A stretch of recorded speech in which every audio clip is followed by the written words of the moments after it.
Hindi ko na nga nilagay yung national anthem, sorry.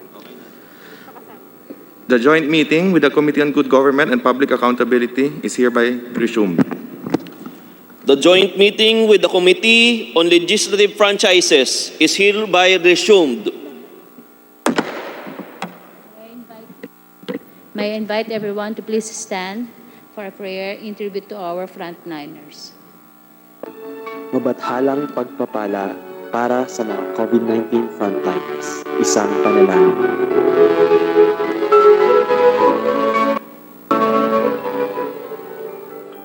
Panginoong Diyos, sa gitna ng kasalukuyang pakikipagdigma namin laban sa COVID-19 pandemic, ay dumudulog kami sa iyo para sa iyong mabathalang pagpapala sa mga bayaning nangunguna sa amin sa labang ito.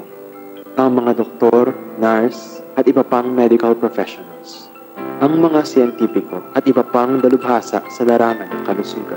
Ang mga opisyal at kawani ng pamahalaan, kasama na ang mga sundalo at mga pulis. Ang mga media practitioners. Ang mga manggagawa sa sektor ng pagkain. Ang mga manggagawa sa simbahan. At mga driver, gwardiya at janitor.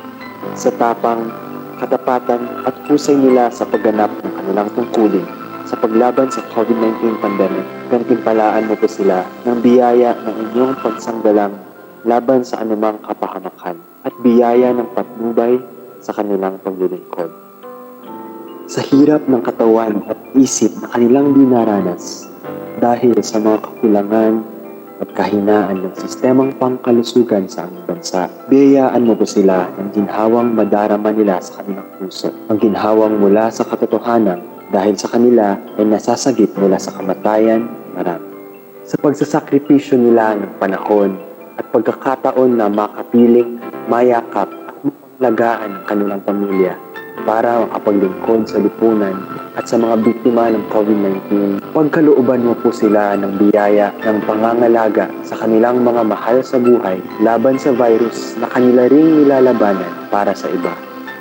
Sa hindi marapat at hindi makatarungang diskriminasyon na nararanasan ng marami sa kanila, pagkalooban mo po sila ng biyaya ng pang-unawa sa kahinaan at kamalian ng iba at ng biyaya ng tibay ng loob na patuloy na maglingkod sa kabila nito at iba pang pagsubok. At sa marami sa kanila na nagpuwis ng buhay dahil sa pakikipaglaban sa COVID-19 pandemic, kupkupin mo po sila sa iyong kaharian at pawiin ang lungkot at pangungulila ng kanilang mga pamilya at kaibigan. Panginoong Diyos, basbasan mo ang mga COVID-19 frontliners upang hindi lamang sila patuloy na manguna sa amin sa pagsubok na ito, kung hindi patuloy rin silang maging huwaran namin sa pagiging bayani para sa iba at sa aming bayan. Gawaran mo po, Panginoong Diyos, ng iyong mabathalang pagpapala ang mga anak mong COVID-19 frontliners dahil sila ay tunay na daluyan ng iyong pagkalinga at pagmamahal sa amin. Amen. Please remain standing for the singing of the national anthem.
Good afternoon. We are in the 12th hearing of the franchise application of ABS-CBN. We will focus on the alleged violation by ABS-CBN of its public duty This issue is close to the viewers as they are the recipients of the alleged bias reporting and the kind of content that the network's programs propagate. We are joined by our members in the plenary and via Zoom who are with us from the very start to this day. Natutuwa po kami sa suporta ng mga members sa ginagawa nating pagdinig sa mga isyong may kaugnayan sa aplikasyon ng prangkisa ng ABS-CBN.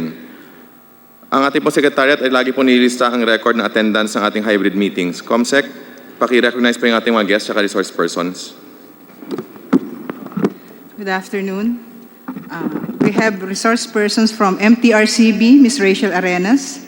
From NTC, we have Commissioner Cordoba and Deputy Commissioner Cabarrios. From COMELEC, we have Attorney Rex Laudianco, Law Department, and Mr. James Jimenez from EID, and an Attorney Ephraim Bagid, CFO. From ABS-CBN, Position paper sa committee hingil sa aplikasyon ng ABS-CBN na prangkisa nito. Inimbita rin natin as resource person ang isang producer ng Viva TV, si Miss June Rufino. Atin pong inimbita ang dating anchor o host ng ABS-CBN katulad ni Ginoong Angelo Palmones, Kata Inocencio, at Jay Sonsa. Maari po nating tanungin isa-isa ang ating mga inimbita o kung sino po ang ating napili. Chairman Chikoy. Bago po natin tawagin ng ABS para sa kanilang opening statement, gusto mo natin bigyan ng panahon si Congresswoman Diana Bautista para sa kanyang maikling manifestation. Kong Diana. Ay, good afternoon. Good afternoon, Chair Chikoy. Good afternoon, Chair Jonathan. Maraming salamat po sa pag-recognize sa akin ngayong hapon. Good afternoon din po sa mga kasamahan ko dyan sa Kongreso at sa mga ating guests at ang nanonood ngayong hapon sa ating. I would just like to make a very short manifestation with regards to what we're doing in Congress at sa hearing na ito. In the days leading up to today's special session, we have seen a barrage of opinions from the general public, both for and against ABS-CBN's application for the grant of a legislative franchise. While we respect the considered opinions of our constituents, it has come to our attention that some have sought to characterize these proceedings as a show of force by certain individuals against ABS-CBN instead of as an exercise of our legislative functions. In this light, I would like to call for sobriety from both sides, given the important nature of our proceedings here at the House of Representatives. Contrary to the accusations hurled by some that this is just a mere show run by certain members of this Congress. This is not a show, but an exercise of our democratic process. The House of Representatives is exercising its constitutional duty to decide on matters relating to the grant of a legislative franchise to operate a mass media company, a privilege that we are duty-bound to protect from abuse. The applicant here, ABS-CBN, is an applicant against whom certain issues have been raised, and as part of our duties and responsibilities as a member of this House, we are mandated to look at these issues. In this body, we decide as a collective, and whatever will be the outcome of these proceedings shall be decided not by an individual member, but by the members of this committee or the House at large. This is the very essence of our democracy. Hindi po ito tinatratong parang laro-laro lamang or isang show. Para sabihin po na ganito lamang ang prosesong isinasagawa ng Kamara ngayon ay napakalaking insulto sa bawat membro ng Kongresong naririto ngayon. Because of this, I think it is but proper for both sides to maintain respect for these proceedings, temper their passions, and focus on the issues pertinent to the matter under deliberation. Gusto ko lang din idagdag sa isyong ito na Marami po akong kaibigan sa entertainment industry. Marami po akong kaibigan sa ABS-CBN at mga managers ng ABS-CBN. At tuwing nag-uusap naman po kami about sa franchise, nirerespeto nila ang opinion ko bilang isang mambabatas. Nirerespeto ko din ang saloobin nila at ang kanilang opinion bilang isang artista or bilang isang miyembro ng industriya sa entertainment. So sa parehong paraan at sa gitna ng mga batikos ng ilang mga tao, pati na ilang mga galing mismo sa ABS-CBN, nananawagan din po kami sa lahat na irespeto kaming mga mambabatas at ang aming tungkulin dito sa Kongreso. Para po sa mga taga-ABS-CBN, huwag po natin sanang insultuhin ang mismong bulwagan kung saan dinidinig ang inyong aplikasyon. Bigyan po natin ng respeto ang bawat membro ng Kongresong ito. Ang respeto at paggalang na naaayon bilang kinatawan ng sambayanan. We are all Filipinos. We are all aspiring for a better Philippines. Therefore, let us learn to become better citizens. Thank you, and that is all, Mr. Chair. Thank you, and good afternoon to everyone. Maraming salamat, Congresswoman Claudine Bautista mula sa Dumper Party List. Talagang napakasipag na kongresista. Sandali lang po, Congressman Remulla. I-recognize po kita pagkatapos ng isang maikling manifestation mula kay Speaker Cayetano. Ano po? Isang manifestation po mula sa ating minamahal na Speaker. At pabayaan po sana ninyo na mabasa ko upang malaman nating lahat ang ilan sa mga saloobin ng ating minamahal at ginagalang na Speaker of the House, Alan Peter Cayetano. Sa partikular na issue ng whether or not the House of Representatives should deny the franchise application of ABS-CBN, considering that the company has allegedly violated the terms of its franchise, mandating objectively and impartially, and the Omnibus Election Code on ensuring equal access to broadcast of candidates, and prohibiting ABS-CBN from any partisan political activity. Sa kagustuhan ni Speaker Alan Peter S. Cayetano na maisulong ang talakayan at konsiderasyon sa lahat ng mahalagang punto na lulan ng aplikasyon sa prangkisa ng ABS-CBN, siya po ay nagsumite ng kanyang pahayag na magiging bahagi ng kanyang testimonya na didinggin sa komiting ito. Ito po ay ayon sa kanyang personal na kaalaman at paniniwala patungkol sa aligasyon ng bias, partiality, and favoritism bago at habang campaign period noong 2016 national elections. Bibigyan natin ng ABS-CBN ng kopya ng pahayag na ito upang bigyan sila ng pagkakataong tumugon kung inyo pong nanaisin. Pinili ng ating speaker na hindi na personal na tumistigo o magtanong sa ABS-CBN upang nang sa gayon ay mapanatili natin ang pagiging patas sa pagdinig na ito at upang hindi na maimpluwensyahan ang lahat ng partido na may kinalaman sa isyong ito, lalong-lalo na po ang members ng Joint Committee ng Legislative Franchises at ng Blue Ribbon Committee bilang namumuno sa institusyon ng House of the People. Upang maitala sa ating katiktikan, nais kong iparating na ikinalulugod ng komiting ito ang pagpupunyagi ng ating speaker na maprotektahan ang integridad at independensya ng pagdinig na ito. Buhat pa ng simula, mayroong katangi-tangi at malinaw na mandato na galing sa House leadership kung paano po patatakbuhin ang pagdinig na ito. Ang bilin po sa atin, maging patas, walang kinikilingan at maging komprehensibo. Ang bilin ng ating speaker ay hayaang marinig ang lahat ng boses at bukas na mailathala sa lahat ang mga isyu na naitago sa mamamayang Pilipino. Tungkol po sa media bias at political meddling ng ABS-CBN, maraming beses na natin siyang narinig na magpahayag noong 2016 elections.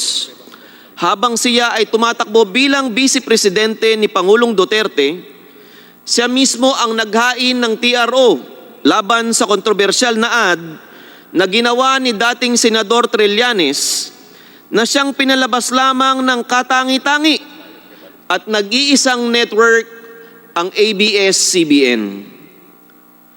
Naunawaan po namin ang Speaker of the House kung bakit po niya pinili na hindi na personal na tumistigo at magtanong sa ABS-CBN dahil ito ay maaaring pagmulan ng hindi nararapat na impluwensya sa mga miyembro ng committee. Muli, ang aming taos-pusong pasasalamat sa aming Speaker sa kanyang paggawad ng tiwala at respeto sa joint committee hearing na ito.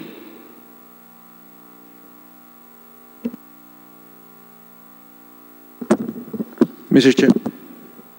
Yes, Congressman Mike Defensor. Mr. Chairman, bago po tayo magsimula, siguro ho maganda ma-define natin kung ano yung sinasabing media bias, kung ano yung sinasabing impartiality. Kasi po, maski dito sa atin, sa ating mga kasama, nakikiusap po tayo, batay na rin sa binanggit ni Speaker Alan Cayetano, na ang pag-uusap na ito, hindi maging personal na pananaw ng bawat isa. Na kung sila ba ay na-criticize, sila ba ay tinira in the past, hindi po ito yung ating nais marating. O hindi natin ito ang dapat pag-usapan. Ang dapat po natin pag-usapan dito ay yung korporasyon ng ABS-CBN at yung kabuuang iba pang mga korporasyon na pagmamayari ng Pamilya Lopez at kung paano po ito nagamit sa negosyo. Kung paano po ito nagamit para itulak yung sinasabing agenda. For example, pinag-usapan po yung DBP loans. Although hindi na ho natin na-take up, pero paano ba na-condone yung mga loans na yon? Pinag-uusapan natin kailan lamang yung labor. Paano bang nagamit ang ABS-CBN para hindi po makita yung mga problema ng labor at maging sa tax evasion. Yun po ang una. Pangalawa, Mr. Chairman, siguro dapat mailinaw din, dun sa batay na binanggit ni Speaker Alan Cayetano noong 2016, yung pong pagiging kingmaker. Na ang ABS-CBN ba tumutulak ng isang kandidato, partikular pang presidente, upang sa kabuuan maitulak din ang negosyo. I think, Mr. Chairman, ito ang critical na papag-usapan natin na kung ang mga negosyo o ang interes na pang material, pang pinansyal ay tinutulak doon sa paggamit ng ABS-CBN bilang isa sa pinakamalaking broadcast corporation sa ating bansa. And so, Mr. Chairman, I'd like to clarify, and I hope the members would agree, including our Chairman of the Legislative Franchise, Chairman Alvarez and Chairman Alvarado of the Good Government Committee, na dito po tayo mag-usap. Hindi ho to personal, hindi natin problema kung tayo man ay natira nung nakaraan, may sinabing hindi maganda sa atin, dahil hindi po yun ang importante. Kung natira man tayo para sa isang agenda na ating binanggit na inilahad dito, maaari po yun. Pero kung pampersonal lang naman, pakiusap po, wag na ho nating ilahad sa pag-uusap na to. Maraming salamat, Mr. Chairman. Maraming salamat, Congressman Mike Defensor. At parehas po kayo ng sinabi ni Speaker na wag po natin haluan ng bias itong hearing na ito. Bagkus panawagan ko po sa lahat ng nanonood ngayong hapong ito na alam po natin na ang bawat isa po na membro ng committee ito ay meron talagang personal na patungkol sa prangkisa ng ABS-CBN. Maaari pong ang ilan ay laban sa prangkisa ng ABS. Meron naman pong kampi sa prangkisa ng ABS. Sana po ay wag po natin na direktang atakihin ang mga miyembro ng committee ito, lalong-lalo na sa social media po at sa YouTube. Si Kong Mickey Biolago parang Sa pagkakatanong niya doon sa labor issue, ang daming nagbas, mga 134,000 views sa YouTube na hindi nag-prepare, hindi pinag-aralan. Pero sobra pong mag-review yung mga yan bago pumunta dito. Yun lang po talaga, meron lang siyang side na siya ay isa sa mga author ng ABS-CBN. Si Congressman Remulla, meron ring mahigit 100,000 views. Yung naman pong pambaba sa kanya sa isang bagay na hininginan niya ng paumanhin at nagsabi na po siya na kahit walang naniningil sa kanya, ay magbabayad siya ng fine. Sana po panawagan po ng joint chairman ng committee ito, wag po nating direktang atakihin yung mga miyembro ng committee ito, lalong-lalo na sa parehas naman po na pro o anti, ay gusto lamang pong magpalabas parehas ng katotohanan. Maraming salamat po. Yes, Congressman Remulla. Mr. Chairman, before we proceed with the main business for the day, for a few administrative matters, well, I'd like to tell the committee that today, after my experience for the past 10 days or the past 6 days of being the subject of many organized attacks on social media, I have gone to the NBI to complain about the cyberbullying being done to my person and to other members of the House. I thought this wise, Mr. Chairman, because we are doing our job for this country. We are not doing this job for personal reasons. This matter of scrutinizing a constitutional franchise, this franchise of ABS-CBN, is a constitutional duty. Ito po ay aming tungkulin sa ilalim ng saligang batas na tingnan po ang bagay na ito. But apparently, Mr. Chairman, some people have employed troll farms to get to our organization. And it goes without saying, I think that all of us, most of us have an experience here about how these trolls are operating now. And in the same light, Mr. Chairman, I brought this up earlier before we called the meeting to order, that I am asking the committee to look into the deception employed by several persons who testified to this committee. Not only deception, sa madaling salita po, may mga nagsinungaling po sa ating committee, alam po natin, dapat po parusahan ng contempt. Kasi lagi natin pinapaalalahanan sa kanila na magsasabi ho ng kabuong katotohanan dito sa committee ito. Sana po maimbestigahan natin to, Mr. Chairman, sapagkat masama ho itong ehemplo kung ito'y palalampasin lang natin ng basta-basta pagkatapos. Pangatlo po, Mr. Chairman, in the same light also, nais ko hong sulatan na ng committee ang NBI upang tingnan ang mga ginawang dahilan ng ABS-CBN katulad po ng Amcara Broadcasting kung ito po ay isang panloloko sa committee ito at sa bansang Pilipino. Sana po magkaisa tayo sa bagay na ito sapagkat dalawang committee ito na napakahalaga sa ating bansa. Committee on Good Government or Blue Ribbon Committee and the Franchise Committee. Pag ito po ay pinalampas natin, baka maging ugali lang po ng lahat ng ating mga kaharap na gawin sa atin ang ginagawa ng maraming tao ngayon sa cyberspace. At hindi lang po yun sa pagsisinungaling po dito sa committee ito. Kaya sana po, magkaisa po tayo rito na masulatan po natin ng NBI na tayo po itulungan na ma-document po ang mga katotohanan sa likod po ng mga ganitong pangyayari. Maraming salamat po, Mr. Chairman. Maraming salamat, Vice Chairman Boying Remulla. At yung contempt po, under Section 11 po ng House Rules, ay pwede po nating i-hearing ito. Pero sana po patapusin muna natin yung mismong prangkisa ng ABS-CBN. Pagkatapos po ng usapin ng prangkisa ng ABS-CBN, tsaka na po natin pag-usapan sa Blue Ribbon Committee, yung contempt hearing po na inyong nabanggit. Yung pagsulat po sa NBI, sana kung makukuha ko inyong permiso, na makiayon po ako sa Secretariat na gumawa po ng sulat o liham na pipirmahan po ng dalawang chairman ng committee. The Secretariat is directed to do so. Maraming salamat, Kong Jonathan. Ngayon, punta na po tayo sa ating agenda. Pwede po natin tawagan ng ABS-CBN para po sa kanilang opening statement. Sino po sa inyo, sir?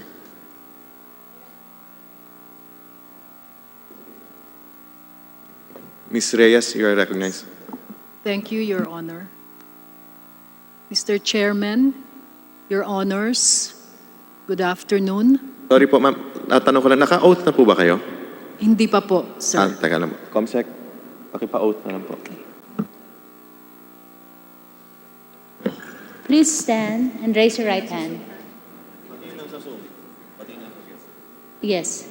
The chairpersons instructed me to invite all new resource person in the Zoom meeting. Please raise your right hand. Do you swear to tell the truth, the whole truth, and nothing but the truth before this joint congressional inquiry, so help you God? I do. Thank you. Please proceed po, Ms. Reyes. Thank you. Mr. Chairman, Your Honors, good afternoon. My name is Maria Regina Reyes, and I'm the head of the News Division of ABS-CBN Corporation. Marami po tayong nakilalang mga kababayan natin mula sa iba't ibang bahagi ng lipunan, dala ng iba't ibang sitwasyon. Nariyan ang mag-asawang Ronnie at Marge na kapwa may kapansanan at nawalan ng trabaho dahil sa COVID-19. Hindi rin malilimutan ng marami sila Leonardo at Joey at mga kasamahan nilang manggagawa na stranded noong lockdown at nagsikap maglakad mula Parañaque pauwi sa mga pamilya nila sa probinsya. Noong kasagsagan ng giyera sa Marawi, nakilala natin si Corporal Jose Estorion na nasugatan sa pakikidigma pero agad na bumalik sa labanan sa kagustuhang tuparin ang sinumpaang tungkulin sa bayan. Marami pa pong mamamayang tulad nila ang naging bahagi ng aming pagbabalita. Naging inspirasyon para sa marami sa atin na magbigay ng tulong at umaksyon para sa ikabubuti ng nakararami. Nais ko po sana ngayon bigyan ng diin ang paglilingkod o serbisyo na sinisikap naming ihatid sa publiko. Ito po yung journalism as public service. Every reporter, writer, producer, anchor, every editor in the newsroom knows that what we do is not just a job. It is a response to a call to tell the truth and work for a cause greater than ourselves. Ang paglalahad ng katotohanan at paglilingkod sa bayan ang layunin ng bawat mamamayan, ng bawat mamamahayag. The very nature of journalism, of truth-telling, is public service. Alam po yan ng bawat kasamahan namin na sumasalubong sa bagyo, lindol, o pagsabog ng bulkan para maihatid ang kwento na pinagdaraan ng krisis ng mga mamamayan at para maghatid ng balita at impormasyon na maaaring makapagligtas ng buhay. Higit sa pangangalap ng mga numero, binibigyan nila ng mukha ang mga kababayan nating nasa lanta. Nagsisilbi silang boses ng mga kapwa natin Pilipino na nangangailangan ng tulong. At ito po ang paglilingkod na nahihirapan na naming magawa ngayon matapos ipatupad ang cease and desist order laban sa ABS-CBN. Not once but twice. The shutdown has deprived more than 69 million Filipinos of the kind of information, analysis and commentary and public service provided by ABS-CBN News. It has cut off our reach such that 2 out of 3 viewers are unable to watch our news programs. Sila po ay mga kababayan nating sineserbisyuhan ng aming 21 regional news bureaus, yung iba sa mga lugar na tanging signal lang ng ABS-CBN ang nakakaabot at hindi pa nararating ng internet. Sila po yung mga kababayan nating napaglilingkuran hindi lang ng TV Patrol na napapanood natin dito sa Maynila, kundi mga local TV Patrol na naghihimay sa sitwasyon sa kanilang mga probinsya. Sila po yung mga kababayan natin na walang perang pambayad sa cable o pambili ng internet data. Apektado rin po ang serbisyo sa ating mga kababayang OFWs at iba pang overseas Filipinos. Your Honor, since our return to air in 1986, we have endeavored to perform our duty as a news organization. As professional journalists, we strive to keep biases in check and to report on newsworthy events, persons, and issues in an accurate, fair, and balanced manner. Pero tulad ng ibang bahagi ng aming kumpanya, hindi po kami perpekto. Wala pong news organization na perpekto. Sa kabila ng mga pag-iingat at pagbabantay, ay inamin po naming nagkakamali rin po kami. Gayunpaman, agad din po kaming umaaksyon para itama ang mali. And we have mechanisms for handling mistakes committed in the performance of our duty. At the company level, we have an independent network ombudsman that receives, investigates, and makes recommendations on complaints against news personnel. These recommendations are acted upon by the head of news in a timely manner. At the news division level, we have a standards and practices unit that likewise ensures our journalists adhere to our own code of ethics and observe the highest professional and ethical standards. Just like those in government, journalists and the news media operate as trustees of the public. As such, our first loyalty is to citizens, and our primary obligation is to the truth. We know that as we hold power to account, we ourselves are accountable to the public we serve. We uphold this accountability and responsibility as vigorously as we uphold press freedom, freedom of expression, and free speech, all fundamental rights deeply anchored in our Constitution and well settled in jurisprudence. Your Honors, sa kabila ng aming limitasyon dulot ng shutdown, sinisika pa rin naming ipagpatuloy ang pagbabalita, lalo na po ngayong panahon ng pandemya. Patuloy kaming kumukuha ng lakas ng loob at inspirasyon kina Ronnie at Marge na natulungan ng aming mga manonood sa sipag at tapang ng manggagawang tulad ni Leonardo at Joey at sa kabayanihan ng mga tulad ni Corporal Estorion. In these most trying of times, we continue to deliver the news each day, knowing that doing so is an opportunity and a privilege not just to be a witness to history, but to be a force for good. Thank you, Your Honors. Maraming salamat po.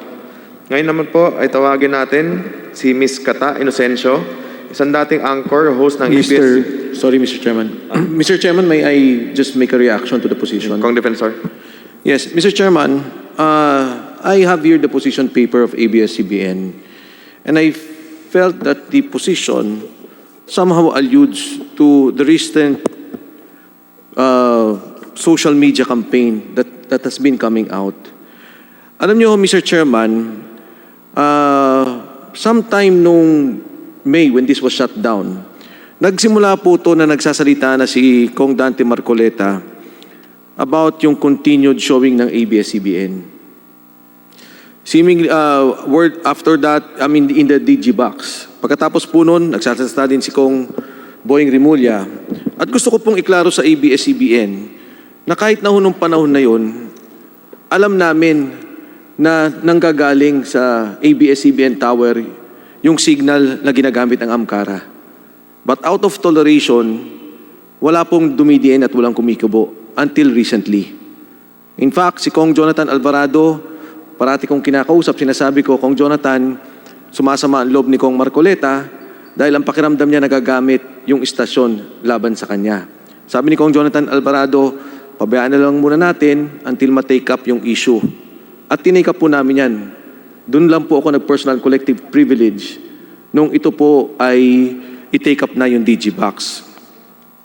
Dito po sa inyong nilagay, sinabi nyo that in recent days, a suggestion has been put forward to allow ABS-CBN to operate in consideration of its employees but without the news division on account of supposedly biased, one-sided reporting.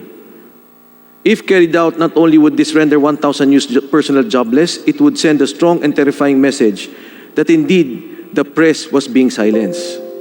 Para malaman ng mga nanonood at malaman na rin ng mga kasama natin,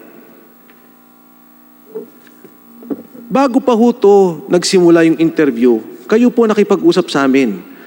Mr. Katigbak, Mr. Lopez, ang sabi nyo sa akin, tinanong nyo ako, may sama ng loob ka ba sa ABS-CBN? Ang sabi ko, wala. Ang sinabi ko, kailangan lang namin magtanong. We need to ask the hard questions. Sometime in June 9, si Congressman Marcoleta nagsalita dito about sa isang news report.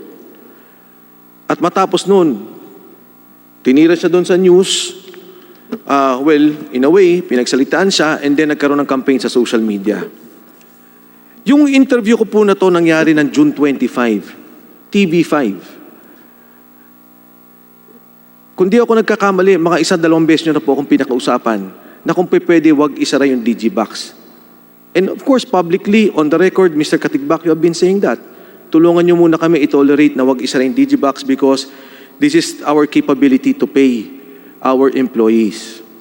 Ang sabi ko dun sa show na yun, sa June 25, sana umabot tayo sa isang sitwasyon na temporarily, baka naman po pwede dahil nga nagre-reklamo si Congressman Dante Marcoleta, Congressman Boying Rimulya, siguro wala na muna yung sa News and Public Affairs Division not to silence the News and Public Affairs Division but to allow the DigiBox to continue para sa inyong pabor na makalma ko yung aking mga kasama na wag ipasara ang DigiBox out of toleration nang hindi mawala ng trabaho mga tao.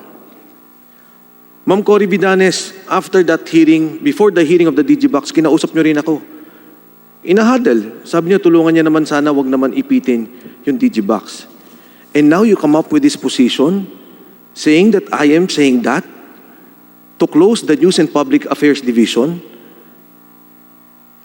Hindi ko na po ito inopen dito sa committee to dahil sa palagay ko naman, baka kampanya lang. And then, Ma'am Cory, sinabi niyo po sa akin, yung Kapamilya Online World is not ABS-CBN.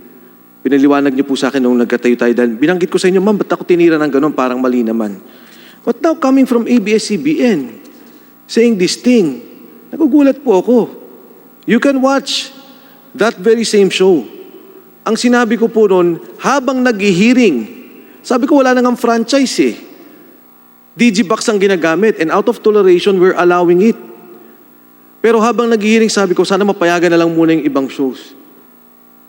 You know, Mr. Chairman, I didn't want to speak on these biases, but for ABS-CBN to take this official position, I take offense, Mr. Chairman. Wala akong sinabing ganito. Wala akong sinasabing sa pagbigay ng prangkisa nyo, wag magkaroon ng News and Public Affairs. I never said that. I never said that in allowing the DigiBox in the future that you take it away. Ang sinasabi ko po at that time, dahil na rin sa pakiusap nyo, sa marami nating pag-uusap dito, out of toleration, sana mapagbigyan. And that's on the record, may video po yun. I-check nyo po. That was a June 25 showing. So Mr. Chairman, again, you speak about all these things about being the news and all that, but you believe your own propaganda. You're coming out with your own propaganda. And in this case, because of the franchise, you are hitting the very same people asking the hard questions. It may not be, in effect, sasabihin ng iba, baka personal nyo, nagagalit kayo. Hindi eh, dahil yung mga nagsasalita dito, doon sa prangkisa, ang siya ding tinitira. Doon sa mga iba-ibang social media platforms at maging doon sa inyong mga news division, which was aired, not by me, but my colleagues here. So, Mr. Chairman, again, I hope ABS-CBN can reply to this. Where did you get the idea that I was saying, or that did refer to me, but this is definitely this is about me, that to take away the news division on account of supposedly biased and one-sided reporting. Mr. Chairman, huli na lang po, ang tagal ko na sa politika. At lahat po ng salitang masama, tinanggap ko na. Hindi lang ho ngayon, noon pa. Hindi po ako nagalit kahit kailan. Hindi po ako nagre-react violently kahit kailan, maging sa politika ko sa distrito at maging sa media. Alam po ng mga media personalities yan, not only of ABS-CBN, pati ng ibang channels. Hindi tanggap ko po na dahil sa trabaho namin, pagsasalitain kami masama. Minumura po kami. Kuminsan po, sometimes they wish us death. And they say that in the different media platforms. Pero yun po'y tanggap ko. At hindi ako nagreklamo at never ako nag-file ng kahit anong kaso, kahit sa kaninong broadcaster o kaninong manunulat. Thank you, Mr. Chairman. Maraming salamat, Congressman Mike Defensor. At bago po natin pasagutin ang ABS-CBN, ikwento ko lang po sa inyo na nung huli po natin na hearing, kinausap ko si Congressman Mike Defensor. Sabi ko sa kanya, Kong Mike, magpapalista ka ba about media bias ng ABS-CBN? Ang sabi niya sa akin, Chairman, wala naman akong issue sa ABS-CBN. Yan po ay totoo niya sinabi sa akin. Ang sabi niya, wala naman akong issue sa ABS-CBN. Pagdating sa bias, baka yung mga kasama natin ang may sasabihin. Kaya ako po personal, nagulat ako at meron palang magiging issue si Kong Defensor Santiago ngayong araw na ito tungkol po mismo doon sa position paper na kayo po ang nagpasa. Sana po ito po naman ay payong makatao po mula sa isa sa mga chairman ng joint committee ito na maging maingat po sana tayo sa ating pagpasa ng posisyon, lalong-lalo na po kung ibabaon po natin yung sarili natin sa hukay kasi pakiramdam ko po ay imbis na kayo ay magkaroon ng ilang kaibigan dito sa committee ito ay magbabawas pa. Ano po? Sa lahat naman po ng ating mga kasama, siyempre hinihiling po natin na sana sa panahong ito, lalong-lalo na patating tayo sa ending ng ating joint hearings, ay sana po ay maging kalmado tayo at taliwas po sa pag-uusapan natin ngayon na tungkol sa media bias, ay sana po iwasan nating maging bias about dun sa usapin ng prangkisa ng ABS-CBN at ipagpatuloy po sana natin ang paggalang sa bawat isa. Ngayon po ay papayagan po namin na sumagot po ang ABS-CBN patungkol po doon sa pahayag ni Congressman Mike Defensor. Mr. Chair, Yes, Congresswoman Bayalago. can we ask the COMSEC to provide us a copy of the petition paper of ABS-CBN? Position paper po.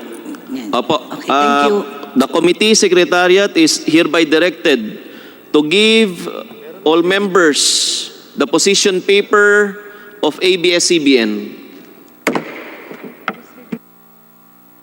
Kung Mickey, umaapila si COMSEC na i-distribute na daw po. Pakibuklat po yung inyong mga papeles. Or sa email. Personal na lang po, COMSEC. Personal mo na lang pong iabot sa ating mga kasama. ABS-CBN, meron po ba kayong maisasagot doon sa pahayag ni Congressman Defensor Santiago? Mr. Chair, may I reply? We note the sentiments. We note the sentiments of the Honorable Congressman Defensor. Wala naman po kaming masasabi pa. Mr. Chairman, gusto ko lang pong linawin Yes, Congressman Defensor. na ito po'y position paper po ninyo. Na dalawa lang po yan. It's either kayo nagsasabi ng totoo or ako yung nagsasabi na totoo. But this is a position paper of ABS-CBN.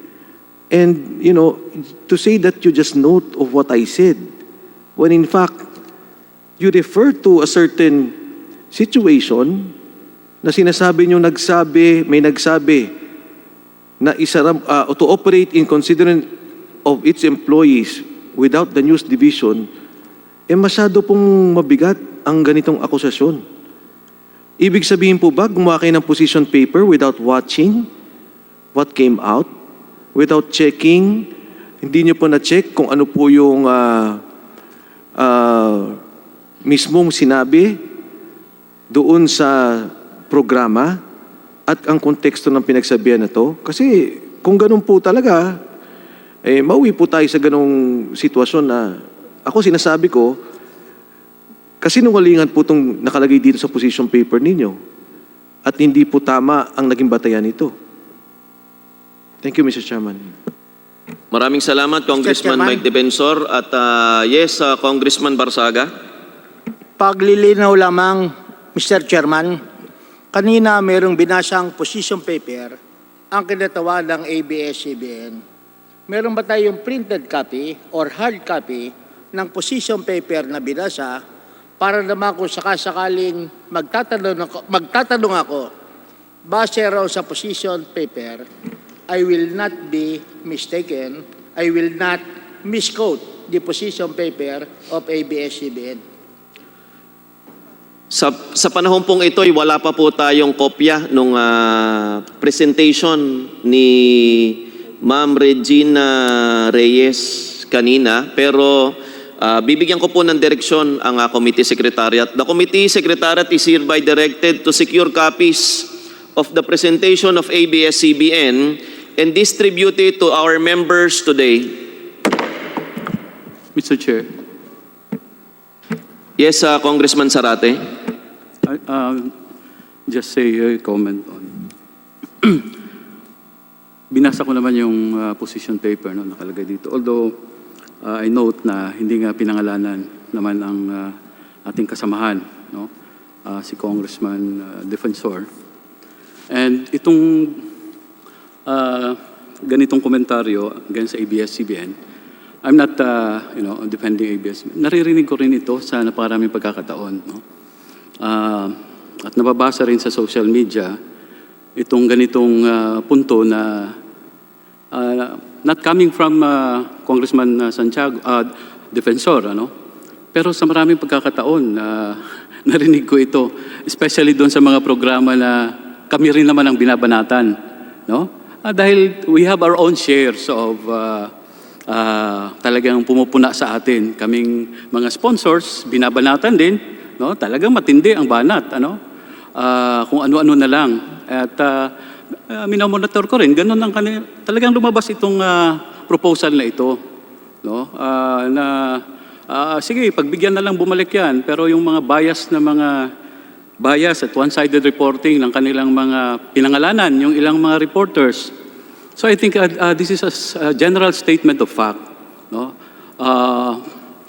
I'm not sure if this is being, if the Honorable Defensor is alluded to, but talagang general statement of fact ito ng mga ayaw sa ABS-CBN. At nababasa ko ito, naririnig ko ito. No? So I think if the statement of ABS-CBN that is this, hindi ho natin pwedeng i-conclude rin na mali yung kanilang posisyon. Dahil hindi isa lang, hindi dalawa, marami rin po. No? Sa social media, sa radyo, na ganito ang kanilang sinasabi. So kasi pag magkaganon, kami rin na binabanatan, ng kabila, pwede rin bang, but my position is, you are free to say what you want to say. No? Yung publiko, dahil ito naman ang parte nila dito sa prangkisang ito, na binukas natin ang pagdinig sa publiko, and the public has all the right to say this. No? At tayo, pagdating ng panahon, ay ginagabayan tayo ng ano ang pagtingin natin, what is for the greater good. No? Despite all these statements in the social media, in the public, for and against the renewal of the franchise of ABS-CBN. So ang aking pong pakiusap, tumuloy na tayo doon sa ating agenda ngayon at para makapagtanong na yung ating mga kasamahan. Salamat, Mr. Chair. Maraming salamat, Kong Kaloy. Kong Mike. Thank you, Mr. Chairman. Ako nga nagpapasalamat kay Kong Sarate kahit papano siya nilinaw niya yung position paper. Ang sabi ni ABS-CBN sa akin, noted. Kasi nga, Congressman Sarate, gusto ko lang sabihin nga, because it was in a platform na binanggit ko kay Ma'am Cory Vidanes. Sabi ko, Ma'am Cory, parang yung kapamilya online world had a meme of me at sinasabi nga ganito. This exact quote of taking out the news division in News and Public Affairs. And I was surprised na makita ko ngayon sa submission ng ABS-CBN because I was thinking, maglalahad lang kung ano yung sistema nila tuon sa proseso ng News and Public Affairs reporting. So, Mr. Chairman, having said that, I thank the committee and thank the chairman for giving me the time. Sige po, pakinggan na po na rin natin yung ibang resource person. Maraming salamat, Mr. Chairman. Maraming salamat, Kong Mike. Pwede na po tayo ngayon dumako sa ating agenda. So, balikan po natin ngayon si Ms. Kata Inocencio na isang Okay lang po. Sige po. Mr. Chair, Congressman Mike, hindi po noted yung sagot po namin. I want to take responsibility po for what was written in this position paper. I didn't realize this was an allusion to you. But please allow us to review the statement, and if it needs to be corrected po, we will submit a revised version to the COMSEC with your permission, Mr. Chair. As always, Mr. Katibak, marami pong salamat sa inyo. Salamat po. Thank you. So, ngayon, balikan na po natin ulit si Ms. Kata Inocencio, isang dating anchor host ng ABS-CBN na sa ibang stasyon na ngayon. Ms. Inocencio.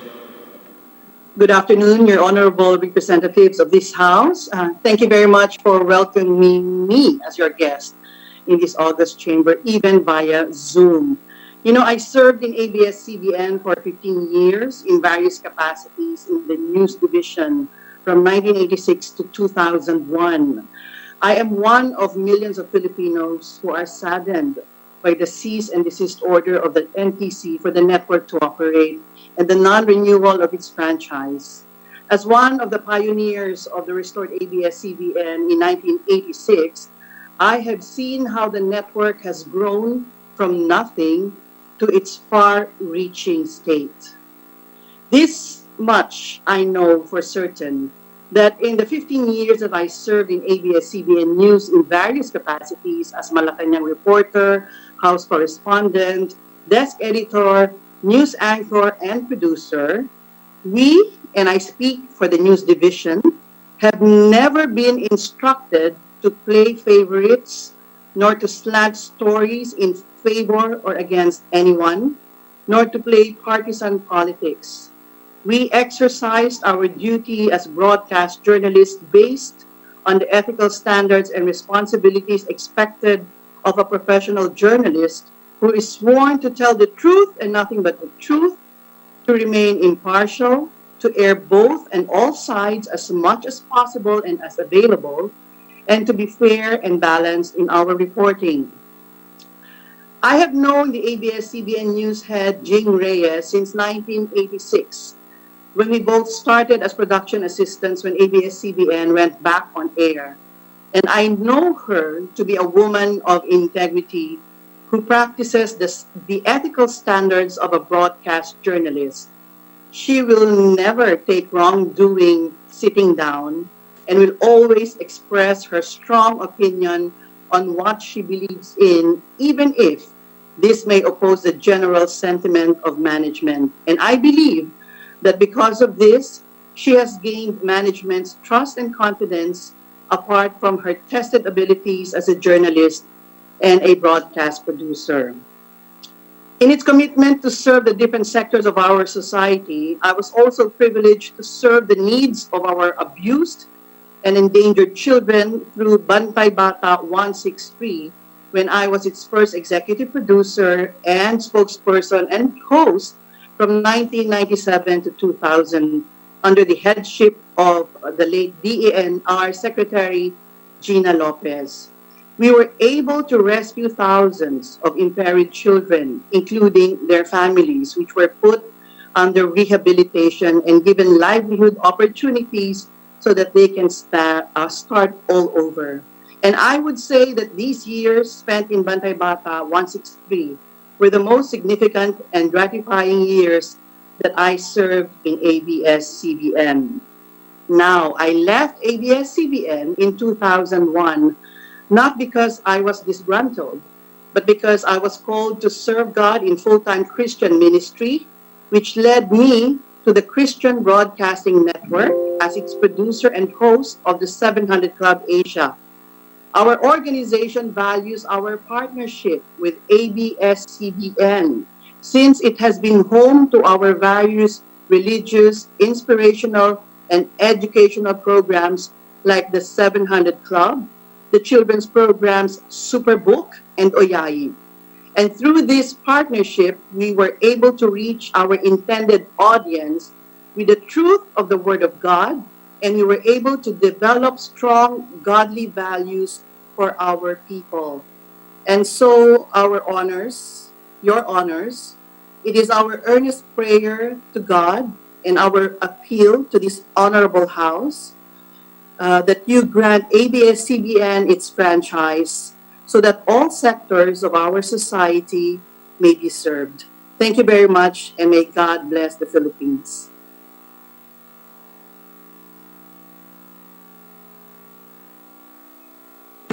Sa punto pong ito, tatawagin po natin muli ang akin pong kapwa Bulakenyo, Ginoong J. Sonsa, isa rin po sa mga dating anchor ng ABS-CBN para sa kanyang pahayag.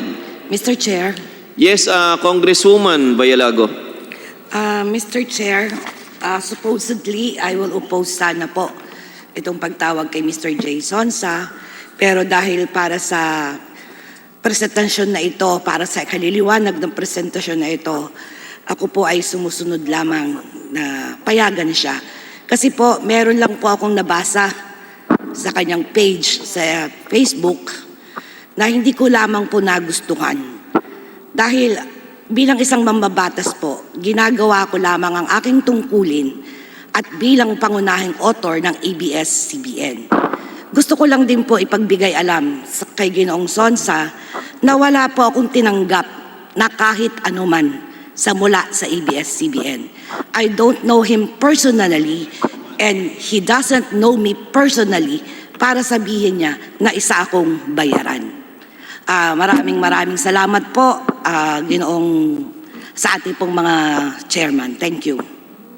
Maraming salamat, Congresswoman Mickey Villago, at naririnig po kayo ngayon ni Ginoong J. Sonsa at siguro maaari niyang sagutin po yung inyong pahayag sa kanyang pagbibigay ng sentimiento sa usapin ng ABS-CBN. Mr. J. Sonsa, nandiyan ka na po ba? Dito po. Am I being heard, Mr. Chairman? Opo, naririnig ka po namin. First of all, nagpapasalamat ako na nabigyan ng pagkakataon. Pagamat noong una tayong dapat nagkadao pang palad ay hindi po nagkaroon ng maayos na ugnayan. Pero kagat pa man, ako'y narito para bigyan ng kalinawan ang marami sa ating mga mamabatas hinggil sa paano ba natakbo ang isang pagbabalita sa larangan ng broadcast. Ang prangkisa po kasi ay negosyo. Pero kakibat po ng negosyo niyan, meron din pong responsibilidad ang network na isagawa o ikatuparan ang pagninegosyo ayon na rin sa mga lipunin ng ating batas. Ngayon, bias news ang inyong topic. Sa nakalipas na 40 taon, na ako'y naging mamamahayag sa radyo, telebisyon at dyaryo, ay may mga panintunan kung paano sinasagawa ang pagbabalita. Unang-una, meron pong tinatawag na gathering. Pangalawa, meron pong news writing. Pangatlo, meron pong producing, pagdating po sa telebisyon, at airing, pagdating naman po sa radyo at telebisyon. Paano ba nagkakaroon ng pagbabalita? So, mangangalap ng balita, mag-take out ka, tututukan mo yung mga pangyayari. At nung kapanahonan po namin, bawal na bawal po yung press release. Pag ikaw'y nagbasa sa press release, hindi ka. Kinakailangan ang lahat ng ibabalita mo, enterprise story. In other words, pinagpaguran mo. Ngayon, sa pagbabalita sa radyo, magkaiba po sa telebisyon. Sa radyo, pag tinawag ka ng anchor, ibubungalik mo kung ano po yung tatakala at info mo. Ikaw ang producer, ikaw ang news gatherer, ikaw ang writer, ikaw rin ang reporter. Sa telebisyon, magkaiba. Dahil may oras po, halimbawa, kung over ka na umaga, sa gabi pa ang intended broadcast, mayroon mga oras para wariin kung yung ibabalita mo ay ayon sa panuntunan at standards ng broadcast. Dalawa po kasi ang standard ng broadcast. Unang-una, yung kapag yan ay standard ng mismong network.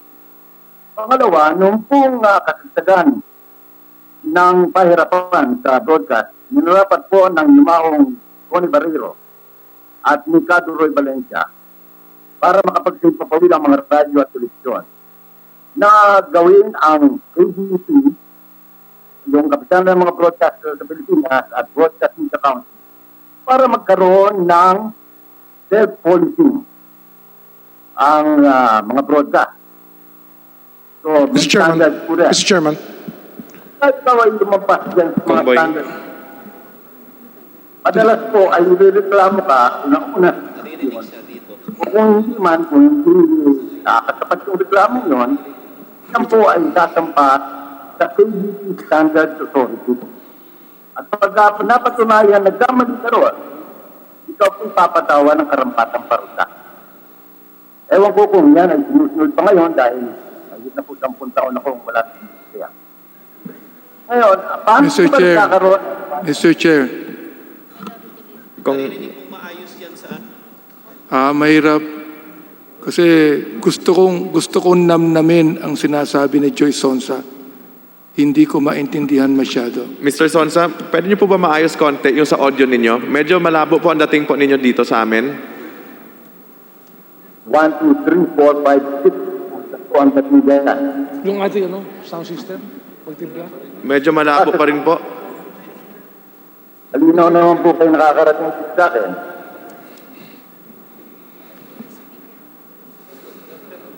Naintindihan na po ba ngayon? Meron po kayong headset na may speaker? Wala na po. Sige po, tuloy niyo na po. Mr. Chairman, ang sabi ng technical natin, it's the internet connection of Mr. Sonsa.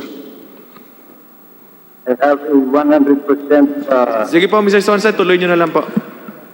Tuloy niyo po. Ngayon po, dahil ang usapin na tungkol sa bias reporting, paano ba nagkakaroon ng bias reporting? Number 1, maaaring po yung mangyayari kung halimbawa, minasagap na kalap na balita ang isang reporter at yan ay nangangailangan ng panig ng kabila. Kinakailangan po, sasabihin niyo yung investment na meron ako nakuha ang balita ganito. Hindi ko mahagilap yung kabilang panig.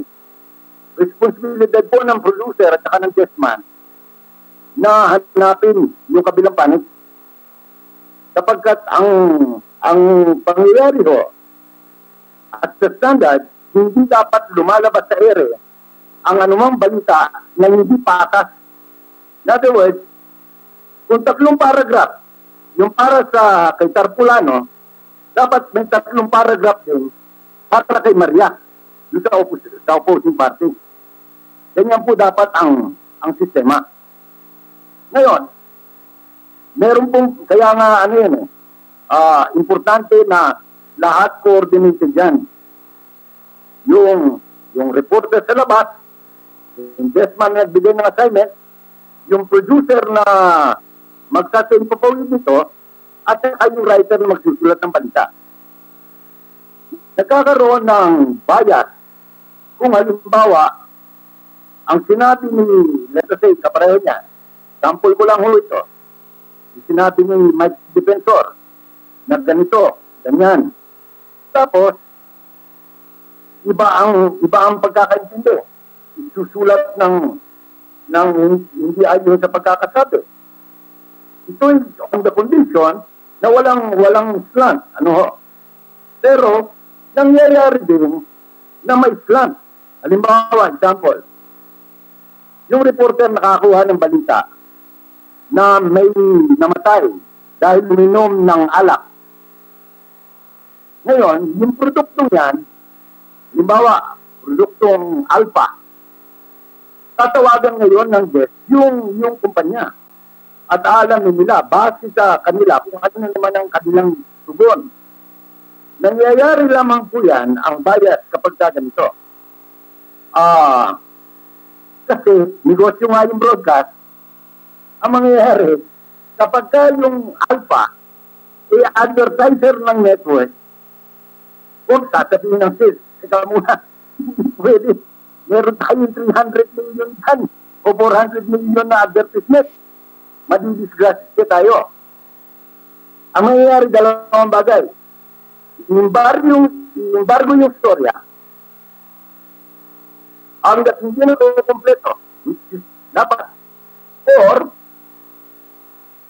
pahapyaw yung balita, pagkatapos, yung bulto ng balita, magagaling doon sa may-ari ng alak. So, nagkaroon na ng ano ngayon, ng hindi patas na pagbabalita. Yan po ang ano. Kaya, hindi po biro ang trabaho, hindi po katulad sa dyaryo. Sa dyaryo, wala tayong kandida. Pwede sulat ka.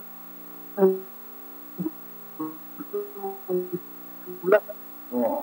Yan pong kaibahan ng print media at saka ng broadcast media. Sa broadcast media, meron tayong sinusunod na alituntunin dyan dahil privilege lang yung pagninegosyo, yung pagbabalita natin dyan. Yan po pinagkakamali ng marami. Hindi po katulad ng print ang radyo o television. Oh. Halimbawa, kaya po, mapunta naman tayo dyan. Hindi po biro. Kuminsan ang reporter, yung cameraman, yung soundman, kung sino pang kasama niya sa tinatawag na electronic news gathering. Hindi po 8 oras lang ginugugol yan.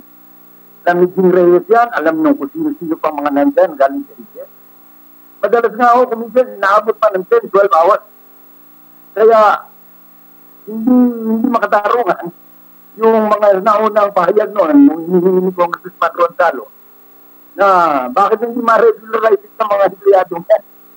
Kung katunayan mo sobra-sobra pa sa oras. Ang ginugugol niyan, 24/7 pa kang madalas, yung trabaho. Yung cameraman, kasama po yan. Yung soundman, kasama yan. Yung DCR man, kasama yan. Kaya, ito po, kung pagtatagin-tagin natin yan, ngayon, pagsiga natin yung bias. Yung bias, ganito. So, isang example, yung pag tinamaan yung advertiser. Pangalawa, pag tinamaan yung consideration ng management. Simple lang ako kasi. Bagamat walang direkta sabi, pagka sinabi ng bata,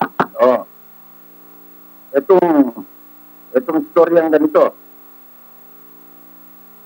Sige, balita mo, pero kumuha ka ng 3, 4 na magsasabi kontra dyan.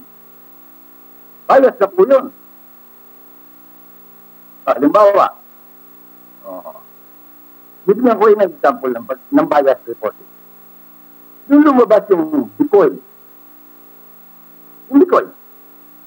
Ilang araw po yung binanatan. Nilabas ng mga network. Lalo na ng ABS-CBN. But they never had na kunin yung batang. Binanatan si Pulong Duterte, sinama pati yung anak na minor de edad, violation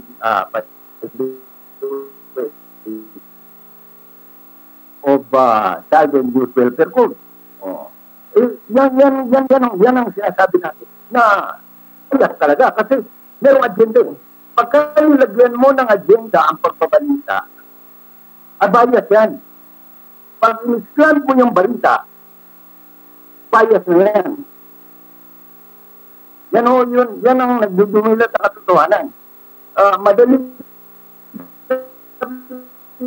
kasi hindi kami bias. Saka hindi natin pinag-uusapan dito pandemic. Tingnan natin ito sa pangkabuuan. Normal or abnormal or paranormal kung ano man yun. Kinakailangan palaging objective lang. Tingnan nyo ha. Noong panahon namin, ewan ko kung nangyayari pa ngayon. Bibigyan ko yung example. Si Johnny Oro, reporter namin yun, Radio Patrol number 10. Nagre-report siya sa Barangay Holy Spirit. Nakita niya sigmak ang dugo. Nakita niya may patay na bata. Habang nagre-report siya, may nakita pa siyang isang bata na naliligo sa dugo. Sinabi niya patay. Kasi talagang hindi na magalaw eh. But we found out later, yung bata ay buhay. So mali na. Pag maling ganon, suspindi ito kaagad. Ganon po dapat. Hindi po dapat pinapayagan na ang isang mali, ang pagkakamali, ay lumusot kaagad kasi magiging kultura na po yan. Magiging kultura na yan. Pag pinalampas ang isang pagkakamali, lalo na sa pagbabalita, kasi nga ho, in the old days, ang tawag namin dyan, when you go on the air, what you're saying is gospel truth. Pag nagkamali ka, magkakamali ang buong bayan. Alam po nila yan. Alam niya ang Angelo Palmonis yan. Station manager din siya. Kaya, yung mga ganito, tingnan niyo ba ang bias, ha? Sino ang bias? Ilang beses na nahuli. Yung ABS. Madali ko kasing gumawa ng bias eh, without really, na hindi obvious eh. Halimbawa, gusto mo palabasin. Milyon-milyon yung makalisarali. Ang gagawin lang ho dyan, instruction yung cameraman. Wala kang kukunin na zoom out ha. Kunin mo lang, zoom in lahat. Umiskwala ka lang dyan. Yung 6 katao, palabasin mong ano. Kasi po yung camera, may maraming daya yan eh. Pwede kang tumaba, pwede kang pumayat, pwede kang magkaroon ng panga kahit wala kang panga. Ha? Pwede kang maging duling kahit na ikaw ay banlag. Marami yung nagagawa ang camera. Eh, ilang beses yung nahuli, nire-rehearse pa yung nagrarally kunyari. Oh. Yan ang mga bias na hindi dapat namamayani sa isang news organization. Yung pong ino-cover natin, yung anong pangalan ito? Yung impeachment ni President Estrada. Oh. Ay di ba, nakita niyo naman, kung saan kumikiling. Ang pagkiling, madali hong gawin. Yan ho ang dapat iniiwasan. Ngayon, kung pwede naman ho yung maiwasan, kung walang kulturang namamayani sa interest ng isang network. Pero pagka may kultura ho, kahit na magpasa pa kayo ng ilang batas yan, kailangan ho siyang drink. Kailangan baguhin yung kultura. Yung kultura na kinakailangan nanginginig yung mga politician. Yung kinakailangan nanginginclude din. Yan ang kultura sa ABS-CBN. Na ayaw naman natin kung sakali man at kayong mga nandyan sa mababang kapulungan, mapagbigyan ninyo ang kanilang kahilingan, siguro tiyakin na hindi na mamamayani. Ngayon, kay Congresswoman Micaela Biolago, hiningnan ko po lahat ng propose ko, wala akong sinulat na kalito manggap ng kahit ang tingin. Ang sinulat ko lang ho, ma'am, ninong at ninang sapagkat yan po ang Tagalog ng sponsor ng bill. Yan po.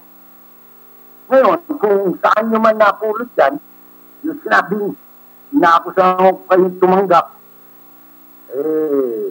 pakita ho ninyo. At kung ako'y nakasulat ng ganyan, demanda po ninyo ako. Kung ako naman ay nagkamali at kailangan ko mag-apologize, mag-apologize po ako sa inyo. Ngayon, kung mali naman po yung paratang ninyo, ay sabihin nyo naman po. Nagkamali lang pala kayo, kamukha nyo lang pala. Yun naman po, maraming salamat. At ako po'y nakahandang sagutin kung ano man ang mga paglilinaw ng ating mga tagapagpanday ng batas sa mababang kapulungan. Maraming salamat po. Oras.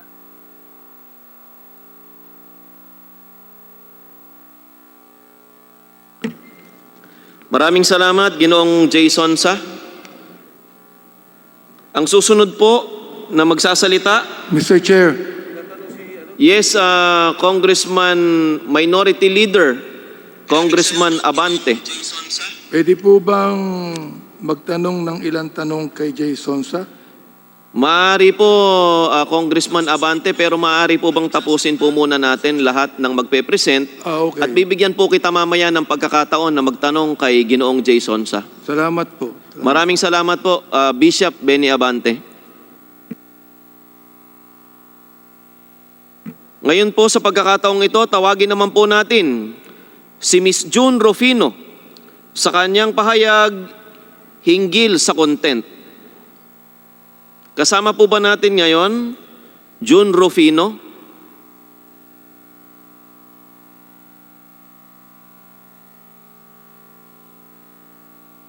Kung wala po si June Rufino, atin na pong tatawagan ang kinatawan ng NUJP. May kasama po ba tayo sa NUJP?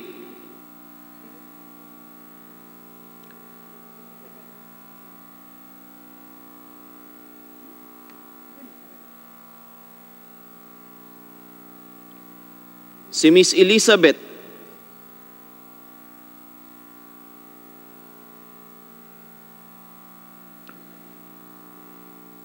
Mukha pong wala rin sa Zoom yung NUJP. Tawagin naman po natin ang kinatawan ng CMFR para sa kanilang pahayag. Okay. Yung sunod-sunod na tinatawag ko puro wala sa Zoom. Paumanhin po sa inyong lahat. Ngayon po, sana nasa Zoom na to. Nandito ba ang KBP? Okay, tawagin naman po natin ang KBP para sa kanilang panimulang pahayag. At pagkatapos po ng lahat na magpe-present, ay pwede po nating tanungin ang KBP. KBP?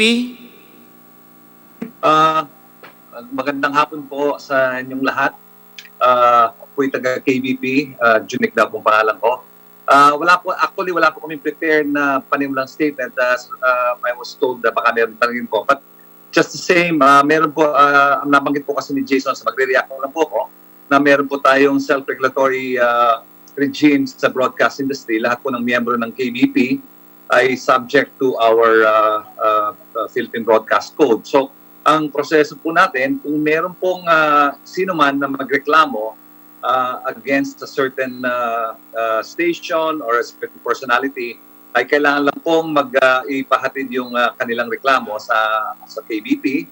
At hanggang maaari po, meron sana silang recording nung kanilang nirereklamo. At yun po ay meron pong sistema ng KBP na sa pagdinig po ng mga reklamo. At ito ay dinidinig nga nung aming committee, special committee sa KBP na tinatawag na Standards Authority. Parang quasi-judicial body po ito na parang korte rin po. Dinidinig po yung reklamo at dinidinig din po yung depensa nung naakusahan. At after that, meron pong mapatunayan na naglabag yung inakusahan na programa, stasyon, o network, o personality, ay binibigyan po ng karampatang fine or penalty. So yun po yung sistema po natin. as to, gusto ko lang pong mabanggit because it's relevant to pinag-uusapan po natin dito. Sa ating pong broadcast code, maliwanag po na iba po yung treatment natin sa news. Ang news po dapat maliwanag na it's very factual. Sa ating pong code ay sinasabi, news should always be factual at hindi po i-confuse ito sa mga commentaries.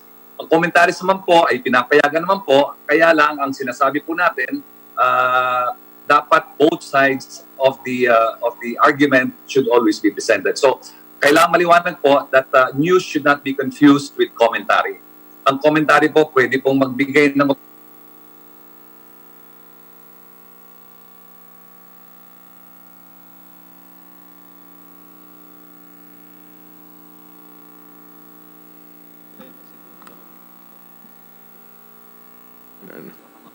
Naghang na po. Sige, lektawan na muna natin. Ngayon, pwede na tayo dumiretso sa MTRCB. Nandyan po si Executive Director Anne Menzo.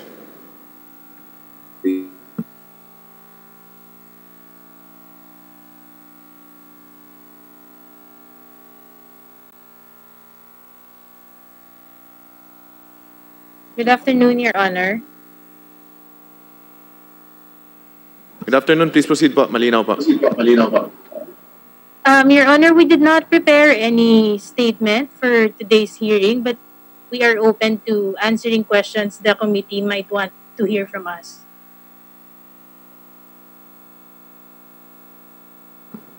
So, okay na. Wala na kayong statement. Prepare na lang kayo later kung may mga tanong po sa inyo. Yes, Your Honor. Thank Thank you. you, Your Honor. Next, pwede tayo dumiretso sa COMELEC para po sa kanilang opening statements. Sino po ba yung kinatawan ng COMELEC na nandyan sa Zoom ngayon?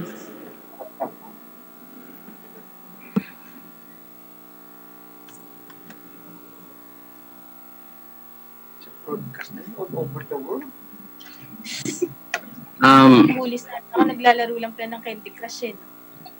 Attorney, good afternoon. Meron po ba kayong statement?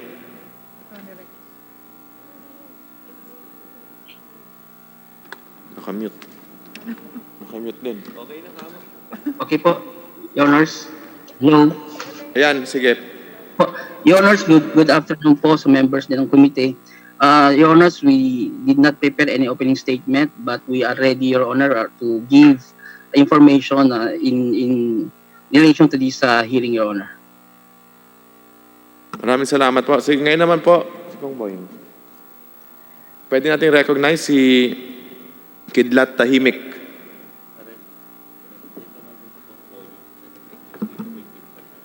Wala pa. Ayan. Ayan. Good afternoon po.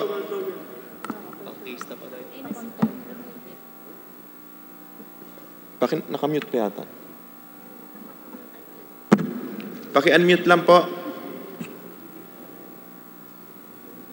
Mr. Kidlat, naka-mute po kayo. Pwede po bang pakipindot po yung unmute? Ayan, maaari na po kayo magsimula. Pakipindot po ulit, isa pa. Isa pa. Ayan po, pwede na po kayo magsalita ngayon, Mr. Kidlat. Magandang hapon po sa inyong lahat. Hindi po ako sanay magsalita sa mga forum na ganito. Usually kasama ko mga artists na medyo long-haired at mas informal, but I have to follow the protocols of Congress. So my deep appreciation sa ginagawa niya dito at pagtitiso niya para ma-improve ang broadcasting sa future. No? I think just for a little background, para you will understand where I'm coming from. Ako po si Kidlat Tahimik. I'm an artist from Baguio. And greetings from Baguio. Medyo malamig-lamig dito. But I also happen to be a national artist. Last 2018, I received my medallion from the President at Malacanang. I have been a cultural advocate. Malakas ang aking pakiramdam and pananaw tungkol sa mga katutubong Pilipino, yung mga kultura nila. Pero even in general, pati hindi katutubo yung kultura natin na which is unique from other countries, no? So, let me first clarify. I'm not here, hindi po ako narito para sa panig ng depensa ng ABS-CBN or for the prosecution ng ABS-CBN. Ako po ay, somehow, about 3 weeks ago, I accidentally bumped into one of your hearings sa TV, and I got interested at napansin ko na lahat ng pinag-uusapan ay mga PDRs, mga citizenship, mga dole. And tinanong ko sarili ko, bakit kaya walang cultural component na pinag-uusapan? At sa akin, bilang isang cultural worker, I think it's important na isama itong ingredient ng yung kultura ng Pilipino and the responsibilities of the broadcast industry to our culture. No? So please don't look at me as being on either side. I think the experts will decide when you vote later. Pero para sa akin na maybe just, ewan ko kung tama ito, may expression, friend of the court. And I will just like to state my views. And ang feeling ko that besides ang hearing nito is about yung mga naghahanap pa yun ng mga compliance or violations in the past by the network. I believe that this is also hearings na in aid of legislation for the future for better franchises in the future. If we're talking about this aid in legislation, then maybe may relevance ko yung gusto kong sabihin ngayon. Siguro ang tanong ko is, dapat bang franchise renewal ay tinitimbang rin ang mga impact, ang cultural impact ng programming? I'm not calling, all my artist friends will say, baka, Kidlat Tahimik is calling for censorship or tighter chains on the kinds of programming. I'm talking, pero pinag-usapan ko lang ho dito ang balance, a call for balance, kasi commercial considerations ang pinakamalakas at nag-monopolize the choice ng programs, no? Let me give out a little background as I see our industry, our broadcast industry. Alam mo nyo, I think there are 3 main broadcasting systems. Yung after World War II, when America was helping Europe regain after the war, they were offering Marshall Aid. Yung Marshall Aid was offering ways to help industry go back. And one of the offerings of the Marshall Plan was to help build a broadcast industry. Ngayon, this commercial broadcasting system was perfected and tried in America, no? Kasi wala silang gera, they were able to first create the technology, the television tube, then manufacture it, tapos nakalat sa mga millions of households, kaya naging very potent mass media ito, no? So this was the model that was being offered to the Europeans through the Marshall Plan. Pero, sabi muna ng mga, I think this is where may nagpreno, ang culture minister. Wala tayong Ministry of Culture dito sa Pilipinas. And I think, sorry na lang, I would advocate for that. Pero, I think our country has copied the American model in general. So, kung walang culture of Ministry of Culture ang America or Department of Culture, gano'n rin tayo, no? So maybe in the absence of that, we have NCCA and other cultural, but it is different to have a culture ministry. Anyway, in relationship to this application, na baka maglagay sila ng commercial broadcasting, most of the ministers of culture said, teka muna, teka muna, are we going to let Coca-Cola or Colgate or Ford Motors decide what images will be seen by our children, by our public? And they said, teka muna, we cannot leave it to them. So they opted for another kind. No? The other extreme of this commercial broadcasting system, where there's a lot of freedom, and meron mga broad limitations, which maybe like what the MTRCB has to warn people kung sumusobra sila. I remember I think when I was in college, I think we copied some of the censorship criteria ng American. Maybe some of you remember na dati kung one breast exposure pwede pa, pero kung 2 breast exposures, naku, bawal na yan.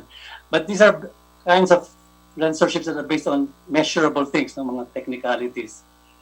But anyway, yung censorship naman, the other model is the state-controlled television, as in the communist countries. And then talagang total censorship, and you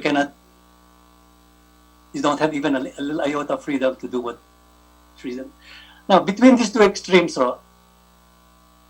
sabi ng mga ministers of culture, so muna, let's not give the power to the commercials, to the commercial sponsors, and let us not give it totally to the government, who can perpetuate itself in power. Nakahanap sila ng middle ground, and it's called the autonomous broadcasting system. The best example is BBC, no? And who's to say BBC is boring or shallow? BBC is a very good model.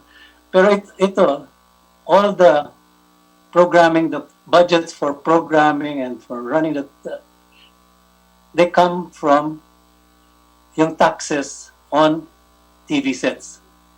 Every time a receiver is sold, merong tax yun. And I think every year, pagka naka-register yung TV mo, as long as it's operating, you pay taxes. So ito, nagkakaroon ng budget to support autonomous programming. That is hindi beholden sa sponsors, sa commercial sponsors, hindi rin beholden sa gobyerno.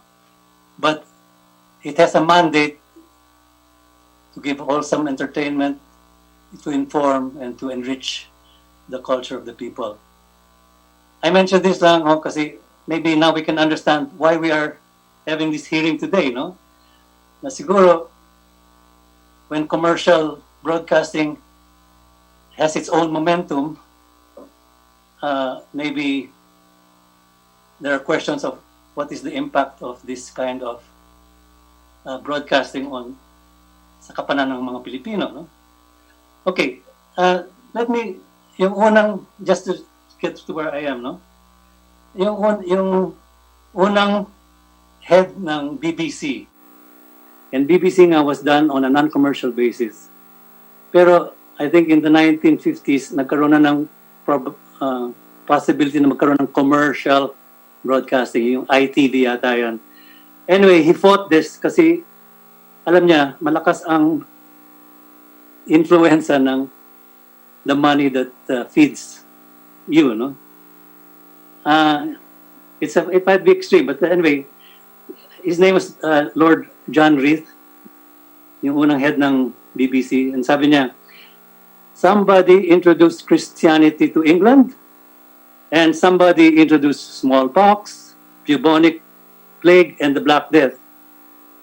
Wala pang COVID noon, pero siguro dapat kasama yon.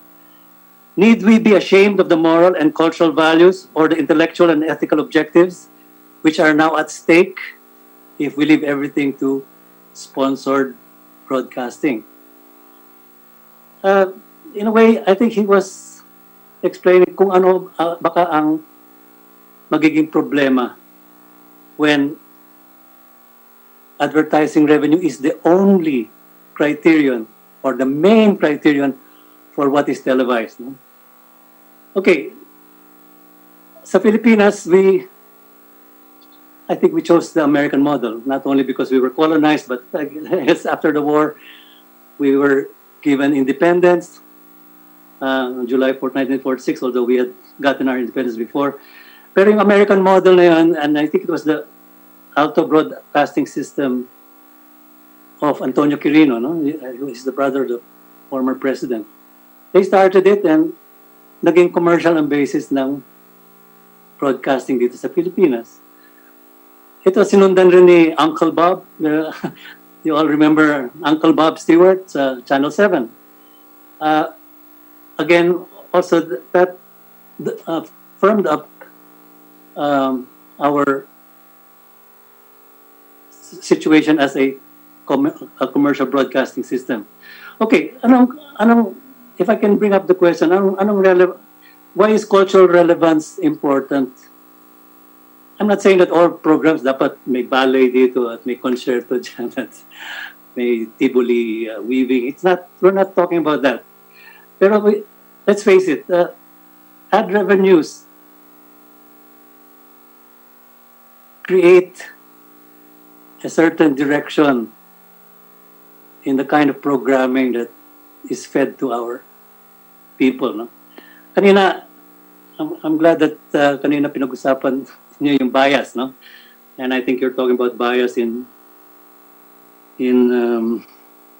newscasting, and there's also, well, there are other kinds of biases that I might add here, no? Like for example, and I'm glad that yung nagsalita yung KDP kanina because now I know where to complain.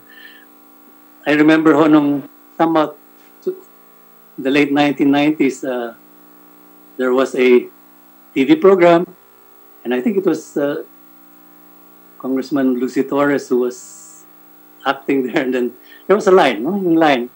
Maybe it was not her fault, but it was fed to her by the scriptwriter. Ang pangit-pangit mo. Siguro tatay mo, iguro.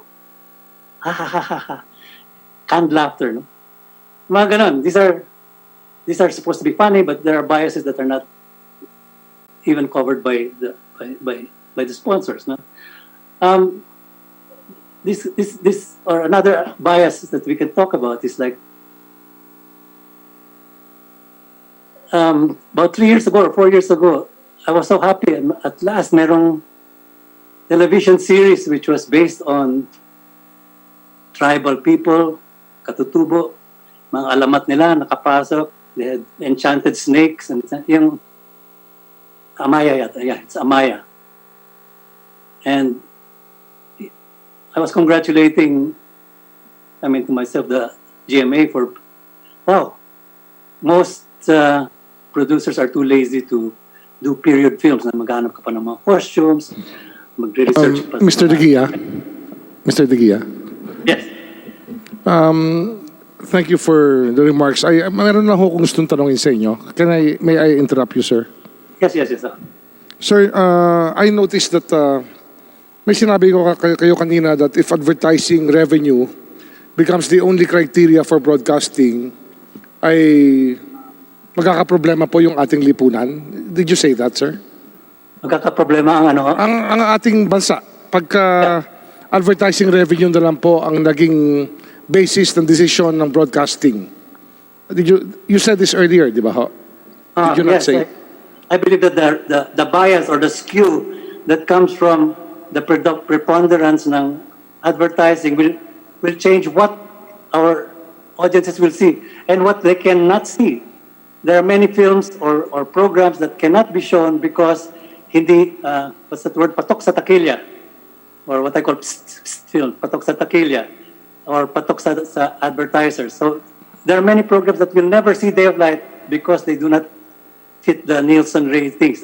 Nielsen ratings is the way of how they choose the programs. So, ito na lang po, no? Would you have any word to ABS-CBN? Kasi sila po ang dominant players sa industry. They're the most dominant players in the broadcasting industry. Would you have any word for them to at least wrap up your your message to us in the committee? Okay. As I said, I'm not looking at this strictly as an ABS-CBN thing. Or to the committee in general, sir. To the committee on franchises. Kami ho nagbibigay ng prangkisa sa broadcasters, maybe you can give us a word of advice to the franchise committee para ho maisaisip namin yung inyong mensahe tungkol sa kultura ng Pilipino. Okay, one of the things that I also wanted to just mention here was yung sa lakas ng influence ng TV, and like it or not, a lot of children are exposed to that. A lot of homes, ang pinaka-babysitter ay ang TV, no? I'm sure there are a lot of enlightened parents who try to control that and engage. Pero, let me quote another, alam mo nyo, and I think this is relevant, no? Noong 1961, when the new administration of President Kennedy brought in a new FCC commissioner, no? I think the FCC is like our Department of Telecommunications. And he was going to change the whole thing. And he said, you know, out of 73 hours of evening prime time and there's 59 hours ng action, situation comedies, quiz shows, and movies. His question was, is there no room on primetime TV to enrich and uplift audiences, to enlarge the capacities of our children? Okay, I can leave that there, and whether it's a message for ABS-CBN or for GMA or TV5, it's up to them. But this is a big question. Kasi, okay, ang starting point ko dito is, and I think that's why you're having this committee meeting, is that broadcasting is a privilege, di ba? Given by the government. I think ang premise dito is because yung air, the atmosphere is public property, and the signals can only reach the viewers by the networks using that. So itong responsibility, if the government is giving them with a franchise, they are parang naging trustees sila to a common good, no? And this is a concept of the network that maybe sometimes is forgotten, na meron kayong malalim na responsibilidad which has to be followed. And in these hearings, okay, yeah, so yung question was, and I think this is what that's FCC head, Mr. Minock, said. He was talking to a broadcasters convention in Washington, D.C. At sabi niya, and this is an important point, the public is your beneficiary. If you want to stay as trustees of this responsibility, if you want to stay as trustees, you must deliver a decent return to your public, not only to your shareholders.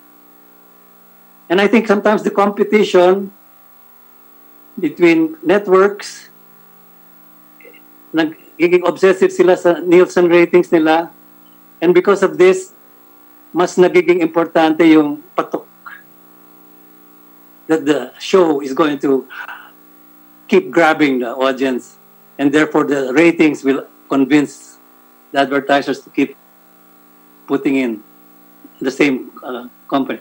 So ang trend, the actual bias that we're talking about now is the bias is only for trending, di ba? I only found out the meaning of that word trending last week. Yung trending, I don't know why. Pero dahil trending, dahil uso, yun ang magiging patok na magiging programa. And there will be many subjects that are neglected that will not even have a chance to say. So, will it be any surprise if the preponderance ng mga lumalabas sa, whether it's in the movie houses or on television, is yung mga superheroes, di ba? I mean, somehow, yung kabataan natin are all interested in Spider-Man and Wonder Woman and Superman, pero wala na silang nalalaman tungkol sa kadakilaan ni Andres Bonifacio or yung katalinuhan ni Emilio Jacinto. This is a bias that pushes them out. Maybe our advertisers are patriotic and nobody really thinks, I don't want to hear Bonifacio. No, maybe they just, teka muna, the cost revenue per peso I invest by showing instead the X-Men or any major hero will be better than if I show Marilu Diaz-Abaya's Rizal film. This is the kind of biases that I think are unseen, but if a real content analysis done of our shows will show. No? Okay, I want to come to a closing, and maybe I will try to. Napansin ko sa last 10 sessions niyo, you've been looking for violations, but if I look at my cultural criteria, and I want to bring it up, well, sabi ng KBP kanina, they can take complaints, but if, for example, if I would complain that Amaya was such a great adventure and to take a risk, no? But if I say, teka muna, but why is Amaya, who is the princess of that village or of that people, bakit siya yung, I don't know what's her name, Marian something, but she's the queen of skin whitening lotions, no? What is the subliminal message of that to all our kayumanggi Filipinas when they see that, wow, kailangan palagi yung pinakabida is somebody who is like them. Now, these are the kinds of things that maybe, can I come to somewhere where if I am talking to the committee in terms of future legislation, no? In aid of legislation, I think be aware of this strength of this bias, no? And how can we balance it? Can we have another agency that will try to say, teka muna, sobrang dito on this time, or you have to bring in a cultural balance, whatever. Or another possibility is that maybe whatever you vote today, I know that the honorable congressmen and women are wanting to come to conclusion to this, no? But whatever you vote, I think I would like to throw a seed to be planted. Na, I think we cannot go on like this forever. Di ba? COVID, everybody says after the post-COVID, we cannot go back to normal. We cannot go back to what it was before. And maybe it's a blessing that your hearings are during these COVID times because meron tayong mahahanap na pwede pang improve yan, pwede pang pagbutihan para our television industry will be truly in the service of the Filipino and the Filipino culture. So, without throwing out any darts at any of the particular stations, let me just say that my appeal is we cannot take for granted the impact of television. The television set is not like a microwave or a mixer or a washing machine. It's a very proactive machine that, well, you can use some word like brainwash, or it cajoles us to be good consumers. It makes us believe in certain ideologies. But we must make sure that it is really in the service of the people, that it is in the service of our future generations. I want to close this little thing. Let me just give you a last minute. This is my bamboo camera. It's a symbol of, it's a metaphor for telling the local story, yung local POV. I think a lot of our programs are patterned after the programs na yung magpapatok which come from abroad. No? But unless we take and tell our storytelling with our cultural filters, I think we will just be copycat, if we just remain as copycats of foreign programming because kikita. Ang biktima dito is going to be the Filipino people. So, this is a fish trap. I made it into a camera. I think some of you saw me when I received my award from President Duterte. I had a selfie with this camera. But please remember this visual. It's a symbol of letting our networks serve the Filipino people in a much deeper way. Ito nga, I'm hoping one day, last night, one day, I can give an award to one network who is probably has met the criteria of serving and having programming content that is really tumatama sa kaloob-looban ng Pilipino. So, maraming salamat po. Smile, you're in bamboo camera. Smile. Oh, salamat po. Thank you, Mr. Eric De Guia. Kidlat tahimik, Mr. Chairman, maraming salamat po sa oras na binigay ng committee para isang refreshing na point of view dito po sa ating pandinig. Kasi pang-11 na yata ito eh. Mabuti namang meron tayong cultural angle sa ating pinag-uusapan sa buong franchise hearing process. Maraming salamat po. Maraming salamat po. At ngayon po, pwede natin simulan na yung mga magtatanong. Una sa listahan, si Senior Deputy Minority Leader Janet Garin, na binigyan ng additional oras po ni Congressman Benitez, Baronda at Co. Mr. Chair, before the Honorable Senior Deputy Leader asks her questions, may I just inquire, Mr. Chair, if the representatives of the National Union of Journalists of the Philippines and CMFR will be allowed to also give their statements, Mr. Chair? I think they are on Zoom. Sige. Nasa Zoom na ba yung NUJP? Tinawag na namin kanina yan. Nandiyan na ba si Miss Elizabeth Panelo or Raymond Villanueva sa Zoom?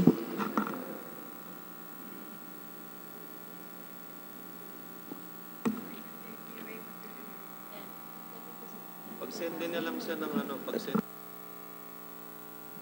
Ayan. Your Honor.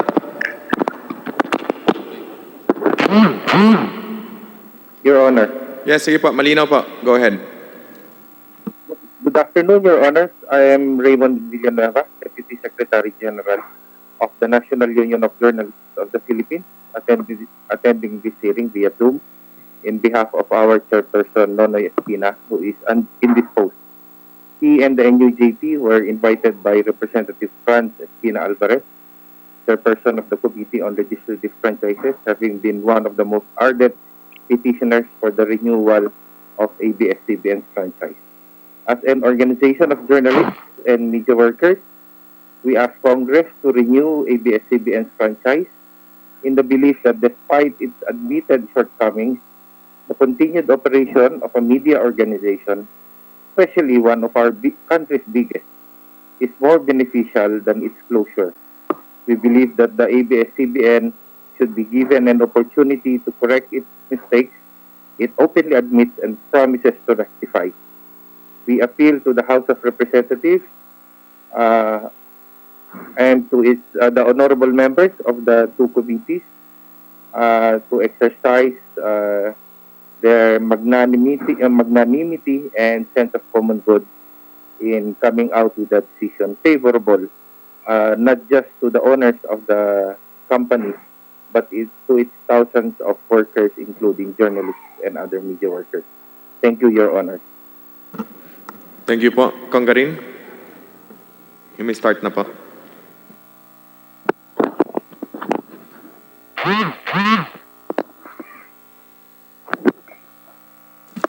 Thank you very much, Mr. Chair. Magandang hapon po sa ating mga butihing guests who are here today. Let me start by saying that I am opposed to any depletion or removal of our co-Filipinos insofar as the jobs that they have is concerned. However, we cannot just purely and simply use the cloak of protecting our employees without making sure that we stand by the mandate that was given to us. Moreover, we cannot also cover under the auspices of our employees when in fact we are actually doing some confusions in the name of public health. Mr. Chairman, distinguished colleagues, allow me to focus on Section 4 of Republic Act number 7966. allow me to quickly read Section 4, Your Honors, responsibility to the public. The grantee, and in this case, ABS-CBN Broadcasting Corporation, shall provide adequate public service time to enable the government through the said broadcasting stations to reach the population in important public issues, provide at all times sound and balanced programming, promote public participation as in community programming, assist in the functions of public information and education, conform to the ethics of honest enterprise, and not use its station for broadcasting of obscene and indecent language, speech, act or scene, or for the dissemination of deliberately false information or willful misrepresentation to the detriment of the public interest, or to incite, encourage, or assist in subversive or treasonable acts. Mr. Chair, distinguished colleagues, I have been a doctor for several years, and mind you, one of the current viruses that we have been encountering, especially in areas where there is a huge monopoly of a media provider, is a virus that we call public health misinformation. There was a report sometime in 2014 of a flesh-eating disease. This was an exclusive report made by ABS-CBN. Namangha po kami, Mr. Chair, distinguished colleagues, dahil lahat naman po ng mga doktor nakakaintindi that when we actually talk about psoriasis, grave as the situation may look before the layman's eyes, nakakatakot siya minsan tingnan. Yung iba, hindi po iba, halos karamihan po ng mga pasyente ng psoriasis ay pinandidirihan, lalo na't pag meron silang mga katabi sa trabaho, sa pampublikong sasakyan. But never did we expect that this will be blown out of proportion, labeling a province, labeling, I believe, a certain town or two areas in that town to have had a flesh-eating disease. This actually gave a huge impact on that town. Next slide, please. What was covered in the news later on was that the Sangguniang Panlalawigan wanted an apology from our major broadcasting network. But Mr. Chair, distinguished colleagues, kanina po kasi rinig ko po ang sinabi ng ating butihing resource person who happens to be handling the news. And I'll go over it in a while. Pero ang naisip ko po, ang naging tutok po ng sambayan ng Pilipino ay yung sama na loob na naramdaman ng mga opisyal, which I believe can be given credit. But did we ever think of the patient, of the family, of the hundreds or millions of psoriasis patients out there who has to live with the day-to-day stigma and discrimination na kapag malamig ang panahon, kapag umuulan, ang kaba at takot nila cannot be beyond explanation. And here is our major TV network bloating the issue. May I be refreshed, Mr. Speaker, Mr. Chairman, distinguished colleagues, what was the action taken by the station on matters related to this? ABS-CBN. Thank you, Mr. Chair. Good afternoon, Deputy Speaker Garin, and thank you for the opportunity to address your concern. I remember the story that you are referring to, and it was aired in our late-night newscast, Bandila. Hours after the airing, that story was flagged and our attention was called. We immediately launched an investigation into the erroneous airing of that story and imposed severe disciplinary actions against our airing journalists at that time. We also made sure that we tightened our editorial controls in terms of stories that were being covered and aired. I also sent a team to talk to provincial officials to see how our news division can help them in dealing with the impact of that story, Your Honor. Thank you. Thank you, Mr. Chair, for that kind response. Doon po ang problema eh. Tinutukan po natin yung mga opisyal dahil nagreklamo sila at tila nagkaroon ng resolusyon calling somebody persona non grata. But my focus is not only on our officials. Paano po yung pasyente? Paano po yung mga pamilya ng pasyenteng may psoriasis? Paano po yung patuloy na nilalait ng ibang Pilipinong, ng ibang kababayan natin, hindi nila naintindihan yung sakit? And instead of ABS-CBN being an instrument of educating our public, and unfortunately in this situation, naging tulay tayo para i-discriminate palalo yung ating mga psoriasis patients. Did you ever think of helping the family? Do you have advocacies on explaining to the general public what psoriasis is all about, how we can support them, na ayaw naman nila, subalit ito'y sakit nila, ito naman maski nakakatakot tingnan, hindi nakakapanghawa. Dahil ang naging reaksyon po ng ABS-CBN, tumutok doon po sa mga opisyal. At nakalimutan natin na yung taong nilait natin, taong may buhay at nasasaktan. At hindi lang po siya ang psoriasis patients. Marami pa po sila. And they are actually good people, nagkataon lang nagkasakit, isang sakit sa balat na wala pong gamot o kung meron mang gamot, napakamahal.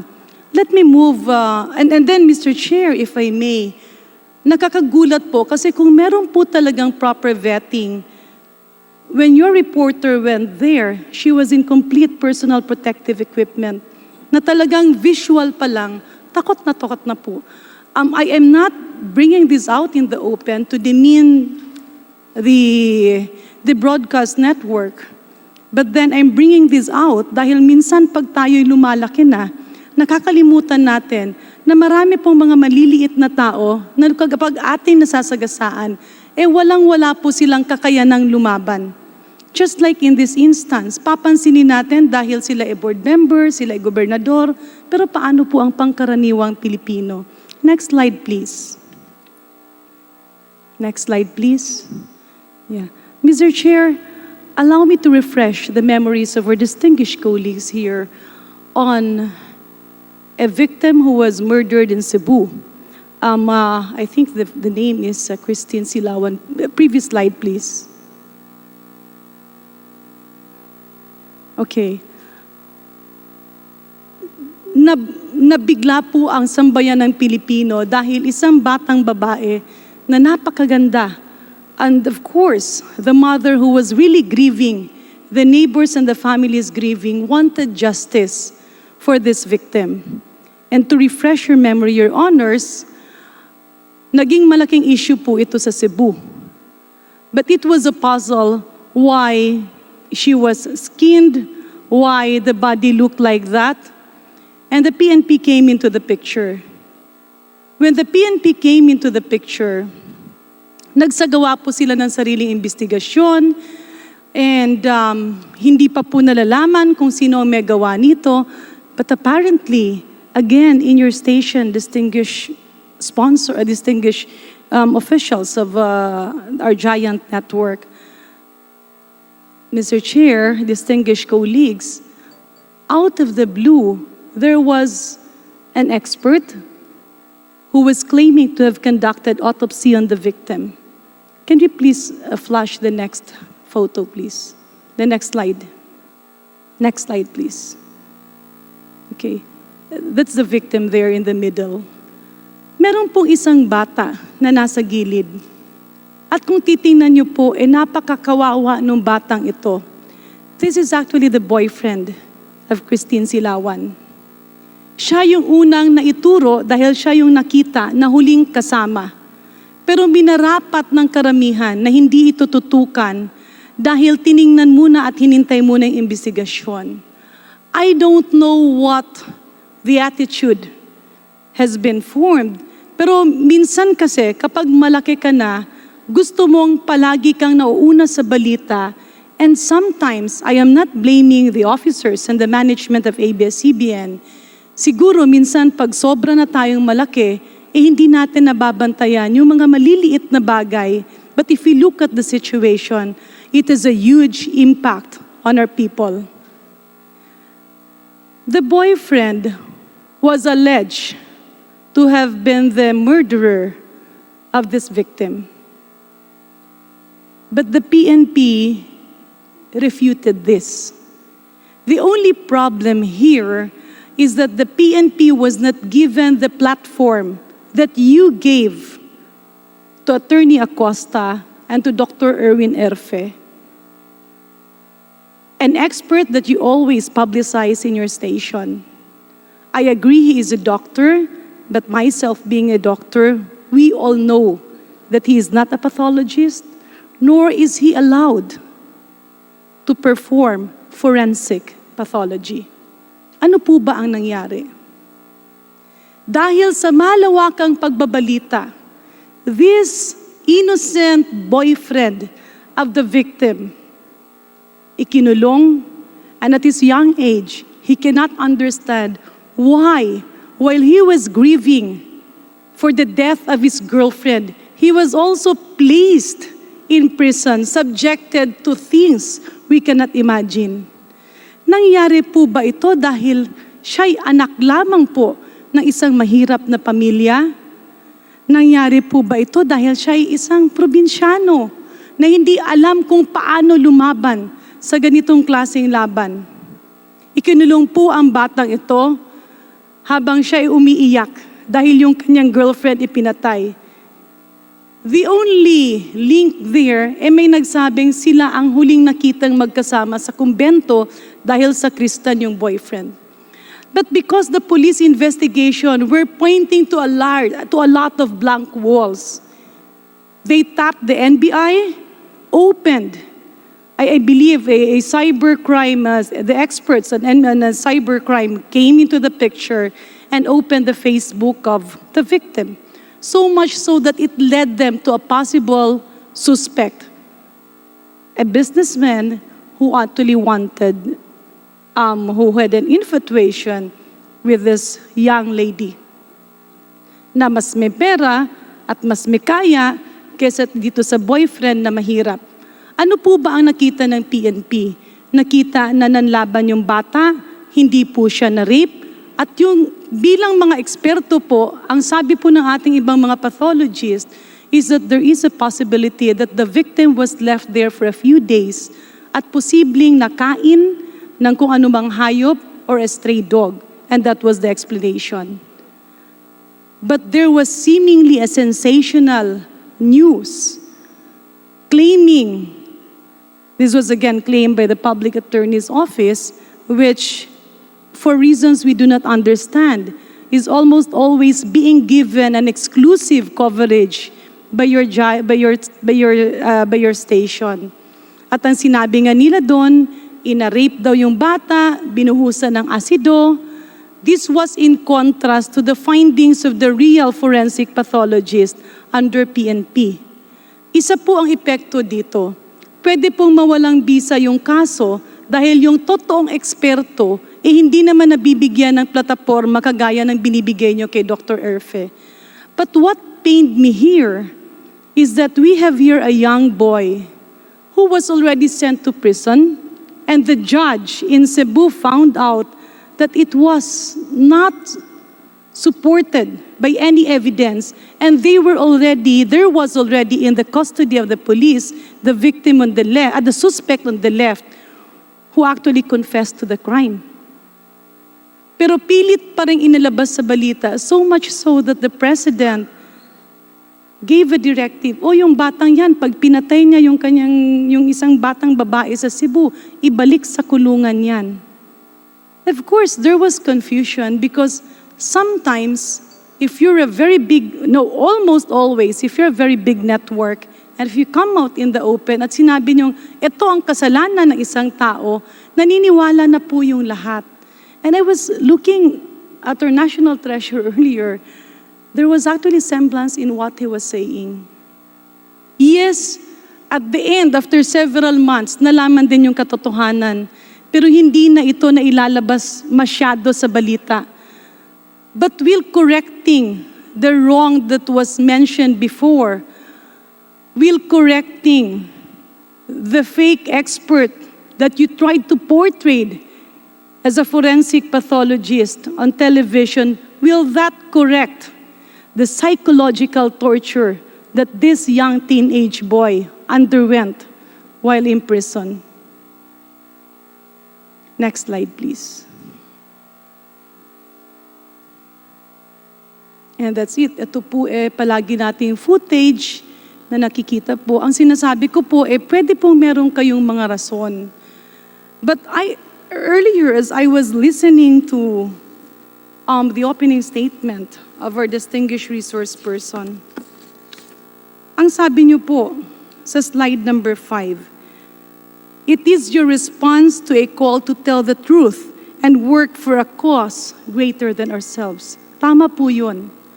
But a cause greater than ourselves is actually coming out and listening to the real experts, not to the friends of your employees or newscasters. At kung yung ating pong biktima was murdered, mas masakit po itong pangalawang biktima na sa batang at murang edad niya naikulong, pinalabas, ikinulong ulit, dahil nga po, yung eksperto na palagi niyong pinagbibigyan ng ere, hindi naman po pathologist. Next slide, please. Mr. Chair, distinguished colleagues, I really didn't want to open this up. But I do have high respect for ABS-CBN. As a child, nakikita ko po, nung maliit pa po ako, kayo na po ang unang bukang bibig. And even my daughter, when she was growing up, we were always excited to bond together to watch the soap operas. The good channels and the advocacies that you have made us bond together as a family and allowed us to talk about a lot of things. But as the years passed by, my eyes were starting to open to a few people whom I've known. Mga taong walang ibang ginawa kundi magtrabaho. Mga taong kinainggitan. People who are not powerful. I'm really sorry, I'm just a little bit emotional because this person,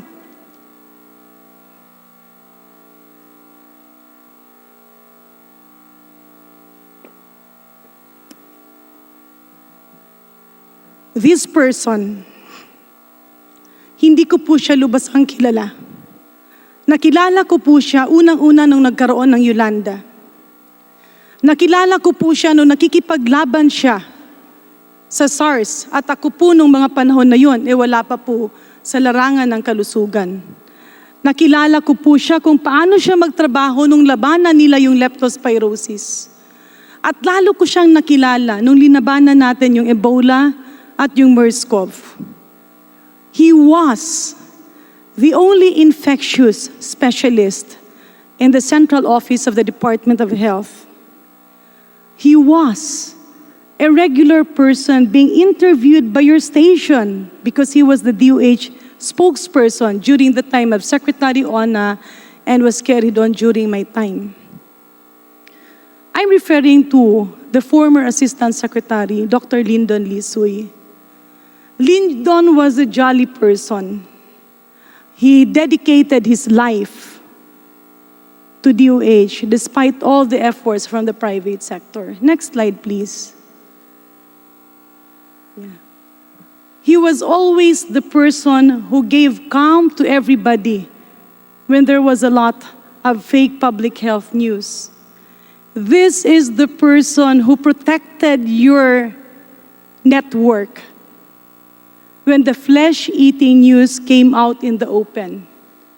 Siya po ang lumabas at nakiusap na wag nang palakihin, and siya po yung kumausap sa mga pasyenteng may psoriasis, telling them that everything will be all right, that it was not the usual thing that happens. And who will expect that Lyndon will be victimized by the impunity that sometimes happen in a very big corporation? Next slide, please.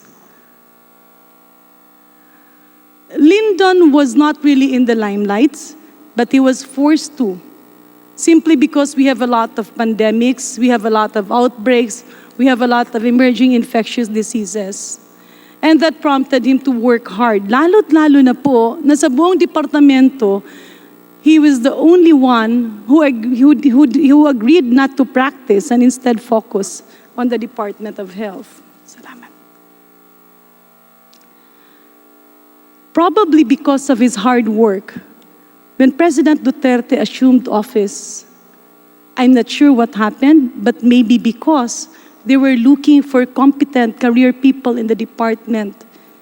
Director Lyndon Lee Sui, who was not appointed as Assistant Secretary or Undersecretary during the previous administration, during the time of former President Aquino, by virtue of his being career and by virtue of his performance, he was appointed as Assistant Secretary.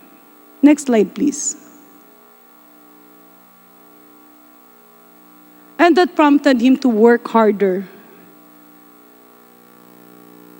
But sometime in December and even in November, although there were already a lot of intrigues about him being appointed, he was always cited as somebody who did not campaign for the president, as somebody who is not really, as somebody who was a spokesperson during the time of the former president. But despite all of this, he was appointed by virtue of the career promotion inside the department. Siguro ito ay pinagsimulan ng mga ibang matagal nang naiinggit sa kanya at ngunit hindi niya lang pinapatulan. In one of your TV stations, I remember that fully because I was about to have dinner, and when I opened up DZMM, Secretary Duque was about to be interviewed, and a person who hated Lyndon for being appointed submitted a letter to Secretary Duque. Unfortunately, even before Secretary Duque had time to peruse over it in his office, because Secretary Duque, just like all the other former secretaries of health, decided to top Lyndon for infectious disease concerns and for emerging illnesses, and even as a spokesperson. There was a 2-page letter read verbatim before the eyes of all doctors listening. Hindi lang yun. I just heard it later from colleagues that he had an ailing father who cannot sleep and who cannot eat without watching TV Patrol and without listening to DZMM. Yan po ang pangkaraniwan araw-araw. Yan yung ginagawa ng tatay niya. Yan yung ginagawa ng nanay niya. But on that night, laking gulat nila nung binasa yung 2 pahina ng sulat, a letter accusing him of corruption, a letter accusing him as a medical representative, a letter accusing him of being incompetent, a letter threatening him, and a letter calling on the President to remove him from the Department of Health. Hindi ko na po matandaan, pero sa grabe at sa dami na akusasyon doon, we saw the immediate transformation of Lyndon. He was never the same old person that we used to see him. Moreover, he cannot forgive himself for inflicting that harm on his parents. Alam mo yung palagi niyang bukang bibig na, kaya ko namang masaktan ang sarili ko. Pero yung masaktan yung nanay at tatay ko, dahil lamang po ako na-promote sa DOH, hindi po ba mas maganda na tanggalin na lang po ako bilang opisyal? But people were advising him not to give up. Why? Simply because he was the only infectious disease specialist in the whole department. And after that, he was always being ridiculed. Of course, hindi po siya payat na tao, hindi po siya, mahirap po kasi minsan pag parang kinakantsawan ka. And you're a scientist or you're a doctor who is not used to all of this. Because doctors as they are lahat po ng mga eksperto hindi po mahilig humarap sa media because you're always busy in your work. If there are doctors who will have the whole time of their life facing media, it's because they're not practicing, or it's because they are not busy with patients, or it's because they have ambitions. And a very powerful TV network like your station unconsciously can ruin the lives of many of our scientists and our doctors. That's why I decided to come out and speak up for them, because I've seen a lot of them suffer in pain. I've seen a lot of them who are brilliant scientists but who cannot speak up when it comes to talking before radio stations and TV stations.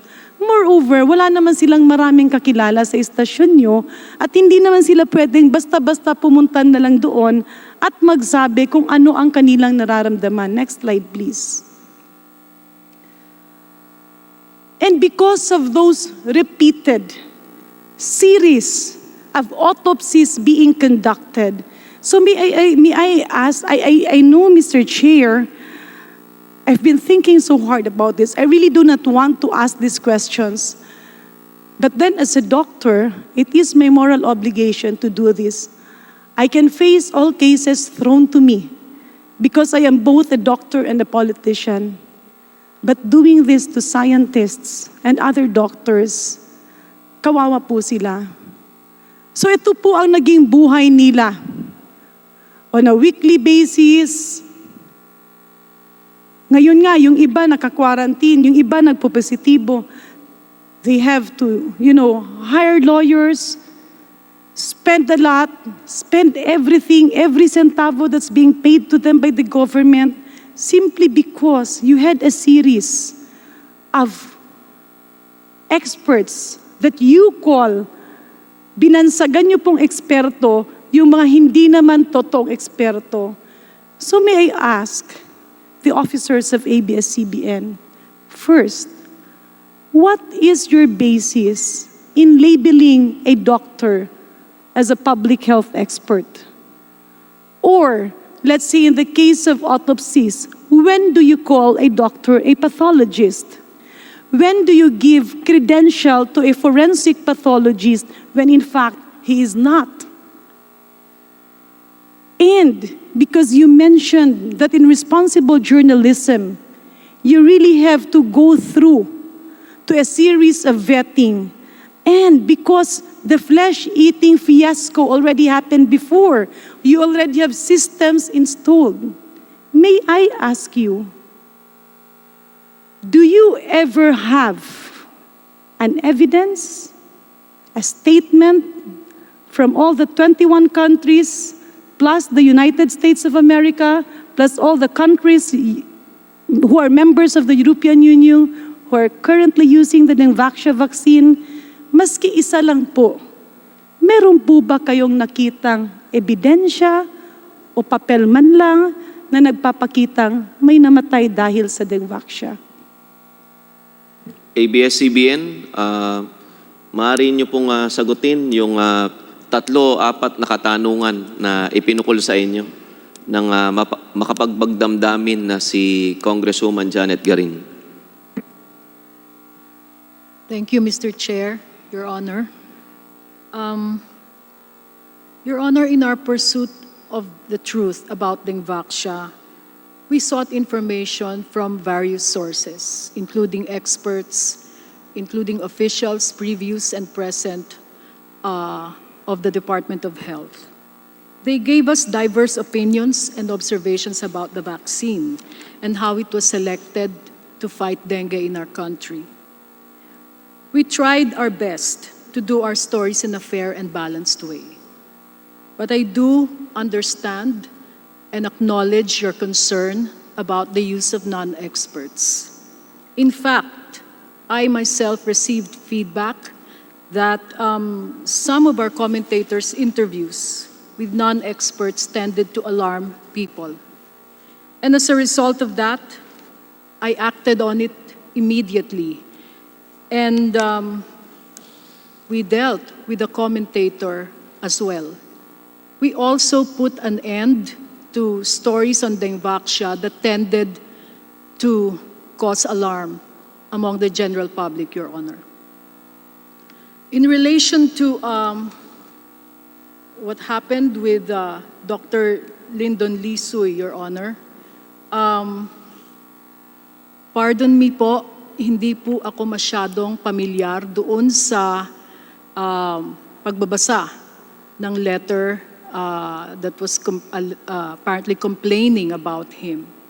However, let me just say this. We are a large news organization. Our news platforms have been integrated since several years ago. And sometimes mistakes were made. We are far from perfect. We acknowledge that we make mistakes, Your Honor, and we try our best to do everything to correct them in a timely manner. Everything we do is really for the benefit of our viewers and for our public. Wala pong mali siya doon. Kaya nga po, hinigpitan namin ang aming editorial controls para mapigilan ang mga ganitong pagkakamali. It is a continuing effort to improve our protocols and our processes, as well as to professionalize our ranks even more, Your Honor. Mr. Chair, distinguished colleagues, there were 3 phrases that struck me. First, the answer on timely manner. Second, no malice. Third, you consulted experts. May I inquire? Well, because when we talk about experts, we're not talking about personalities. We're talking about specialty societies, medical societies, and even the World Health Organization. So can you enlighten me? Or if you won't have time anymore, you can submit to us in writing. Sino po yung eksperto na sinasabi mo? You can just name the major expert that you have. Pangalawa, timely manner. Yeah, Mr. Chair, before that, just so we will not be deviated from the point of discussion, sino po yung eksperto na sinasabi nyo? I cannot remember at the top of my head, Your Honor, but I do remember that we had several news stories that we aired in our various platforms on Dengvaxia that relied on officials of the health department at that time. However, I acknowledge that there were also non-experts interviewed during our commentary programs on radio, Your Honor. Yun po ang pagkakaiba nung mga content na nailabas po namin tungkol sa Dengvaxia. Do you have an advisor or a consultant who guides all your stations and your TV networks whom to interview, whom not to interview? One of our public health experts, one of the public health experts that we consulted and provided us information to guide our editorial decision-making was Dr. Susie Mercado. That was the height of the Dengvaxia controversy, Your Honor. Mr. Chair, distinguished colleagues, I know Susie as a doctor. What made you choose her? I mean, I don't want this to focus on her. Ang tinitingnan po natin ay yung action po ng inyong network. Sa dami-dami po ng doktor sa buong Pilipinas at sa buong mundo, bakit po kailangan lahat ng mga usapin sa kalusugan ay kailangan nanggagaling kay Dr. Susie Mercado? Siya po ba isang infectious disease specialist?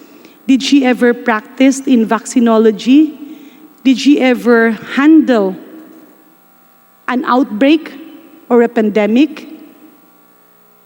Your Honor, no.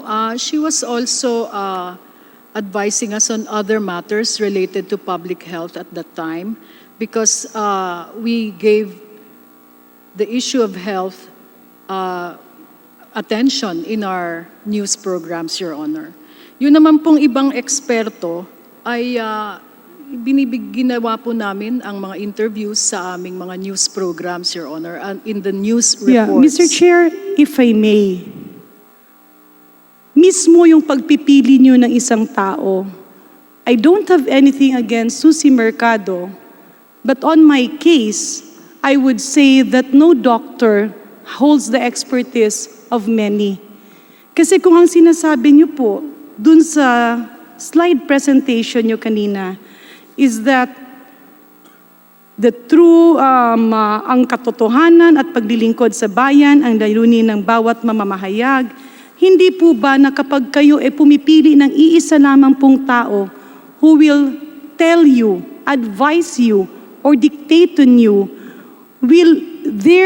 hindi po ba sa gagawin yung ganyan, ang laki ng posibilidad na kung meron siyang personal na kalaban or meron siyang galit sa isang tao, magkakaroon ka ngayon ng pag-aaway-away among doctors, because a giant TV station should have went through the Philippine Medical Association, or even get the official statements.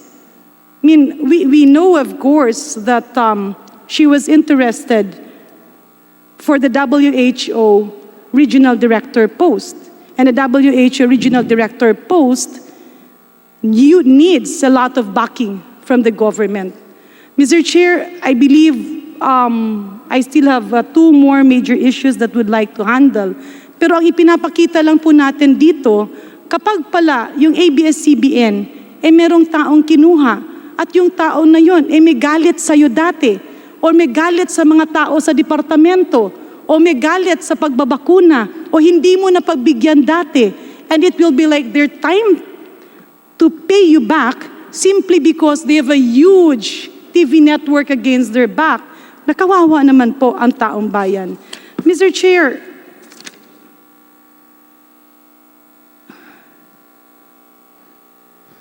next slide, please.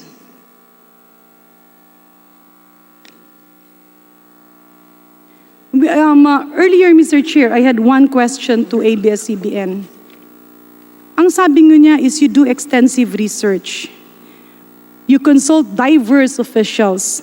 We have the Philippine Medical Association, the umbrella organization of all doctors.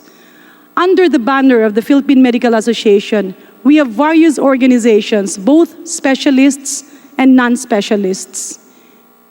Bakit po ba?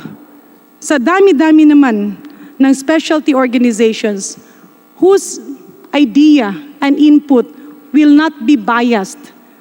Bakit po ba kailangan ang inyong sasabihin sa larangan ng kalusugan nakatutok lang po sa isang tao?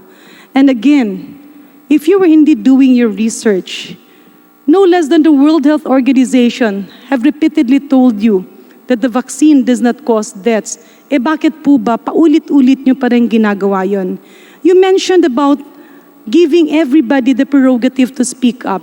Mr. Chair, distinguished colleagues, I'm going to submit to this august body a review of the interviews, the corresponding airtime, by a few of the people of ABS-CBN kung saan halatang-halata po na parang ginawa ng black time yung inyong broadcast network para lang po sirain yung mga matitinong opisyal sa loob. Na kapag yung isang tao gustong magpa-appoint at walang bakante, lalapit lang sa isang empleyado nyo, isang opisyal nyo, para sila makapasok. Do you look at this as responsible journalism? And moreover, you mentioned timely manner. Ilan po bang otopsiya ang nakandak muna ni Dr. Erfe bago nyo ito hininto? And how long did it take you? A few days? A few months? Because if my memory recollection tells me right, hindi nyo po ito hininto hanggang nawalan na lang ng gana yung taong makinig. Mr. Chair, my last public health concern here. ABS-CBN should have been a very responsible network. Nakasaad po sa kanilang franchise agreement as contained in Republic Act number 7966. Responsibility to the public. You should conform to the ethics of honest enterprise. You should not disseminate or deliberately disseminate false information or willful misrepresentation to the detriment of the public interest. Ano po ang ginawa nyo? Araw-araw, si Dr. Erfe, kaharap ang ang sambayan ng Pilipino may dugo na autopsy. Una, autopsies should not be conducted by non-experts. Pangalawa, naglabas po ng hinaing yung Philippine Society of Pathologists, the umbrella organization that holds the expertise to this. At ang pakiusap nila, please do not tolerate this. But it fell on deaf ears, Madam Speaker, Madam Resource Person. At ang sabi nga nila paulit-ulit sa inyo, bakit hindi nyo pwede itong gawin? Because as pathologists, they have been taught to strictly observe the confidentiality of the autopsy process and to respect the mortal remains of the patient. Not only that, it was very prominent in your series of exclusive interviews and exclusive shows that media men were filming the actual autopsy examination. Never have we paraded as doctors the organs of the autopsy cases we have done in public, dripping the blood. Not only was that inhumane and disrespectful to the dead, it was also dangerous on the part of the media people who were exposed to possible viruses and bacteria that may be present in dead bodies. Kailangan nyo po kasi talagang alagaan yung inyong mga empleyado dahil lang po ba kailangang makascoop, papupuntahin nyo sila at ipaparada nyo sila. It is tantamount to a public health menace. And Mr. Chair, distinguished colleagues, this was the cause of vaccine coverage plummeting. Now that you have heard from all over the world that viscerotropism and neurotropism does not exist in the so-called victims that you were calling. Kasi paulit-ulit po kaming reaching out to your station. The others listened, but ABS-CBN, because you're a big conglomerate and you're a giant, our voices fell on deaf ears. And even up to this point of time, with health issues, you keep on interviewing non-experts. And the problem there is, kapag ikaw ay isang doktor, binigyan ka ng airtime ng ABS-CBN, the public now believes you. Expertise is already measured by whom you invite and whom you give platform. Those autopsies exposed your people to a lot of bacteria and viruses. Hindi po pwedeng gawin yun. Yung pagparada natin ng mga dugoang internal organs, ano po ang nangyari? Natakot lahat ng nanay. Bumalik ang polio, nagkaroon tayo ng outbreak ng measles, nagkaroon tayo ng outbreak ng Japanese encephalitis, dengue, chikungunya, name it, you have it. Now, it pains me to hear you clamoring that you have been helping the Filipino people, clamoring that you have been helping our country.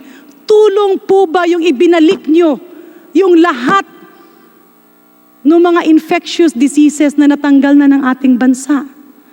Tulong po ba na naging instrumento kayo that for the 10 years that we have been polio-free, it only took you and some of your people dahil gusto nyo yung limelight, gusto nyo yung media. Those irresponsible reporting, I do not care if you will be hitting me personally, okay lang po yun. Pero yung programang iningatan ng ating gobyerno ng ilang taon, just because if you cannot perceive the real experts in our country, how can you have responsible journalism? How can you convey the real public health information? How can you deny that you have been unknowingly and unconsciously become a part of that virus that's creeping on our public health?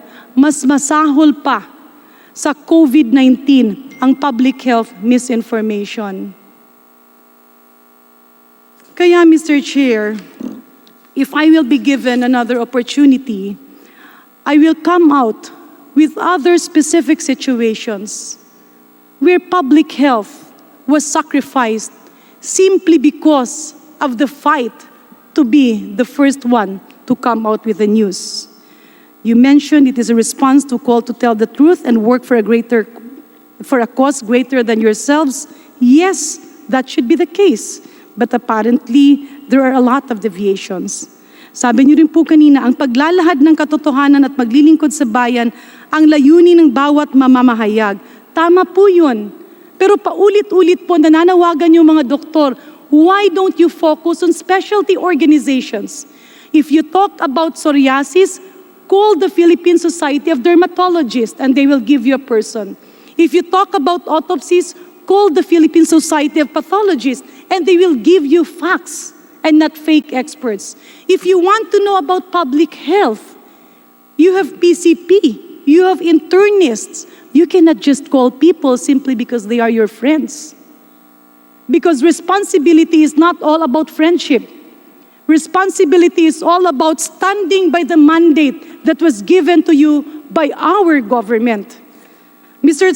Chair, I know nagalit na po, wala na po akong oras. I really would have to enumerate other illnesses that has been sacrificed by the claimor to be on top in terms of bringing news to our people. At uulitin ko po, napakarami po ng mga mababait at mga galing tao sa ABS-CBN.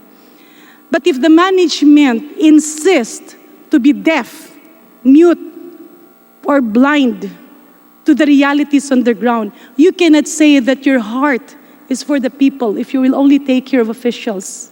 You cannot say that your heart is for the people if you cannot let our lowly brothers and sisters speak up and be heard.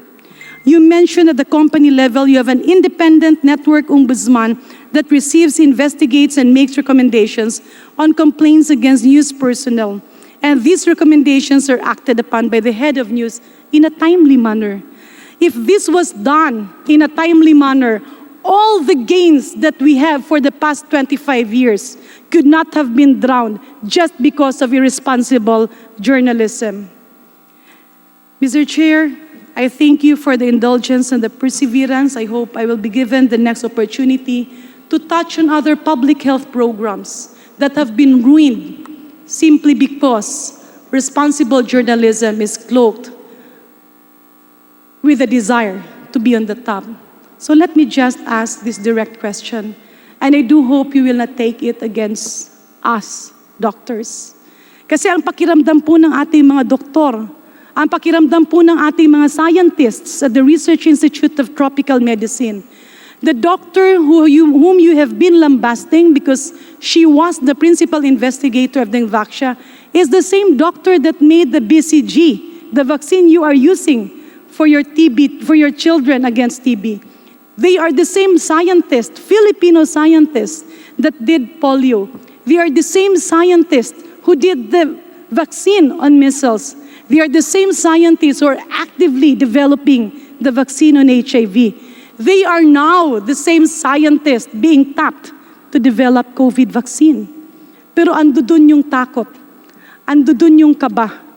Kasi alam nila kahit magaling sila sa larangan ng kalusugan, pagdating po sa media, wala po silang panahon na makipagkape-kape at mag-PR sa inyo kasi wala silang kakayanan at wala po silang ganun kalawak na oras para gawin yon. To Mr. Katigbak, whom I respect so much, I hope you can answer my question truthfully, honestly, and as a Filipino. Ginamit niyo po ba ang Dengvaxia para mapalapit at akala niyo ay mapapalapit kayo kay Pangulong Duterte by hitting the previous administration? Hindi po, Your Honor. Will you commit that you conduct an investigation? By the way, Mr. Chair, pasensya na lang po. I remember, I tried to always erase this on my mind because I don't want to be a bitter person. But I remember when I was heavily challenged as a doctor, and I was criticized because I'm from the province and I'm not from Manila. I accepted all of that. But what pained me is that you gave me an instance to answer before DZMM. At doon po natuwa ako. Dahil in-interview ako, nung umagang yun, nagbigay ako ng sagot at sabi ko, I will prioritize this. I will answer this.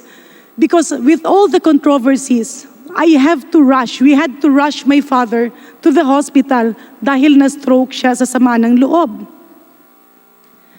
And when that happened, ang sabi ko sa sarili ko, talaga naman pala na dapat hangaan ko yung ABS-CBN. Because after all the months of the lies and the unfairness, you gave me 30 minutes of time in DZMM to be interviewed. At doon ko sinabi ang buong katotohanan. But when I reached the hospital bed of my father who was being transported to the ICU, he was looking at the TV, he was crying, and he was telling me, ano yung nangyayari? Because on your TV Patrol News, it was all over the headline, Garin apologizes to Dengvaksha parents. I did everything to call your station. I was in touch with all the people that we can call dun sa mga numero ibinigay nyo. Kasi hanggang sa ANC, paulit-ulit yon. At ang sabi ko, pwede bang wag nyo na munang ibalita yon? Because it's not true. And I told them, just give me time. Para lang yung tatay ko, mamatay man siya o makasurvive man siya, hindi niya dalhin sa pagkamatay niya yung sama ng nararamdaman niya because he heard me when I was being interviewed. And if you can prove in that interview that I did apologize for the Dengvaksha program, I will immediately resign from Congress. Napupudpud na po yung daliri namin. Kasama ko yung aking mga kapatid at nanay sa kakatawag. But it fell on deaf ears. It fell on deaf ears. I just wanted to ask you, at isa lang po yung tanong namin. Ang sabi namin, when did you have that interview on TV Patrol? Naka-headline pa. And your people were telling me, ay hindi po. This is from the management. This is from the management. Mr. Chair, distinguished colleagues, I will not be personal on this. It is enough for me that what happened to me will not happen to other doctors. I might be privileged enough because I have my mandate and the people in my district who have known me and who will not believe in the lies, even if it will be ABS-CBN peddling this. But I am worried that if this will be done again to the other doctors and the other scientists or to the patients who are discriminated, ano po ba ang laban nila? And as a member of this august body, I look at it as my extreme responsibility that your management should not allow this to happen. Sir, moms, please review my interview in DZMM. I can give you a tape. And then go into TV Patrol on the same day. You had that news item repeated for straight 3 days. At ang sagot nyo lang sa akin, ganun Yun yung instruction ng management, we heard you. I even asked, when did TV Patrol interviewed me? Because I was just in that hospital taking care of my father who felt very bad that the TV station that he looked up to since he was young was the same TV station who will be an instrument of a few people who were not happy. If you are part of the executive, when you become a secretary, a member of the cabinet, you cannot please everybody. There are tough decisions that you have to make. And there were a lot of tough decisions that I had to make because we had to cleanse DOH from corruption. There were a lot of tough decisions we had to make at FDA. At marami po kaming ginawang desisyon para linisin ang PhilHealth. But if your TV station will be allowed to be an instrument of a few people who would like to be appointed, or a few people who would like to win in an election, or of a few people who are not really experts but who are pretending to be experts, or a few people who will get back at us because their businesses were ruined because we have to put systems. Ngayon, ang daming nagrereklamo sa DOH. But did you ask them why they cannot move? Because they are afraid of ABS-CBN. Gustong-gusto ng mga doktor na gumalaw. Gustong-gusto ng DOH na gumalaw. Pero bawat galaw nila, bawat desisyon, bawat gawin nilang tama, ang bukang bibig nila, baka malindon lisoy kami. I do hope, Mr. Chair, distinguished colleagues, that the management of ABS-CBN will look into this. Kasi kung mabigyan po natin sila ng prangkisa, at narinig ko po sa ilang kasamahang natin, ayaw natin mawalan ng trabaho ang ating mga kababayan. Ayaw nating ipitin ang isang malaking negosyante. We are all one with this. But if protecting a business conglomerate would mean tolerating the lies on public health, would mean tolerating the fake experts that you continuously interview on your station, then we have to stand up. Even if we lose this vote, I have to stand up. I have to convey the sentiments of our doctors, because not every doctor is given the privilege to sit in Congress. Not every doctor is privileged to be a mother. And as a mother, and as a legislator, and as a vaccinologist, I can sacrifice my political post if only I have to stood up by the Hippocratic oath that I have always agreed upon. At patuloy ko pong tatayuan at gagawin ang nararapat para sa mga bakuna dahil vaccination saves lives. And now we are in this mess. Now we are in this pandemic. This pandemic is already a big problem.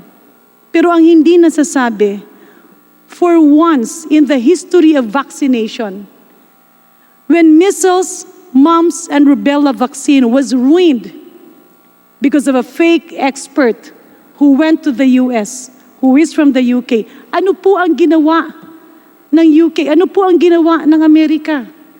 Ano po ang ginawa ng mga media? They came out with the truth. And that doctor, tinanggalan ng lisensya.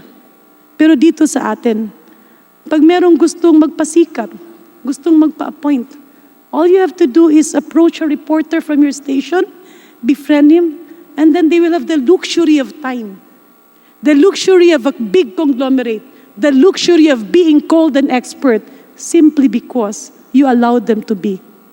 Mr. Chair, distinguished colleagues, even up to this point of time, I still don't know whether to vote yes or no. I'm still thinking. My vote might just be one vote. Maliit lang po ito. But it is enough for me that if ever we grant them the renewal of their franchise, all of this should be looked into by ABS-CBN.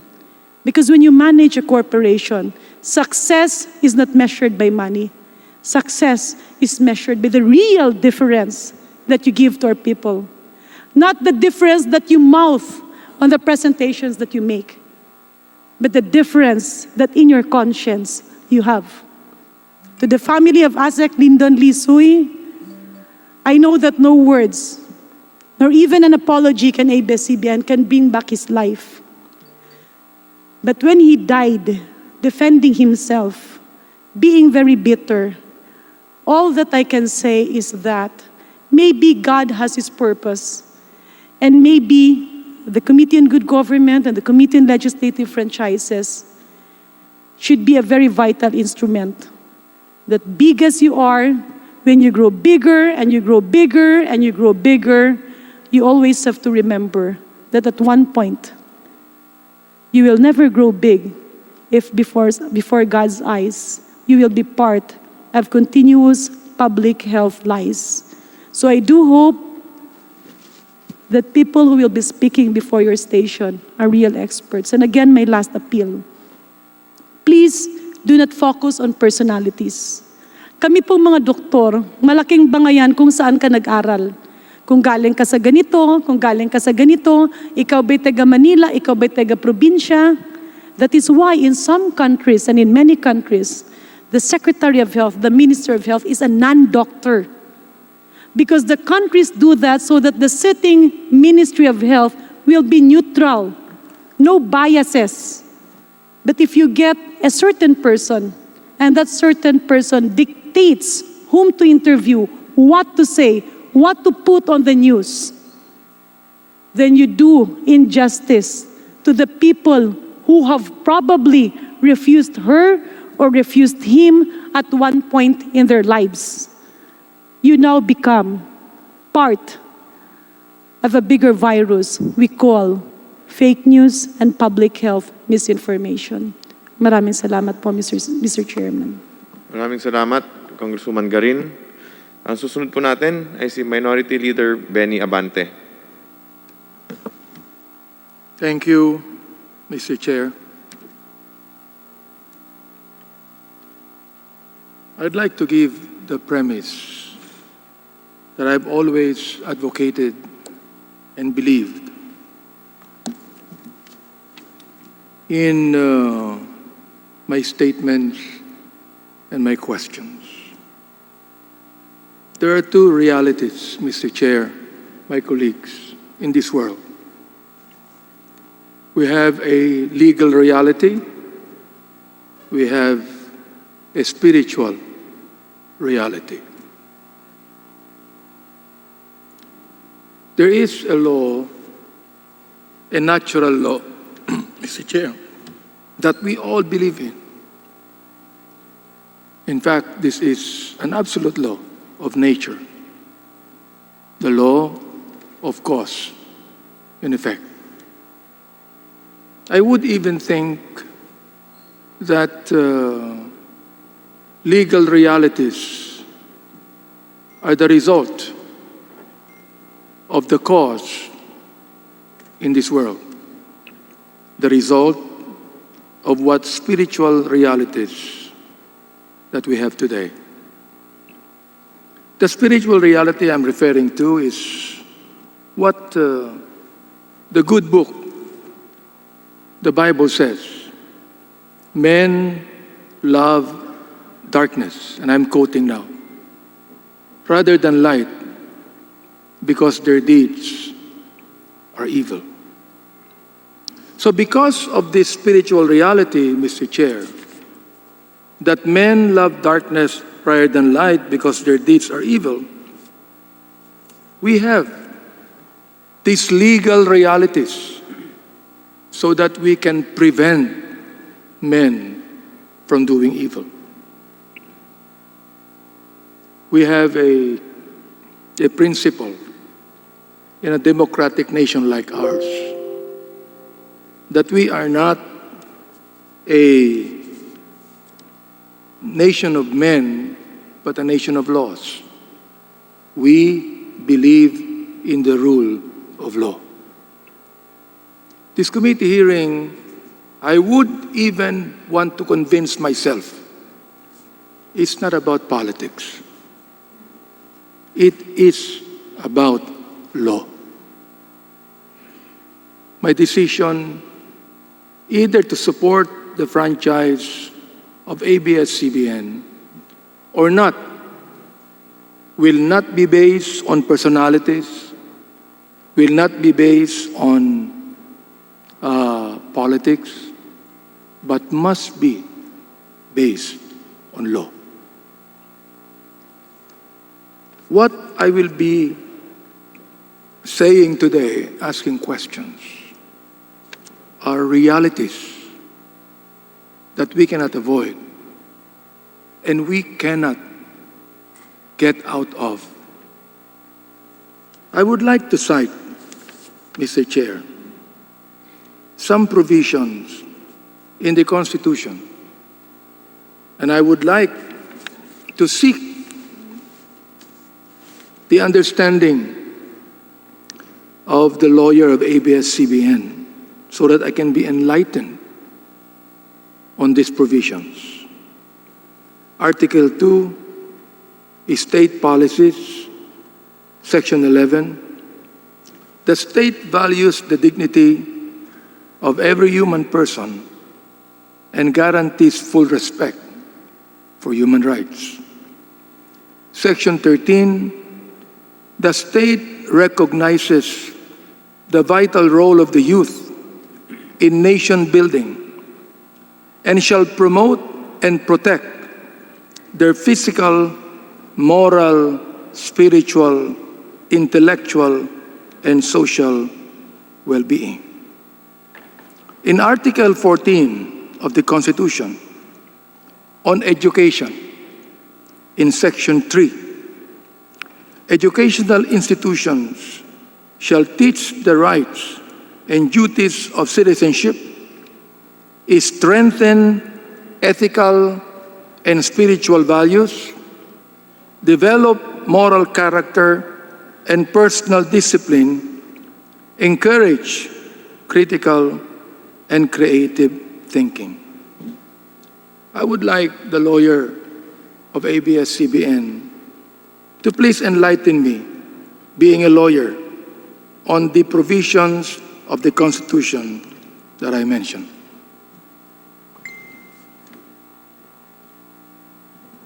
Mr. Chairman, request that Attorney Bautista be allowed Attorney to Bautista? speak. Nasa Zoom ba siya?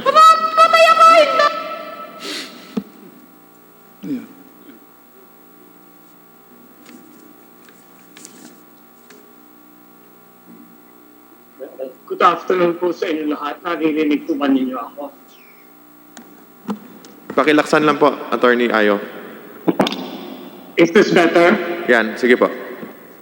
Salamat po sa tanong ninyo, Congressman Abante. Yung pong state policies ay para pong advisory or recommendatory policies ng Constitution. But they have to be implemented by actual legislation. Kasi para motherhood statements ito na sinasabi ng ating constitutional framers na ito dapat ang ating gawin. But they need specific implementing legislation.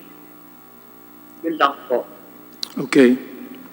Ito po bang mga provisions na ito, Attorney, kasama dito ang media at broadcasting? Opo, kasama po. Dahil po lahat ng citizens. Okay. I would like to cite some events in your programming, Mr. Chair, if I may be allowed. Go ahead po. I have the presentation here. And my first question, perhaps it can be answered afterwards, is this. The first slide.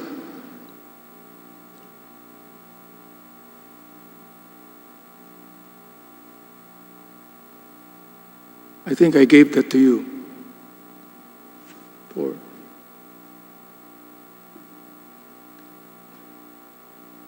Wala ba? Just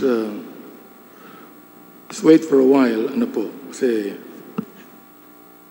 mawawala po yung pagiging madamdamin ko pag wala yung presentation.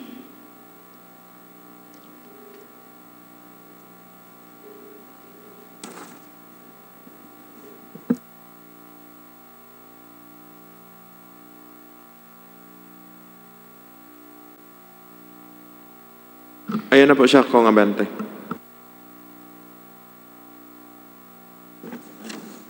There is a question that I would like to ask that can be answered after perhaps the complete presentation that I have. And this is the question. Is ABS-CBN, and I would like to say this, no, and I'm not picking on ABS-CBN alone. I believe that God has allowed this franchise issue to be tackled by Congress so that the other networks will realize the values of what I'm going to say. So this is not just ABS-CBN. This is all the networks that we have in our country today. So, I would like to pose the question, and the answer would be afterwards. Is ABS-CBN following the 2004 implementing rules and regulations of Presidential Decree number 1986 as updated October 2012 on TV classification, applying contemporary Filipino cultural values as standard? That would be the comprehensive question, Mr. Chair. Next slide.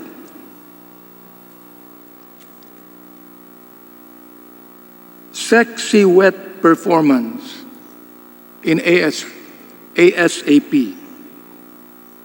It says, remember when rival Sunday noontime shows Party Pilipinas and ASAP both grabbed the attention of the MTRCB.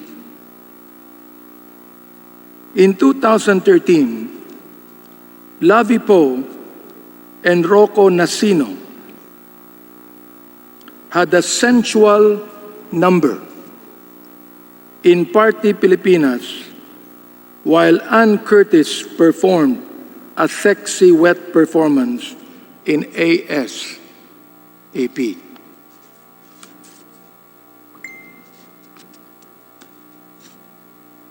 Next slide.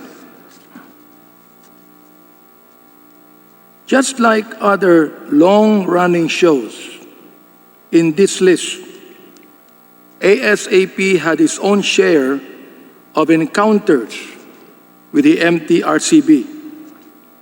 One recent incident was Ann Curtis' 28th birthday production number, where she did a, I quote, wet performance of Rihanna's hit song, Diamonds. In the performance, aired in February 24, 2013, Anne wore a black strapless dress with a very high slit. Next slide.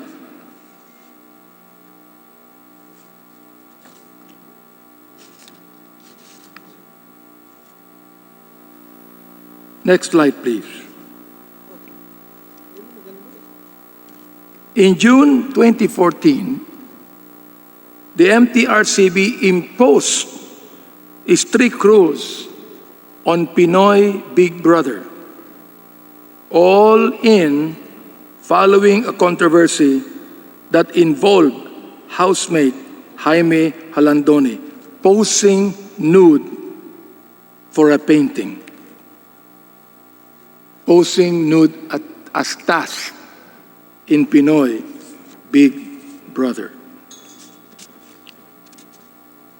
Next slide, please. Certain sectors, including the Philippine Commission on Women, raised concerns about a weekly task wherein Big Brother urged Jaime to post nude for a painting that would raise funds for a charity. Jaime, who is vocal about being a devoted Christian, backed out from the nude painting challenge, as did the three other housemates, Daniel Machunaga, Michelle Gumabao, and Ranti Portento, who were supposed to accompany her. PBB All In issued a public apology as ordered by the MTRCB through TV Patrol. The government agency also ordered the show to adopt gender-sensitive measures, including seminars in coordination with the Philippine Commission on Women. Next slide, please. Kong Benny, Yes. Inform ko lang po kayo, dinagdagan kayo ng additional 5 minutes ni Congressman Mike D. Thank you. Next slide, please. Offending sensibilities in Pinoy Big Brother.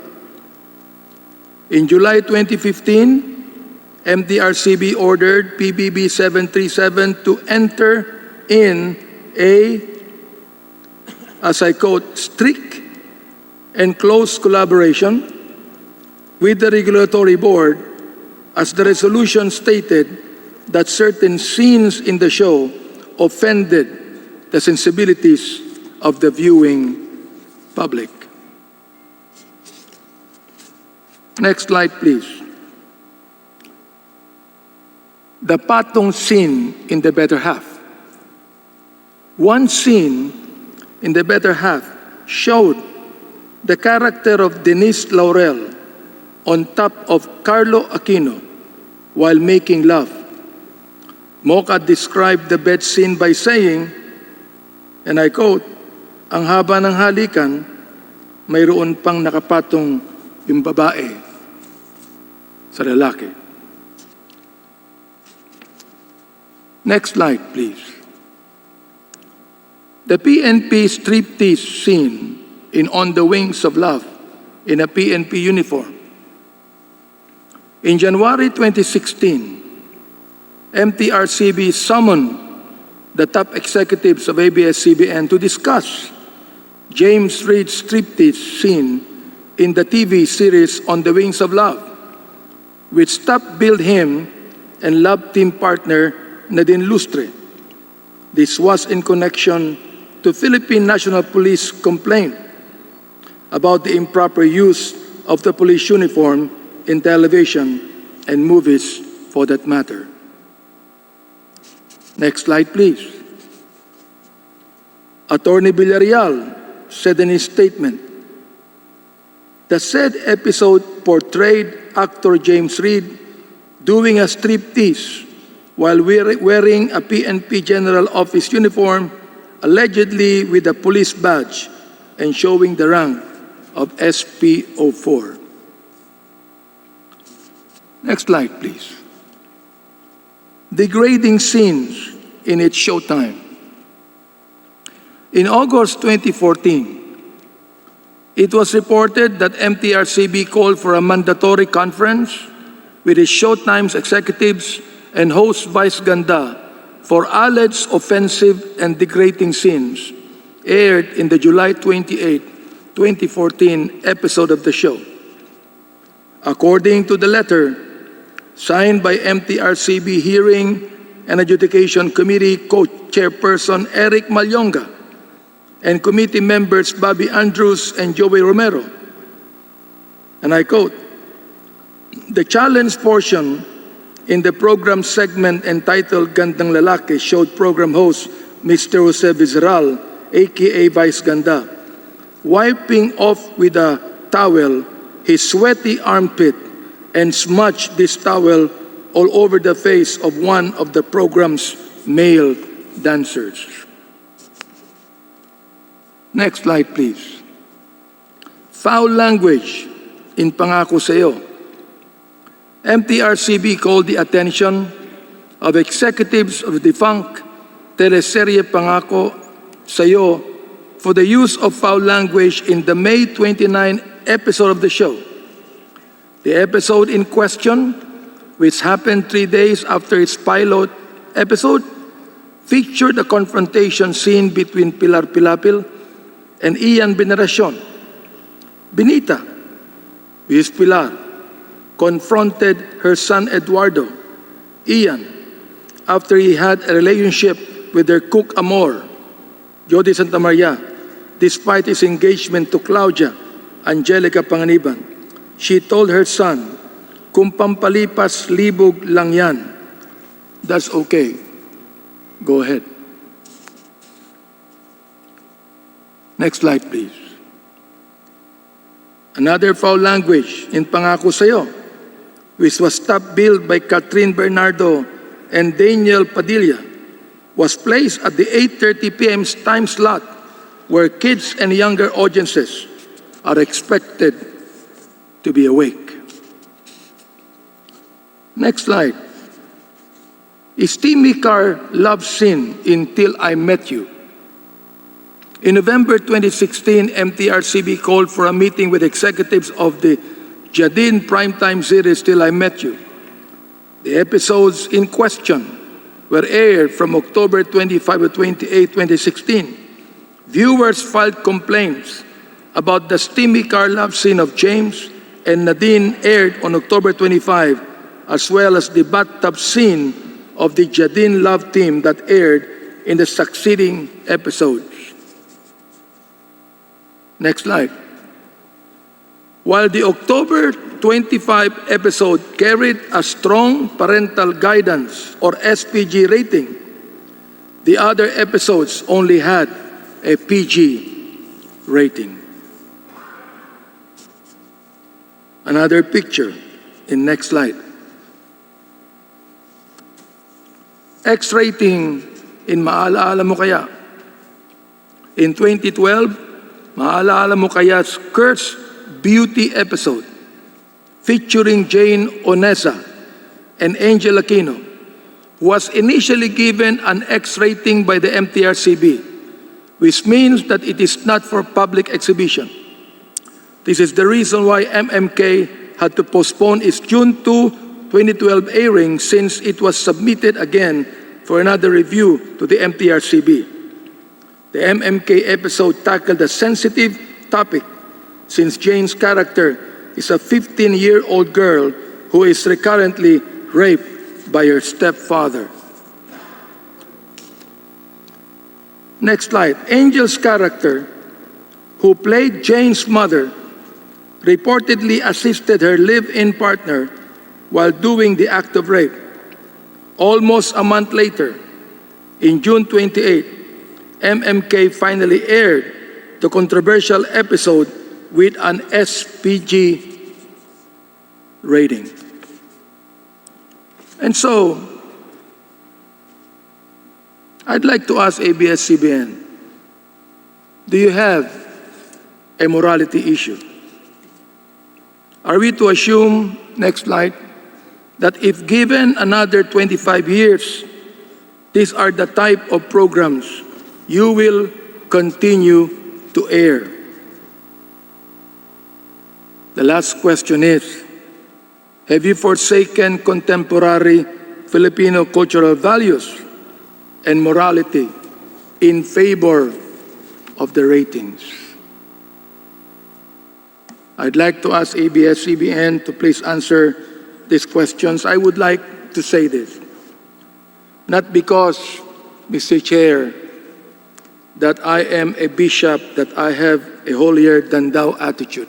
No. I am not only a bishop, but I'm a family man.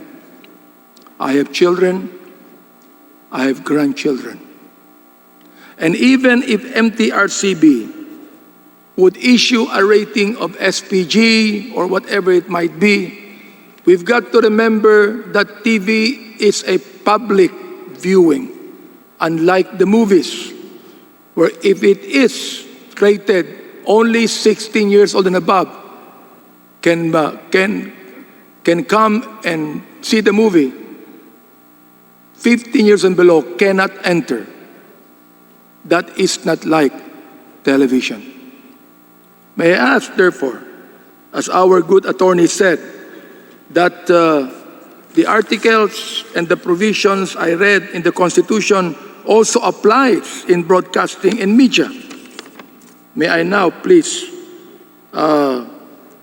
ask the questions or give it to our ABS-CBN officials. Your Honor, good afternoon po, Congressman Abante. To your first question po about PD 1986, yes po, to your first question po, sa PD 1986, yung sa MTRCB po, yes po, we comply po with all the MTRCB program classifications that are recommended. Congressman, kung meron mga unresolved issues po, we present our position to the Adjudication Committee of MTRCB and we come up po with agreements and changes moving forward po. With regards to your second question po, rest assured po na iisa po ang ating layunin, na mapangalagaan, iisa po ang ating layunin, na mapangalagaan ang moral at spiritual values ng pamilyang Pilipino. We tell po stories that teach life lessons, and our stories po embody Filipino values. Filipino values po like hard work, honesty, respect, resilience, and most of all po, love for family, country, and God. Dahil po, ang sentro ng aming mga kwento ay ang pamilyang Pilipino. Personally po, I assure you that moving forward, we will continue to be responsible content producers that make a positive influence in the lives of the Filipino. Maganda po ang hangarin namin. We want to entertain, inspire, and give hope to the Filipino audience. If there are infractions po, we correct them right away, and definitely po, we apologize to our audiences. Yun lang po, Mayor, Congressman Abante. Maganda po yung inyong sinabi, and I would like to just, Mr. Chair, quote the commentary of a certain attorney Josephus Jimenez of the Freeman. This is entitled The Social Irrelevance of Noontime TV Shows and Telenovelas. And this is not just ABS-CBN, okay? He said, I do not know if you have read this, and I would like now please to quote this. With great sadness and dismay, I am constrained to say that all the leading TV and radio networks and even most print media organizations in the Philippines today are feeding the minds of the people with trash and dirty garbage that distort the values and sense of purpose of the young and old alike. Noontime TV shows poison people, and telenovelas distract them from social and economic realities. Dirty jokes, lewd dances, and vulgar language pollute the airwaves and poison the Filipino soul.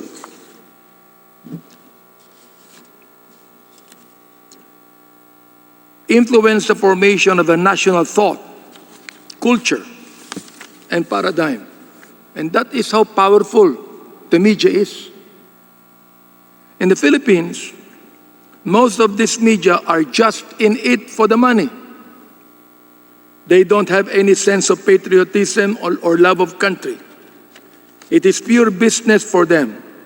All they are after are ads, circulation, and to some even envelopmental journalism, being bribed to push a selfish or insidious advocacy. They don't think of the larger implications of what they publish to the long-range strategies and objectives of the nation.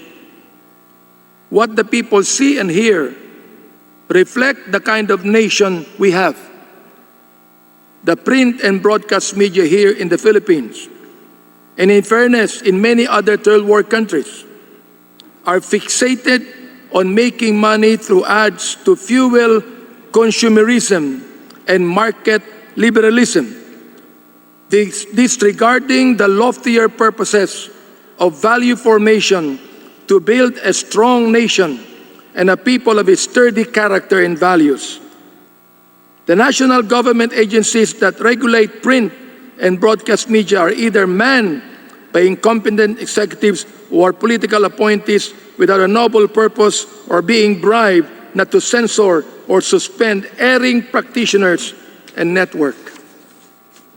Noontime shows that propagate the people's culture of mendicancy.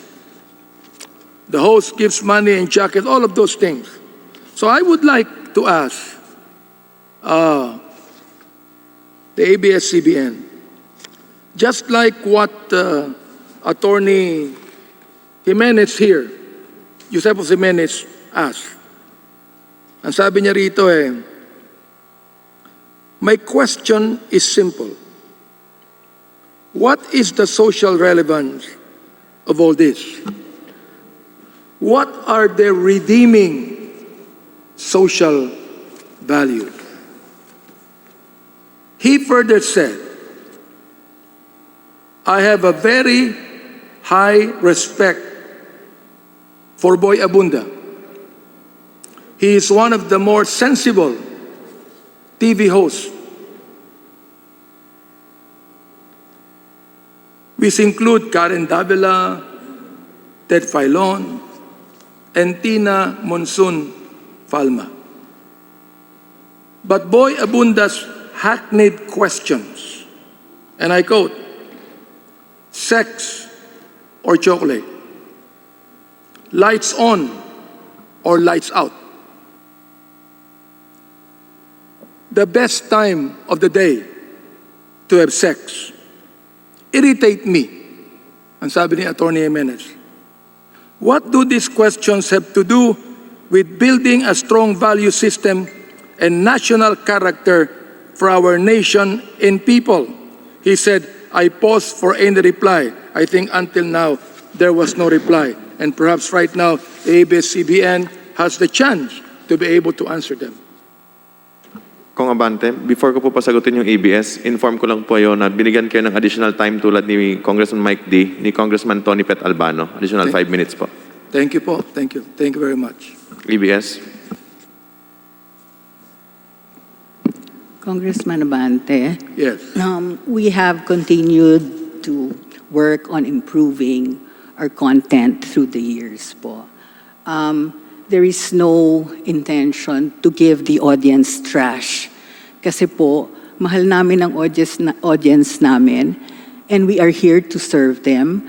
Ang Channel 2 po has a general audience. Please let me interrupt. I do realize that you have no bad intention. Opo. But what is said is already said. And even if you do not have any bad intention, the fact that they were said to others who are viewing it, it's not good. Yes, I acknowledge that, Congressman Abante. And moving forward, we'll make sure po. I was just going to say po, in Channel 2 kasi, we have a general audience. So, sinisigurado po namin na nabibigyan namin ng audience ng iba't ibang kwento at karanasan para po masagot namin ang iba't ibang pangangailangan ng mga miyembro ng pamilya. Hindi po kami nagsasabi or nagmamalinis. As we said, we may be imperfect, but we continue to strive to work on those imperfections. And I take note po, Congressman Abante, of all the insights, all the observations, and moving forward po, we will make sure we address them. Ito po, I hope that the other networks are listening and watching. Ito, media rin po ang nagtatanong Media rin ang nagsasabi.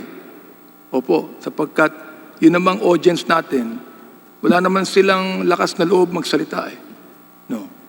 Ngayon, pagdating dito sa Kongreso, syempre, I have to be objective with everything I say. Yes po. I cannot be biased, no? For example, like sabi ni Jason sa kanina, bias kayo. Tatanungin ko sana siya kung siya hindi bias. Ganun din naman Di ba?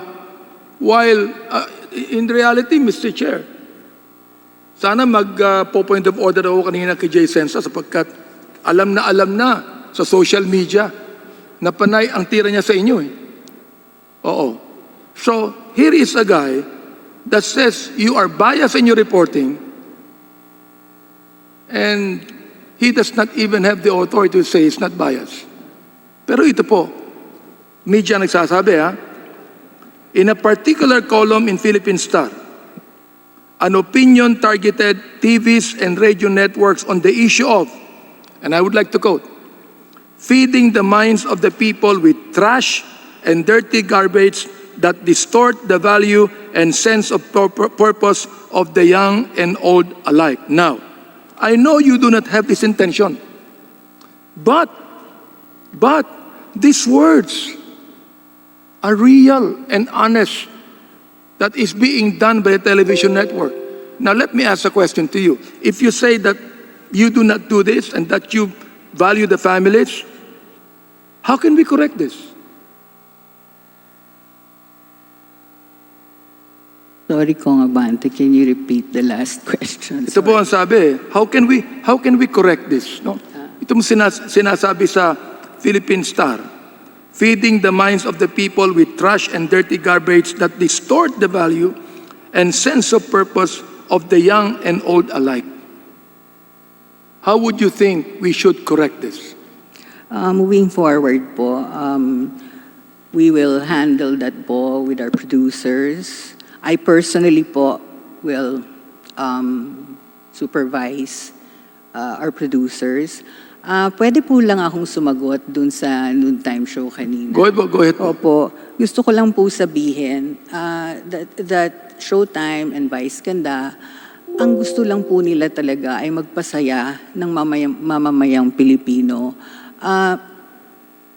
Mr. Chairman, I just feel that the hosts, diba, have they don't have any deliberate intention, diba, to hurt anybody when they do the program. They want people to have fun. They want to give happiness. Alam ko Yes po. po, they have to be very, very responsible. They self-regulate po. They try their best to self-regulate. And if there are some falters or excesses, they're quick to make up po. Gusto lang ko po lang sabihin that ang intention lang po namin lahat is magbigay ng dekalidad ng mga programa na may values po para magabayan ang pamilyang Pilipino. It has never been, as I will repeat po, Congressman Abante, it has never been our intention to destroy any person, to hurt any family. Nanay po din ako, Congressman Abante. I'm very sensitive to that, and our team po, I can attest to that. We make sure that we continue to work on responsibility when we produce our stories, when we produce our experiences. And because po, it's not about us, it's about the people we serve. And that's what we've dedicated our lives to, Congressman Abante. Service. Alam ko po. Ngayon po, we will continue to improve that service. As I said earlier, we may have our imperfections, but we are going to move forward, and we will work at improving our content. Salamat po sa inyong kasagutan. Alam ko po yun, and pinapasalamatan ko po yun. Salamat You know, po. at alam ko naman na sa mga question pong ito, maaaring maging kontribida ako sapagkat very, very popular ang inyong noontime shows. Ngayon, kaya sinasabi ko po na ito pong mga bagay na ito ay hindi ko po ito katanungan at mga statement, kundi statement din po ito ng media. Oo. Pinaparating din po ito sa inyo upang magkaroon tayo ng pagbabago sa ating mga programs. Yes, Opo. Congressman. Na talagang kayo po, kapamilya po kayo, di ba? Yes. And you believe in you believe in family values. Yes po. You believe in moral values. Therefore, dapat magkaroon po tayo ng self-regulation. Not only because the MTRCB says so, that magikinig po tayo mismo. If we believe in discipline, if we believe in moral values, the Filipinos being a religious people, I think that we also have to listen to this, hindi po ba? To be able to really change. And I would like to know, I appreciate your answers. Pero gusto ko po lang ituloy ito. Ano po? So, magiging malinaw po sa atin. Ito, I quote, sinabi rin po ito, ng media. Noontime TV shows poison people and telenovelas distract them from social and economic realities.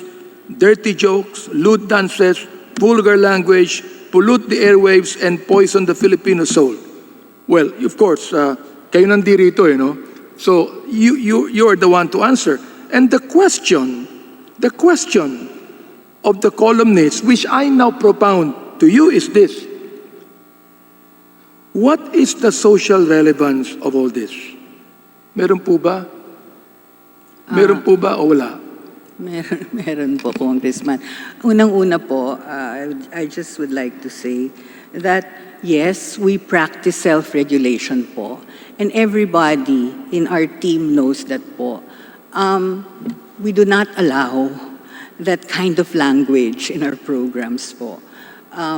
If there are, as I said earlier, if there are slips po. Ba't nakakalusot po eh? Yun nga, slips po ang tawag. Nako po, hindi po, it doesn't go unpassed.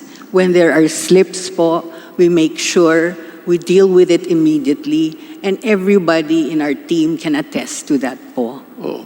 Therefore, wala po talaga itong social relevance. Kasi for example, you want to have an honest show. Oh, rape scene po ito. Ibig nyo sabihin, to be honest, that you will actually vividly picture a rape scene in public? Of course not. Of course not. Of course not. Di po ba? Of course not. Of course not. So therefore, yeah, gusto ko rin tanungin, nakalagay po dito, what are the redeeming social values? There's no redeeming social values. Congressman Sandali lang po, yeah, I will answer you. Yung pong sinasabi yung mga sexual scenes and ano. Number one po, we have no theme of any show that's focused on just sex po. Number two po, if there are sexual scenes, these are only used po to establish relationships at hindi po short, hindi siya mahabang scenes po. It's only used to establish relationships and heighten conflict. Pero po, sana makita yung kabuuan ng mga kwento namin, hindi lang scenes isolated from each other. Kasi pag nakita po ninyo yung kabuuan ng kwento, dun nyo ma-appreciate that all our programs po stand for Filipino values, as I said earlier. So, dahil pamilya po ay importante sa amin, the values of family, malasakit sa bayan, at pagmamahal sa Diyos po, makikita niyo yun. Even our kontrabidas po have redeeming values in the end. They have learnings. They learn later on to forgive instead of just have a life of revenge. Marami pong lessons na ganun na even the kontrabidas po learn towards the end. And that's the redeeming value po. So we also work, as I said, when we have life lessons in our programs, that's our way po of giving inspiration, of giving our simple life lessons to the audiences. Ang mga lessons po na wag mawawala ng pag-asa, kumapit po sa Diyos, work hard and make sure, that what you do is for the good of others. Marami po kaming lessons po sa aming mga kwento, pero sana po, imbis na specific scenes lang po ang makita natin. Sana ma-appreciate natin, Mr. Chairman at Mr. Congressman Abante, yung kabuuan ng programa at yung nadadala at nadudulot niyang inspirasyon at pag-asa sa aming mga manonood. Yun lang po. Naniniwala po ako doon sa kabuuan. Kinakailangang i-judge ang isang program sa kabuuan. Pero pag nagpapakita po ron sa kabuuan ng patong scene, kahit po kayong nanay, hindi niyo papayagan eh. Hindi po ba? Ayan, pinakita ko sa inyo po yung patong scene. Pinakita ko sa inyo yung torrid lips-to-lips kissing. Mr. Chair, my colleagues, I believe that many of your shows give realities and true stories of Filipino experiences. Pero pag meron na po itong tinatawag na torrid kissing scenes in public, napapanood kahit ng mga bata. O, meron po, pinakita ko sa inyo. Oh, ang hirap lang ng MTRCB, saka kayo bibigyan ng warning na ipalabas na eh. I think that you ought to change that. I think we have the MTRCB rin, Mr. Chair, isn't it? And I will be asking them also some questions that they ought to realize. For example, like yung patong sin sa better half. Naipalabas yun eh. Hindi naman po nakikita ng audience yung kabuuan. Nakikita po nila yung mga titillating scenes eh. Why? Sasabi ko nga sa inyo, the spiritual reality of human nature. That's why we are a nation of laws and not of men. Ano po? Now, ito po ha, nakalagay. And I would like to ask the MTRCB to answer me on this. Letter D, disapproved for airing on television. Any television program that does not conform to the G, PG, or SPG classification shall be disapproved for television broadcast.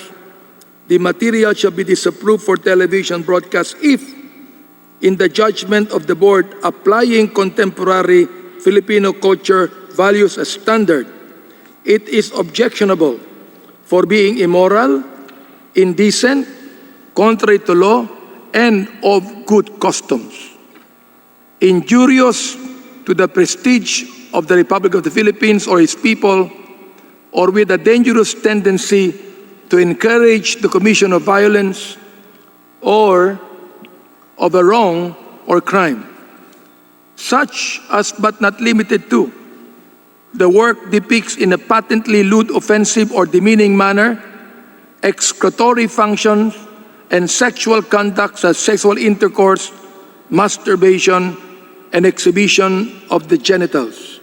I would like to ask the MTRCB to please enlighten me on this. And why is it that you're only warning our television networks after airing what we may say a violation of your rule? MTRCB, Executive Director Anne Menzo, pakisagot po yung tanong ni Congressman Abante.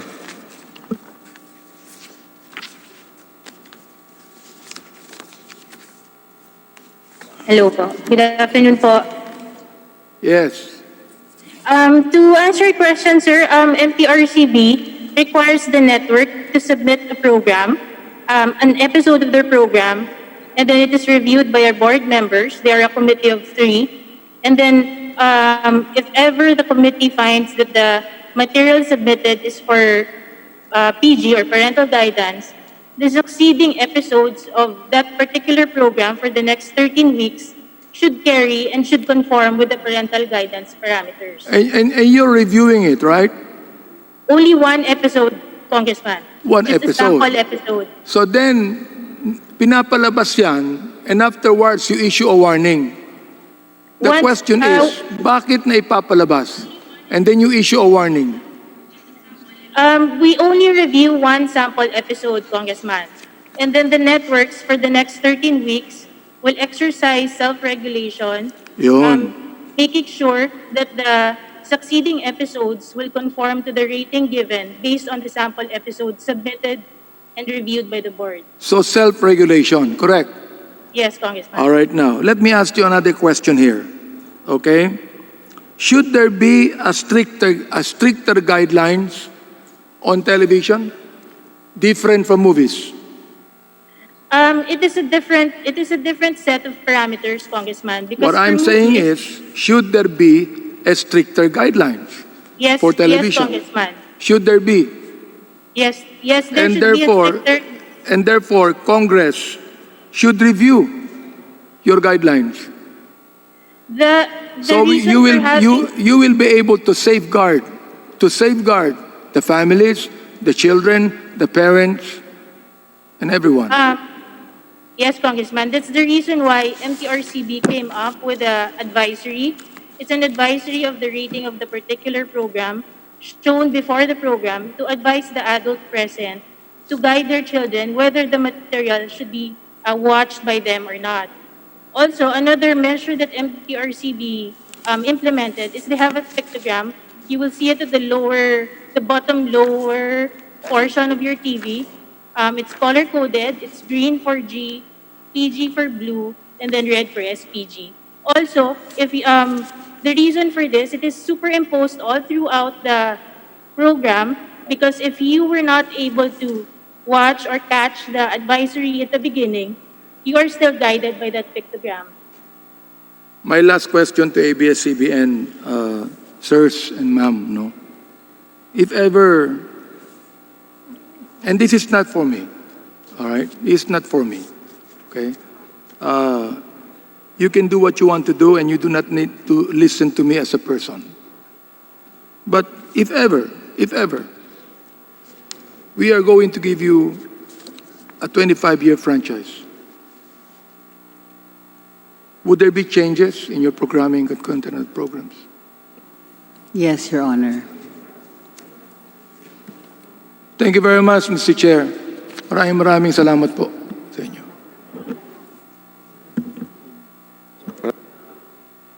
Maraming salamat po, Congressman Abante. Ang next po na mag-interpellate ay si Congresswoman Sol Aragones na nagkaroon ng additional 5 minutes galing kay Congresswoman Tambunting. Kong Sol? Mr. Chairman, just a point of, not a point of order, Mr. Chairman, but a point of query, just a quick one. Kong Defensor? Na-notice ko po kasi yung nasubmit na position paper. Ang title po, Position Paper on the Issue of Alleged Failure to Air President Duterte's Political Advertisement during the campaign period. Ngayon po, hindi po siyempre makakasagot si Pangulong Duterte dahil wala naman po siya dito sa hearing na to. Critical po dito yung dokumento doon sa COMELEC na sinubmit yung ads. Kasi doon natin makikita dahil ang sabi niyo po dito, meron hong first come, first served basis. So if we can have the submission to the COMELEC, just so makita lang ho natin kung ano yung sinasabi nating lumabas na ads based on your COMELEC submission. Do we have it, Mr. Chairman? I mean, wala ho akong tatanong, kundi yun lang po lang, yung document to support this. Para ho sa discussion mamaya, I think the other congressmen would also be interested. Papasabit mo. Kung kaya nila po ngayon, Mr. Chairman, kasi yes, it's a position paper about the President's supposed statement, I think. So dapat din naman, to be fair to him, may supporting documents itong document na to. May we know to. from ABS kung meron kayong supporting documents? We'll submit it to the committee po. Sorry, Mr. Katibak, pasensya na po kasi baka po may magtanong sa atin mamaya. I don't want to rush the ABS-CBN, but again, baka po pang nagtanong kailan lumabas yung kay President Duterte na airing, anong oras, di ba yun po ang official submission sa COMELEC, baka po material dito sa position paper. So that's all, Mr. Chairman. Thank you po. Thank you. So, balik na po, Kong Sol. Maraming salamat po, Mr. Chair. Ang katanungan ko po ay para kay Ms. Jean Reyes. Ms. Jean Reyes, para po sa kaalaman ng publiko at ng lahat, maaari niyo bang ikwento sa amin kung paano nabubuo ang isang balita bago ito umere sa isang newscast, halimbawa ng TV Patrol at ng Bandila? Ano po yung mga layers na pinagdadaanan nito bago ito umere sa isang newscast? Ms. Jean Reyes. Mr. Chair, thank you. Thank you, Congresswoman Aragones. Ang pagbabalita po ay bahagi na ng pang-araw-araw naming buhay sa ABS-CBN. We have reporters assigned to particular beats. Tulad po ng mga government institutions, agencies, law enforcement agencies as well. O lahat po sila ay lumalabas araw-araw at nangangalap ng balita sa kanya-kanyang assignment nila. Kapag po biglang nag-break ang storya, agad-agad po nila itong ire-report. Sa ngayon po, dahil sa teknolohiya, they are also required to report on digital, on social media, as well as on our radio platform, on our cable news channel. At sa ilang oras na bago ang TV Patrol ay paghahandaan po nilang buuin yung mga storyang yon, kung ano yung binabalita nila. In the course of coverage, lalabas po ang kanilang kakayahan, lalabas ang kanilang experience, ang seniority, ang pagkuha nila ng mga sources, gayon din ang interviews, at kung ano-ano pa pong tools na maaari nilang gamitin para mabuo nila ang balita. Kadalasan may ini-interview po. Kinocoveran ito ng video dahil visual ang aming platform. Ina-advise po ito sa desk editors at gayon din po sa mga program producers ng mga platform namin. So ganun po ang proseso. Makikita po sa gatekeeping layers na yan na dadaan po siya sa desk editors, dadaan din po siya sa program producers bago ma-ere ang mga storya nila na mula sa labas. At Ms. Jing Reyes, sa pagbuo din ng isang balita, importante na makuha ang magkabilang panig ng kwento. Tama po ba? Ibig sabihin, kung may nagreklamo, dapat ma-interview siya at ang inireklamo ay dapat ding makuna ng panig. Tama po ba? Yes, Your Honor. May mga storya po na simple lamang, kung matatawag na ganun, isang event at pwede mo siyang i-present ng buo at wala namang dalawang panig na kailangan, lalo na't meron kang na-witness, at yan ay nangyayari sa mga panahon ng kalamidad o ng biglaang mga aksidente. Gayunpaman ay meron tayong pamamaraan para makuha po ang lahat ng may relevant information at relevant statements tungkol sa mga pangyayaring yan. Kapag po may akusasyon, talaga pong dapat kunin ng dalawang panig, Your Honor. Ms. Jing, paano kung may akusasyon at ang isang panig ay kinunan pero ang isang panig ay ayaw magbigay ng statement? Paano po natin mailalabas ang news item na ito sa balita? Kapag yung kabilang panig po ay ayaw magbigay ng pahayag, there are some instances, Your Honor, in which that happens, unfortunately, and we are constrained to air the story because it's big without the other side, but we would disclose that we did our best to interview him or get a reaction from him or her, Your Honor. May mga pagkakataon din po, Ms. Jing, sa isang live newscast na nagkakamali ang video na nailalabas, nagkakamali ang video or graphics. Paano mo itinatama sa mismong oras na iyon ng newscast?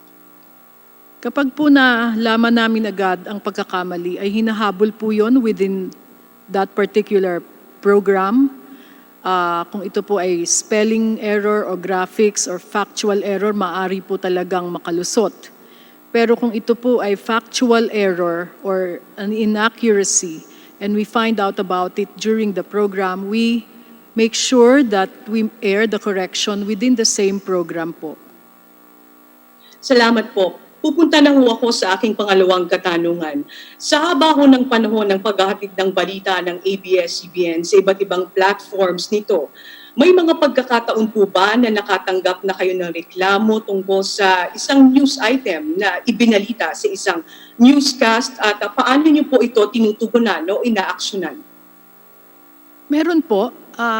As I said, Your Honor, we are not a perfect organization and even when you were still with us as a reporter, Your Honor, you were aware that we take feedback from our viewers and complaints very seriously.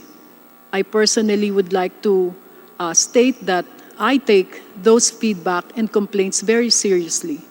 At ito po ay inaaksyonan natin una sa pagmamagitan ng pagtatama ng storya o ng report. Pangalawa, sa paghingi ng paumanhin. Kapag nagkakamali po tayo, ginagawa po nating public yan. At pangatlo, may kaukulang investigasyon at parusa sa mga nagkakamali, Your Honor. Tama rin po ba, Ms. Jing Reyes, na sabihin na ang training ng isang reporter sa ABS-CBN o sa anumang istasyon na pinag-uusapan natin o maging sa mga anchors ay tinitiyak ang kredo ng isang journalist na kinakailangang accurate at patas ang isang balita na kinakalap at inilalabas, walang labis, walang kulang, sa katotohanan lamang? Yes, Your Honor, yan po ang aming tungkulin. At lahat po naman ng journalist ng ABS-CBN, yan po ang kanyang layunin. Kaya nga lang, nagkakaroon din ng mga pagkakataon na hindi po naiiwasan na nagkakamali po kami. Minsan po ito ay dahil sa mismong nakuhang report, minsan naman ay may ibang detalye na nakuha naman ng ibang reporter at ipinagsama sa isang report, kaya nagaganap po yung ganong errors, Your Honor. Maraming salamat po, Ms. Jing Reyes. Mr. Chair, gusto ko naman hong tanungin ang KBP, ang kinatawan po ng KBP. Go ahead po, Kong-Sol, nandyan po ang si Mr. Junnick daw. Mr. June ng KBP, ang ABS-CBN po ay kaanib ng kapisanan ng mga broadcaster ng Pilipinas, for the record. Tama po ba? Mr. June? Kasama po ba natin si Mr. June, Mr. Chair? Nandyan po siya kanina eh. Baka nakamute pa.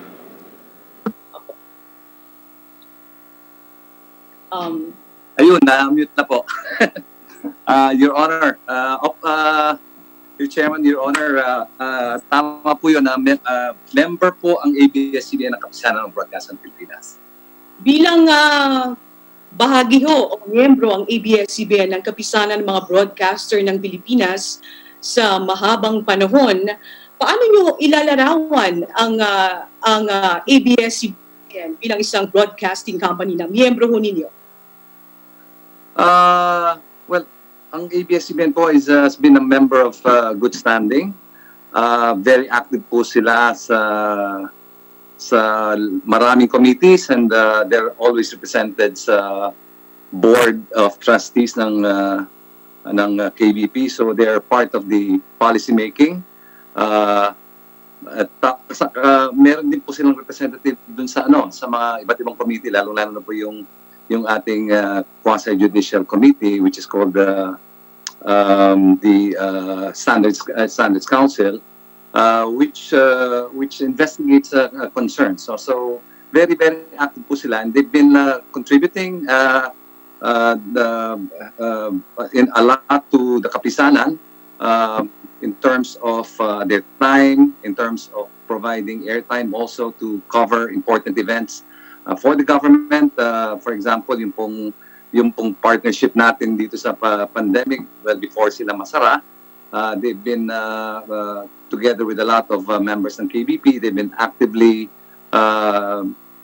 broadcasting, simulcasting the Laging Handa at saka yung mga press conferences po ng presidential spokesperson para mapatid po yung lahat ng relevant information about the pandemic. So that's just an example po. They've been quite active, and they're also giving us airtime to air PSAs, both initiated by the organization at mga PSAs po na in-initiate po ng gobyerno, na iba't ibang sangay ng gobyerno. Maraming salamat po, Mr. June, sa inyong kasagutan. Mr. Chair, may mga bagay na malinaw sa nanakalap ko sa mga kasagutan sa aking mga katanungan ngayong hapong ito. Una, sa pagkuha ng isang balita at bago lumabas ang balita sa ere o sa isang newscast, ay importante na nakuha ang anumang panig ng kwento para ito'y maging patas. Sa ABS-CBN may internal check and balance at sino man sa kumpanya o sa broadcasting network mula sa maliit hanggang pinaka mataas na empleyado, kung ikaw ay nagkamali at labag sa ethics o standards ng kumpanya, ay maaaring patawan ng disciplinary action. At patuloy ang sinasabi nga, yung kredo ng isang journalist na nananalaytay sa puso at isipan ang paggawa ng balita sa isang patas na pamamaraan. Isang bagay pa rin yung malinaw na narinig ko at napagtanto ko sa mga narinig ko ngayong araw na ito. Hindi ho perpekto o walang perpektong organisasyon gaya ng sinasabi ng marami sa atin ngayon. Tingin ko ho wala ring perpektong istasyon sa pagkakataong ito. Pero ang mas pinakamahalaga sa lahat na lumilitaw ngayon, anumang pagkukulang ay handang punuan, anumang kalakasan ay nais pang palakasin para maipagpatuloy ang pagseserbisyo sa publiko. Maraming salamat po, Mr. Chair.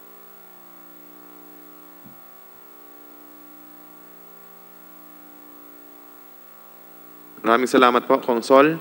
Susunod po ay isang manifestation galing kay Congressman, ating Vice Chair, Congressman Bambol Tolentino. Magandang hapon po, Mr. Chair, at sa ating pong mga kasamahan dito sa plenary at sa Zoom. Mr. Chair, hindi na po ako gagamit ng PowerPoint or slides dahil ang aking pong manifestation ay bukal na manggagaling sa aking damdamin. Mr. Chair, una po sa lahat, baka po makalimutan ko magpasalamat sa ABS-CBN dahil po sa pag-cover nila as POC President, dahil po sa pag-cover nila ng opening and closing of the last Southeast Asian Games. Nagpapasalamat po ako doon dahil isang karangalan po at bahagi po ako ng Southeast Asian Games. Mr. Chair, nais ko lang pong ipabatid sa pagkakataong ito na maaring personal or parochial po ang aking manifestation, pero ito po ay magpapatunay na bias po ang para sa akin ng ABS-CBN sapagkat naranasan ko pong personal. 2013, during my first term ng Congress, ang masasabi ko lang po ay mahirap lumaban na ang kalaban mo ay taga ABS-CBN. I won't mention name. With due respect to our colleagues here, I won't mention name. 1 year before election, binabanatan ka na. May replay pa yon every week or every month. Meron pa po yung palabas at may replay pa sa Amerika, sa US, sa Canada. Tatawag sa iyo mga kaibigan mo, kamag-anak mo. Ano ba nangyari sa iyo? Ba't binabanatan ka ng may replay pa, paulit-ulit, pwede pong ulitin nila. So ang sinasabi ko po doon, mahirap kalabanin kung this should be applicable not only to ABS-CBN, but on other networks na dapat magkaroon ng reform at baguhin naman yung ganyang style. Mahirap kalabanin kung ang kalaban mo ay empleyado ng ABS-CBN. Buti na lang po malakas ang kapit natin sa katotohanan. Alam ng Panginoon Diyos na mali lahat na nire-report nila.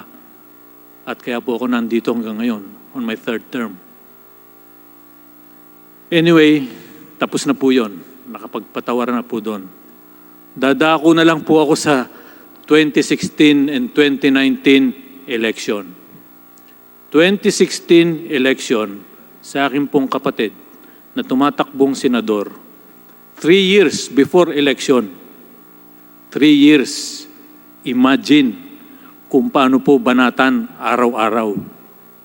Okay lang po yung yung pong size, that's freedom of the press, sinasabi nila. Ang problema po doon, tayo pong mga biktima, hindi tayo makaganti. Hindi naman tayo makasagot. Wala naman tayong time para sumagot.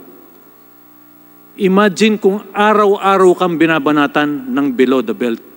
Halos araw-araw, 3 years durugin ka, kaladkarin ka, lahat nandun na. I won't mention name kasi po meron namang pending libel case sa involved na reporter. I won't mention name. Ang sinasabi ko lang po, yung pagkabayas, na hindi man lang itap ng management, oy, baka naman sumusobra ka na. Why will they do that? Kasi asset nila yung anchor or yung reporter. Diba? Hinahayaan na lang ganun. Ang sa akin lang po, napakahirap po talaga. Hindi kayo makasagot.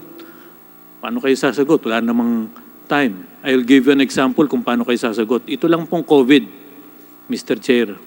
Ito lang pong COVID, kasagsagan ng COVID. I tried to call ABS. Na-dial ko. Nakatawag po ako sa program ni Yusek Malaya. Sinagot ako sa telepono. Sabi ko, baka po meron akong katanungan, baka pwedeng maisingit, importante lang about COVID. Ang sagot po sa akin, sandali lang po, ilalabi ko pa ito. So natapos po ang show na hindi ako pinagbigyan. Okay lang po yun. Tumawag ako sa kabilang istasyon sa 7. Hindi po nagdalawang isip na itanong ko po yung concern ko. It might be personal but sinasabi ko po yung style, di ba? Kahit hindi po dumaan sa PR firm or what, dapat mag-isip naman kung importante yung isang bagay. Ang sinasabi ko po kanina, doon po sa aking kapatid, ang laking hirap ng ginawa sa amin. Halos hinila ka ng pababa, niyapakan ka na. Buti ko po kung tama or isang batikos or whatever, pero yung araw-arawin po, almusal, wala pong katapusan, hilahin kang pababa. Kaya po may tama rin po sa resulta ng 2016 election. Mabigat po talaga. Mabigat po talaga pag hindi na correct ang pagiging bias ng isang istasyon, not only for ABS-CBN, but I'm telling this to all networks, Mr. Chairman. Mabigat po talaga kung hindi po makikialam o pababayaan ng management. Sasabihin lang, yes, freedom of the press, freedom of the press. Hindi nga po kami makaganti. Buti kung meron kaming time na para gumanti, sumagot. Ay sila araw-araw nasa mikropono, nagagawa nila lahat. Buti sana kung tama, not below the belt. Pero mabigat po kung below the belt. Kaya po, pag ganyang personal, ang naisip ko na lang, being a sportsman, bakit personal din lang kung talagang may galit ka?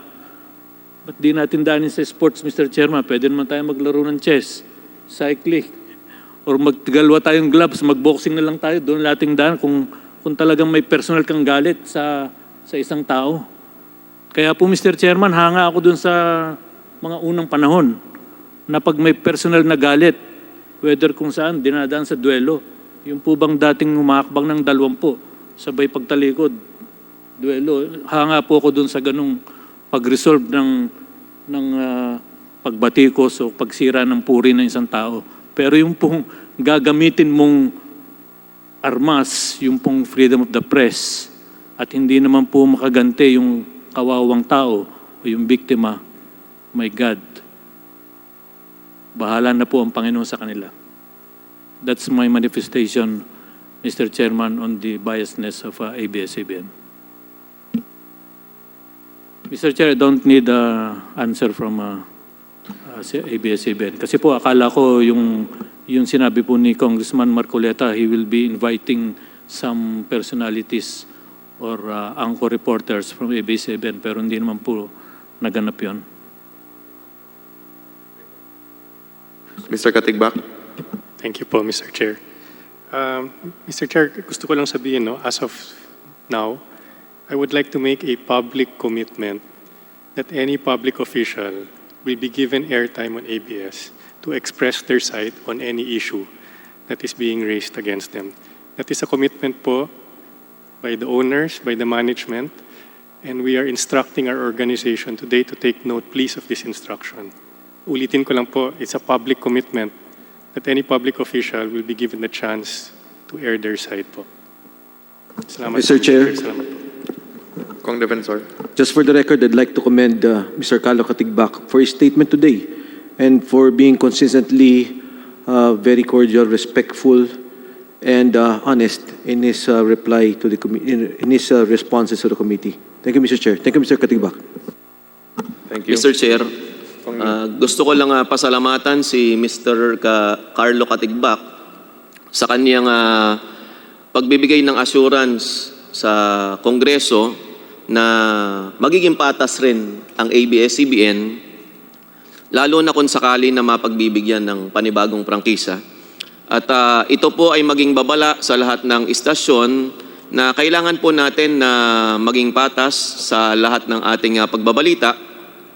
At hindi po natin maaaring gamitin yung blanket ng freedom of the press para siraan ng isang tao, lalong-lalo na po sa nangyari kay Congressman Bambol Tolentino. Thank you, Chair Jonathan. Again, thank you po, Mr. Katigbak, sa inyong statement ngayon. Next po natin na i-recognize, ang susunod magtatanong si Congresswoman Franz Castro. Thank you, Mr. Chair. Magandang hapon po sa ating lahat. Mr. Chair, ang mga katanungan ko po ay sa KBP. So, una, Mr. Chair, alam ko po yung topic natin ngayon ay yung bias reporting. So, ako po sa palagay ko, kung sino man po yung pinaka-eksperto dito sa ating mga resource person na pwedeng mag-define o mag-explain ano ba yung bias reporting at paano ba yung pagre-regulate dito, paano ba ito maiiwasan, ay yung KBP po. Kaya, pwede ko bang matanong, Mr. Chair, si representative po ng KBP, ano po ba sa tingin ninyo yung ibig sabihin po ng bias reporting as defined po doon sa organization ninyo? Doon sa, Mr. Chair, Your Honors, doon po sa ating broadcast code, maliwanag po doon na kung anong sinasabi po. Unang-una na pag ko po kanina, sa mga news po, dapat straight reporting lang po. It's just a statement of facts, etc. etc. No? Sa commentary po, tsaka mga public affairs program, baka doon po lumabas yung bias reporting na sinasabi. And of course, sa news din po, ay nabanggit din ni kailangan ang panintunan po natin, when there is a controversial issue, you have to give equal opportunity for both sides to be heard. So, kailangan po, pag kinuha nyo yung isang side ng isang part of the argument, kailangan bigyan ng equal opportunity and equal importance yung kabilang parte. So, hindi mo pwedeng, let's say, banat-banatan mo palagi isang tao without giving that person an opportunity to air the side. Yun po siguro ang basic guideline natin na para maiwasan po yung sinasabi ng bias reporting. At nakapalo po yun sa maliwanag po sa ating broadcast code yun. At gusto ko lang pong sanang sabihin din na under the self-regulatory environment po natin, ay na-advise po natin sino man, government officials or any person who might feel na they were given an unfair treatment by any broadcast station or organization. Magreklamo po kayo. Bigyan niyo po sa amin ng reklamo niyo at yun po ididinggin at the airing station or the airing personality will be sanctioned. At marami na pong, including ABS-CBN, meron na po mga nagreklamo na. At ang kagandahan po, mas mabilis po. Kasi kung dadaan po natin sa korte, siyempre, alam naman natin, if we go to the legal process, medyo nagtatagal po yon. Ang kagandahan lang po ng self-regulation, within a few weeks or a few months, mariresolve po kagad yun. In fact, a lot of our cases against the ABS-CBN or a lot of our members, nare-resolve po yan kagad dahil unang-una pinag-uusap po natin and karamihan po pag nag-hain ng reklamo sa KBP, nare-resolve yan po with the discussion between the aggrieved party at saka yung pong kinomplain. So, I encourage everyone, kung meron po kayong reklamo, kahit sino po, ABS-CBN, kahit na po sinong mga miyembro namin sa KBP, paalam niyo po sa amin at kaagad po namin gagawa ng kaukulang aksyon yon para ma-resolve po yung issue na yon. Good to know po, Mr. Chair, kasi meron palang self-regulation ang mga network, ang mga radio station, kaugnay po doon sa klase ng reporting. So para po magkaroon ng, para po makatugon sa interes ng mga mamamayan, kailangan yung mga impormasyon, yung pong mga kinakailangan malaman ng mamamayan ay dapat po nakukuha yung dalawang side. So, yun po. Kaya po pala may naririnig tayo, di ba? Pag merong mga reporter o broadcaster, pasensya na po kayo, kinuha namin yung side ng ganitong tao o ng ganitong organisasyon, pero unfortunately po, hindi po sumasagot. So, yun yung yung paraan para makita natin na talagang kinukuha yung mga sides noong mga taong concerned doon sa news report. Tama po ba yan, Mr. Chair? Mr. Chair, sasagutin po yan. Tama po yan as far as the KBP is concerned. Ganun po. Kailangan Okay. po makuha yung punto de vista ng both sides po, palagi. Yes. At kung hindi ko ipapayagan ng network na gusto yung magpaliwanag, kayo yung agreed party, that's also a basis for you to file a complaint against that particular station or network. At yun po ay gagawin po natin ng kaukulang hakbang para ma-resolve po yung issue na yun. Okay. So, thank you po. At kung meron po ang publiko, tingin nila ay hindi nakuha yung side noong halimbawa, kahit na hindi official, kahit na individual, na tingin niya ay hindi nakuha yung side niya at hindi na i-report yung side niya. With the advent naman with the advent naman of our technology, with the advent naman ng mabilis na pagre-report, with the digitized na ngayon, nagagawa. Kami po halimbawa sa ACT Teachers Party List, kapag tingin namin ay hindi na i-report yung gusto naming mangyari o yung mga unions na nagbibigay ng gusto ng side nila na marinig, pinapadala naman yan, di ba? Sa mga, pwede nang maipadala yan doon sa mga desk noong mga newscaster, broadcaster, reporter. Tama po ba yon? Tama po yun. Kung gusto nyo pong idaan sa KBP, pwede po kayong mag-bisitahin yung aming website. Meron po kaming portion doon na complaint. So you can file a complaint and let us know, or kung gusto pong tawagan kami, kung mas mabilis po sa inyo, pwede rin po yun at actionin po namin kaagad. We will immediately inform the station or the network. Okay.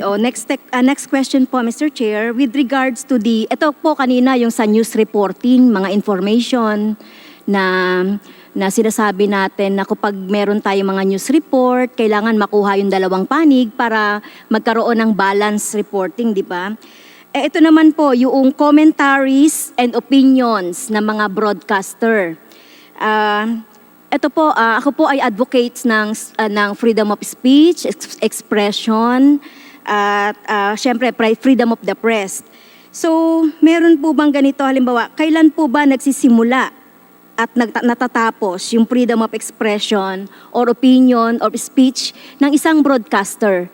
So meron po ba kayong regulation doon, or so syempre yung constitution pa rin natin yung dapat na manaig doon? So ano po ba yung role doon ng ating KBP, Mr. Chair? Mr. Chair, Your Honor, doon po sa ating broadcast code, nakalagay po yung provision natin sa Article 2, Section 6 ng broadcast code po natin, that opposing or contrasting sides of public issues should be fairly presented. So, related din po yun sa sinasabi natin kanina, no? So, yung pong sinasabi nyo kanina, we, of course, aside from the broadcast code of the Philippines, and in fact, more than the broadcast code of the Philippines, ang self-regulation po, ang unang-unang prinsipyo po natin is, we adhere to the laws of the land. So, yun po ang unang sinusunod po natin sa self-regulation po natin. So, everything that we perform should always conform to the laws of the land, from the Constitution and the specific laws, no, of the Republic. In fact, ang ating pong panuntunan dun po dito, if there's a case filed in the KBP at inihir po na isang sangay ng gobyerno, whether it's the court or another regulatory arm of the government, mag-step aside muna po yung KBP para mapabayaan mo po na yung government regulatory body or the court to rule on a particular case. So, in answer to your question, tama po yun. Aside from the broadcast code of the Philippines about airing both sides, about balance reporting, we always abide by the laws of the land from the Constitution and specific ano. So, for example, loss on libel, sinusunod din po natin yung mga ganong attitude po na. Okay. So, sa sinasabi po, Mr. Chair, nung ating tagapagsalita from the KBP, so may mga batas din naman po tayo kung tingin ng isang tao ay nagkaroon ng paglabag doon sa kanyang karapatan.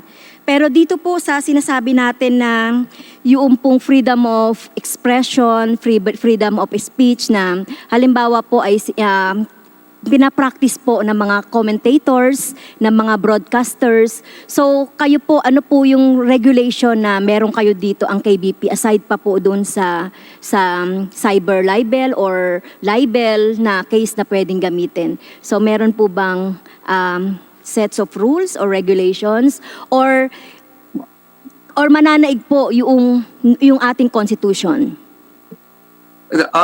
Maliban po dun sa Your Honor, maliban po dun sa laws of the land po natin, may specific rules po tayo sa broadcast code po natin about for example in news sources. We have to make sure that yung news sources po natin ay credible, na tama po yon. So there should be verification, only news that can be attributed to a source ang kailangan po ang pwede po natin magamit. Pag ang source po natin hindi natin ma-identify, kailangan maliwanag po dun sa pagre-report natin that the source cannot be verified and explain the reason why that the source cannot be verified. So very meticulous po tayo dyan. That's just an example, no? Dun sa broadcast code na po natin, talagang maliwanag po doon na kailangan very fair tayo, it should be factual, pag nagbalita po tayo, it should be based on the actual fact, no? At napaliwanag po kanina ni Ms. Jing Reyes na nangyayari din po na kung minsan nagkakamali. So alam naman po natin sa ating industriya, kung minsan in the heat of the getting the news, kung minsan hindi na verify kagad. Pero ang alituntunan po natin doon, if you're not too sure about your source o yung fact mo, you have to actually state that. At pag when you verify na there's something to be changed, immediately dapat i-correct mo kagad yun. At nabanggit naman po ni Ms. Jing Reyes na ginagawa naman po nila yun. Ang ano lang po natin, dapat there should be also timeliness in correcting if there's a mistake.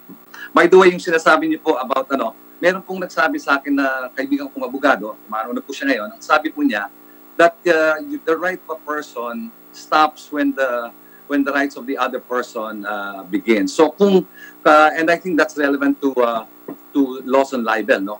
Pag nakakasira na po ng puri at saka yung ginagawa po natin, I think that's where our responsibility ay mananaig po dapat. Hindi po basta-basta tira tayo ng tira, dapat we also have to see if number one, we're factual and if the rights of the other person is already infringed on. Yun lang po, Mr. Chair, marami pong salamat. Maraming salamat po, Congresswoman Castro. Ang susunod po natin ay si Congressman Boying Remulla.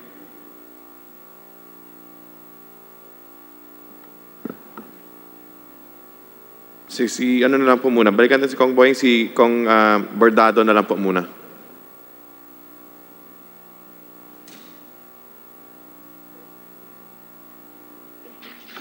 Okay. Mr. Chairman, thank you. Kong Bordado, pakilaksan lang po konti. Medyo mahina po ang ano dito. Hello, Mr. Chairman. And okay na po. Please proceed po. Okay.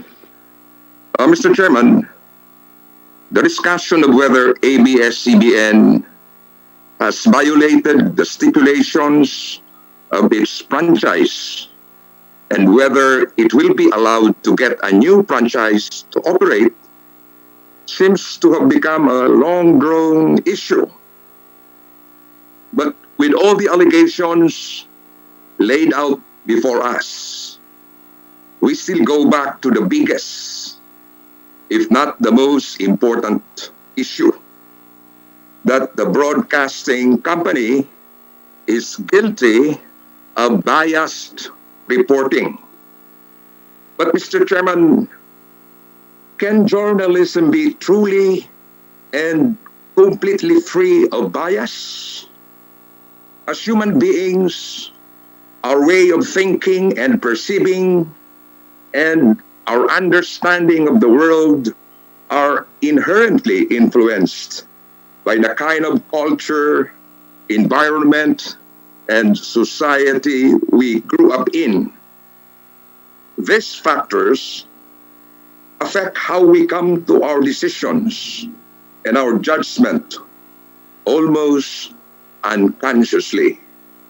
Therefore, even though a journalist strives to remove all impartiality in delivering news and information to the public, personal judgment shaped by these elements still play an integral part in deciding how to present the news and information, however unconsciously. And if that were the case, Mr. Chairman, then ABS-CBN is just as guilty as any other media network whose news reports are an amalgamation of information, details, and facts that their journalists have decided to include or omit.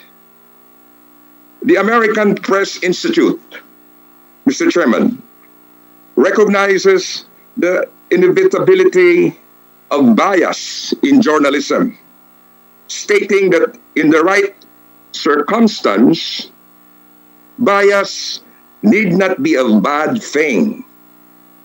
It can help make information more understandable, lending humanity to facts, and even prompting to right a wrong. It is therefore important for journalists to not only acknowledge its existence, but also to learn how to manage it through remaining objective in testing data and materials so as not to let their biases undermine the accuracy of their work. Mr. Chairman, it has been more than 2 months since the screens of ABS-CBN have gone dark, something that has not happened since 1972. Still, the discourse on whether the company is indeed guilty of the alleged violations thrown its way seems to be nowhere near over. It is within reason, Mr. Chairman, that we exercise due diligence in our scrutiny. But as ABS-CBN is being condemned for preference and prejudice, we must also be careful to ensure that personal biases are not coming into play. Mr. Chairman, it is easy to turn to the word bias when a particular report is unsavory or disagreeable. But it is the job of the media, as a fundamental part of the democratic society, to bridge the gap between the government and the Filipino masses by providing timely and accurate information, no matter how hard it is to stomach. More so, it is the media's duty to be an avenue where the public may freely relay their concerns, needs, ideas, and criticisms. And if in this rigorous and prolonged headlock we currently have with ABS-CBN, which has time and again refuted and disproved the allegations of violations thrown against it. We are keeping the broadcasting company from doing its duty to the Filipino people. Then we, as representatives of our constituents and of the whole country, practically fail to do ours. Thank you, Mr. Chairman. Maraming salamat po, Congressman Bordado. Ang susunod po, balikan po natin si Senior Majority Leader Boying Remulla. Thank you, Mr. Chairman. Maraming salamat po. Nais ko kong tanungin si Mr. Carlo Katigbak. Ito bang hearing natin ngayon, itong nakaraan ng mga hearing, pang-11 na ho ito, Mr. Chairman, no? Pang-12 na po. 12 na ho, no? Nagkaroon ba ho kayo ng issue ng press freedom sa amin? Hindi po. Sa pagre-report nyo ho ng proceedings dito, would you say na balansyado kayo, bias kayo, fair kayo? Ano ang description nyo sa inyong coverage ng ating proceedings dito? Mr. Chair, I'd like to believe we were fair and balanced po. Kasi hindi ko ho nakita yan eh. Ako yung umaasa ho sa Google feed. Ang Google kasi, mayroon silang metrics, yung gusto mong basahin, lumalabas. Binabasa ko lahat ng ABS-CBN feed sa Google. At wala ho ko nakitang balansyado. Ang mga kagaya ho, ng example, citizenship.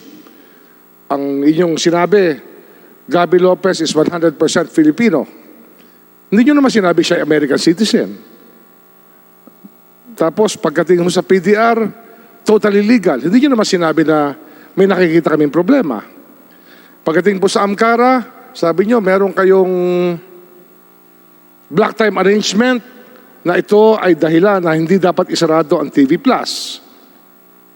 Ngayon, tatanungin ko sa inyo, was there a balanced way of reporting it or was it really from the perspective of ABS-CBN? Mr. Chair, with your permission, can I ask Ms. Jing Reyes to answer that po? Ms. Jing Reyes. Thank you, Your Honor. Your Honor, malawakan po talaga yung naging coverage namin sa franchise hearings dahil unang-una, historic po ito at marami na talagang araw ang ginugol ng institusyong ito sa issue ng prangkisa.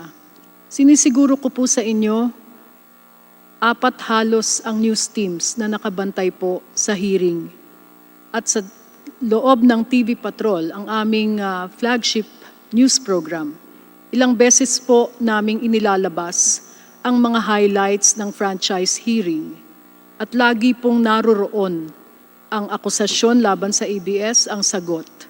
So, andun po lahat ang pinakamahalagang bahagi na didiscuss at natatalakay dito sa ating mga hearings, Your Honor. Gayun din po sa iba naming natitira pang plataforma sa pagbabalita, ganun din po sa DZMM.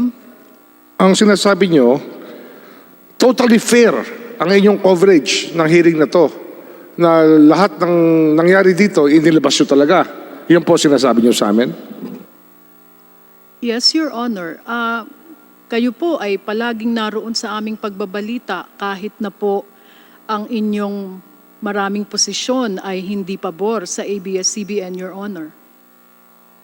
Kasi iba ho sa karanasan ang inyong sinasabi, pero hindi na rin ako mapakahaba dito. Kasi ang issue ho rito talaga, pag natapos ho itong isyong to, sabihin natin, example, nabigyan kayo ng prangkisa, may issue pa ba ng press freedom? Your Honor, naniniwala naman po kami na ang issue ng press freedom ay dala o naging epekto ng CDO na pinatupad ng NTC noong May 5, Your Honor. Bakit meron ba ho kayong prangkisa na ihaharap sa akin na pwedeng gamitin para kayo mag-broadcast? O pag kayo po'y tinigil ba, press freedom na ho ang inyong issue? Alam ko naman po na may iba pang issue, Your Honor. Gayunman, hindi rin po natin maikakaila na nagkaroon din naman ng chilling effect yung CDO na pinatupad ng NTC. Chilling effect ang sinasabi nyo. Ang tinatanong ko ho dito ay nung tumigil ang TV Plus sa broadcast, ang problema ho rito kasi no franchise, no broadcast. Bakit nyo nasabi na press freedom ang issue? Ang pinag-uusapan po, yung prangkisa. Ano ho yung kinalaman ng press freedom sa prangkisa na nag-expire na wala ho ang ABS-CBN ngayon? Ano ho kinalaman ng press freedom doon? Your Honor, totoo po na broadcast kami o narrowcast kung inyong mamarapatin dahil yun po ang tawag sa cable, ano? Pero hindi rin naman po natin maitatatawa o maitatanggi na ang ideya po ng press freedom, ang pagpapractice po ng press freedom ay hindi lamang para sa aming mga journalists. Lahat po ng mamamayan ay nakikinabang po dito. At ito po ang aking paninindigan na nung naputol po ang aming koneksyon sa malaking audience ng Channel 2 at DZMM, naapektuhan din po ang kalayaan sa pamamahayag dahil hindi na po kami na-access ng maraming manonood, Your Honor. Ngunit, nakapag-broadcast ho, natuloy naman ang cable nyo, yung inyong internet platform, ang nangwala lang naman sa inyo, di ba, yung airwaves na patrimonial property of the state na kasama sa pagbibigay ng prangkisa, na kasamang frequency na binibigay ng NTC pag kayo po ay may Certificate of Public Convenience and Necessity. Mali ho yun o tama ho? Yes, Your Honor. However, may I just explain na meron din naman pong ibang na paso ang prangkisa at pending pa po ang renewal. Pero pinaliwanag ko na ho yan. Ang sabi ho namin kay Congresswoman Villago, kung meron siyang problema sa prangkisang paso na pinayagan, ireklamo lang. Ngayon, immediately yung committee ho, gagawin ang trabaho niya. Naalala mo yun, Mitch? Yeah, may dala siyang sulat, might as well, di ba? Pero ang tinatanong ko nga sa inyo, kaya sabi ko nga sa kanya, tsaka alam naman ang lahat yon. Pag may reklamo, tutuluyan namin. Pag wala akong reklamo, ano magagawa namin? On our own, we'll hunt down everybody. Hindi ho namin trabaho yun. Ang trabaho ho namin ito gumawa ng batas. Nagkataon, kung may pasong prangkisa, hindi ho pinaalam sa amin. Congressman Remulla, sa pagkakaalala po ng isa sa mga chairman ng joint committee ito, ay ibinigay ko na po ang assurance kay Congresswoman Mickey Villago na yung po kanyang mga nasabi niya na may pasong prangkisa ay susunod na pag-aaralan ng committee ito. At inaasahan po natin na magkakaroon din ng mga susunod na hearing ukol naman po sa ihahain ni Congresswoman Mickey Villago na House Resolution. O di ituloy ho natin ang usapan, Ms. King Reyes. No? Kasi mamaya ho, siyempre, ang tanong natin dito, pag kayo ba hindi nakakuha ng prangkisa, press freedom issue ba ho ito? Maaaring yan po ang maging paninindigan ng mga mamamahayag, Your Honor. Paano ho naging press freedom issue yun? Kung tinimbang ka, ngunit kulang, ano hong gagawin namin? Sasabihin namin, sapat pa rin ang timba, kahit kulang? Your Honor, may you repeat the question? I'm sorry. Ika nga ho, sa Tagalog, tayo naman marunong mag-Pilipino no? Pag sinabing tinimbang ka, ngunit kulang, you were weighed and you were found wanting. Yan po ay isa sa mga desisyon na posible sa committee ito. Kayo po'y dumadaan tayo ngayon sa isang proseso na sinuscrutinize sa inyong prangkisa, pinag-aaralan. Kung sabihin namin na makita ho ng committee na meron kayong pagkukulang at marahil ay hindi mo na dapat bigyan ng prangkisa. Ito ba'y press freedom issue? Naninindigan po ako na magiging kabahagi niyan ang issue ng malayang pamamahayag, Your Honor. Kaya ang sinasabi nyo, pag nabigyan kayo ng prangkisa, walang issue ng press freedom.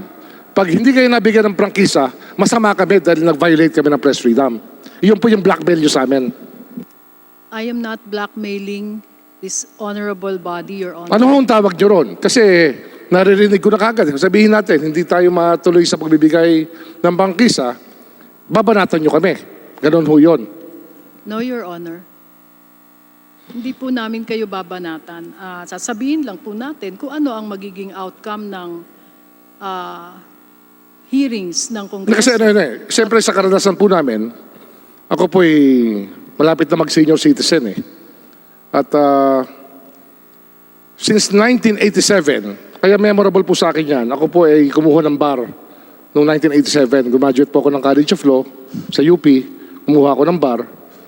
At yun din yung panahon na bumalik ang ABS-CBN sa ere after martial law.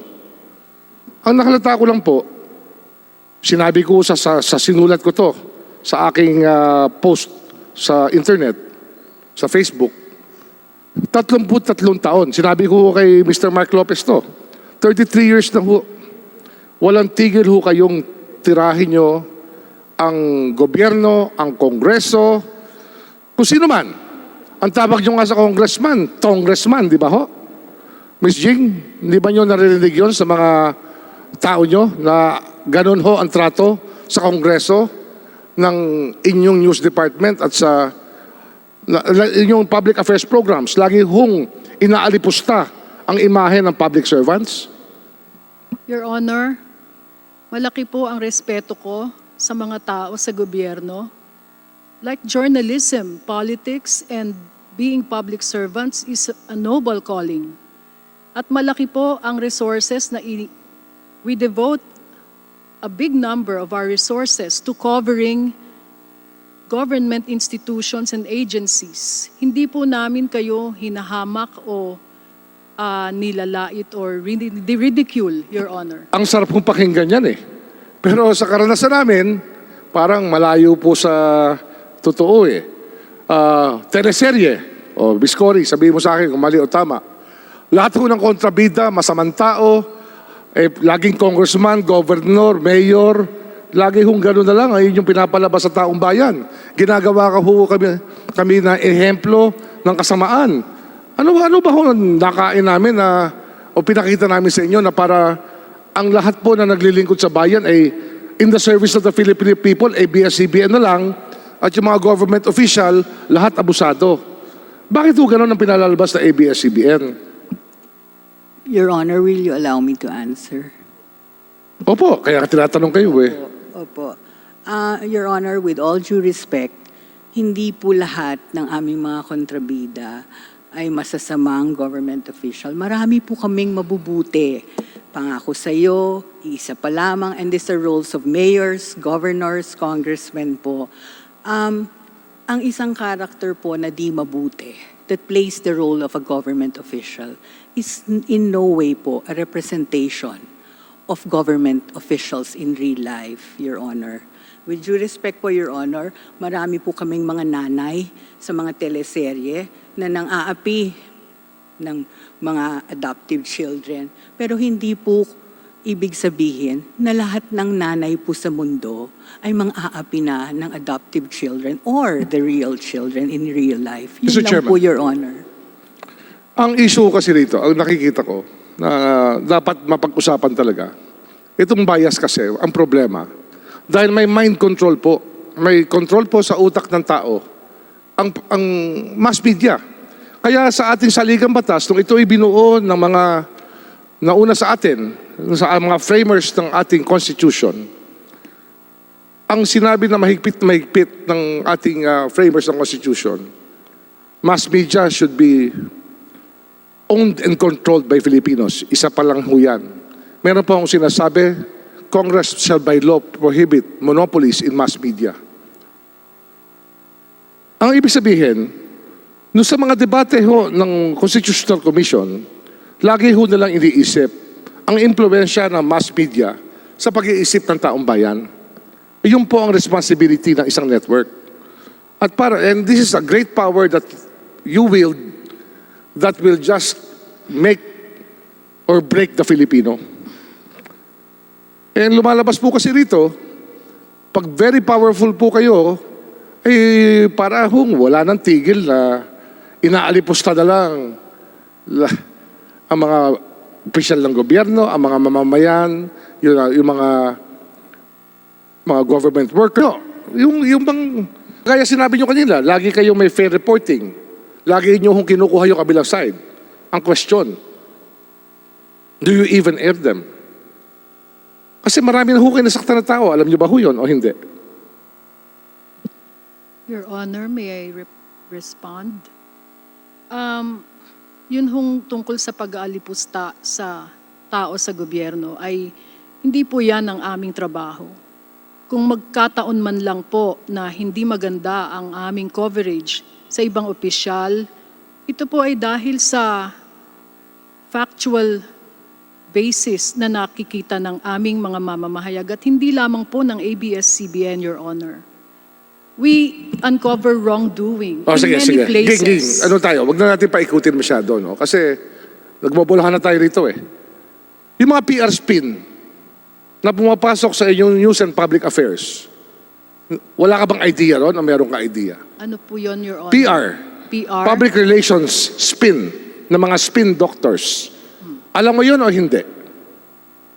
We guard against those, Your Honor, but we are aware that there are PR people, spin doctors, if you will, who try to request our anchors or some of our journalists to air Tanungin their kita, side. yes or no lang, isang beses lang ha. Has ABS-CBN ever done a spin on a story na may nasaktan kayo mga tao at yung taong yun ay hindi nyo na na-air yung storya, yung side niya na storya? Yes or no?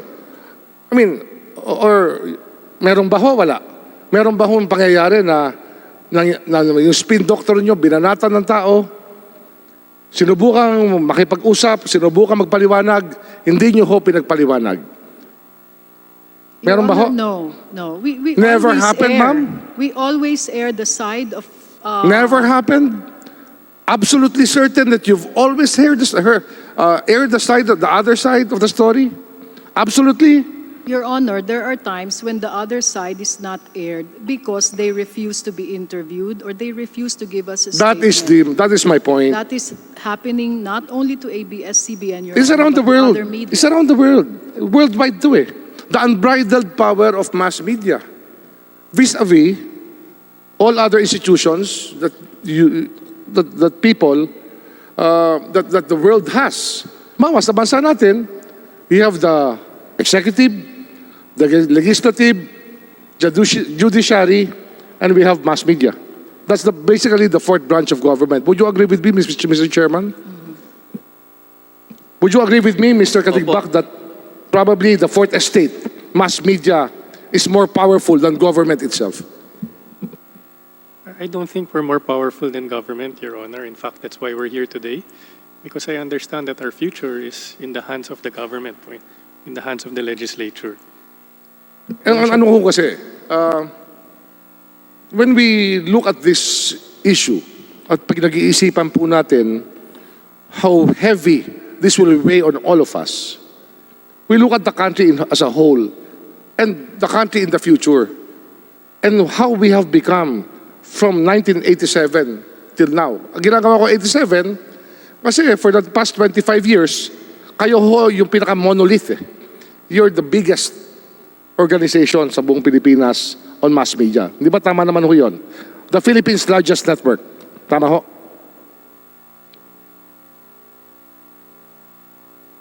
Tama po. So, ang reminder ko ho nga, napakabigat ho ng responsibility ng mass media sa bansa natin. the way that people think, yung ano na uuso, kung ano sayaw na bago, kung ano ang trending, puro na lang mass media nagdadala. Tama ho o mali? Mr. Chair, if you allow me lang to say a few words, please. No? The last 11 days po, the last 11 hearings, napakinggan po namin ang lahat ng, sa tingin nyo po, tingin po ng Kongreso, ang mga pagkukulang po ng ABS-CBN.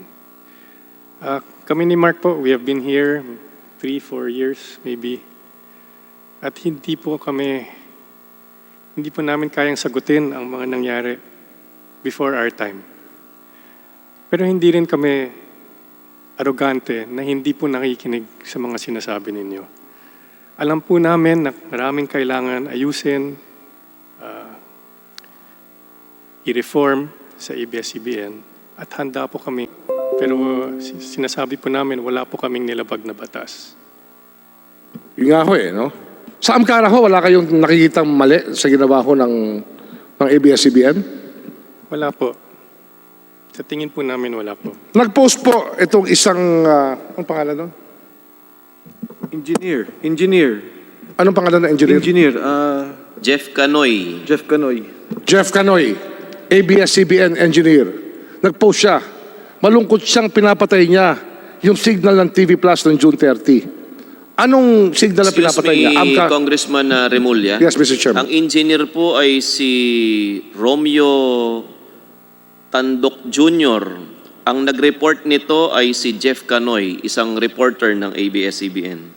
Yung reporter ng ABS-CBN, sabi niya, malungkot na pinapatay yung signal ng TV Plus. Pero, di ba ho Amkara dapat yon? Hindi ho ABS-CBN dapat na nagpapatay nun?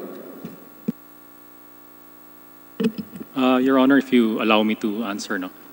Mr. Chair, yung pagpatay ho kasi ng transmitter nung araw na yon, may mga remote kami na transmitters which require physical a person to visit those sites in order to shut down the transmitters. And at that point, there were some limitations in being able to do it in a much quicker time, no? So yung napag-usapan doon was that we would shut it off from ABS-CBN because we have that capability to shut it off quickly.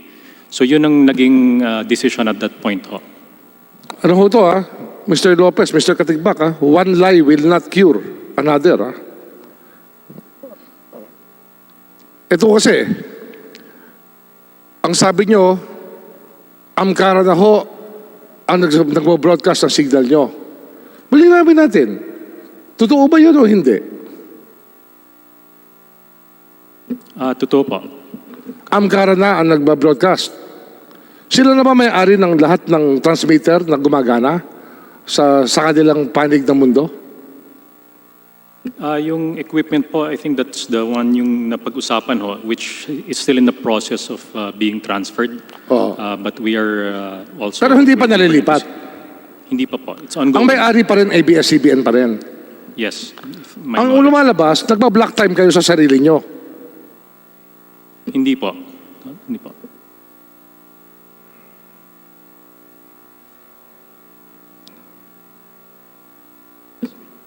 Yes, kasi ho, the NTC originally assigned Channel 43 for the use of... Sino may-ari ng Channel 43? Sino may-ari ng frequency? Amkara po, Channel 43. Hindi. Ang may-ari ng frequency, taong bayan. Tama ho, mali? Tama po. It's assigned to... Pag inassign ng NTC yan, hindi na may-ari niyan Channel 43. Inassign ng NTC sa ABS-CBN. Tama ho, mali?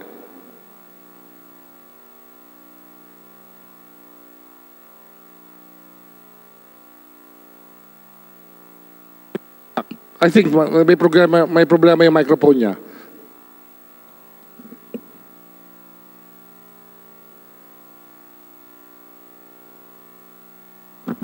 Sorry po, can I request the question? Di ba, tinatanong ko sa inyo, sino may-ari ng frequency ng Channel 43? Well, it's assigned to Amcara po. Assigned to Amcara before inassign sa ABS-CBN ng NTC through the provisional authority. Tama ho, mali? Through the provisional authority, imbis na Amcara may-ari, pinagamit na ng NTC sa ABS-CBN yung frequency ng Channel 43. Am I correct? Your Honor, can I request Attorney Uy to answer the question?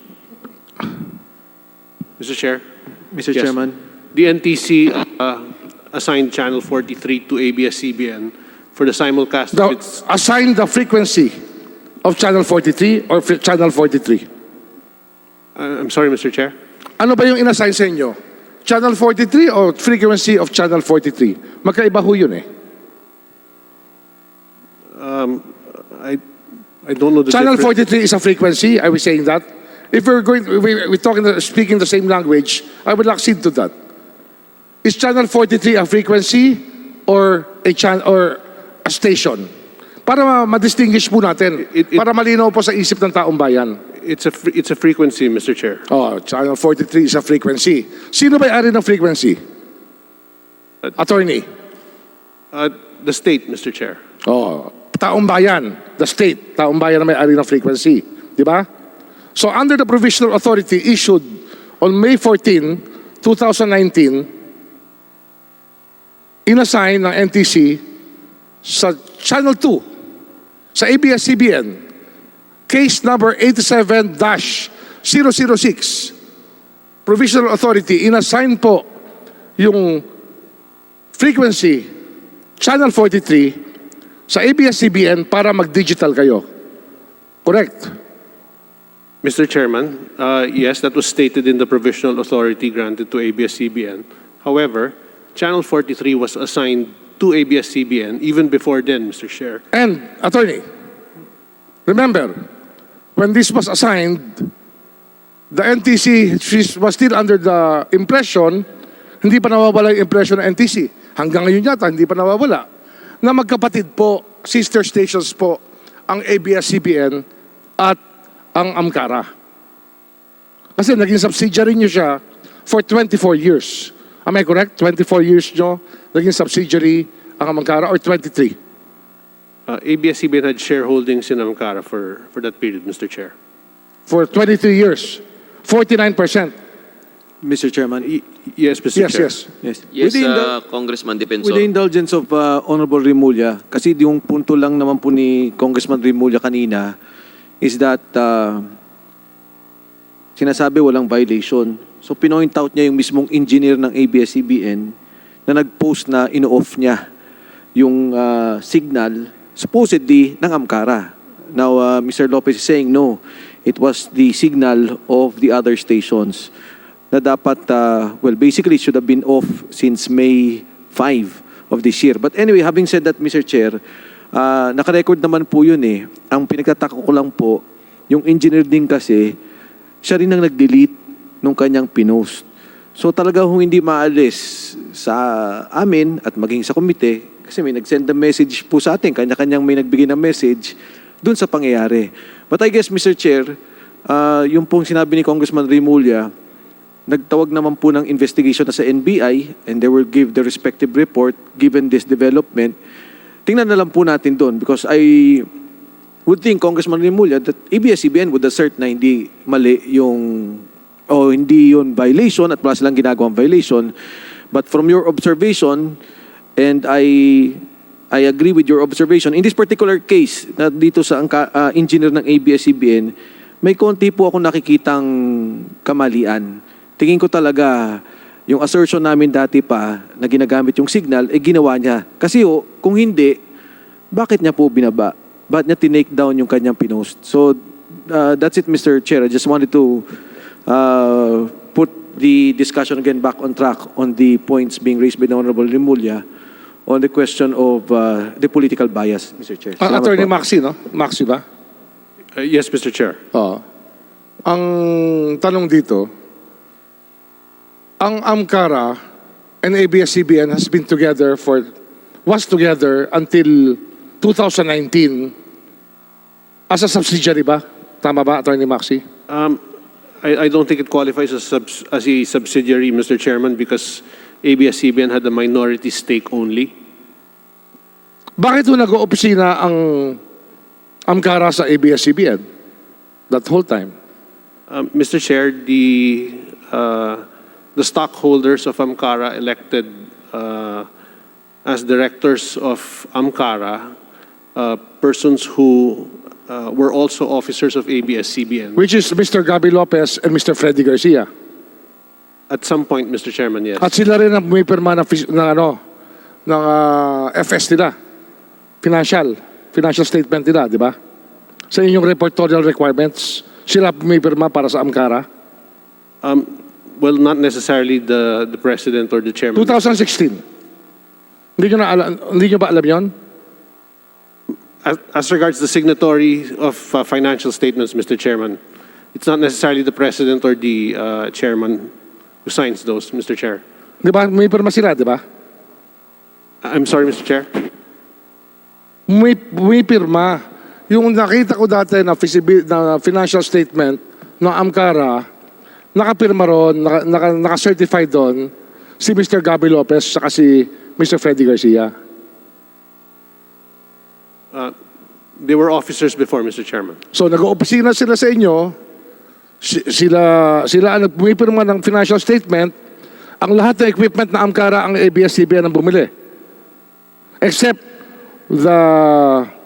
all the equipment of Amcara Broadcasting Corporation was purchased by ABS-CBN except for the first batch of analog equipment of Amcara Broadcasting Network Incorporated. Am I correct here? Mr. Chairman, the equipment that was purchased for Channel 43, which was assigned by the NTC to Amcara, was purchased by ABS-CBN because that frequency was assigned to ABS-CBN for the digital simulcast of Channel 2. Because it was assigned to ABS-CBN, Mr. Chair, ABS-CBN was the entity that imported and acquired the equipment. Naturally, Attorney Maxi, naturally, when you are given the authority to go digital television, you will need a digital transmitter and digital equipment to do the same. Am I correct? Yes, Mr. Chair. So you had to purchase this. Yes, Mr. Chair. So binili nyo yung mga gamit na yon. Kayo ho ang bumili.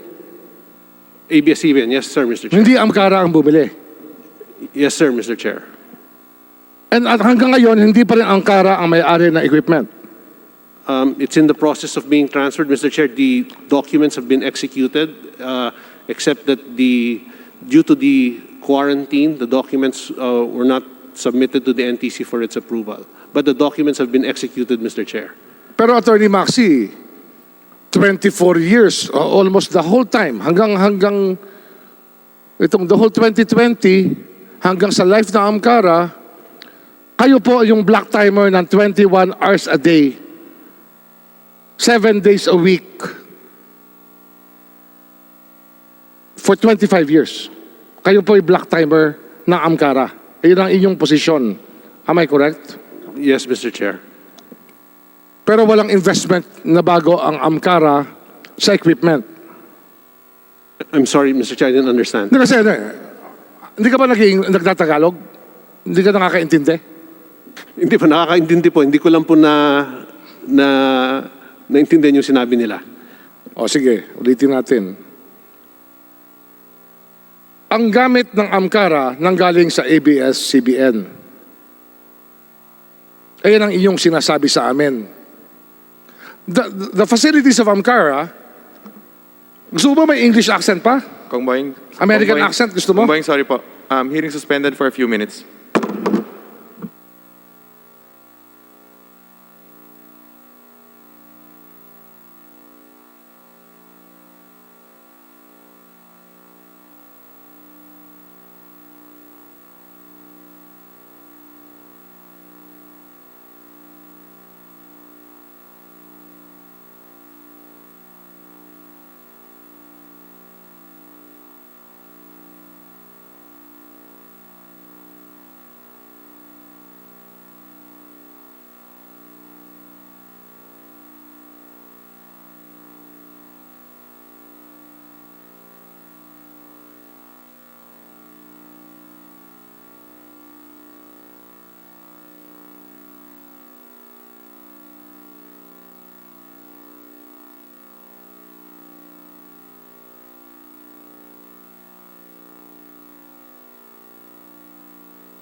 Hearing resumed. Kong Boying. Kong Mike Defensor. Mr. Chairman, Kong Boying. Sige po. they seem to be very hesitant to answer questions about Amcara, and I'm being given the runaround here by even the legal counsel of ABS-CBN, the in-house legal counsel. And due to this unfortunate fact, when we are trying to clarify some issues, I move that we investigate Amcara in the Committee on Good Government, or the Blue Ribbon Committee, together with the NTC's testimony. So to go into to the bottom of this black time arrangement, which I refuse to believe is a black time arrangement, but a usufruct, which they have used to vilify this committee before social media, saying that or not only this committee, but maybe the NTC, that we had no right, or nobody had a right to terminate the broadcast of the TV Plus, the digital format platform, when we all know that the franchise had already expired. So with that, Mr. Chairman, I terminate my interpellation for today to give way to the other congressmen who have been waiting also, like me, who waited for 5-6 hours for my turn. Thank you, Mr. Chairman. Maraming salamat, Congressman Remulla. At meron po tayong pending motion to have the hearing of Amcara under the Committee of Good Government and Public Accountability.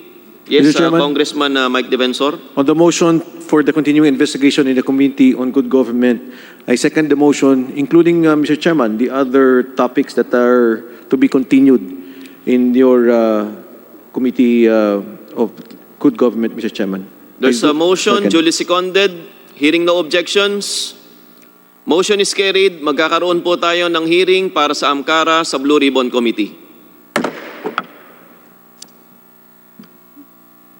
Ang susunod po natin na kikilalanin na magbibigay ng kaunting pahayag ay si Congresswoman Janet Garin. Thank you, Mr. Chair. With the indulgence of my colleagues, pasensya na po at kailangan ko po kagad bumalik dun sa pagtatanong. Nagulat lang po ako kasi, Mr. Chair, distinguished colleagues, lalong-lalo na po sa ating mga bisita na mga opisyalis po ng ABS-CBN. Dahil pagkatapos ko pong magtanong kanina, airing out my personal observations as a doctor, as a mother, and as a legislator, kabilat kanan pong putak-tak ang aking narinig at natanggap sa social media. Kanina, I wanted to comment on the interpellation of another colleague when she was asking about how news are being released. At pinilit ko na lang paniwalaan yung sinasabi niyo na it goes through a long method of vetting.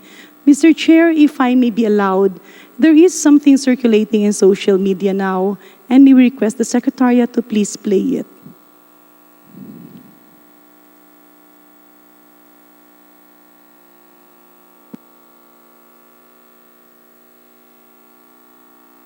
Yes, it was all over the headline. Garin apologizes to the Vaksha parents. I did everything to call your station. I was in touch with all the people that we can call dun sa mga numero ibinigay nyo. Kasi hanggang sa ANC, paulit-ulit yon. At ang sabi ko, pwede bang wag nyo na munang ibalita yon? Because it's not true. And if you can prove in that interview that I did apologize for the Denvaksha program, I will immediately resign from Congress. Nitong Huwebes, inilabas sa Senate hearing ang mga sulat mula sa galit na magulang ng mga batang nabakunahan. Yung volume, please. Humingi ng dispensa si dating Health Secretary Janet Garin sa mga magulang. So, sa mga nanay, pasensya na po talaga. I would like to apologize. Nangyayari yung ganitong nagpapanik na hindi. As long as the truth is on our side, matatapos po ito. Hindi pwede po sa akin, joke naman. Kasi inaprobahan po niya yun. Akala namin okay yung bakuna na yun. Yung sorry niya, paano kung nawala yung anak ko, sorry na lang, ganun. On your TV Patrol News, it was all over. Okay, Mr. Chair, can we request the Secretariat to please forward it? Yan po yung kanina nung nagsasalita ako. Pakinggan po natin, kasi hindi ko po nahanap yung video na ito. I exerted all efforts to look for this news, which is supposed to be archived. At nung nagsalita nga ako kanina, biglang nabuhay ulit ito. Sir, can you please play it, but please forward it to the time that I was allegedly apologizing, please.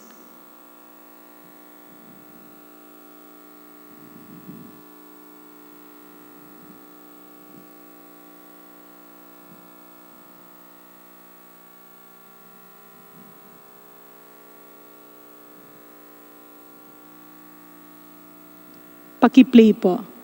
Tingnan po natin dito.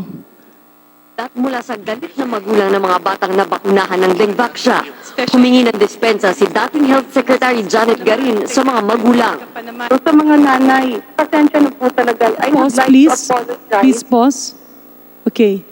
Mr. Chair, distinguished colleagues, yan po nakasulat po dyan sa mga nanay, pasensya na po, nakalagay doon. Hindi po kasi siya halata. Paki-continue po. Klaro yung ganito nagpapanik na hindi. As long as the truth is on our side, matatapos po ito. Hindi pwede po sa akin, joke lang. Kasi inaprobahan po niya yun. Akala namin Can you okay please yung pause? bakuna na yun. Yung so, Okay. Mr. Chair, distinguished colleagues, and to the owners of ABS-CBN, yung pong statement ko doon na dalawa, very obvious po na it's spliced. Kung pwede pong i-review nyo yan. Okay? Hindi ko siya mahanap, pilit kong hinahanap. My intention was to show it to you personally. And of course, kay Ma'am Regina Reyes, you mentioned earlier na talagang you go through a proper vetting process. While it is true that I said that if you can prove that I really said that and I was interviewed for the TV Patrol segment, I will resign. I stand by my word. Hindi po ako nanloloko.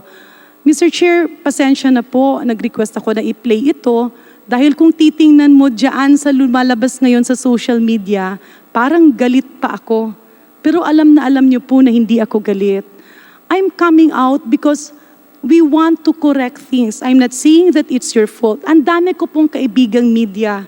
In fact, I have a lot of good friends, mga barkada who are, I know many of their people, many of their families.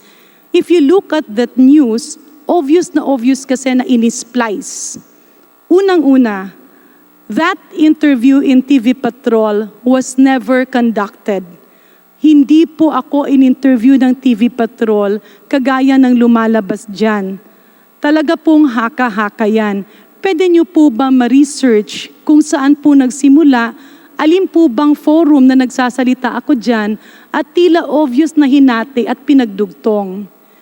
Ngayon po, inulit po yan. But what makes me so sad, Mr. Chair, our distinguished resource person, sirs, can we go to the comments, please? Kaakibat po kasi dito, biglaan po itong lumabas. Actually, kanina pa siya.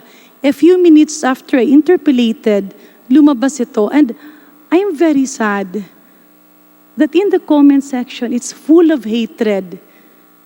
Tila ba parang nag-aaway-away yung sambayan ng Pilipino, kasama pa doon sa pinaringgan si Congressman Defensor, si Congressman Remulla, meron pang ibang mga nilagay na personalidad. And look at the comments section. It's full of hatred because you are letting people who would like to put forward comments look as, para kang masyadong, look at the, medyo ano lang no, kung pwede nating mapa-enlarge. Ayan, nakalagay ba? No. Pati ba naman ding Vaxia, ibabato nyo sa ABS-CBN? Konektado po ba yan sa franchise? Walang koneksyon yan sa hinihingi nyo. Palabra de honor, resign now. Tapos may comment, syempre hindi siya magre-resign kasi wala siyang word of honor. Resign na, bokya kakong. Ano yung hiling mo, ipinagkakaloob na? Resign na, now na.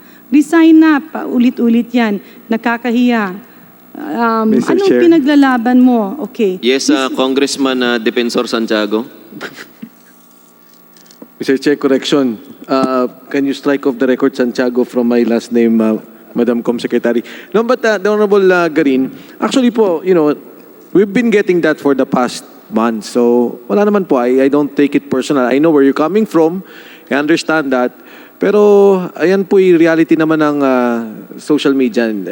All I'm saying is, I think what you're saying is that it's coming from people who are probably with a group, because how can they splice that interview and come out if it was just a normal person? But anyway, having said that, assume na natin netizen talagang gumawa niyan, okay na po. Siguro we just accept that as a reality, part of our... Well, Mr. Chair, the reason why I wanted to play this, to take advantage of the presence of the owners and the management of ABS-CBN Corporation, because this network, once they will be given, once their franchise will be renewed, uulitin ko po, I don't want any person to lose their jobs. It's not only the 11,000 employees that you have.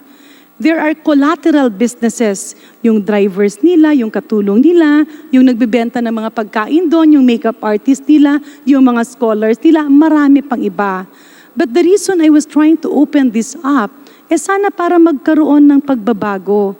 Because you mentioned earlier, nothing is perfect. But that news article na paulit-ulit dati na nire-replay, that's why I'm putting it in categorical statements. First, that interview in TV Patrol never happened.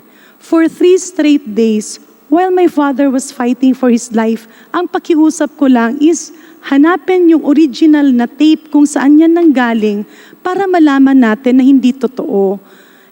But then nothing happened. I'm saying that not because I don't want to approve your franchise. I told you I don't have a vote yet. But our responsibility in granting the renewal of your franchise is to make sure that these experiences, especially of those who do not have access to powerful people, hindi mauulit-ulit. If you go further, grabe yung hate statements. Grabe yung mga bangayan at yung mga awayan. Why? Because your management do not, I don't know if you will have the intention, pero ang nangyayari kasi, hindi ito nakokorekt. Again, Mr. Chair, distinguished colleagues, allow me to repeat.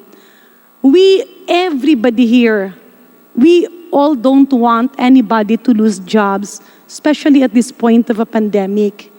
Pinapalabas po natin ito because when you admit faults in the system, you become stronger. You will near perfection. But the things that is happening, ito po, Mr. Chair, yung pinakamalaking impact. Kasi grabe ang paniniwala ng mga tao sa inyo.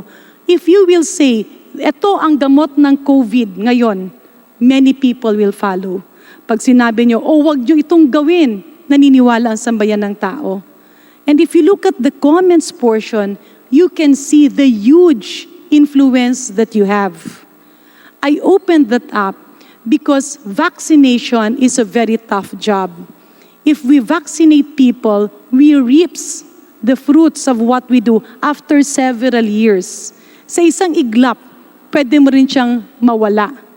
And again, Mr. Chair, ayaw nating mawala ng trabaho yung sambayan yung mga tao nakasandal sa ABS-CBN. But I convey this.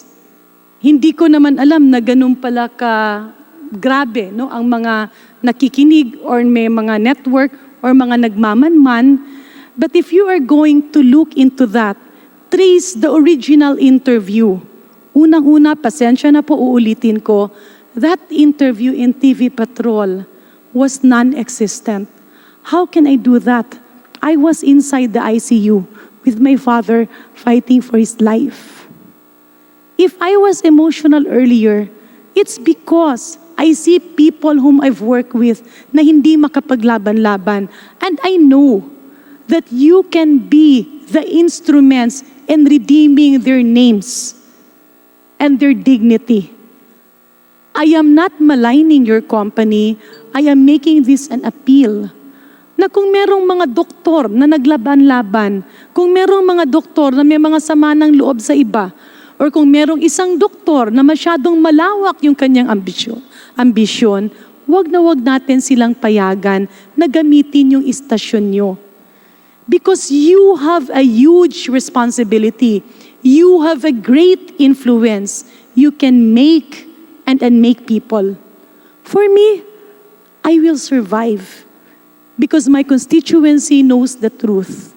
But for these scientists, for these doctors, for these parents na hanggang ngayon walang closure, sa mga taong pinag-away-away, and when you mentioned that your health advisor, your public health advisor was the same person who actually gathered, sourced out, and ambulance chased alleged Dengvaxia victims, syempre nagulat na rin ako. Kaya nga kanina nagulat ako when you mentioned a name because we least expected it from a colleague. Be that as it may, Mr. Chair, distinguished colleagues, uulitin ko po, wala pong may kagustuhang may mawalan ng trabaho. Wala pong may kagustuhang may maghirap.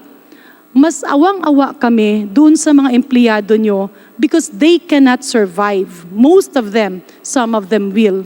But for management, with or without ABS-CBN, tuloy-tuloy po kayo because businessmen as you are, you can always find other investments. But if ABS-CBN will be granted a renewal of their franchise, mas maganda po yun. Ang ibig lang po natin sabihin, marami pong mga maliliit na tao ang nakasandal sa inyo. Sila po ang mahihirapan, hindi po kayo. Kaya nga po ipinarating ko ito sa inyo dahil yung mga epekto ng ganitong mga pag-splice ng interviews, hindi nga ito interview ng TV Patrol eh. Again, nobody from TV Patrol interviewed me a few days and even during that day. Walang-wala po talaga yan. And I swear, before my father's grave, na hindi po ako pupunta dito and will ridicule myself. But if you look at the hate comments, ito po ay ginagawang magkakaawa yung mga tao. That is the huge influence that you have. And given the opportunity that your franchise will be renewed, please make sure that systems and processes are in place. Please make sure to make a difference. Please make sure that whenever you speak and people follow, they're doing it for the good of our country, not for the selfish interests of one, two, or a few doctors whose only intention is to malign people who are their competitors or to malign people just so they would like to be appointed or just to ignite the nuances among medical professionals. Kapareho po ng pangkaraniwang tao, may mga bangayan rin po sa mga doktor. When I was Secretary of Health, that happens almost every day. But we never allow that to divide what is science and what is not science. ABS-CBN is the key towards promoting facts and real public health information. Yan po ang rason ba't ako nagsalita kanina. Uulitin ko po, Mr. Chair, napakabilis po pala na halungkatin yung isang balita kung hinahanap mo. And whoever could have retrieved that is somebody who has access to your files. Mabuti nga na inilabas yan at nakuha ko yung kopya. Maski anong play pa ang gawin nyo at paulit-ulit, napaka-obvious po that it's a spliced interview that was actually non-existent in terms of a TV Patrol newscaster or reporter or whatever calling me for an interview. Maraming salamat rin po at uulitin po natin. In this discussion, in the midst of a pandemic, I don't want to segue into COVID. Marami po sa atin, and even kayo nagtatanong, bakit ba dumating si COVID-19 sa mundo natin? I don't want to shift away from science, but sometimes science and God meets. And the reason why COVID-19 is here is that we have become so divided wherein the powerful persons and the powerful people or those who are near powerful people can oppress a few. And this virus is just a test of how we are going to unite, act with speed, and defeat them. And this franchise discussion is also an avenue where we are going to review the faults, the lapses, or the holes that needs to be plugged. Because any businessman, any manager, wherever you go, you always would want to have a perfect system. It's difficult to be perfect, but nearing perfect means accepting the lapses that has happened. Moving forward, nangyari na yon, nakalimutan ko na yon. Many of the people, the other scientists will not be able to go above it. Siguro, if you will have time, like a simple note to perk them up will be good. Kung hindi rin, okay lang din. Congresswoman Garin, But we don't please want wrap up. this to happen again. And the reason why we're here is that kaakibat po sa responsibilidad ng inyong prangkisa, kaakibat po dyan ang responsibilidad ng tinatawag natin na responsible journalism. Thank you, Mr. Chair, and apologies again. Maraming salamat po, Congresswoman Sharon Garin. Kami po ay nakikiramay sa pagpanaw po ng iyong Mr. Chair, ama. Janet, sir. Ay, Janet Garin, opo, paumanhin po. At kami nakikiramay sa pagpanaw ng iyong ama. Sana po ay mapayapa na siya sa langit. Ganon rin po nakikiramay po ang joint committee ito sa pamilya ng aming kasama na si Congresswoman Marisa Andaya na nabalitaan po naming pumanaw. Sana po ay magkaroon po ng kapayapaan sa puso ng kanyang pamilya. Yes, Congressman Eric Yap, isa po sa mga vice chairman ng committee ito. Mr. Chair, ang gusto ko lang pong sabihin, naiintindihan ko po si Congressman Janet Garin dahil nung napapanood ko siya nung ako'y wala pa dito sa Kongreso, galit na galit ako sa kanya. Ang sabi ko, bakit niya ginawa to sa Dimbaksya? Ganun. Yung pala, nung napunta ako sa Kongreso, nakita ko si Congressman Janet Garin kung gaano siya ka-passionate pagdating sa health. Tungkol sa COVID, ang dami niyang tinulong sa amin. Sa Benguet, siya nagtumulong sa amin para magkaroon kami ng automated na laboratory testing. So yung nangyari sa Dimbaksya, nag-base ako sa media. Nag-base po ako sa isang network na hindi ko na po papangalanan, dun sa report nila na dahil kay Secretary Garin, marami namatay. Pero tama po kayo, Ma'am Congressman Janet Garin. Ito po, hindi nyo ginawa to para pumatay ng tao. Kumbaga, ginawa nyo po yung trabaho nyo. At huwag po kayo mag-alala. Ako po, sinasabi ko sa lahat ng tao, lalo na sa amin sa Benguet, kaya po tayo nagkaroon ng automated laboratory, kaya tayo nakapag-donate, ay dahil kay Congresswoman Janet Garin. So, yun lang po, Mr. Chair, yung gusto kong idagdag, no, na nakakaawa pag nakita mo yung isang tao na mapagbibintangan or maibabalita na ganito, na marami namatay dahil sa ginawa niyang gamot, pero hindi nabigay yung side niya, hindi hin-highlight kung bakit napili yung ganitong vaccine. Kulang yung panahon na magpaliwanag siya. Minsan, masakit Para kay Secretary Garin, guilty po ako doon. Kung Janet Garin, sorry po. Kung ganun po yung naging opinion ko dahil nag-base ako sa report sa media, pasensya na po. Pero gusto ko lang sabihin, nung nakausap ko kayo at nakasama ko kayo, nakita ko ano ang nasa puso nyo. Yung makatulong sa tao, yung gumawa ng tama. At kahit hindi kayo official ng DOH ngayon, ginagawa nyo ang lahat para makatulong sa COVID-19. So, eto Mr. Chair, yung gusto natin mapigilan. Yung pag naibalita lang, hindi pa verified, nagmukha na tayo masamang tao, nagmukha na tayong kriminal, at nung malalaman na hindi pala pagkakamali nitong congressman na to, o nitong taong ito, kulang na ang time para ibawiin at purihin yung tao sa ginawa niyang tama. Yun lang po, Mr. Chair.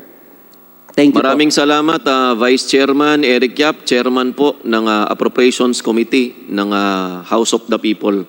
Ang susunod po na mag-interpellate ay ang ating kasama, Congressman PD Barsaga, na binigyan po ng oras ng 5 pa nating kasama. Kaya kayo po, Congressman PD, ay magkakaroon ng 30 minuto ng purong pagtatanong. Hindi po bibilangin ang sagot ng inyong mga tatanungin. Maaari na po kayo magsimula, Congressman Barsaga. Magandang gabi sa lahat ng kasama natin sa ating committee hearing na ginaganap ngayong gabi. Unang-una nais kong sabihin na bilang isang manananggol, isang public servant, mahalaga sa akin ang halalan. Katunayan, lagi kong sinasabi that elections are actually the bedrock of our democracy. Pinapaalala ko rin na sa pamamagitan ng halalan, pinipili ng ating mga mamamayan kung sino ang mga mamumuno sa ating bayan, sa ating lungsod, sa ating lalawigan, at sa ating bansa. At akin ding sinasabi na sa panahon ng halalan, makikita natin na pantay-pantay ang karapatan ng bawat mamamayan. Ang isang mahirap, katulad ng isang mayaman, minsan lamang boboto. Ang isang nag-aral, katulad ng hindi nag-aral, minsan lamang boboto.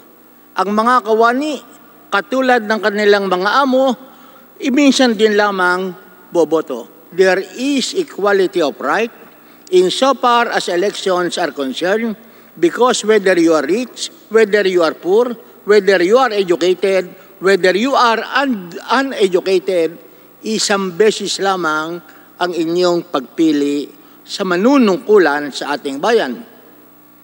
And because of this background, nang ako ay nagkaroon ng pagkakataon dito sa Kongreso, napili ako na maging chairman ng Committee on Suffrage and Electoral Reforms. Kasama rin ako bilang head ng House of Representatives sa Senado sa oversight function when it comes to automated elections, pati na doon sa ating overseas voting. At noong 2016, when I was serving my final term as a congressman, I was a member of the Board of Canvassers who were given the authority under the Constitution to proclaim the winning president and the vice president. And therefore, for me personally, masyadong mahalaga ang batas tungkol sa halalan at kinakailangan din namang aminin natin, whether we like it or not, that the mass media, both radio and television, played a vital role in molding possibly the results of the election. Sa ating pagpupulong, isa sa issue na nagbigay ng position paper ang ABS-CBN ay position paper on the issue of alleged failure to air President Duterte's political advertisement during the campaign period. At bago magsimulang maglinaw tungkol sa position paper, ang position paper ng ABS-CBN is not signed, it is not verified, at gusto kong tanungin lamang ang resource persons natin mula sa ABS-CBN, sino ba ang pwedeng magsabi na itong position paper na binigay ng ating ABS-CBN persons are accurate, authentic, and the truth of the statements appearing therein.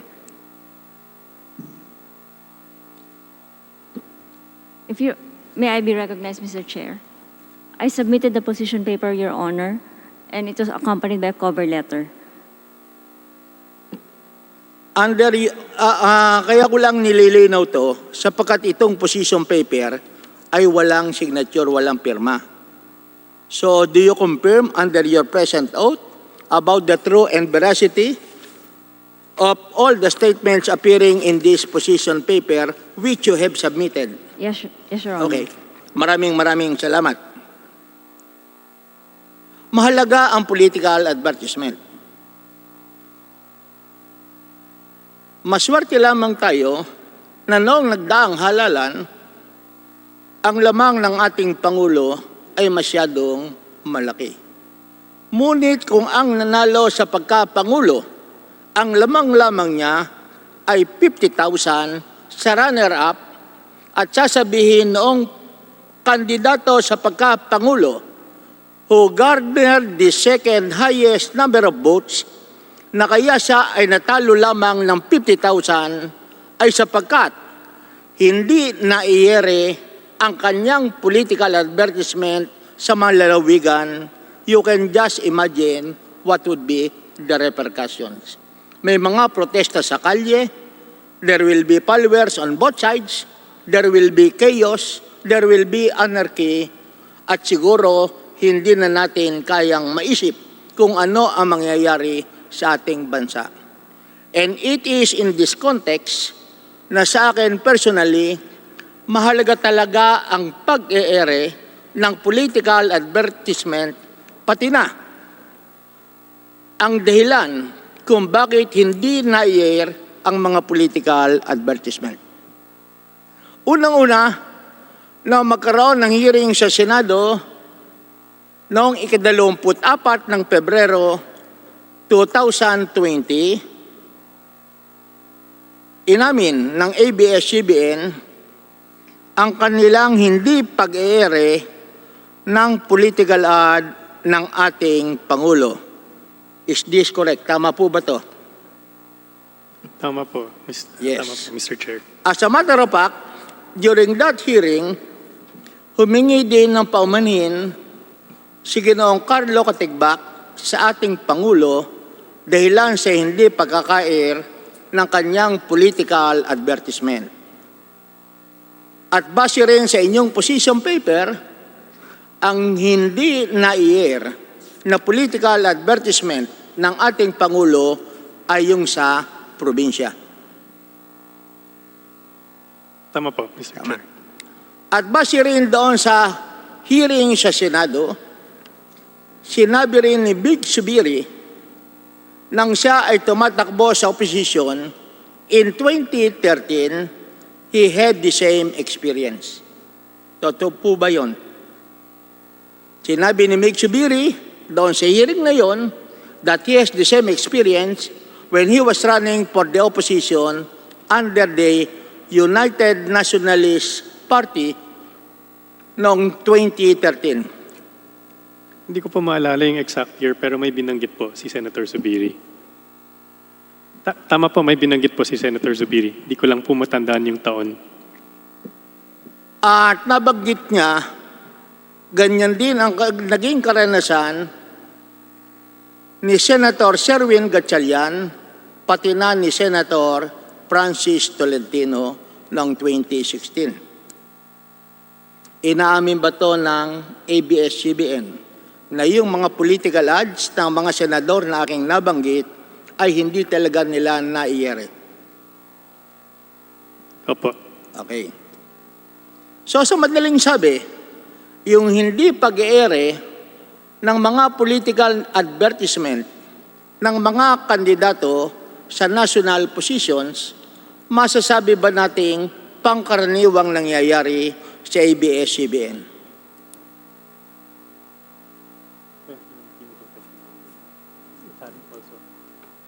Sa 2016 po nangyari. Hindi ko pa nakikita po yung sa 2019 report. Sa? Sa 2016 po. Totoo po. Sa 2016 nangyari. Sa 2013 nangyari rin. Nangyari po. Noong namang 2010 elections, nangyari ba rin? Wala po kaming information sa 2010 po, pero malamang nangyari din po.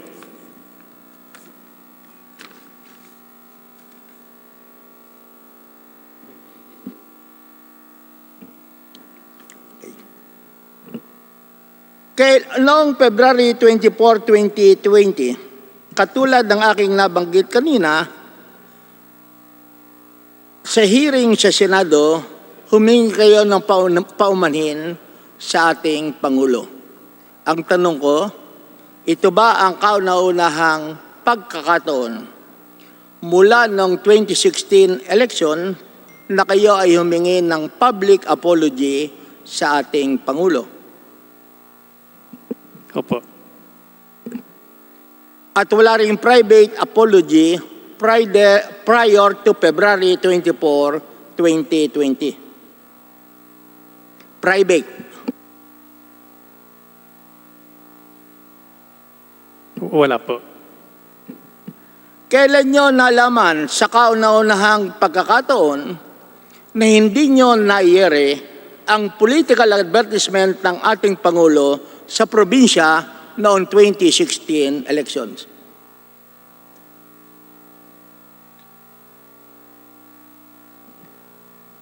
Nung nag-umpisa po sa April pa lang, alam na po namin na may mga spots na hindi umere. April, 2016 po. pero dito sa inyong press releases and even in your statement, ang sabi nyo, first come, first serve kayo. At yung mga political ads ng ating Pangulo, dumating lamang noong May 3 at nakompleto lamang noong May 4. So ano ang totoo, May or April, alam nyo na? Yung sinabi po namin is karamihan po, majority po of the unaired spots were in May. Okay. Pero yung kay Pangulo, May 3.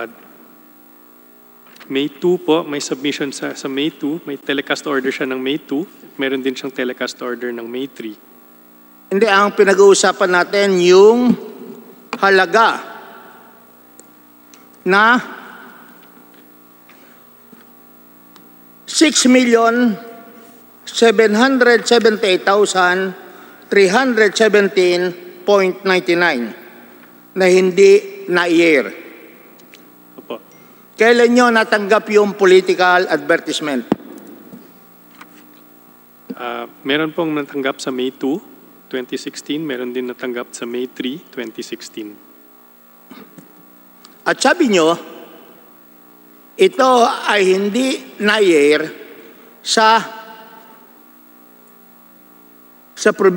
provinces, sa mga probinsya sa ating bansa. Tama po. Bukod ba sa ating Pangulo, mayroon bang political advertisement ang iba pang kandidato na hindi nyo na-year sa mga probinsya sa ating bansa? Meron po. Maaari nyo masabi kung sino?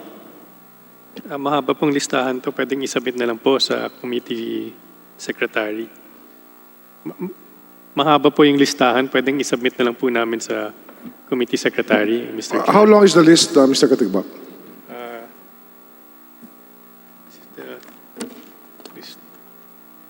Medyo marami po. Probably you can read to us the first 20 names. Simple na lang natin. Doon sa mga nanalong senador, mayroon ba silang provincial advertisement na hindi nyo na-year noong 2016? Doon sa mga nanalong senador. Meron po. Sino? Si Senator Tolentino, Senator Pangilinan, Senator De Lima, Senator Zubiri, Senator Recto. Ayan po. Sa kandidato naman sa pagka-vice-presidente noong 2016, meron ba kayong political advertisement na hindi na-year? Meron din po. Sa probinsya, ha? Opo. Okay? Probinsya.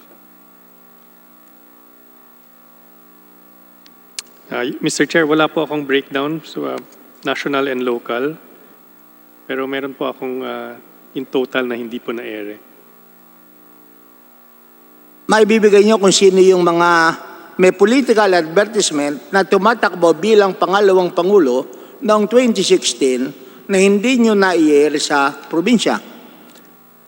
Meron po akong listahan dito, pero hindi po naka-breakdown between national and provincial. Hindi, okay lang kung kahit hindi naka-breakdown, kung sino-sino lamang yon. Opo. Former Senator Trillanes, former Senator Marcos,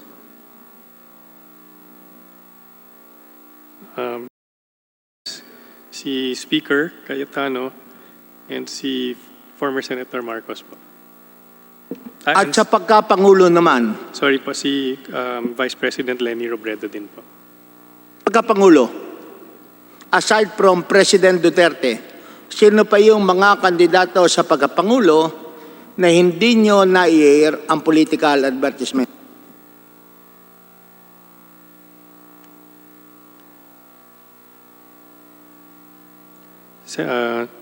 Former Senator Rojas po.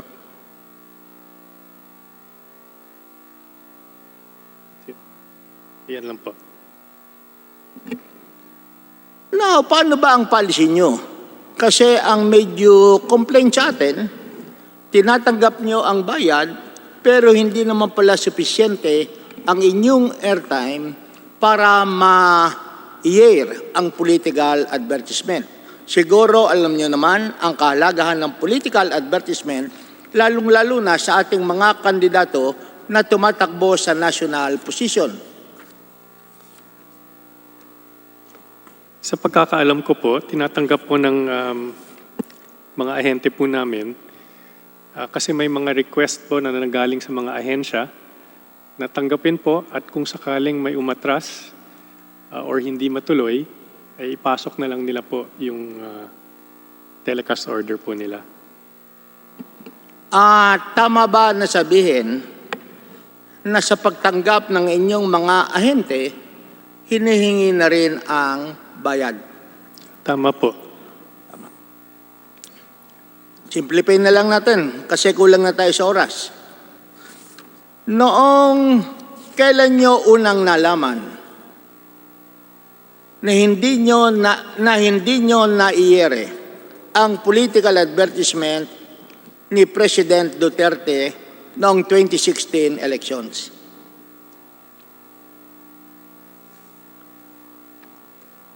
Siguro po, nung nag-umpisa yung telecast order ng May 2 and May 3,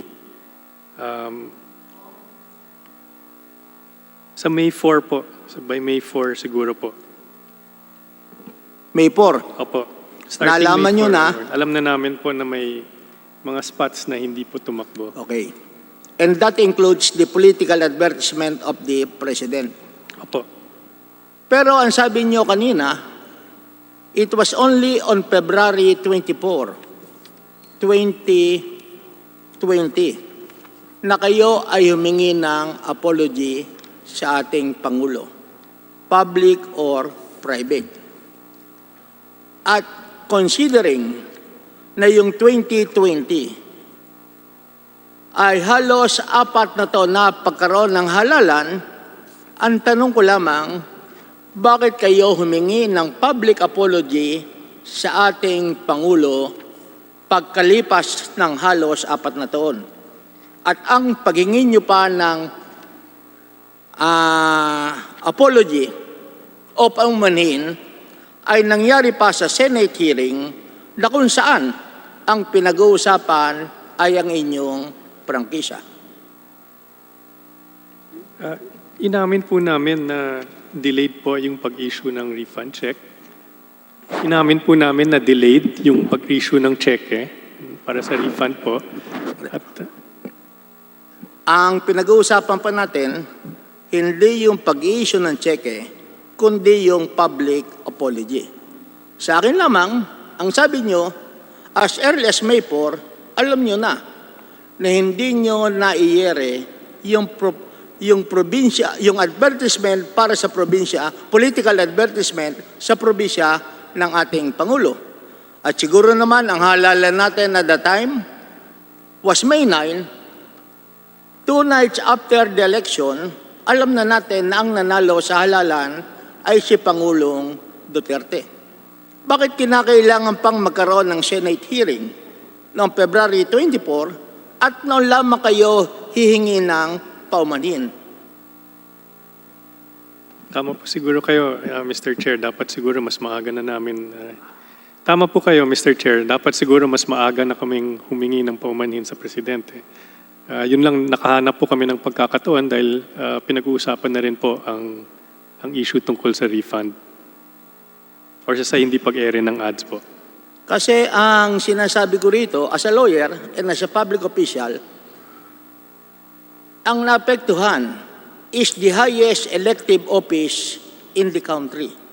The highest elected public official. At kung sakaling alam nyo as early as May 4 na hindi na iyere ang kanyang political advertisement, hindi ba dapat right after the election humingi na kayo ng paumanhin sa ating kagalang-galang na Pangulo? Mr. Chair, yung apology po namin ay doon po sa pagka-delay ng refund sa Presidente at yung hindi po pag-ere ng political Sa madaling sabi, to clarify, para malinawan ng lahat, ang hiningi niyong paumanhin para sa ating Pangulo ay yung pagkakadelay ng pagsasaole ng payment. Tinanggap po namin ang pagkakamali namin sa delay ng pag-issue ng cheque po. Pero please continue. Yung hindi po pag-ere ng ads ay resulta ng polisiya na first come, first serve po yung... So sa madaling sabi, kahit na tinanggap nyo ang bayad at kahit na hindi nyo nayere, hindi na kayo humihingi ng paumanhin sa mga kandidato na nag-place ng political advertisement sa iyo. Sa inyo, hindi nyo man lang sabihin, kagalang-galang na Pangulo, kagalang-galang na Senador, pasensya na at hindi namin na-i-air ang iyong political advertisement sapagkat first come, first serve tayo. At yung first come, first serve na policy namin, pag tinanggap namin ang inyong payment at political ads, yon ay alaswerte. Kung merong magwi-withdraw, papasok yon. Sa akin, sasabihin ko lamang, paano merong magwi-withdraw ng political advertisement kung nakapag-place na sa inyo at nagbayad? Can you explain this, Mr. Katigbak? Sinasabi naman po namin dun sa mga ahensya pag puno na po. Sa mga? Sa mga ahensya, advertising agencies po, kung puno na ang airtime. Bakit tinanggapan ng inyong mga ahente kung puno na? Yun lamang ang tanong ko. Kasi pag sinabi natin yan, babalik na naman tayo sa legal, your agents will be considered only as extensions of your personality. Kaya ang sasabihin nyo, bahala na yung aming ahente, hindi namin kasalanan yan.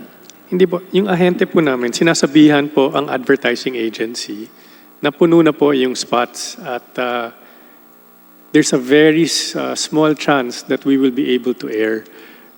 Pero pinapakiusapan po ang mga ahente namin na tanggapin po yung order on the chance na magkabakante na spots, please air the telecast order. Kahit hindi na-advertise, kahit na nagbayad, no excuses sa mga nag-place ng advertisement. Opo, nandun naman po yan sa kontrata. Hindi nga, kaya no excuses. Opo.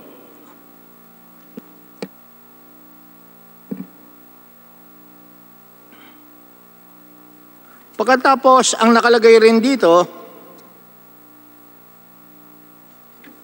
katulad ng inyong sinabi, ABS-CBN, as appearing in the last page, was delayed in refunding the balance of the amount of 2,663,206. Unang-una,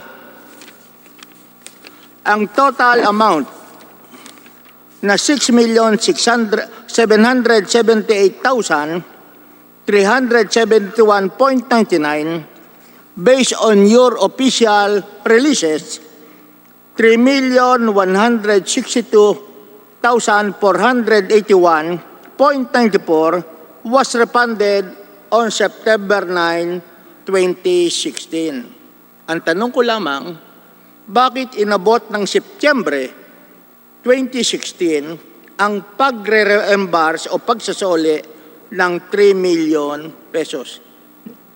Pagkukulang po namin yan. And ito yung inayos na po namin in the 2019 election. Hindi na po naulit. Hindi na po naulit sa 2019. Okay. Yung sumunod, 771,100 124.77 was reimbursed or was returned on November 24, 2016. Opo. Why? Bakit hindi pa nabigla? Because you lack the necessary funding? Hindi naman po maliit na amount na lang po ito. Kaya nga nagtataka kami, medyo maliit na amount, bakit kinakailangan pang merong second installment, yung 771? Sorry ko, hindi ko po alam, Mr. Chair. Hindi ko po alam kung bakit na-delay pa ito. Kung minsan, yun ang sinasabi ng ating citizens. You submitted this in writing, you affirm under oath, and now you are answering that, hindi nyo alam. Then April 20, 2017, after 1 year, almost 1 year after the elections, noon nyo lamang sinauli yung balancing 181,558.72. Bakit lang noon napasauli yung 181? Hindi nyo rin alam ang sagot? Bagamat may malaking pondo ang ABS-CBN?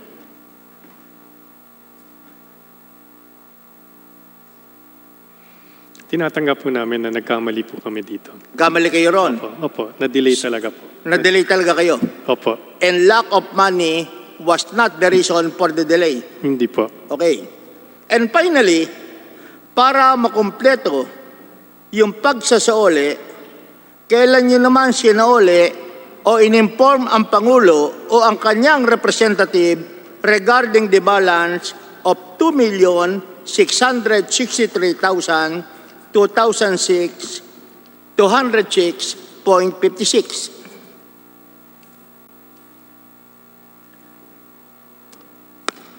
As early as May po, na-inform na po. May 2016. Pero kailan nyo sinuli? Kailan nyo in-inform sa ating Pangulo? Hindi na po tinanggap ang... Hindi nga, kailan nyo sinabi, Mr. President, itong balancing 2,663,206.56 ay handa na naming isauli sa iyo or to his agent. Pero ang sabi nyo, hindi tinanggap ng ating Pangulo. So, kailan nyo in-offer na isauli yung 2,663,000? Sa May 2016 po, na-inform paano naman maging May 2016? Okay. Mr. Chair, sa May 2016. After May 26 po. May 26, 2016 po. Hindi. Sigurado ka, May 2016? Sa May 2016 po, in-inform namin... Teka muna, Mr. Carlo Katigbak, I just want to make it sure. In May 2016, hindi May 2017. In May 2016 po, there was a verbal communication with a representative. Pero hindi po na-follow up yung communication. Pero, ang unang pagbabayad nyo ng reimbursement, September 9, 2016. Ang 771, November 24, 2016. April 20, 2017, 181,558. Yung balanse, 2,663,000, which the President ay hindi na tinanggap. Kailan nyo sinabi sa Pangulo o sa kanyang kinatawan na isasauli na namin itong 2.6? So doon po sa sinabi nyo, the dates you refer to for the first three amounts are the dates when the checks were released and accepted po. Yung sinasabi ko po is, kasi hindi na po tinanggap yung 2.6 million. No? Pero yung pag-inform po sa kanila happened on May 26, 2016. May 26, 2016 po. Okay, May 26, 2016. Opo, pero hindi na nila po tinanggap yung 2.6. Unang-una, sino ang sinabihan nyo noong May 26, 2016? Hindi ko po alam kasi nangyari po ito sa provincial office po namin. O hindi nyo ba sinabi? Sino ang sinabihan nyo para sa ating Pangulo na sinosauli namin ang 2,663,206. And that is very vital sapagkat ang pagsosolian natin, the number one elected officer in the land, the highest office. Isang representative po. Siguro, isang representative po ng And Presidente. you cannot verify the name? At sino ang sinabihan niya sa probinsya? Sigurado po ako na yung kausap po nila is yung station manager namin. So ang paumanhin na hiningi nyo lamang sa ating Pangulo ay hindi yung inyong failure sa pag-air ng kanyang political advertisement, kundi yung pagkakabalam o delay sa reimbursement o pagsasauli ng 6,778,000. Opo. Okay. At sa inyo bang paghingi ng paumanhin dahilan sa pagkakabalam ng pagsosole ng 6,778,371 base sa mga pagtatanong ko at sa inyong pagsagot, hindi nyo rin sinabi kung ano ang dahilan why there was delay in the reimbursement of 6,778,000. Wala pong dahilan na Mr. Chair. It was really overlooked. Hindi, wala nga dahilan. Wala po. Walang dahilan kasi ang sabi nyo, it's policy. First come, first serve. Yung tanong po is dun sa hindi pag-ere. Yung dahilan po is tama first po. come, first serve. First Okay. come, first serve. Next Tama po. question. Sinabi nyo rin dito sa inyong position paper na sa hindi pagtanggap ng ating Pangulo noong balancing 2,663,2006, ano ang sabi ng Pangulo o ng kanyang kinatawan? Hindi na po nila tinanggap yung refund po. Sinabi ba sa inyong kinatawan kung ano ang gagawin doon sa 2.6? I think yung sinabi lang po is hindi na nila tatanggapin. Sabi yung kinatawan nyo o ng Pangulo, how you will dispose the 2,663,000 which the President or his representative refused to accept. Wala na pong instruction. Ha? Wala na po kaming natanggap na Yan instruction. nga ang problema sa atin. Ang sabi nyo, walang instruction, pero sa inyong mga dokumentong sinabit dito, where is Attorney... Until po the Senate hearing. No. Attorney Cherry Cruz. Andito ba siya? Yes, Mr. Meron bang sinabi ang ating Pangulo o kinatawan ng ating Pangulo kung ano ang dapat gawin sa 2,666,663 206 pesos, 0.56? Mr. Chair, if I may, after the President was accepted the apology, he informed us to donate to his favorite charity the refund amount. So, sa madaling sabi, noong sino ba ang tumanggi? Ang ating Pangulo o yung kanyang kinatawan? O hindi niyo rin alam? Both, Your Honor. Kinatawan po. Kinatawan. At sinabi na ang kinatawan ng Pangulo, according to the President, I will no longer accept it. At sinabi ba ng kinatawan ng Pangulo kung ano ang gagawin yung disposition doon sa 2,663,206.56? Yes, Mr. Chair. Ano ang sabi sa iyo ng kinatawan ng ating Pangulo? After we were informed of the acceptance of the apology, the President said to donate the amount to his favorite charity. To charity lang. Pagkatapos, kailan nyo dineposito yung amount? March 12 po. 2020. Sorry. Tama. March 12. Ito, March 12, 2020. Tama. Okay.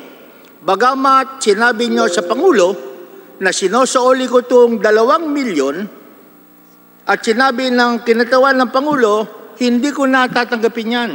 Ibigay nyo lang sa charitable organization. At yung pagsasabi nyo sa Pangulo o sa kanyang kinatawan ay nangyari noong May 19, 2016. Based on your previous answers. Yes or no? Hindi po. Go ahead. Mr. Chair, may I respond? Yes. Mr. Chair, the representative of the President was informed of the unaired ads as early as May 2016. I know that. Yes, sir. Okay. Yes, Mr. Chair. And then at that time, Mr. Chair, there was no instruction as to what to do with the money. The instruction to donate the money came in 2020, Mr. Chair, after the President accepted the apology of ABS-CBN.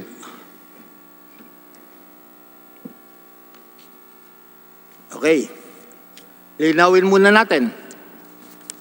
Kaya nga ito ang nilino ko kay Mr. Carlo Katigbak.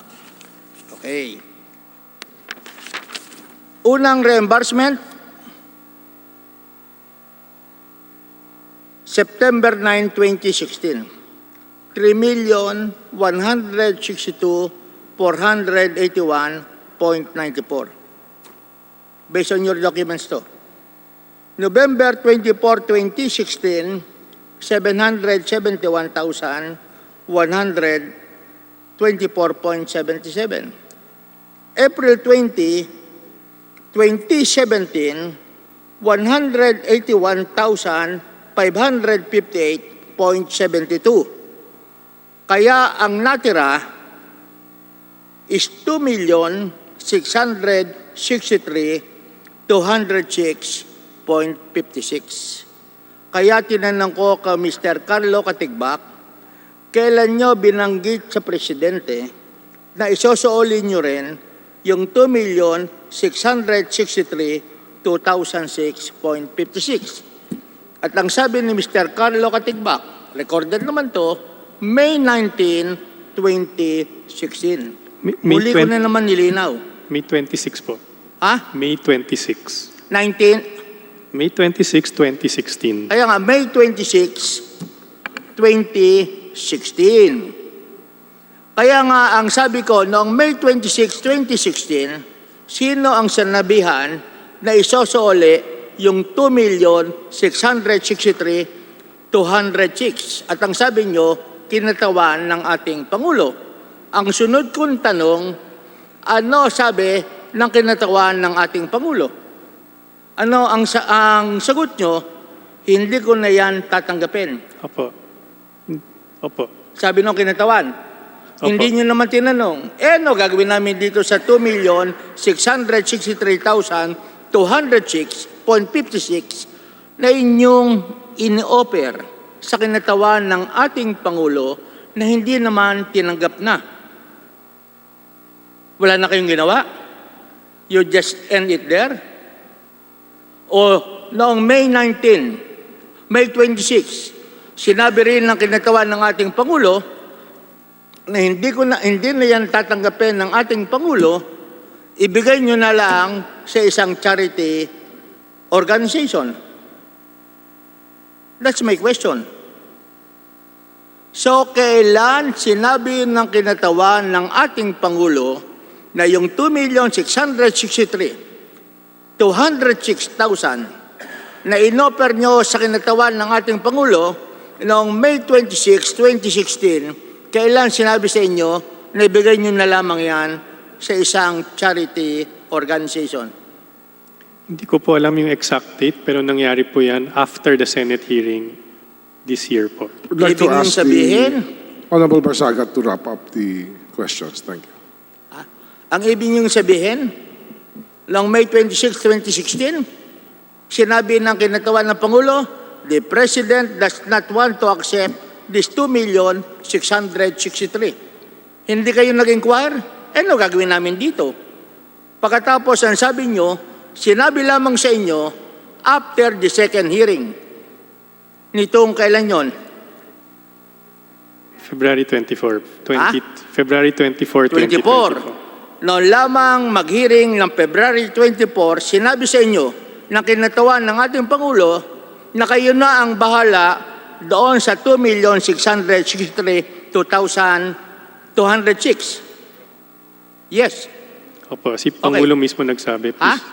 Si Pangulo po ang mismo nagsabi to donate it to charity. Kailan kayo sinibihan ni Pangulo? Sinabi po niya on air. When? Do you know where? May I be recognized, Your Honor? Sir, shortly after the Senate hearing po, nagkaroon po ng pagkakataon ang Malacanang reporters to interview the President in Malacanang, and he was asked about the apology that was uttered by our President and CEO, Carlo Katigbak, and he said that he accepted the apology, and then the reporters also asked him if he would accept the 2.6 million, and he said, i-donate na lang po sa charity. Okay. So, Thank you, Your Honor. unang-una, yung interview sa ating Pangulo was made on February 26, 2 days after the hearing. So, ang nagtanong sa Pangulo ay yung reporter kung ano ang gagawin sa 2 million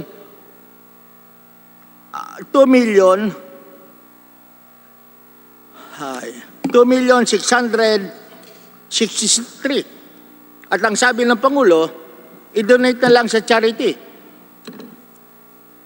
Yes, Your Honor, that was what we... So, yun ang So- unang pagkakataon. After February 24.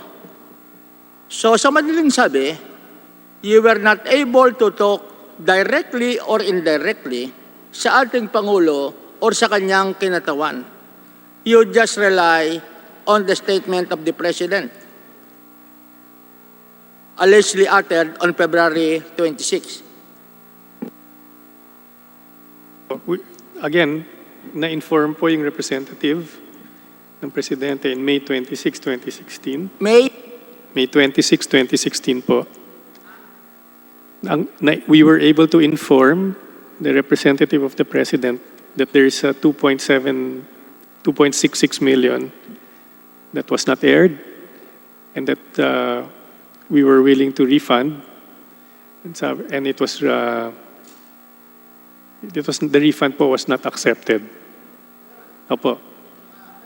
Ang sabi nyo, noong May 26, 2016, several days after the election, yung inyong kinatawan, kinausap ang kinatawan ng Pangulo at sinabi nyo na isosoolin nyo yung balance na 2,663,206. Tama po. Okay, pero ang una kong tanong, bakit alam nyo na yung balance na 2,663,2006 samantalang ang inyong payment ay ginawa nyo after May 26, 2016? Oo, kaya ngayon ang nililinaw ko eh.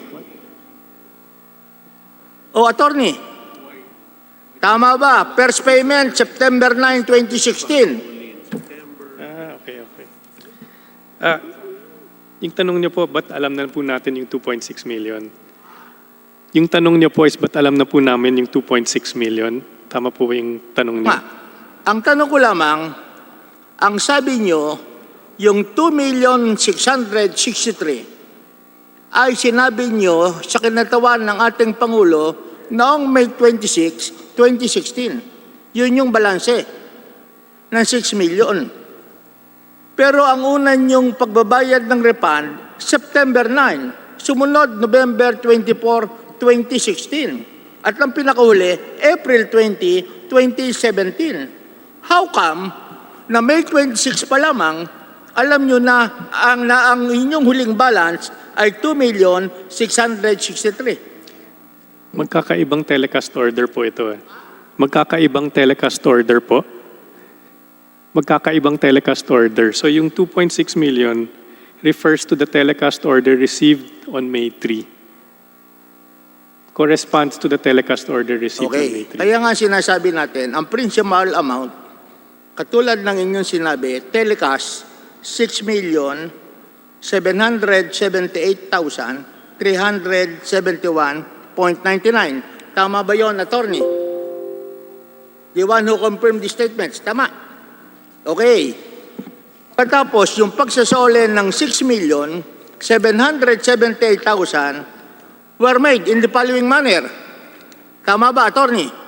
September 9, 2016, 3,162,000. Tama po. Second payment, November 24, 2016, 771,124.27. Is that correct? Tama po.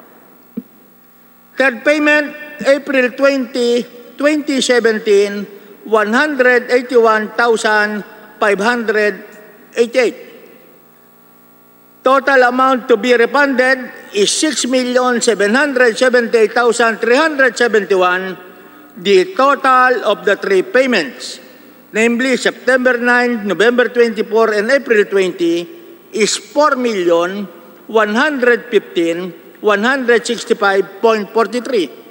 And therefore, there is a balance of 2,663,206,000.56. Kaya ang tanong ko lamang, kailan nyo sinabi sa kinatawan ng ating Pangulo yung balance na 2,663,206.56 ay inyo ring babayaran? At ang sabi ni Mr. Katagbak, May 26, 2016. Yun lamang ang tanong ko. And confirm, tama ba, May 26, 2016? Tama po.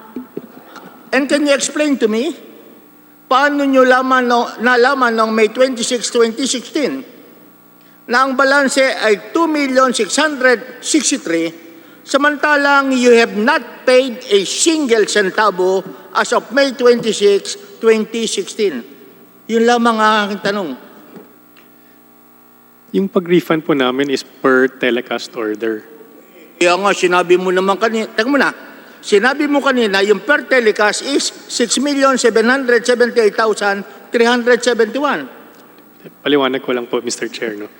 Yung pinapag-usapan po natin na 2,663,000, yan po ay nanggaling sa isang telecast order na sinubmit on May 3, 2016 in the amount of 9.1 million.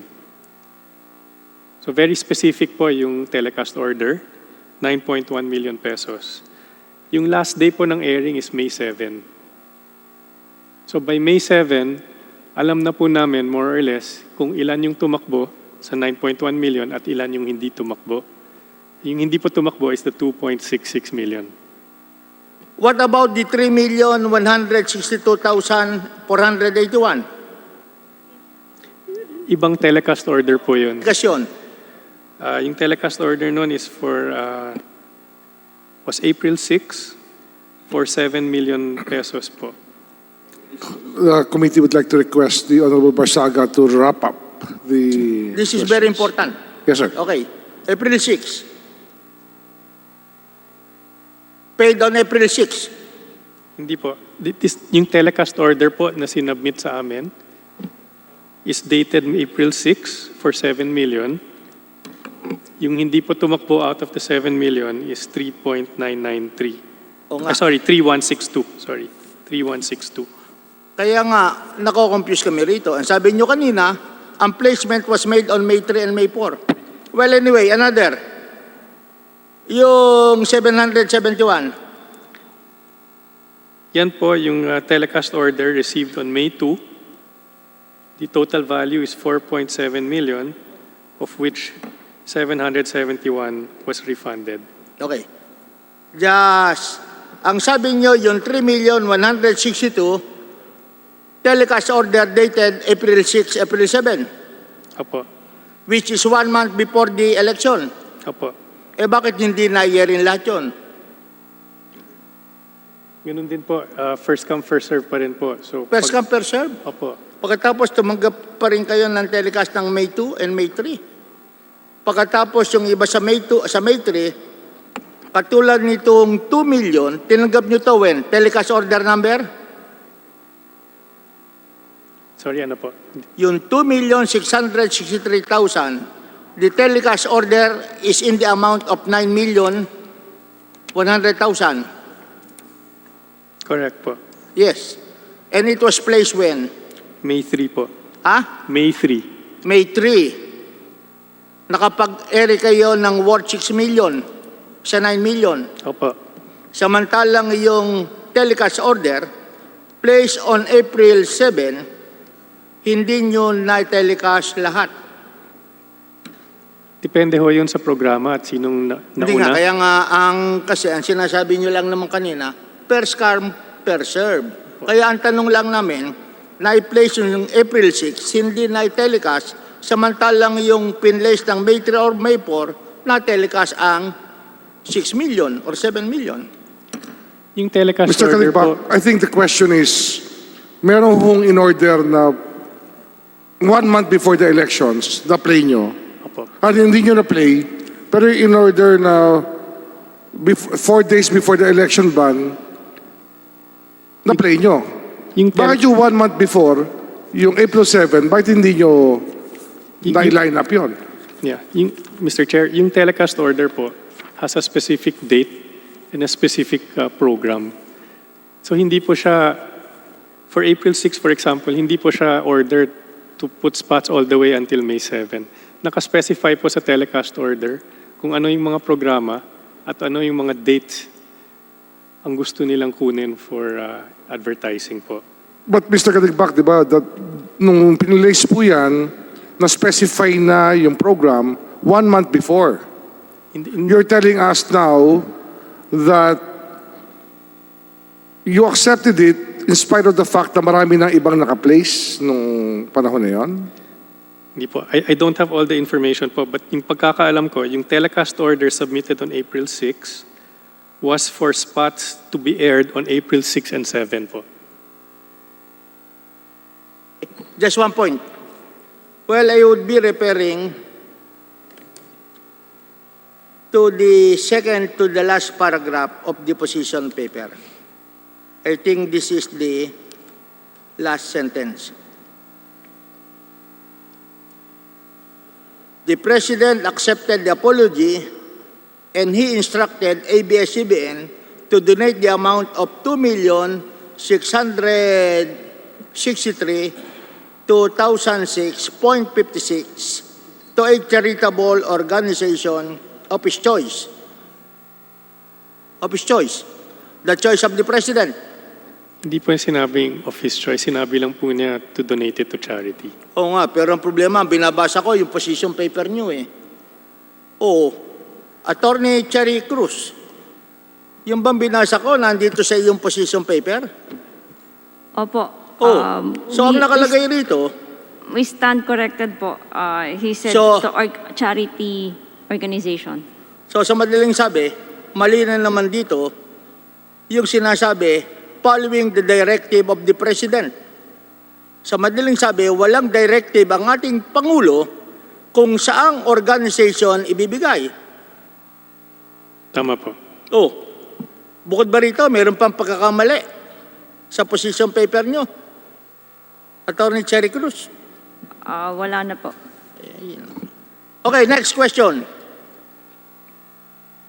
The amount of 2,663,206.56. The donation was made in the name of the President to the House of Hope for Kids with Cancer last March 12, 2020. Is this correct, Attorney Cruz? Opo. Next question. Ito bang donation ng ating Pangulo sa halagang 2,663,206.56 which was donated to the House of Hope for Kids with Cancer on March 12, 2020, was there any news or press release made by ABS-CBN? Kasi sa totoo lamang, ngayon ko lamang nalaman to. Sa pagkakaalam ko po, wala pong press Wala. release. Wala po. Oh, I will be referring my question to Ms. Reyes. You're saying ng ABS-CBN, pinapublish nila ang mga news o balita na newsworthy. Do you think that the donation of the President in the sum of 2,663,2006.56 to the House of Hope for Kids with Cancer, a donation or an act on the part of the President which is newsworthy? Your Honor, I was not made aware of this donation. Oh, you were not aware? Eh alam nyo naman, ang tagal ko na sa Kongreso, sasabihin ko, bakit hindi nakatelecast ang ating hearing? Eh alam mo naman niya ako ang PD. May bibisitahin ng ating Pangulo, ang laging number one bit will be the President. Totoo ba na hindi alam ng inyong news, ng inyong mga opisyales, Mr. Carlo Katigbak, na merong ginawang donasyon ng ating Pangulo? Wala, hindi alam ng management. Hindi na po kami nag-issue ng press release po. Hindi na po kami nag-issue ng press release. Okay. Newsworthy. Will it not give a good example for all public officials? Yung Pangulo natin, nagdo-donate. Kayong mga congressman, mag-donate din kayo ng konti. Whenever the President has done anything, whether official or unofficial, that is newsworthy. Most especially if the donation in the substantial amount of 2.6 million is being given to the House of Hope for Kids with Cancer. Do you agree with me? Yes po. Oh, it's not yet late. Better late than never. Perhaps you can make the publication tomorrow. Well, I think that would be all. Thank you, Honorable Pastaga. The next to interpolate will be the Honorable Lito Atienza of Buhay Party List. He was been given time by two other colleagues, so he has 15 minutes. Is Honorable Atienza ready?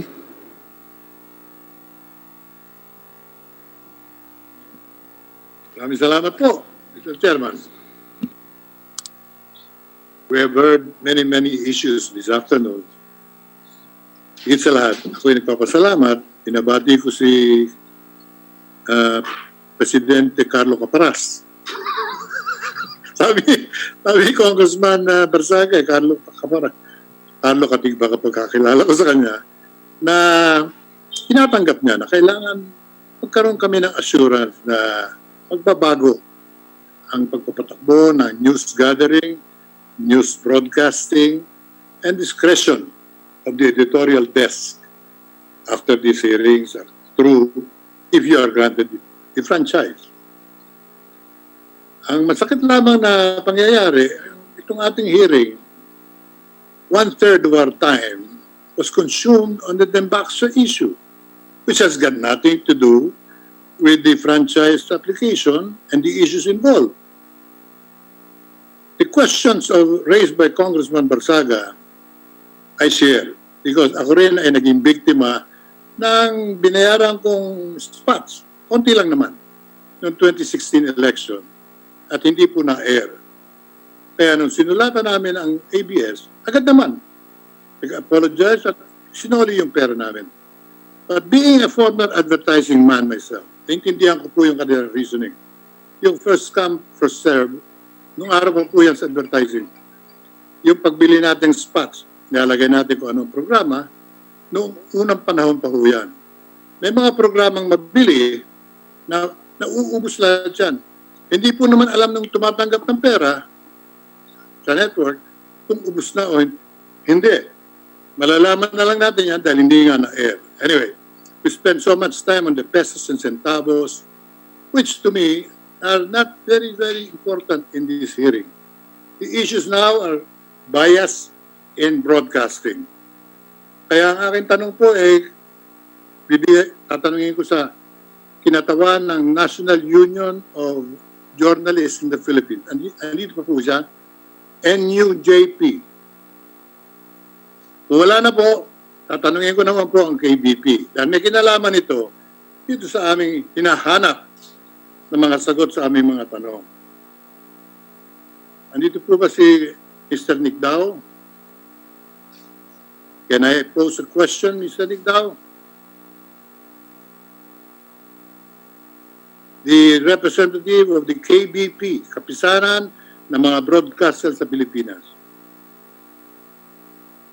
I see him. Mr. Nick Dao, do you hear me? Yes, Mr. Nick Dao? Sir Lito, kamusta po kayo? Known you for so long. You are very, very patriotic and upright. Thank you, sir. Sa inyong pamumuno sa KBP, masasabi po ba ninyo na ang ABS ay kilalang pang-aabuso, pagmamalagaling, o bad reporting, worse, bias reporting sa inyong pamumuno? At meron po ba kayong mga natanggap na ganyan reklamo galing sa mga apektadong partido? In general po, masasabi po natin na for the most part, fair po ang ABS-CBN. Of course, hindi, as they said, they're not perfect. And meron sa tanong niyo po kung may natanggap po tayong reklamo against them. Meron naman po. Nagkaroon po ng, in fact, meron po akong listahan dito ng mga reklamo against them since 2010. Umaabot po ng 11 reklamo to, ranging from ano tawag nito, mga offensive words, meron din pong sinasabi yung biased reporting na sinasabi. Pero out of the 11 po, yung 8 po na-resolve between the parties. Kasi ang proseso po namin, yung before it becomes a full case, a full-blown case where we have a hearing, pinaghaharap po namin yung dalawang partido. Yung ABS-CBN, in this case, saka po yung nagreklamo. At 8 out of 11 cases po na nireklamo sa amin, naayos po ng mabuti, napaliwanag po, at accept naman po yung paliwanag ng ABS-CBN. Yung 3 po, matagal na po to, yung 2010, 2012, and 2013, no? Yung isa po na that would probably form part of yung sinasabi nyo na bias reporting ay isang, hindi ko na po sasabihin kung ano, kung sino personality, pero sikat na personality po siya at may binanggit po siyang hindi maganda doon sa isang kandidato na napakataas sa posisyon po. Siguro alam niyo na po kung ano yung nangyari doon. At yun po ay nagkaroon ng formal case at nagkaroon po ng hearing at pinatawan po ng penalty yung sinasabi pong popular na angkor po.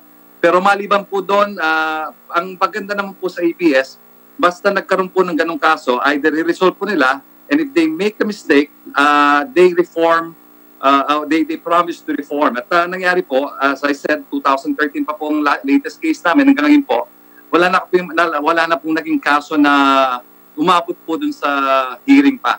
So they've always tried to correct whatever mistake they've done. So sa katanungan po nyo, if they're perfect, wala pong perfecto. Kahit na po yung network namin, nagkaroon na po na kaming kaso, but ang kagandahan po sa self-regulation, pag may reklamong ganun po, we resolve to ayusin po yung mga problema natin. At naayos naman po. Gusto ko pong marinig sa inyo ngayon. In your official capacity as the head of the Kapisanan, would you now consider ABS as a major violator of people's trust and unfair practices? Or would you rather say that ang mga nangyayari po sa ABS, nangyayari po sa lahat ng channel? Sa paningin ko po, pangkaraniwan po to. In fact, I would say actually mas marami po kaming narinig na kaso sa mga miyembro po natin sa probinsya. Pero dito sa ABS po, as I said, kung nabanggit ko sa inyo, out of the 11K na nireklamo, tatlo lang po naging kaso talaga.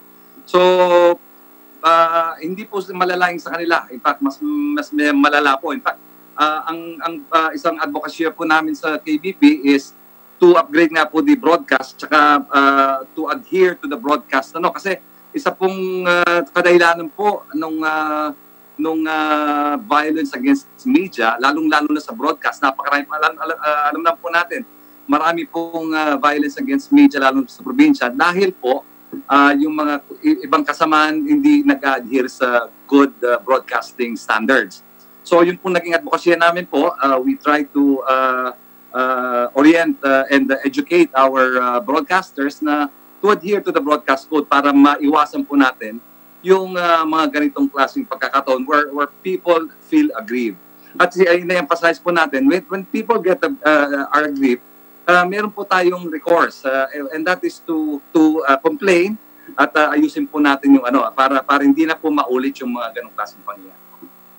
I was more or less expecting that from a very upright gentleman. Thank you po. Maraming salamat po, Congressman. Yun po importante sa amin.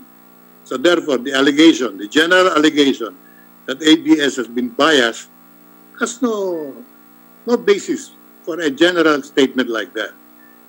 Anyway, maganda po yung sinabi nung congressman, nakalimutan ko na po kanina yung pangalan niya, pero yung bias po kasi there is a very thin line between biased and even mapapansin po natin even in the States, there is what we call a conservative media and a liberal media. So yung pananaw po nila kuminsan magkaiba. So siyempre tao po tayo siguro, yung masasabi ko, at we as people, we have our own personal biases po siguro. But what we try to do is to minimize those biases so that it will hindi po mag-impact negatively sa ating mga trabaho po. So ang unang prinsipyo po natin, basta we always give equal opportunity to both sides to air their side. So if we follow that, sinasabi po namin sa ating mga broadcasters, as long we follow that, hindi po we will minimize yung samahan po ng loob. Maraming salamat po, Mr. Nick Down. Maraming salamat po. Maraming salamat po. Your official actuations and decisions in the KBP, and we have laws that really allow the self-policing of media and even entertainment. Maraming salamat po sa inyong pananaw at sa inyong pagsasabi ng katotohanan. Thank you.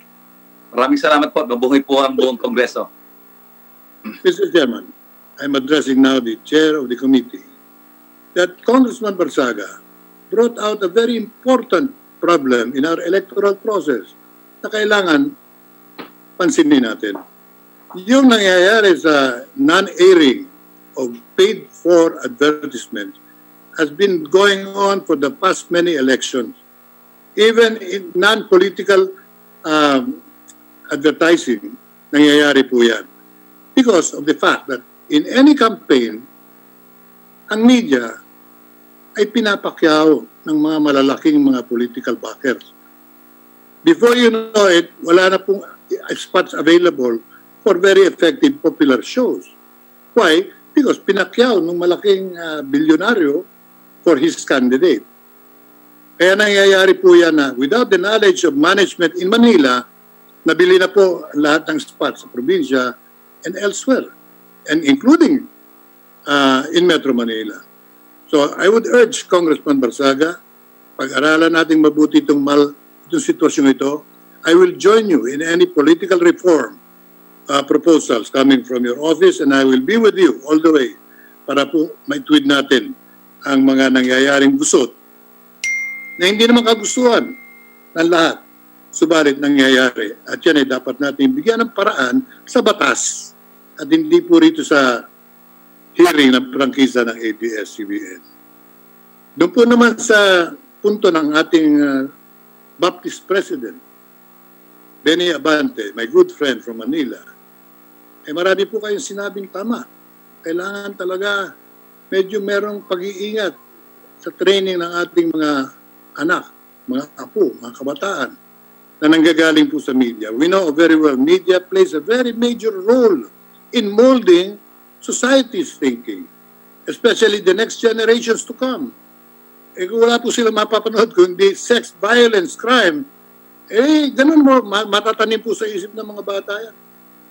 Hindi alam ng marami, pero yung mga nanonood po sa amin sa programa kong Maynila, dahil black timer po ako, kaya naiintindihan ko rin po yung issue ng black time. Doon kami sa kabilang channel. Kaya hindi po ako tiga ABS, yung mga troll dyan, binabanatan nyo kung ako'y tiga ABS. Hindi po. Hindi ako yun. Yung magaling at matalino kong anak, si Kuya Kim, ang nasa ABS. Si Lito Atienza po, merong programang Maynila sa kabilang channel. GMA po ako. At nung aking pinoconceptualize yung programa namin Maynila, ang sabi sa akin ng marami, hindi ka tatagal. Malinis yung programa mo. Object mo pala, values formation, culture of life, pro-life. Nako, hindi ka tatagal. Mga advertiser mo, uurong. Dapat may dugo, may sex, may violence. Sabi ko, kung ganyan din lang gagawin ko, hindi ako papasok sa black time at hindi ako gagawa ng programa ko. Pero ginawa ko po, sa kabila ng kanilang mga duda sa aming tagumpay. That was 1999. We have been on the air for the past 21 years as a black timer with the program Maynila. Wala po kami sex, wala kami violence, Congressman Abante. And we have succeeded in educating and providing good information and education and cultural orientation for our audiences. And we have been sustaining. Yan po ay programang one of the long-lasting black timer at GMA 7. And thank you for the management for understanding what we are trying to provide. A venue for clean, wholesome entertainment. That's the reason why I am with Congressman Abante.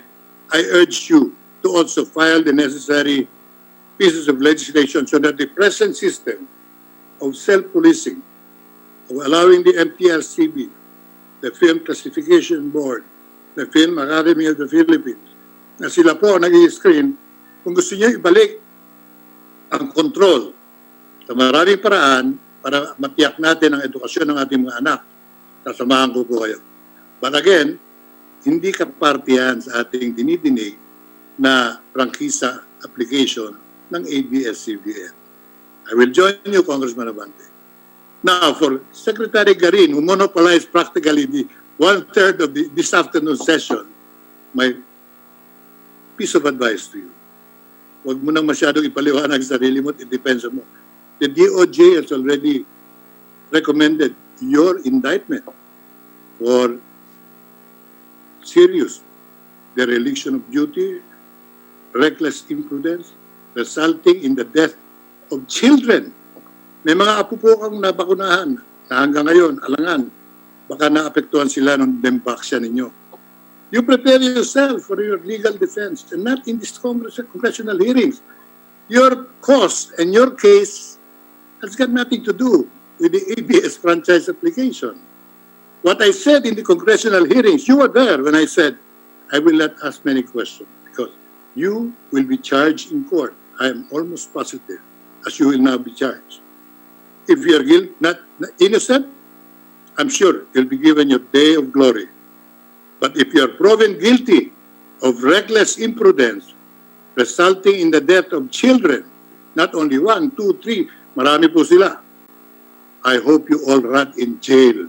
Sapagkat sa kapabayaan ng Department of Health at nakita po namin yung connivance between the executive and the DOH at that time, you will have a lot to answer for. Not in this hearing, defend yourself in court because you will find yourself soon enough defending your actuations when the embaksya was not properly applied to the children of the Philippines. Marami po na disgrasya dyan na hanggang ngayon nag-aarangan ng mga magulang. Kaya huwag kayong magagalit. Point of order, Mr. Chair. ang mga magulang. Point of order, What is the Mr. point of order Chair. of the Honorable Mr. Garin? Chair, the point of discussion Galit. here is the franchise of ABS-CBN. I believe the honorable gentleman from Manila is misplaced. If he wants to attack me, he can deliver a privileged speech. I move that his Session statements be suspended. stricken off the record. The hearing is suspended.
Hearing is resumed. I'd like to request, the chair would like to request the Honorable Atienza to stick to the subject matter, to the issue in his interpellation, and not go into other matters that are not relevant to his own interpellation. Mr. Chairman, can you hear me? Yes, I can hear you. I merely responded to the deviation of your chosen prosecutor. You're prosecuting, you're not hearing. There is not a prosecution here, Mr. Atienza. There is no prosecution here. I'm reacting and I am not initiating as my advice. I'm requesting the Honorable Atienza not to argue with the chair.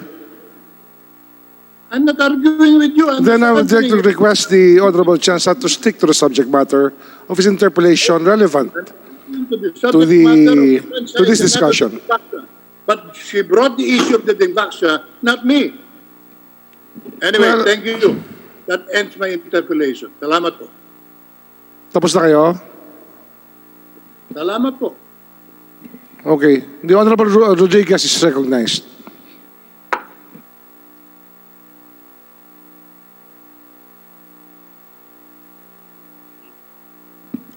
The Honorable Rufus Rodriguez is recognized. Can you hear me now, Mr. Chairman? Yes. Thank you, Mr. Chairman, and good evening to the chairs, and good evening to our colleagues and our resource persons tonight. Mr. Chairman, I would like to ask President CEO Carlo Katigbak these questions. First, there is this hearing for this afternoon and tonight is on allegations of bias during election campaigns. And one of those elections that are allegedly biased in favor, in other words, ABS-CBN favored certain candidates and were biased against other parties or other candidates of other parties. And this is the 2016 election campaign. May I ask Mr. Katigbak, who were the senatorial candidates in 2016 from whom you received payment, but you were not able to air your advertisements in 2016 for senatorial positions?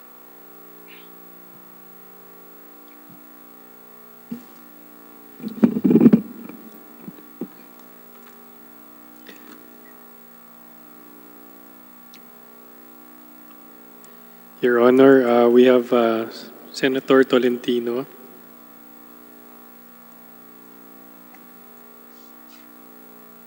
Senator Pangilinan, Senator De Lima, Senator Zubiri, Senator Recto. Thank you, Mr. Katigbak. Now, do these candidates belong to one political party or they belong to different parties running for senator in 2016? To different parties, Your Honor. In other words, if you go to the candidates of PDP Laban, I could see now Senator Frances Tolentino. Is that correct? That's correct, Your Honor. And if you go to now Senator Zubiri, he's also with PDP Laban.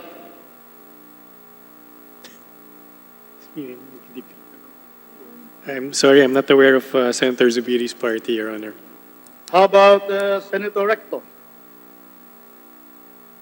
Anyone know? Now, let's go to, because I would know this, Senator Pangilinan, is it not that he belonged to the Liberal Party? Yes, Your Honor. And of course, Senator De Lima belonged likewise to the Liberal Party. Yes, Your Honor. In other words, candidates from both sides of the stronger candidates for parties for senator, PDP and Liberal Party, you accepted their payments. You did not choose which one to air because these candidates, whether PDP or Liberal, were not aired in these elections for senator. Correct? Yes, Your Honor. So therefore, the allegation that you were biased for certain candidates in the 2000 election would be incorrect because you also did not air from not only the candidates for PDP Laban, but also from the Liberal Party. Is that correct? Yes, Your Honor. Now let's go to the vice presidential elections. You have also been charged that you were biased for some candidates and in favor of certain candidates. May we know, in the vice presidential derby, who were the candidates that you received payment but you were not able to air? Speaker Cayetano, former Senator Trillanes,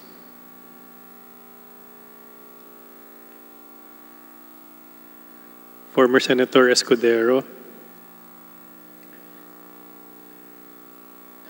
VP Lenny Robredo.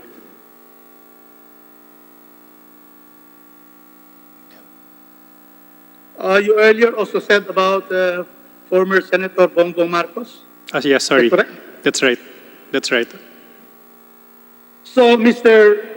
Chairman, Mr. Katigbak, in other words, almost all the leading candidates for vice president from, of course, different parties because this is for one position, the vice president, namely Speaker Cayetano for PDP Laban, Lenny Robredo for the Liberal Party, Bongbong Marcos, probably KBL, and Trillanes, I would not know, or even Escudero.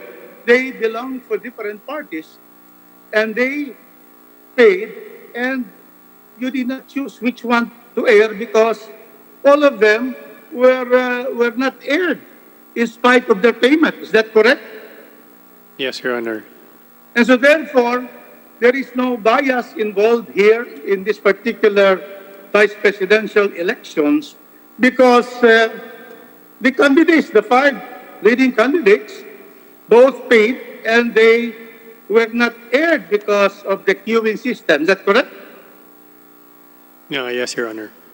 And therefore, there was no deliberate effort to favor one candidate over the other candidates, or to be against some candidates in favor of certain candidates. Is that correct? Yes, Your Honor. Let's go now to the presidential election.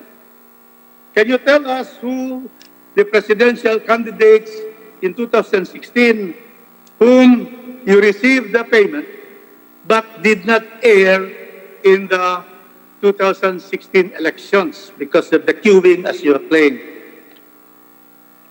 Yes, President Duterte, former Senator Mar Rojas, Senator Santiago, and Senator Defensor Santiago. Senator Santiago. So, Mr. Chairman, President Katigbak, you did not air, you were not able to air the advertisements of His Excellency President Duterte. Is that correct? That's correct, Your Honor.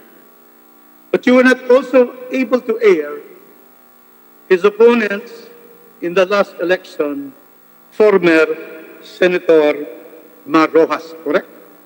That's right, Your Honor. Of course, President Duterte was with the PDP Laban, and we have Mar Rojas for the Liberal Party, and you were not also able to air candidate Miriam, the late Miriam Defensor Santiago, correct? Yes, Your Honor. Is that therefore, would you say therefore that it was a deliberate effort not to air one candidate and to air other candidates for the presidential election? There was no effort, Your Honor. Because 3 candidates for president, you received payment, but you did not air. So you did not favor any of this candidate, nor against any of this candidate, correct? Yes, Your Honor. So if you see, therefore, in the presidential elections and senatorial elections and vice presidential elections in 2016, from all spectrum of the political field, there were payments of different parties with different candidates, and because of your queuing system, they were not aired, but not because you have a political agenda. Is that correct? Yes, Your Honor. It's correct. Did you have a political agenda in 2016 for ABS-CBN President Carlo Katigbak? I had no political agenda for ABS, Your Honor. And there was none also before 2016 and 2013. Was there a political agenda of ABS-CBN favoring certain parties and being biased against certain parties? To my knowledge, there is none, Your Honor. And in 2019, did the ABS-CBN have a political agenda in 2019 favoring certain senators and against certain senators, or in the congressional fights, Mr. Chairman? We had no agenda, Your Honor. So therefore, the allegation, President Katigbak, that you were biased in the coverage of the 2016 election, were you biased? Were you prejudiced? Were you partial for certain candidates, and was a bias against certain candidates in the 2016 elections? ABS-CBN had no bias, Your Honor. Thank you, Mr. President. President Katigbak. Now, I'd like now to therefore state that the records would show, Mr. Chairman, as divulged and given to us in this hearing, in open hearing, that from the senatorial elections, the positions for vice president, for positions of president, all of them who had paid, but because of the queuing system, they were not here. Mr. Katigbak, don't you think that in the next election, you should not accept anymore placements of political ads when your computerized records would show that there has already been a complete sale of the time, because that is you can measure that, the time. And so therefore, not anymore go to a situation, Mr. Katigbak, that you will have you receive payment and then you are not able to air these candidates' ads in spite of your payment. Do you promise here that in the next elections, when the time is filled up by contracts already paid, you should not accept anymore any other placements with the hope that there will be those who will back out?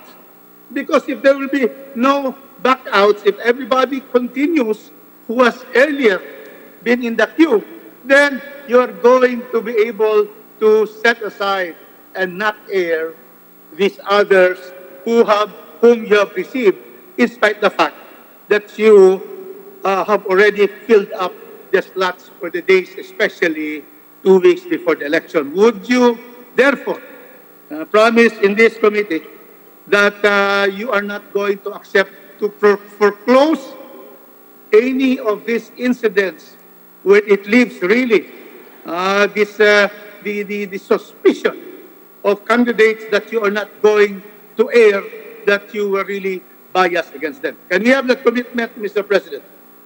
Mr. Chair, assuming we're on air during the next campaign period, we have already committed to put together an online system for the purchase of political ads, so that there is full transparency as to the first come, first serve policy, as well as full transparency on shows that are already filled up.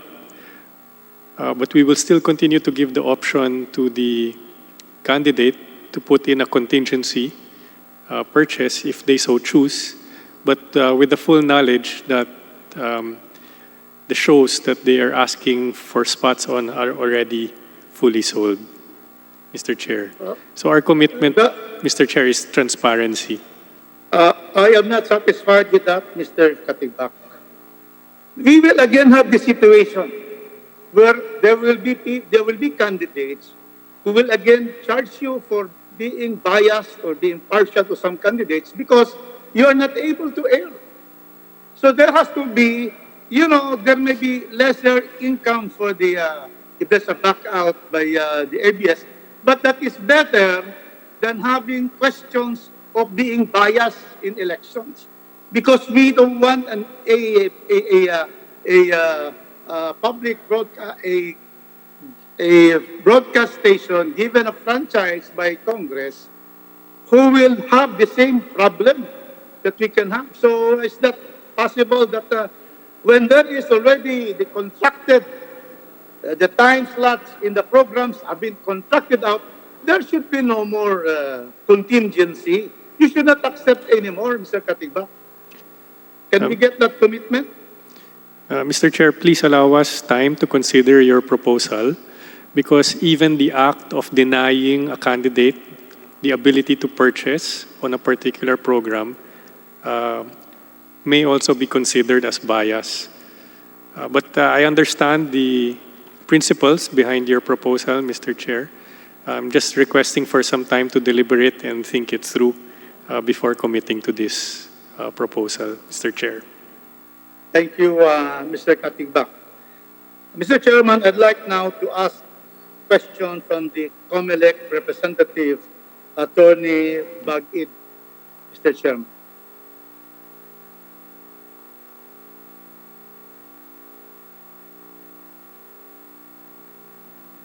Sino po ba ang gusto niyo makausap? Congressman Rufus Rodriguez. Mr. Chairman, the representative of the Commission on Elections. Comelec, you're now recognized. Pakisagot po ang mga katanungan ni Congressman Rodriguez. Good evening po, Chairman. Good evening po, ma'am. Good evening, Attorney Bagit. Can you tell us your position in the Commission on Election? Your Honor, I am the acting campaign finance director of the campaign finance office of the Commission on Elections, Your Honor.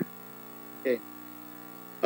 Under the Constitution, Attorney Bagit, the COMELEC has exclusive jurisdiction in the implementation and regulation of all national and local elections of our country, correct?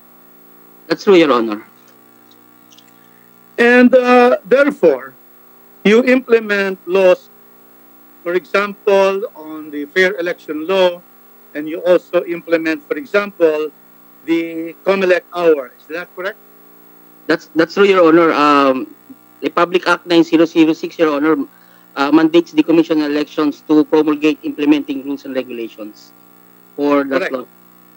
And for the COMELEC hour, can you explain what this COMELEC hour is and whether ABS-CBN has complied with the law on the COMELEC hour? Your Honor, may I, respectfully, Your Honor, may I address that question to our director from the Education Information Department, Director James Jimenez, because he's the one supervising on that, Your Honor. Yes, please. Let us hear the other official. Good evening, Congressman. Good evening, Mr. Chair. Yes, good evening, my good friend, COMELEC Director James Jimenez. It's nice to see you. Nice to see you again, sir. Sir, regarding your question, COMELEC hour is the hour is a time allotment that is given to the COMELEC to air announcements about the candidates. In the past, we've reached varying solutions with different nets para hindi siya isang block binibigay. So in the end, we do get COMELEC hour, but in smaller bite-sized chunks, so to speak. Thank you, Director Jimenez. Has the ABS-CBN complied with your requirements of the COMELEC hour? Yes, sir. They have, sir. Now, thank you very much. Now, you also regulate the equal access of candidates to the broadcast and the stations. Is that correct? We do not regulate.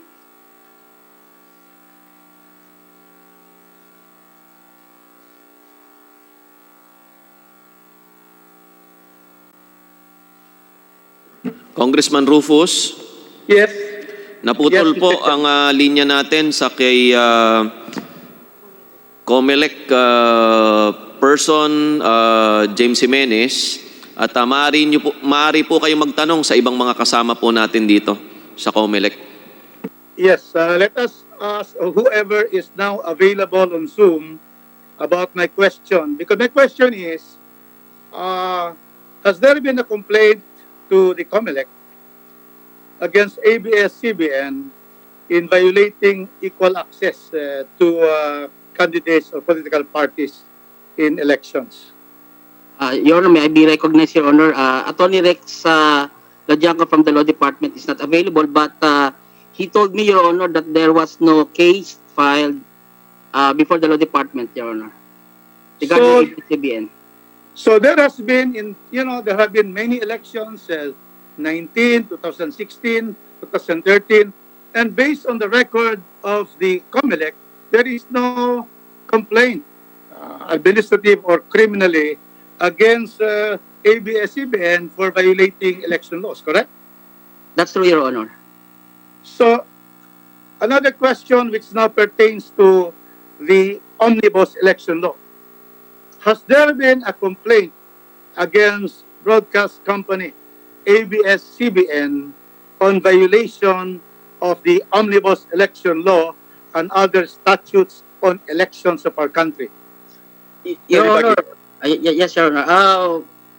Per information of Director Lajanco, Your Honor, no complaint was filed against ABS-CBN, Your Honor, in matters of election laws, violation of election laws. Thank you. In other words, no political party and no Candidate, Your Honor. candidate has Yes. complained against the ABS-CBN for being biased, for being partial, for being in violation of the Omnibus Election Code. Is that correct?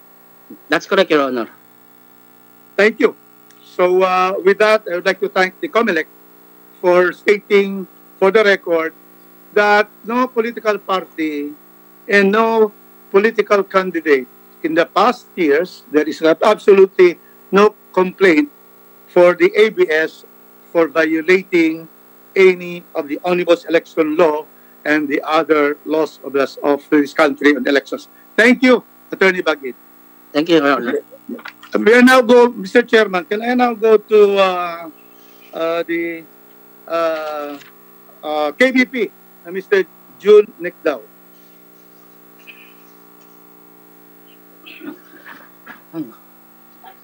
Iba pa congressman.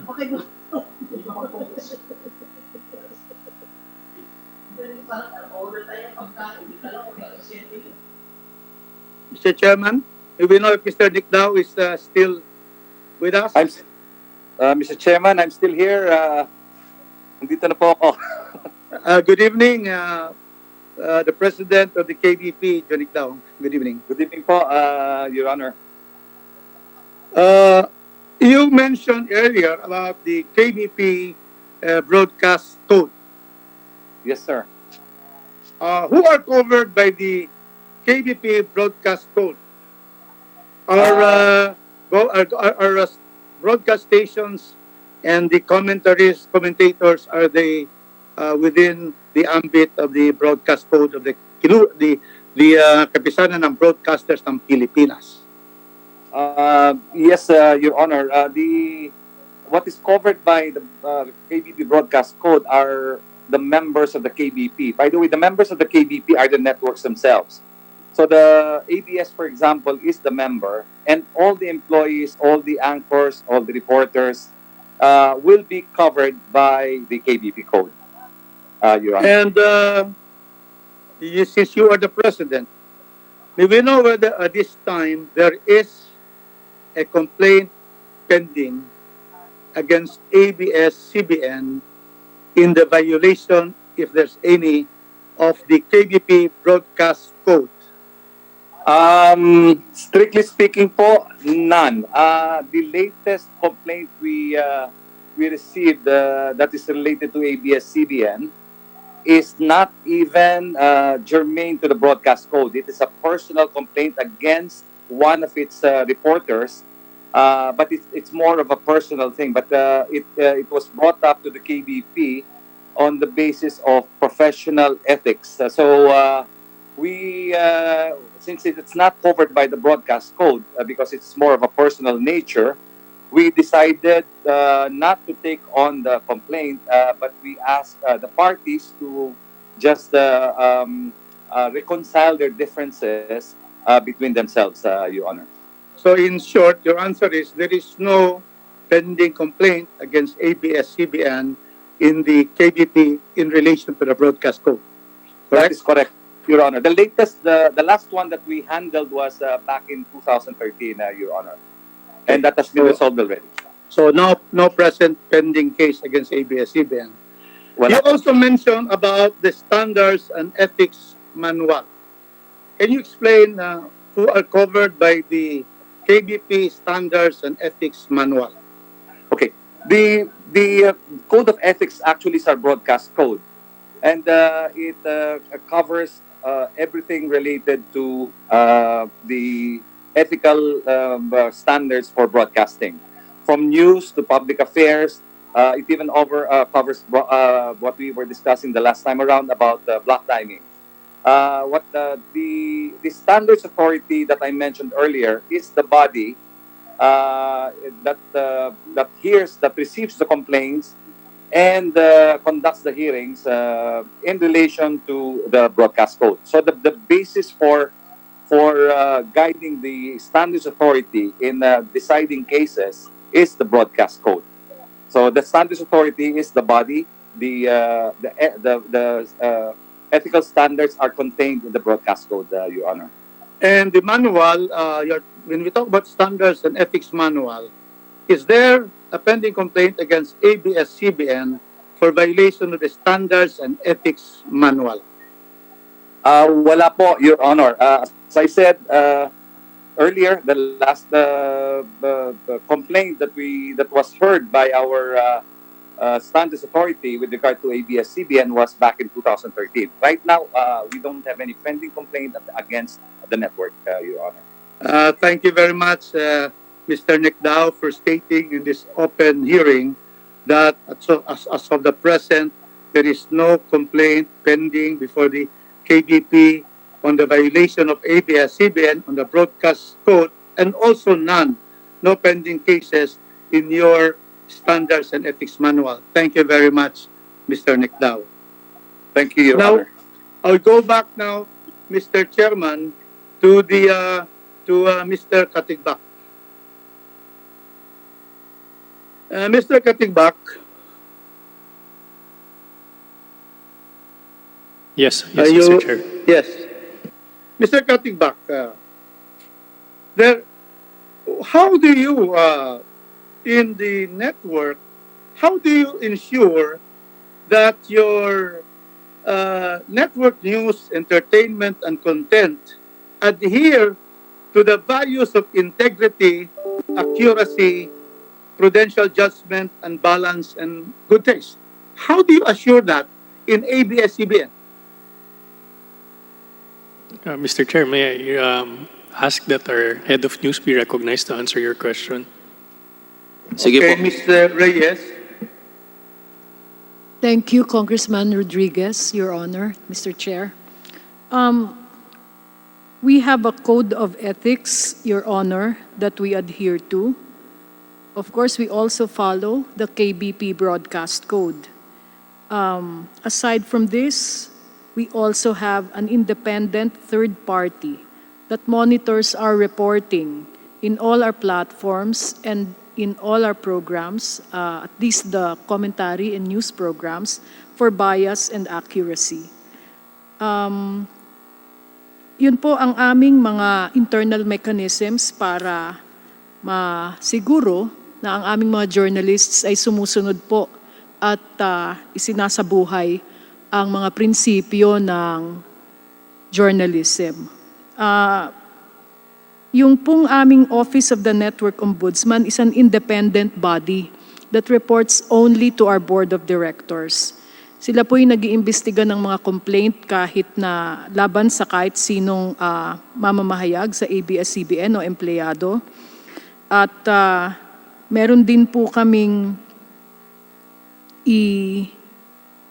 in-issue na mas mahigpit na ethical guidelines for covering elections. Gayon din po na mas striktong ethical guidelines for news and commentaries. Patuloy po kasi ang aming pag-i-improve ng aming rango.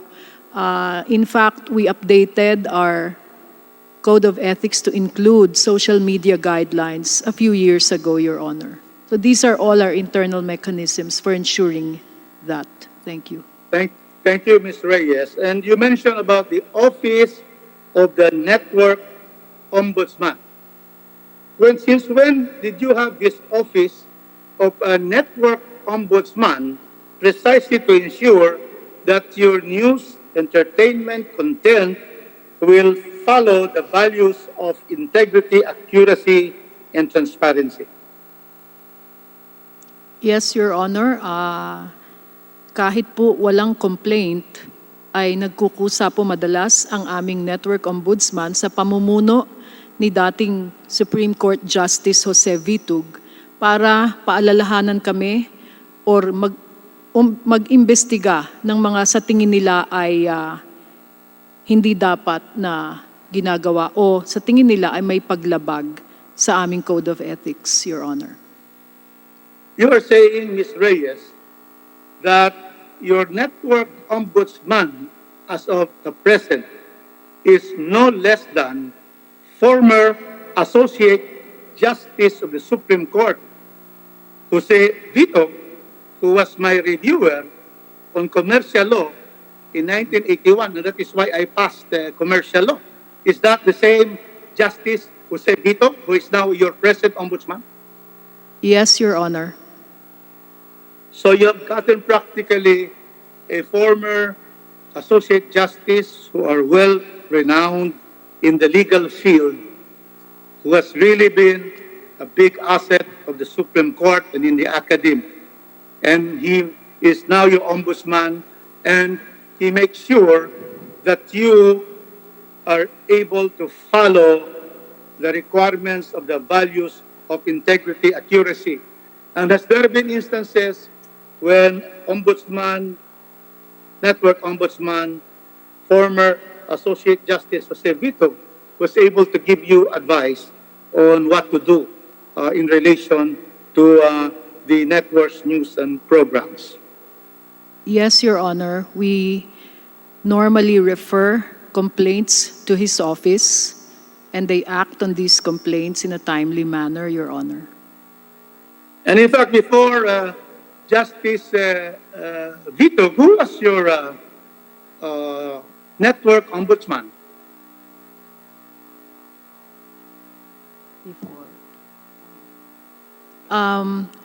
As I recall, Your Honor, when I was still very young and not yet the head of news, we had Attorney Lorenzo Tits Tañada as our network ombudsman. Nawala po ako ng ilang taon dahil ako po ay na-assign sa ibang bansa. At bumalik po ako noong 2010, ang ombudsman na po namin ay si former Associate Justice of the Supreme Court, Jose Vitug. And you are referring previously to the network ombudsman to be Attorney Lorenzo Tañada Jr.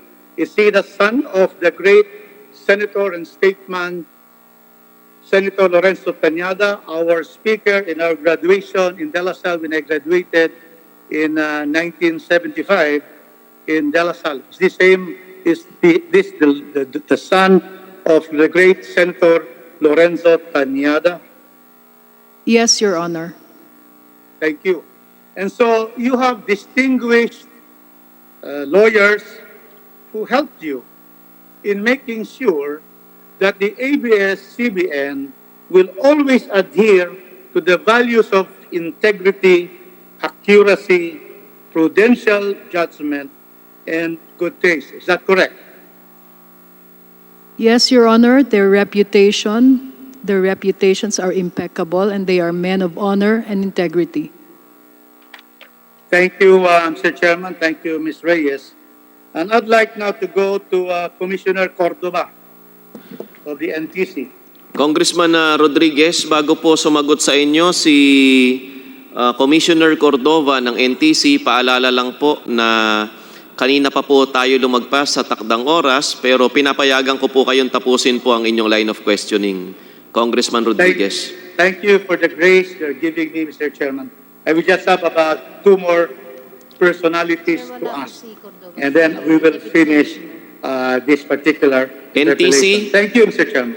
Sige po. NTC, wala lang po ngayon si Commissioner Cordova, pero kasama po natin ang kanyang Deputy Commissioner. NTC, nandyan na po ba kayo?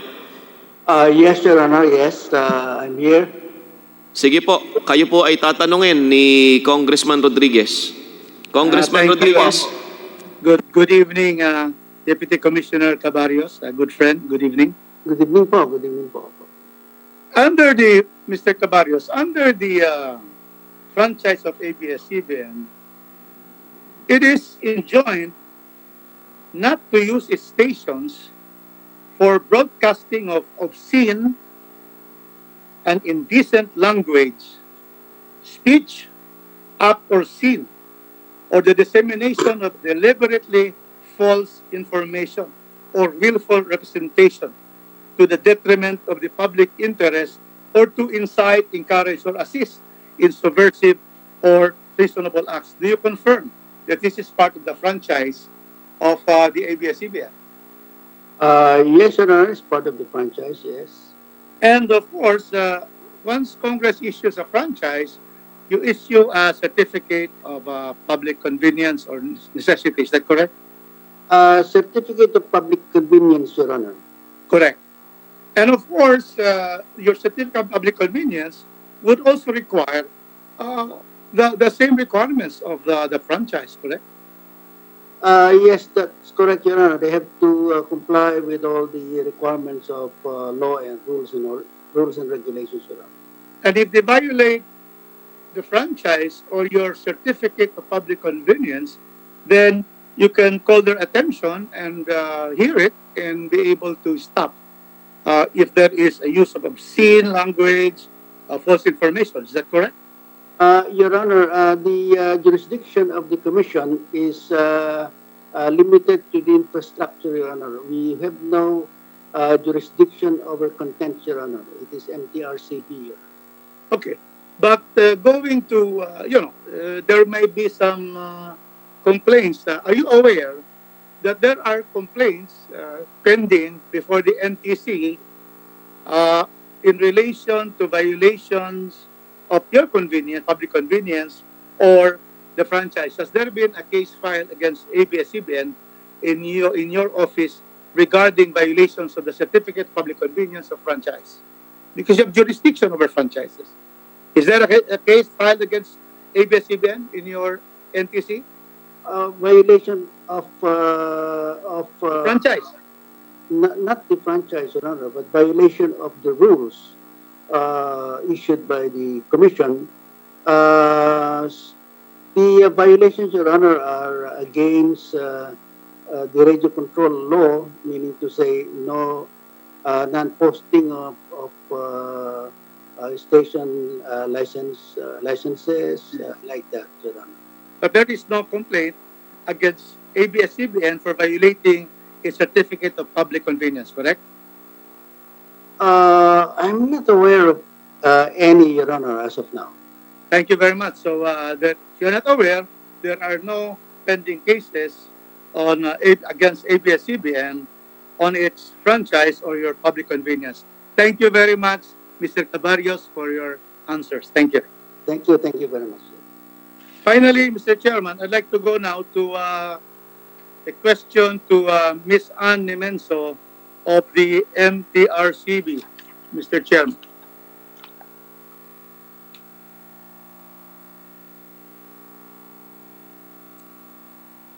Good evening, Congressman. Thank you. My direct question, because we have no more time, Ms. Nemenso, Yes, is sir. there now in your MTRCB, is there a pending formal complaint by anyone against MTRCB? As far against ABS-CBN, sir, you mean? Yes, against ABS-CBN. As far as I recall, sir, all the adjudicated cases against ABS have been closed and terminated already. But please allow me to verify with our legal if there are any new or recent complaints filed. Yes, I'm asking about formal complaints because we all know that there has been, of course, mediation meetings or mandatory conferences, correct? When Yes. there is an alleged violation of programs, you have that, correct? Yes, sir. And after you have these mandatory conferences and mediation meetings, did the ABS-CBN comply with your resolution on this particular, shall we say, mandatory conferences that you have called on for ABS-CBN?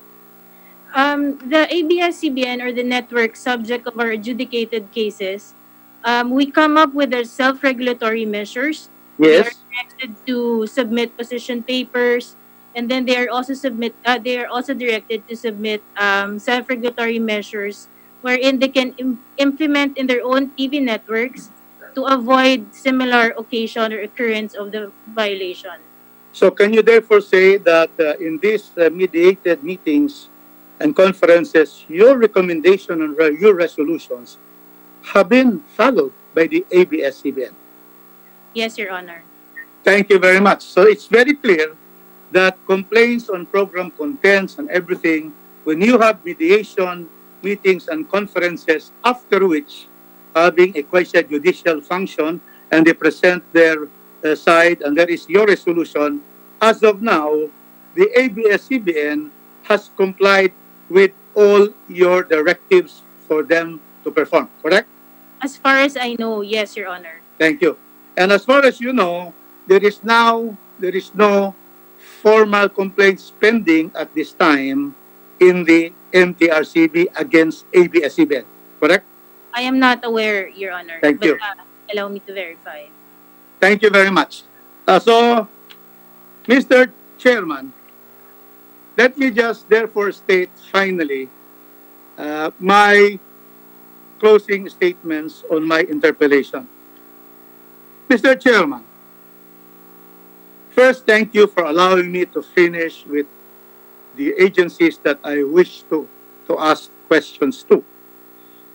First, Mr. Chairman, it is very clear in these proceedings, Mr. Chairman, this afternoon and tonight, that President Katigbak has clearly shown that the ABS-CBN has no political agenda, that ABS-CBN has not favored a party or a particular candidate and has been biased against some candidates, as shown, Mr. Chairman, by the records given by the President that in the senatorial elections, all candidates with different parties, many candidates of different parties, they accepted the payment and they were not aired. And this is not only true to one political party, but to 3 or more political parties.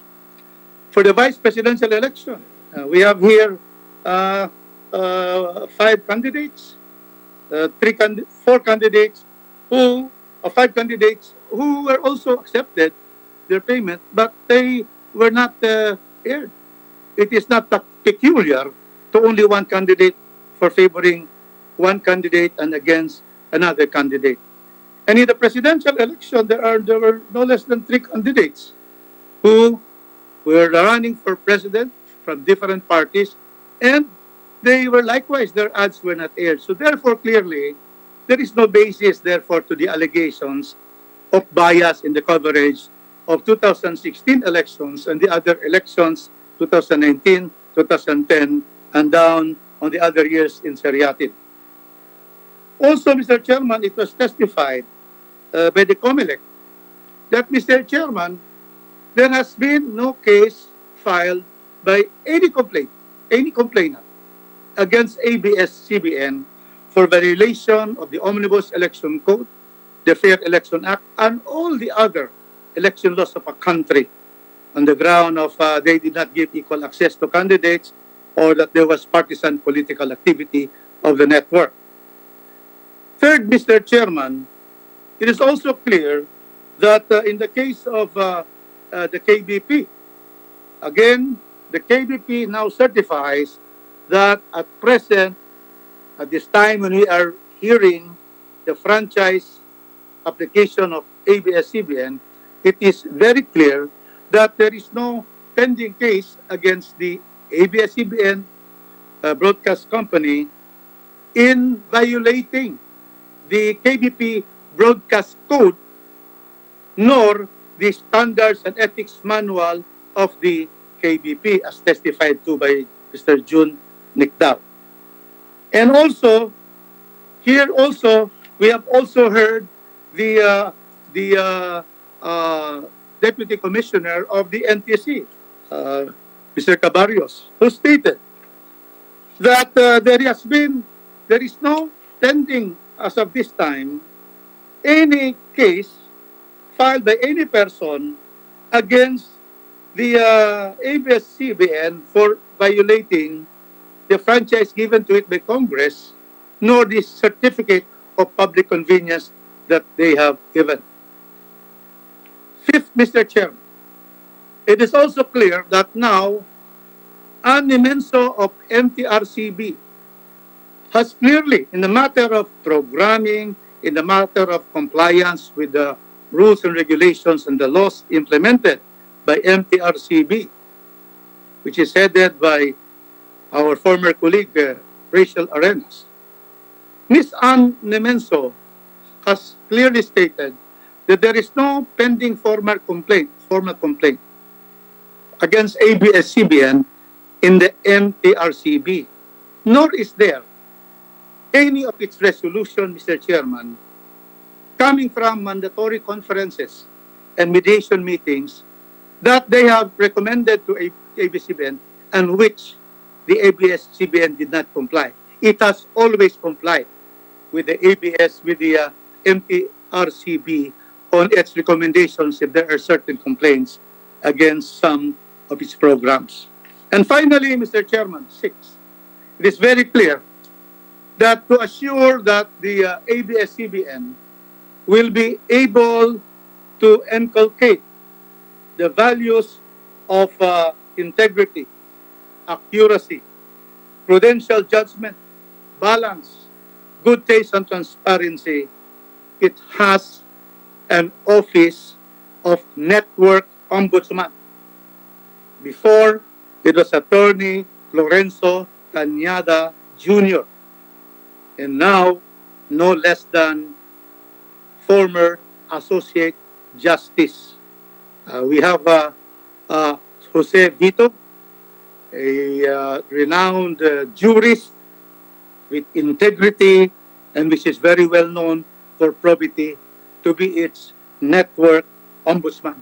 So all those 6 factors, Mr. Chairman, would therefore belie the allegation of bias reporting by the ABS-CBN, nor that they did not act if there are certain contents which are objectionable, and they have done their duty.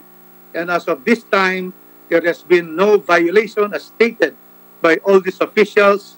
Again, we have the KBP, the COMELEC, the MPCRB, the NTC, that it has violated any of our laws and any of its regulations.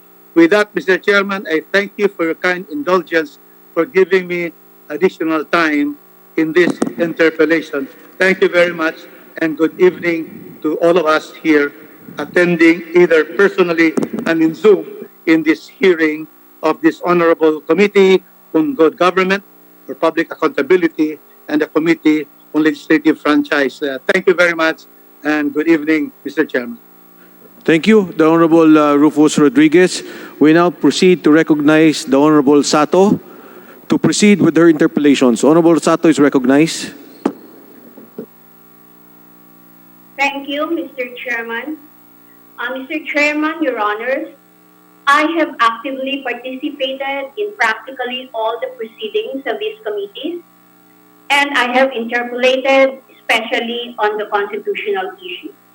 But tonight, I choose not to interpolate because I firmly believe that to discuss in this hearing for the renewal of the franchise of ABS, its alleged bias in its reporting is improper.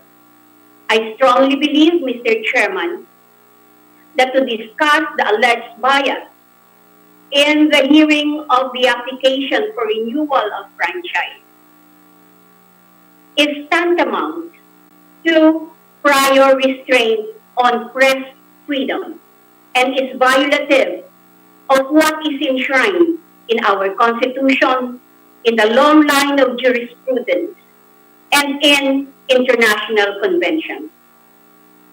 The Supreme Court, in the case of Gonzalez versus Commission on Election, GR number L27833, dated April 18, 1969, discussed the general scope of the guarantees of free speech and free press.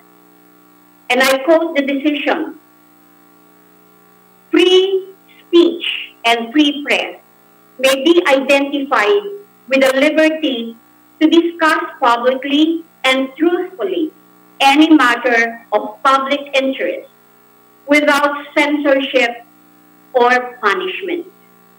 There is to be then no previous restraint on the communication of views or subsequent liability, whether in libel suit, prosecution for sedition, or action for damages, or contempt proceedings, unless there is a clear and present danger of substantive evil that Congress has a right to prevent.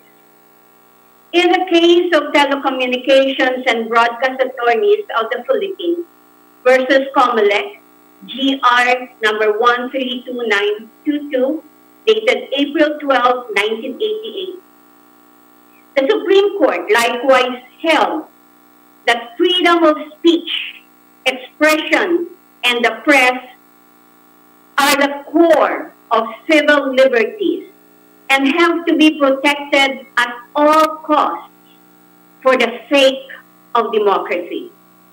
Accordingly, saying must remain unfettered unless otherwise justified by a compelling state interest. In the case of Osmeña versus Comelec, the Supreme Court stated, not every allegation of violation of a law will justify straitjacketing of the exercise of freedom of speech and freedom of the press. Our laws are of different kinds, and doubtless some of them provide norms of conduct which, even if violated, have only an adverse effect on a person's private comfort, but does not endanger national security. These are laws of great significance and importance, but their violation by itself and without more cannot support suppression of free speech and free press. In fine, an alleged violation or violation of law is just a factor, a vital one for sure, which should be weighed in judging whether to restrain the freedom of the speech and freedom of the press. The totality of injurious effects of the violation to private and public interest must be calibrated by the courts in the light of the preferred status accorded by the Constitution, by our jurisprudence, and by related international covenants protecting the freedom of speech and of the press. From all this jurisprudence, from the provisions of the Constitution and the provisions of internal covenants, it is very clear, Mr. Chairman, that these laws give a highly preferred status to the freedom of the speech, expression, and freedom of the press. If there are sectors who believe that their rights were violated, should go to the courts and not in this hearing for the renewal of franchise. They should go to the courts so that the court can calibrate, weigh, and declare that those private rights overturn, overweigh the preferred status of our freedom of the speech, expression, and freedom of the press.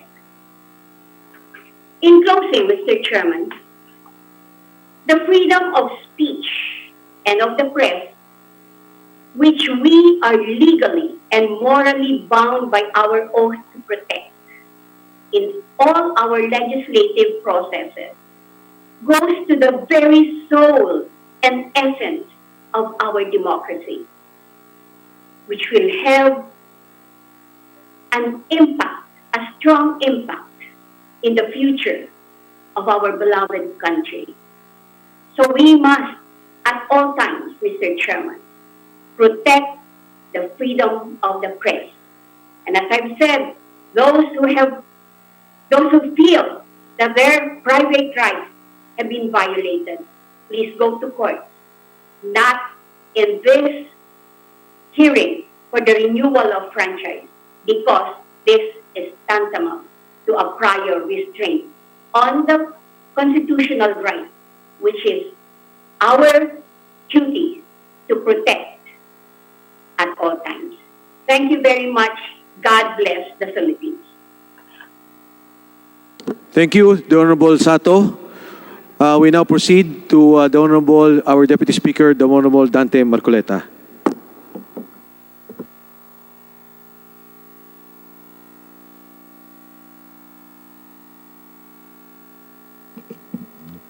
Maraming salamat po, Mr. Chair. 8 oras na po akong nakaupo rito. Hindi naman po ako nagko-complain sapagkat si Ginoong Carlo Katigbak ay nandun. Pare-pareho lang naman po kami. 8 oras na nakaupo dito. Siguro po, Mr. Chair, ang bentaha ko lang sapagkat ako'y nasa huli na ng pagsasalita ay maaring yung sasabihin ko, mga pagtatanong, will probably create more lasting impressions. Ang isa pa po, narinig ko po yung mga ibang interpellation ng mga kasama natin dito, positive and negative. So, mas marami po akong napulot na maaring i-clarify sa ating mga panauhin na taga ABS-CBN at saka yung iba pa na nasa Zoom.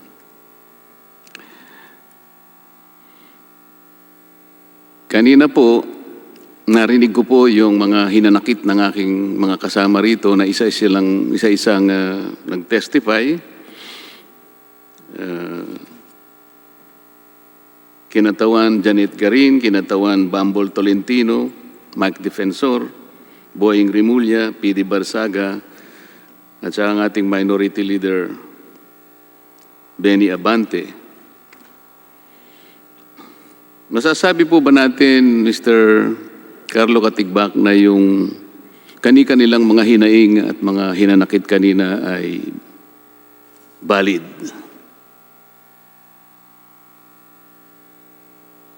Valid naman po.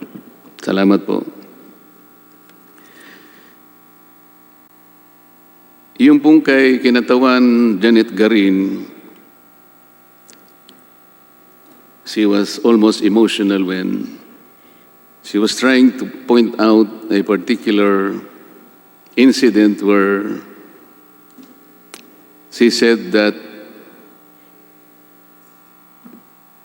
the TV Patrol interview never happened. She said it did not exist.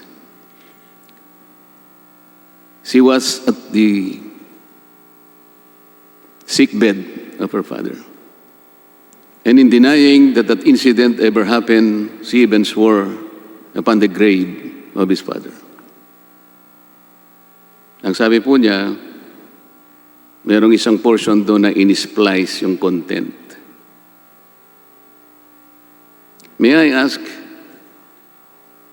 the head of the news department, is splicing the content a standard practice in your news department?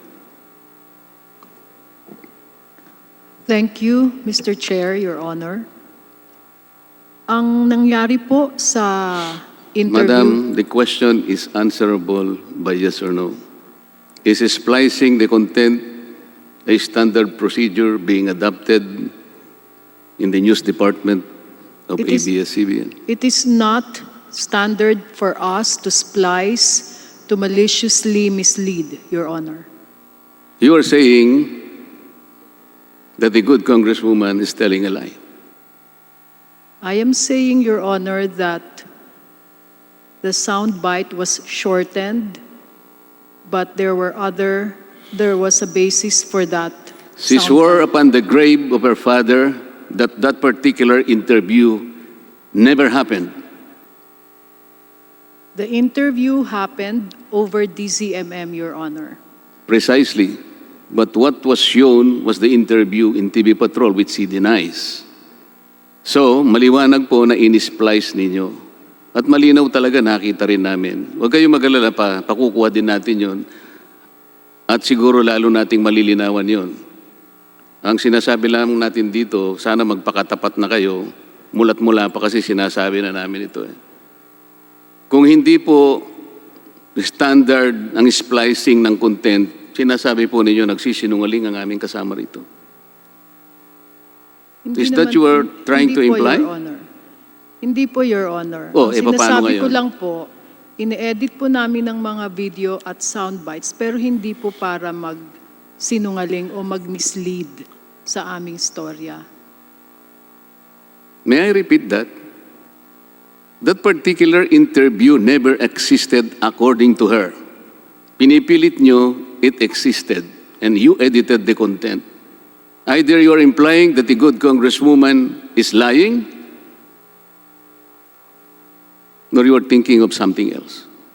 No, Your Honor. Ang practice po kasi, minsan nag-i-interview po kami sa ibang platforms and then gagamitin po yon sa mas maikling version sa ibang programa. Yun po ang nangyayari doon. But if the motivation is to deceive the public into believing that she did apologize to a particular organization na hindi naman talaga nangyari,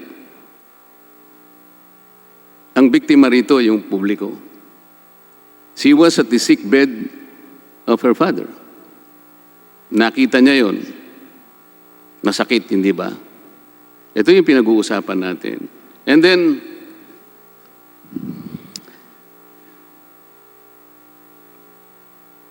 kanina, sinasabi ninyo na meron kayong code of ethics. Meron kayong strict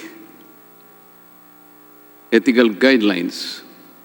At ang sinabi mo pa nga, isinasabuhay ng mga reporters at mga journalists ang inyong code of ethics, ganun din yung KBP broadcast code. Tama po. Opo. Alam niyo ba na habang ginaganap natin ang pagdinig dito sa kapulungan ito, I can remember, I think that's the first week of June, when one of your reporters texted me twice. Initially, I was unable to answer him sapagkat alam naman ninyo ang trabaho rito, kasagsagan. Until I finally responded to his text messages. He was asking me to clarify and reconcile some of those things that he wanted me to clarify or reconcile. Sabi ko sa kanya sa text messages, baka mas maganda sana kung sa house na lang kung available. Chinek niya, the house is not available because at that time, binabawal na because of physical distancing. Okay, so sabi niya, by text messages again, pwede ho ba kayo sa Zoom? Sabi ko, okay lang sa akin yan. Did you know that the only condition I ask of him is that dapat meron na sanang ibang mga reporters din sa ibang networks because I recall that some of them also asked for an interview and I was not able to comply. Sabi naman niya, okay po, so we will schedule a Zoom conference by tomorrow at 10:30 in the morning and he will text me the link. Siguro yan mga between 4 o'clock to 4:30 ng hapon. At about 7 o'clock in the evening, ayun, pumitada na siya. At ang sinasabi pa niya doon, parang ako pang may kasalanan na matagal na raw niya akong kinokontak, ayaw ko naman daw sumagot at ang gusto ko pa raw kinabukasan. Sino ba yung nagpilit na makipag-Zoom sa akin, hindi ba siya? He practically suppressed that information na siya ang nag-alok sa akin na mag-Zoom kami. At pumayag naman ako, believing that that is the best way to reconcile those things.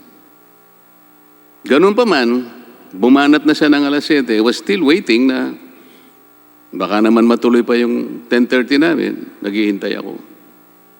At 9 o'clock, nag-text siya sa akin. Nagsosorry, sabi niya, as after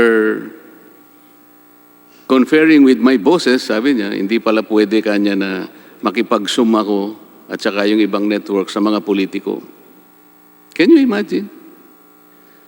Alam mo ba, ang ginawa ko kauna-unahang pagkakataon is to reproduce those text messages. At yung umaga na yon, binigyan ko ng kopya si Mr. Carlo Katigbak. And to his credit, he apologized to me, believing that he will ask. Sinabi naman niya, hayaan niyo po pagsasabihan ko.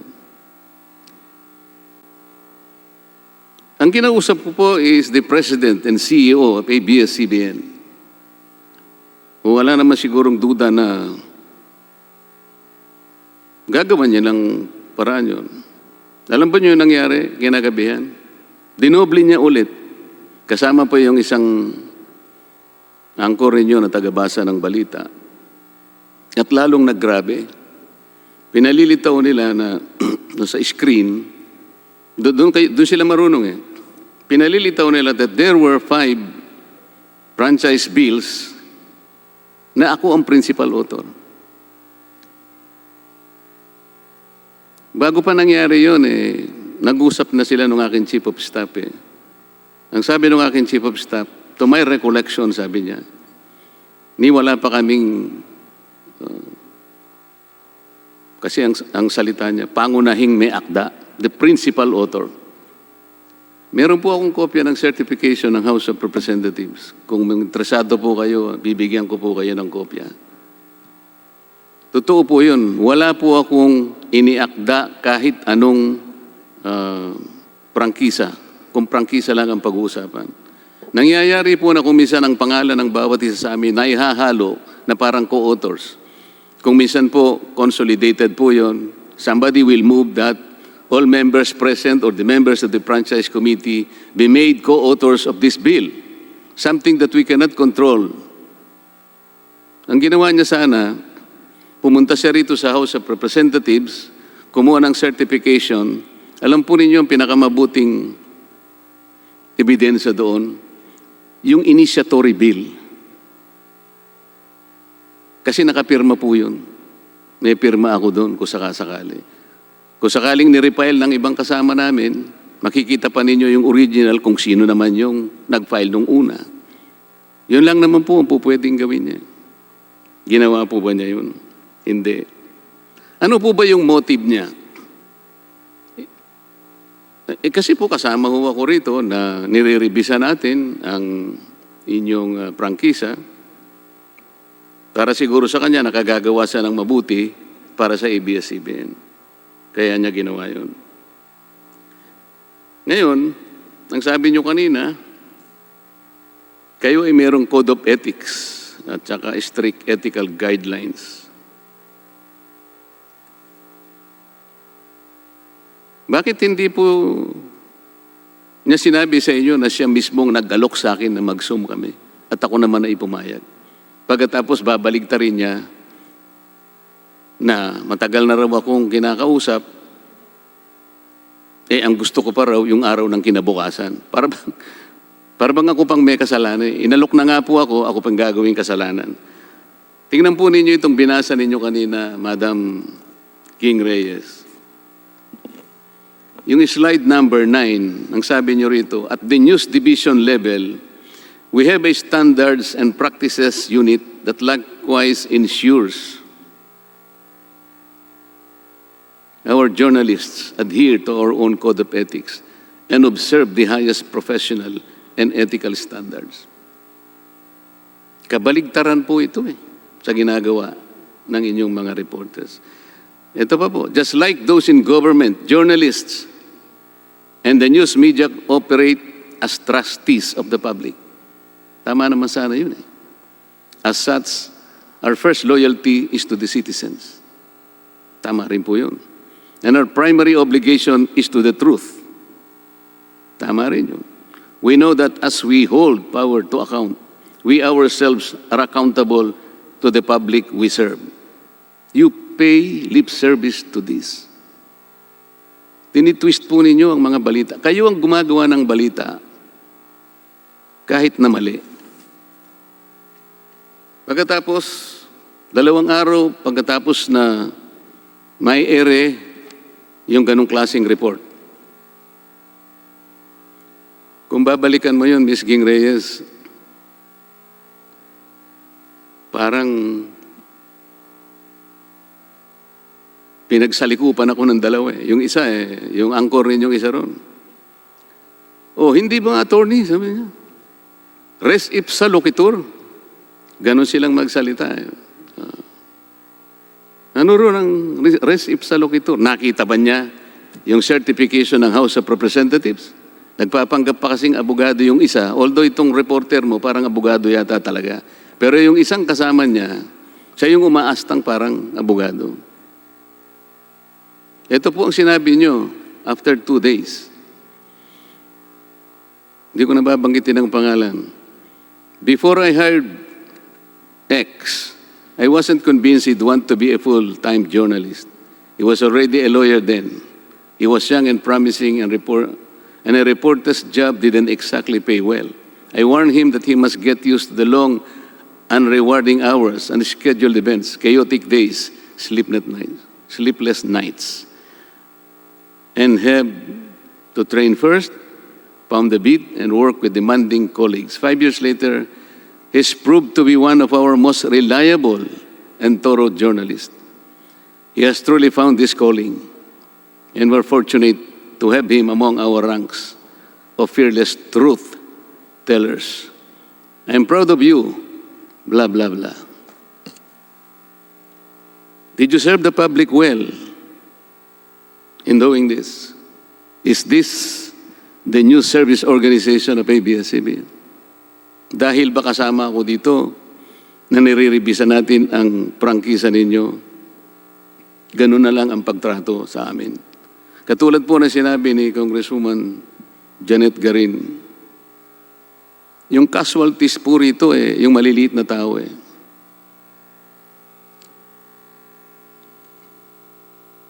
Meron kayong pananagutan na paglingkuran ninyo sila. Sabi ninyo, totoo naman yun Paano po sila makapagdidesisyon sa buhay nila kung yung pinakakain nating balita sa kanila ay kabalintunaan, puro kabaligtaran? Ang totoo po niyan, habang tayo po ay nandito sa maraming araw na ginampanan natin ang ating tungkulin. Sa dami po siguro ng mga taong nagte-text sa akin, bakit po pagka ako nang nagsasalita, pinapatay na po yung mga hindi po isa, hindi 10, hindi 100. Sobra pa po roon. Pwede mo nang paniwalaan yun. Siguro kung 3 lang ang nagsasabi sa akin, pagka kayo na po nagsasalita, pinapatay na po nila yung nung hindi pa po kayo na CDO. Ganun po talaga Pagkatapos sasabihin natin sa tao, paglilingkuran po natin sila ng totoo. Kabaligtaran po, Madam Ging Reyes. You want to react? Do you want to react? May I, Your Honor? Ms. Reyes? Sir, Mr. Chair, that story was not about you personally, Your Honor. Our reporter deemed it newsworthy to look at the issue of the 50-year franchise duration. At doon lang po niya nakita yung legislative record na nandoon ang pangalan ninyo doon sa ilang franchise bills na nasa website naman po ng Kongreso. Yun lamang po ang kanyang motivation nung ginawa niya yung storya. Ngayon Kaya po, niya ginawa yun sapagkat napipintungang pinagtatalunan natin dito ang proposition of whether or not we will still grant a fresh franchise to ABS-CBN. Kaya niya ginawa yun, hindi last year, hindi 2 years ago, hindi 5 years ago, sapagkat nakabinbin nga ang usapin ng prangkisa. So gusto niyang tingnan kung consistent ako sa aking advocacy, kaya niya ginawa yun. Ang problema lang, Ms. Ging Reyes, sana hindi sa website siya bumasi muna. Yung website kasi kung minsan ina-update. Sabi ko nga sa iyo kanina, Nagiging practice na kasi rito, yung mga kasama namin, mag-move sila na the members present, kung minsan hindi mo naman maririnig yun, lalo na po kung dito na ginawa, tapos na po sa second reading, somebody will move that the members of the franchise committee be made authors or co-authors of this bill. Eh kung wala naman po ako ron, paano ko namang makukontrol yun? Kaya yun po ibig nating sabihin. Pero in the interest of fair reporting and honest reporting na sinasabi nyo, sinusunod ninyo ang inyong code of ethics, hindi mo mas maganda na pumunta siya sa aming index division dito. Makakakuha po siya eh. Yung pong initiatory bill ang sinasabi ko sa inyo na kung saan pipirma roon ang isang miyembro ng House of Representatives. Doon po niyo matutukoy kung siya talaga ay principal sponsor. May I respond? Maano po ba yun? Masyado po bang malaking bagay para sa isang reporter para maging ganap na makatotohanan sa pagganap niya ng tungkulin? Kayo naman po eh. Napalusutan pa rin niya kayo. Kaya sasabihin ninyong, he has truly found this calling. And we are so fortunate to have him among our ranks of fearless truth tellers. Masakit po yun eh.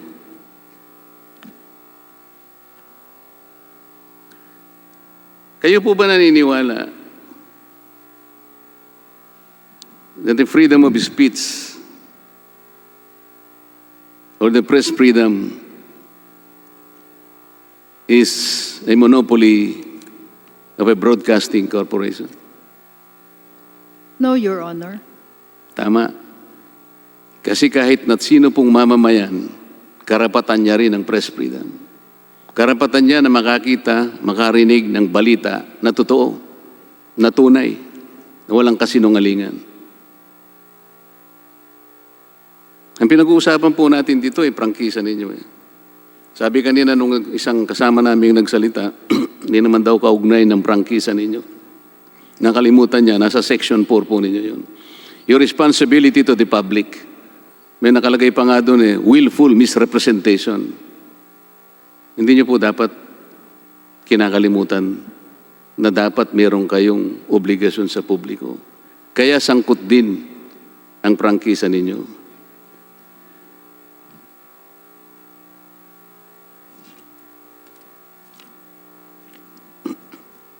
Ang sabi po ninyo ay balanse, objective. Bigyan ko po kayo ng halimbawa.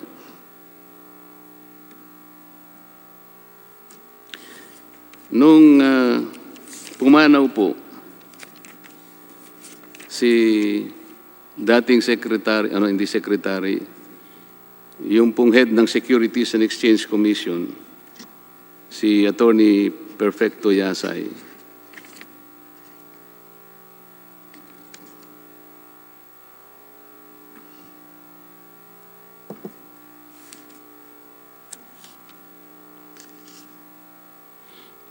ang headline po ninyo, ex-DFA Chips Yasay, o nga pala, ano pa siya, naging DFA nga po pala siya. ABS-CBN banner, ex-DFA Chief Yasay, who led Duterte's China pivot, dies. Lalagyan pa ninyo kasi ng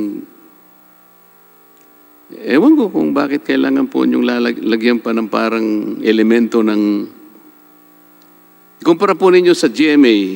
Sabi ng GMA, ex-DFA Chief Perfecto Yasay Jr.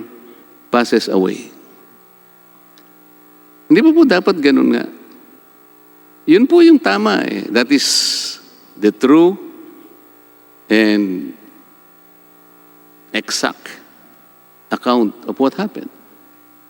Pero ilalagyan mo pang who led Duterte's China pivot dies. What is the reason for this?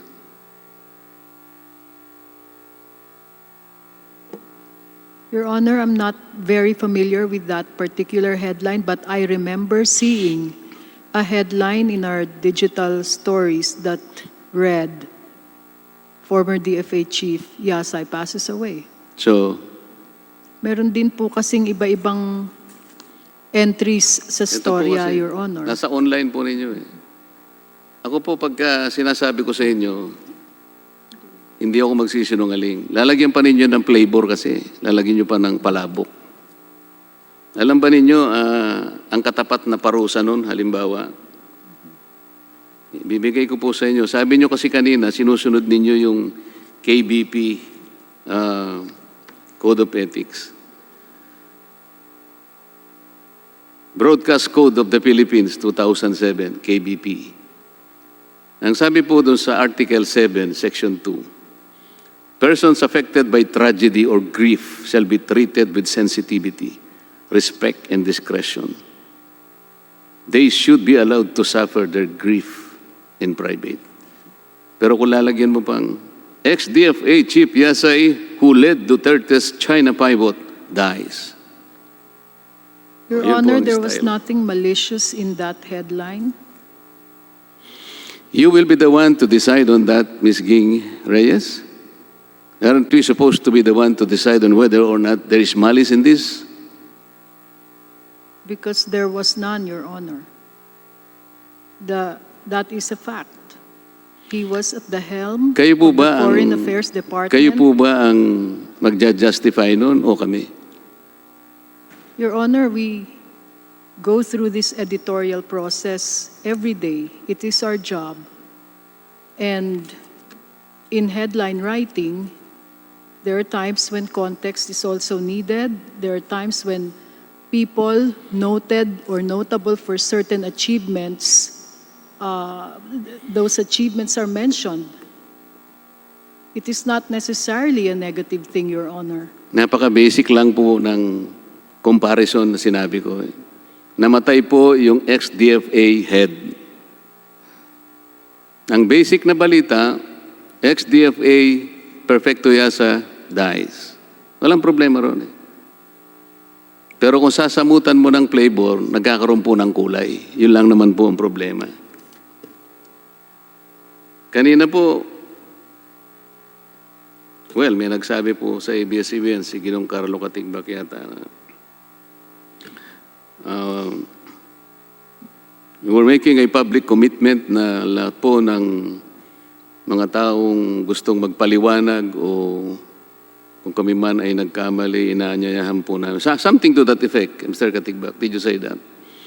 Para makapagpaliwanag naman sa inyong istasyon.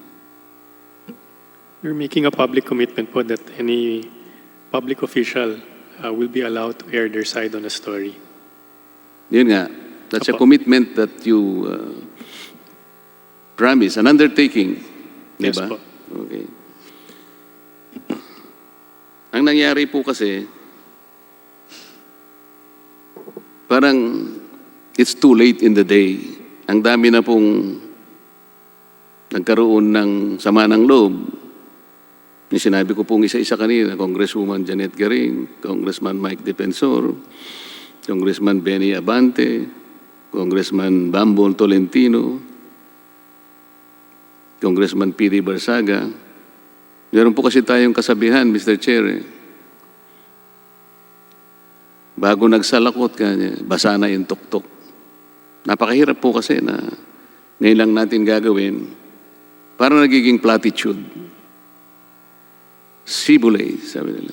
Parang cliché lang. Kasi bakit hindi po sasabihin ito? Kung babase po tayo sa Code of Ethics at saka yung strict ethical guidelines, sa tingin niyo po ba may ngipin yun? Ang broadcasting industry, kahit na print industry, ito po lamang ang industry sa ating bansa na walang regulation. Alam po ninyo yun. Sapagkat ang ating saligang batas gustong panatilihin yung freedom of the press. Kaya kung mapapansin ninyo, kayo lang ang industriya na talagang walang legislated regulations. So ang gagawin ninyo, self-imposed regulations, nangyari, magkakaroon kayo ng Code of Ethics. Pero gaano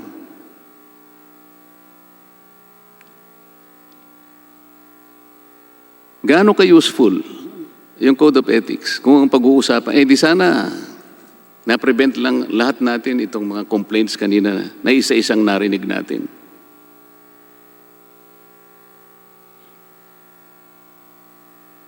Kasi po, there are existing regulations that ABS-CBN should comply. Nauna na po yung NTC. Nandyan po yung ating saligang batas. Nandyan po yung Presidential Decree 1018. Nandyan ang Presidential Decree 576-A. Kung ito po ay hindi po nyo naganap na nasunod, ito po yung madaling halimbawa rito, Mr. Katigbak. Marami beses po nating napatunayan, katulad po ng kayo pinagbigyan na mag-migrate from analog to digital. Meron kayong demonstration permit na yun ay merong validity hanggang June 30, 2015. Hindi naman kayo tumigil. Tuloy-tuloy kayo hanggang umabot ng 5 taon at 4 na buwan. Kung susumahin po natin yung violations, kung ilang beses yung ginawa yun, araw-araw yun, 365 times 5.4,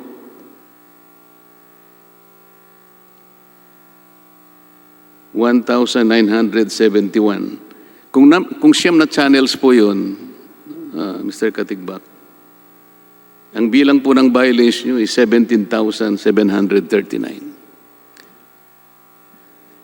Hindi ko pa po binabanggit yun yung mahigit o 9 milyon na black box na ibinenta nyo na wala namang approval o pahintulot ang National Telecommunications Commission. Yung pinigil nila kayo na huwag niyong i-ere ang Mayweather-Pacquiao fight, sa kabila ng pagbabawal sa inyo, tinuloy niyo pa rin. So paano po kami maniniwala na dahil sa kayo merong Code of Ethics at merong kayong kasamang hinire na, well, in fairness to the former Justice of the Supreme Court, pagka ba meron tayong namamatnugot na isang Chief Justice o retired Associate Justice ng Korte Suprema, yung po ba ay kasiguruhan na nagagawa na nating maayos at nasusunod na natin ang itinatakda ng Code of Ethics?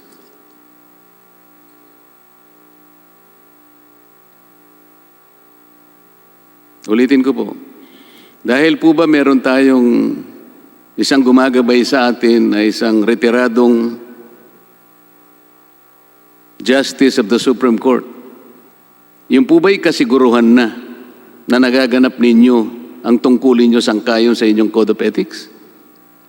Your Honor, isa po yun sa epektibong pamamaraan na kami ay maging accountable at maging tapat sa aming mga guidelines at Code of Ethics. Paano ngayon yung mga hinanakit at hinaing sa inyo ng mga kasama kong naunang nagsabi rito, na nagsalita? Isa-isa nilang isiniwalat sa inyo ang kanilang mga sama ng loob. Nandun yung ating retired Justice ng Korte Suprema. Sa makatwid, hindi tayo nakakasiguro. Kahit na siguro ilan pang retired justice ang ilagay natin dyan, sapagkat Code of Ethics lang ito eh. It is a self-imposed regulation na kayo lang naman ang pwedeng sumunod o hindi. Your Honor, yun naman pong mga narinig kong ibang hinaing ngayong araw ay hindi naman po yan nakarating sa amin at sa aming ombudsman.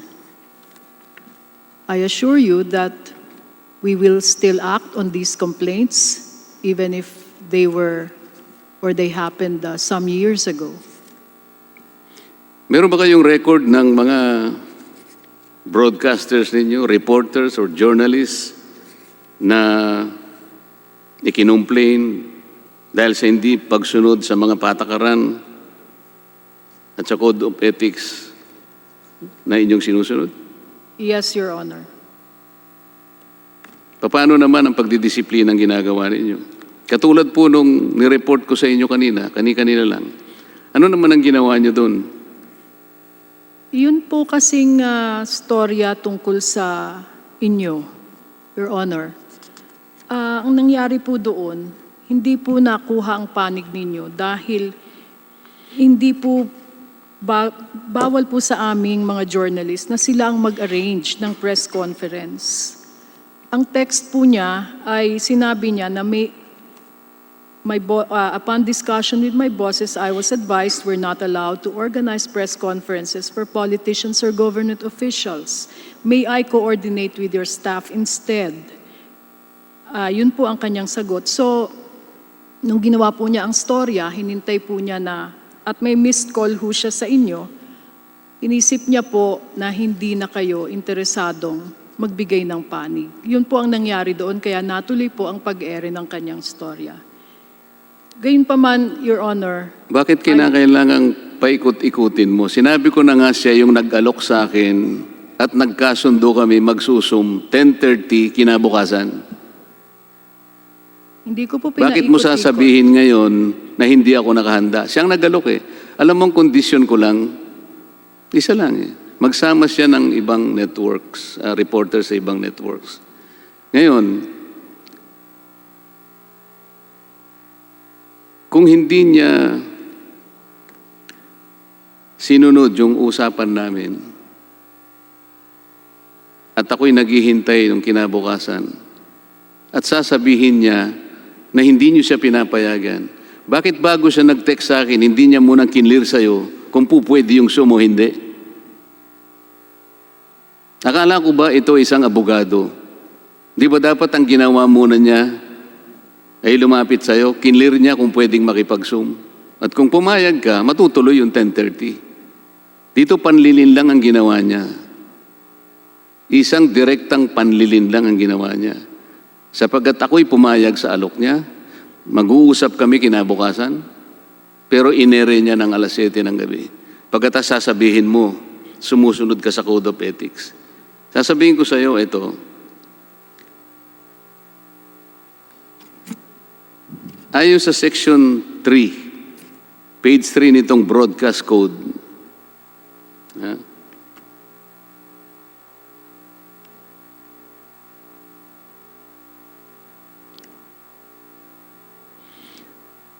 side comments expressing personal opinions while news items being reported or delivered are prohibited to prevent the listener from mistaking opinion for news. Yung pangalawang araw na ito yung kasama niyang broadcaster, ito yung nag-i-elicit ng opinion. Na para bang, hindi ba kanya? Maliwanag ito res ipsa loquitur. Halos pagtawanan pa niya ako doon Okay lang sa akin yun Alam mo kung alin ang nabibiktima rito, kagaya ng sinasabi namin. Yung mga tao na nakikinig, akala nila ganun katotoo. Sapagkat ipinagkait niya na sabihin, ako po ang may kasalanan Hindi ko po kasi alam na hindi pala ako papayagan. Pero dapat sinabi niya yon bago niya ako kinausap. Paano niya malalaman? Kinabukasan niya lang ako tinawagan. Pagkatapos, ipagtatanggol mo siya. Ayun, nandito sa inyong post.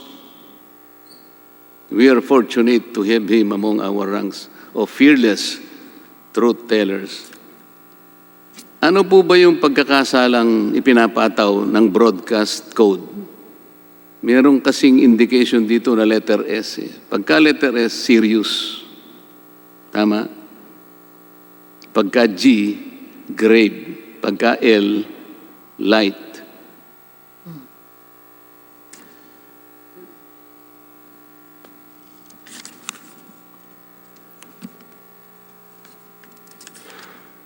Ang sinasabi po rito,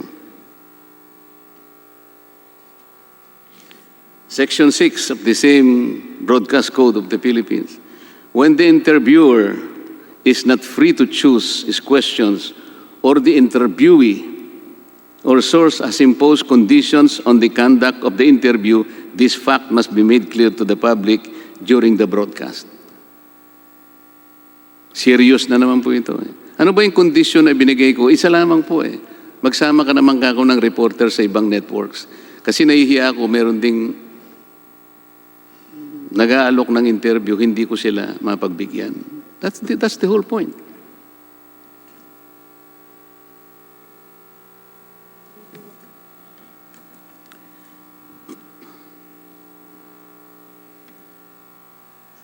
Mr. Katigbak, kanina po may nagtanong sa inyo na tungkol sa mga hindi nai-airing mga political ads at yan naman po alam na natin.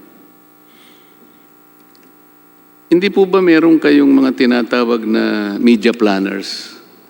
Sila itong humahawak ng lahat ng mga political ads para yon ma-manage natin sa tamang pagkakaayos, sa tamang panahon na hinihingi nila. Kaya nga, meron kayong mga tao eh. This is a function of management. Bakit naman po nung araw na, pinakahuling araw ng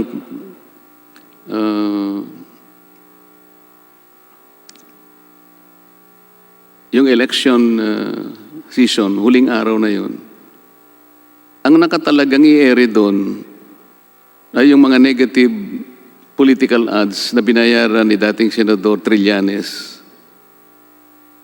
At kung hindi naharang sa pamagitan ng TRO, yun ang nauna eh.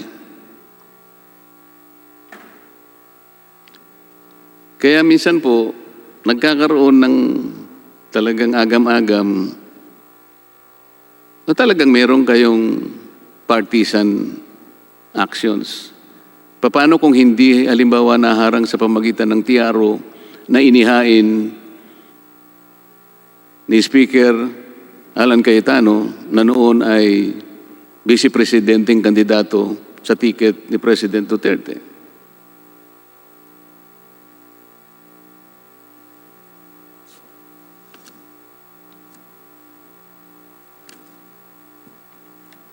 Inuulit ko po, Ms. Ging Reyes, nandito po yung certification na ginawa ng Bills and Index Division para patunayan po na yung 5 mga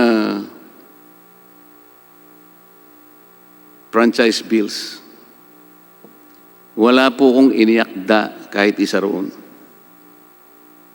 Your Honor, if that is a new development on this matter, then we would gladly air it and publish it. Tapos na po eh. Opo. Pinatawad ko na po yung reporter ninyo. Sinasabi ko lang, yung nabibiktima, the chief casualty of all this exercise is the viewing public. Ako po bilang isang public servant, hindi na po ako estranghero sa ganito eh. Sanay na po kami dito eh. Maliban lang po sa mga pamilya namin, siyempre hindi sila kumikibo, nasasaktan din siguro sila. Hindi naman nila sinasabi sa amin. Pero higit sa lahat, yun pong mga tao na pinaglilingkuran natin, kapwa. Kaya nga po, nung imbitahin ako ni Mr. Carlo Katigbak, nagpasalamat na lang ako. Sabi ko, palagay ko, pwede ko nang ipasa Diyos ka ako. Ms. Ging Reyes, how do you determine that an item is newsworthy? May you please repeat the last line, Your Honor? Like an incident, something, a person, a subject matter. How does the network determine that it is newsworthy? Your Honor, if it's an issue that needs to be discussed, or if it is a personality, an official of the government, anyone who has an impact and a story that has relevance and interest to the nation. The story concocted by that reporter was primarily based on his assumption that he can impeach me and discredit me because, as he alleged, I was the principal authors of those franchise bills. Ang gusto niyang palitawin, lahat ng 5 na yon lumampas na sa 50-year limit. Ang mali niya doon, sabi ko nga sa'yo, hindi ako principal author. Pangalawa, wala namang kinalaman yung mga sinabi niyang mga kumpanya kung lumampas na o hindi. Kasi ang pinag-uusapan dito ay yung pagbibigay ng prangkisa is addressed to the wisdom and discretion of Congress. Kung mahusay naman ang pagpatakbo mo ng prangkisa mo, inalagaan mong mabuti, sapagkat ito ay isang napaka-special na pribilehyo, bakit naman hindi ka i-renew? Ba't hindi ka pagbibigyang palawigin ang prangkisa mo? Lahat ng binanggit niya na mga kumpanya, wala naman pong nai-report ng mga paglabag yun eh. Kaya siguro nabigyan ng panibagong prangkisa. Ang totoo nun, merong nag-text sa akin na yung taga-Bohol, inaasunto niya nga kayo kung ba't nyo sinasabi na ako ang principal author, sapagkat ang principal author doon, yung dati namin kasama rito na ngayon ay gobernador ng Bohol, si Governor Arthur Yap. Napakarami po ninyong inconsistency. Hindi po ba ang balita ay galing sa mga naganap na mga pangyayari sa loob ng isang araw? Kung ano yung nangyari, ang journalist po, mayroon siyang katungkulan na isalaysay as the event unfolds or unfolded. Yung po ba dadagdagan pa ng mga komento? Balita na po yun eh. Are you free to comment on the news or you are supposed to be sticking with the news itself?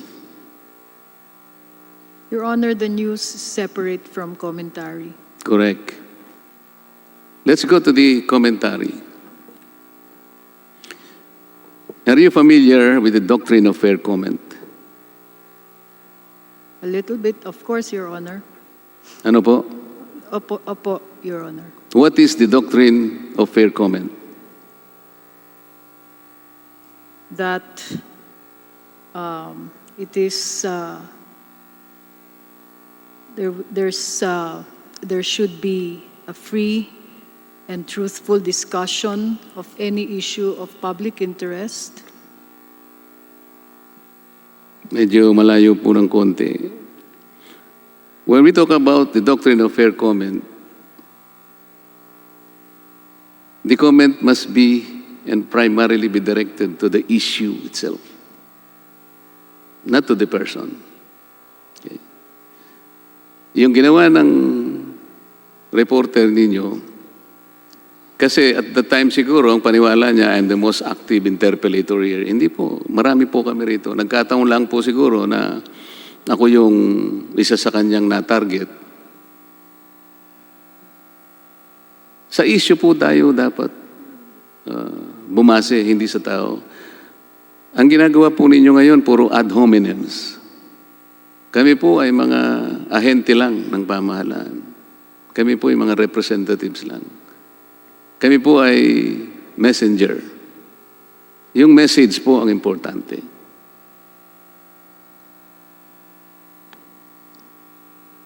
Wala po kaming personal attacks sa inyo, Your Honor. Di naman po kami nag-ad hominem attack sa news, Your Honor. Sa mga tweet, hindi mo alam na binigyan ko ng kopya ng text messages na yung reporter mo at saka ako, binigyan ko si President Carlo Katigbak. Hindi mo alam yun? Hindi mo alam? The text message, Your Honor, yes, I'm aware. Oh, alam mo pala eh.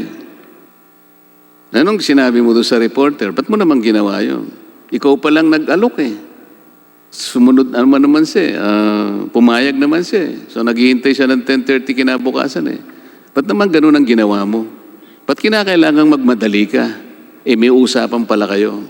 O talagang gawa na yung report na yon. Tapos inulit niya pangalawang gabi. Nakita mo pala yung text message eh. Sinabihan mo ba siya, bakit ka nangako sa kanya eh, alam mong may patakaran natin dito, hindi po tayo pwede sa mga politiko na mag-zoom. Ba't di mo siya sinabihan ng gano'n? Tapos kinongratulate mo pa siya.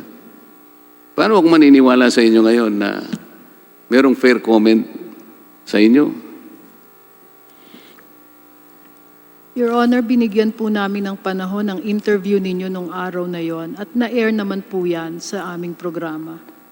Ang sinasabi That mo, same night, Your Honor. ang sinasabi mo, Ms. Ging Reyes, ay yung isang reporter na nandito sa amin na babae. Hindi yung reporter na sinasabi ko sa iyo na abogado pa naman. Alam mo, tingin ko sa kanya eh, bata pa yun eh. Baka kung hindi ganyan sana yung kanyang pasimula, baka malay mo, may future siya sa pagiging abogado. Sabi ko nga sa inyo kanina, Mr. Katigbak, sanay na ako dito eh. Ang hindi ko lang kinasanayan, yung hindi kayo parehas. Ako pagka parehas, walang problema eh. In my about 20 years in trial practice, hindi na bago sa akin yun eh. Nandun yung kalaban na abogado, nandun ka. Magpapaligsahan kayo sa harap ng korte. Yun ang training ko eh. Walang problema sa akin yun eh.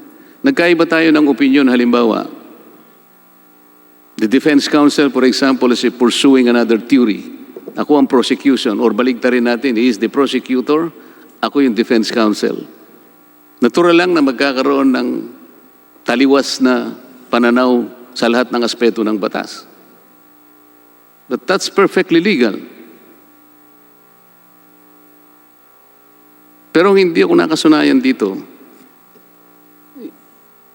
Yung ganitong klaseng exercise, walang parehas.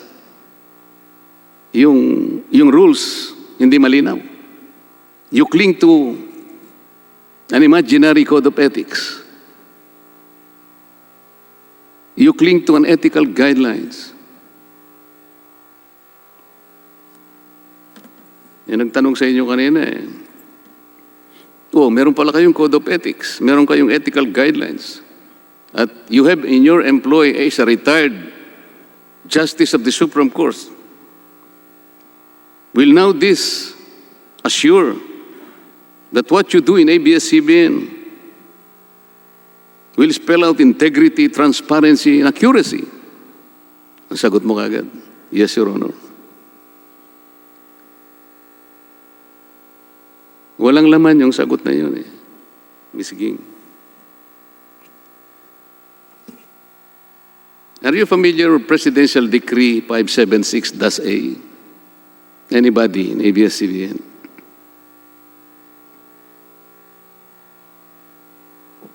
Okay, Mr. Chair, muna kayo.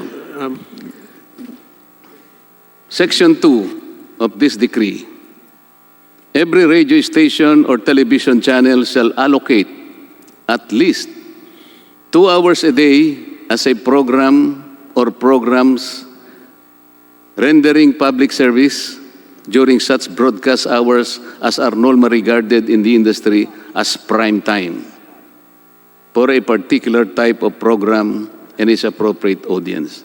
Public service refers to news, educational, and cultural presentation, and other programs informing the people of advances in science, industry, farming, and technology, of policies and important undertaking in government designed to promote or safeguard the public welfare, of matters related to physical, intellectual, and moral development of the young, or of traditions, values, and activities which constitute the cultural heritage of the nation.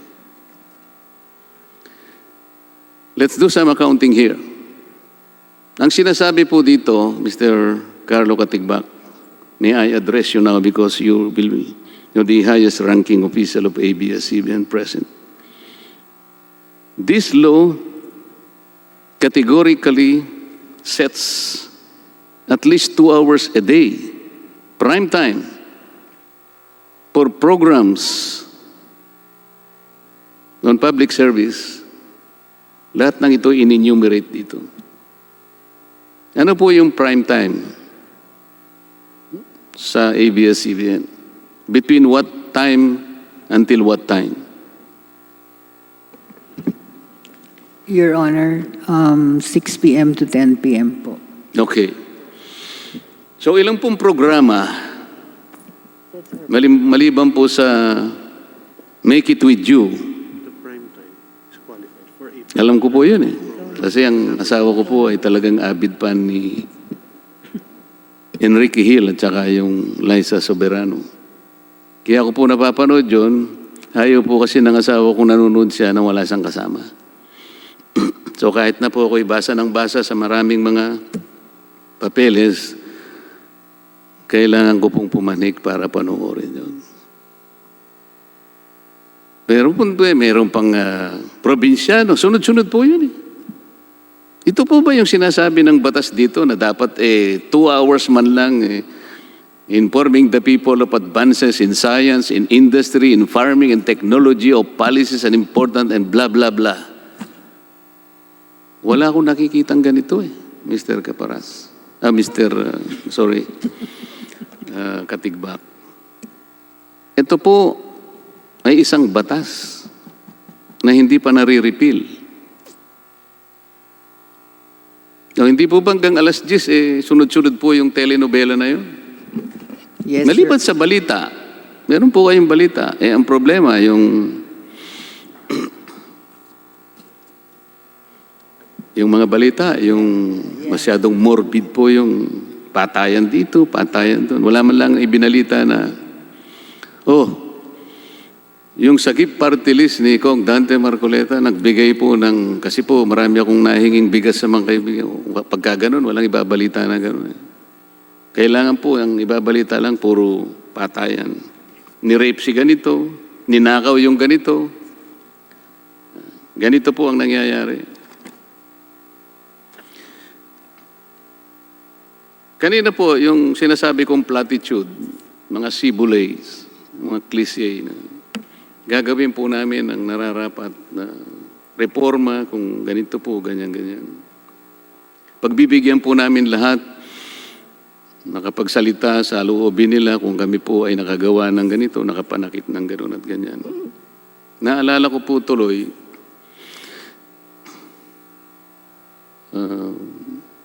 I think that was the 14th Congress.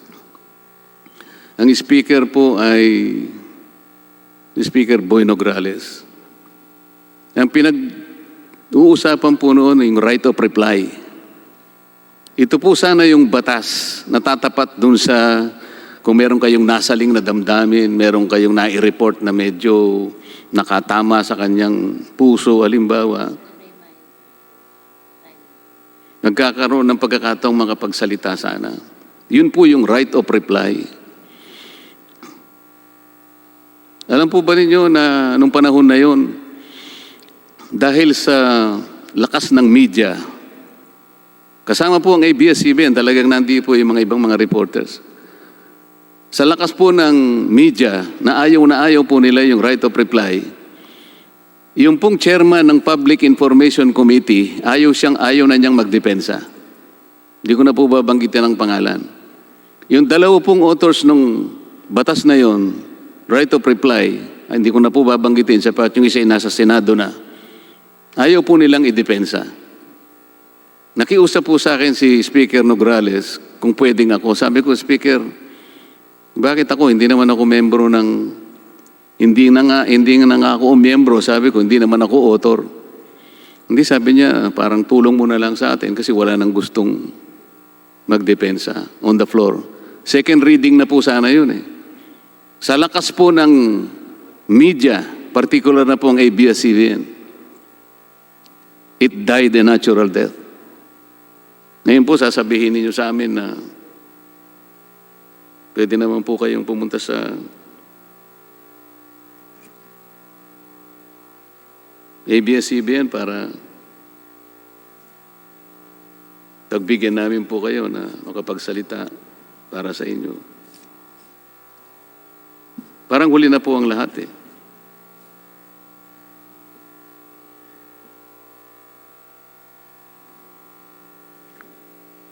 Wala na po ba akong panahon, Mr. Chair? Sandali na lang sana ito eh.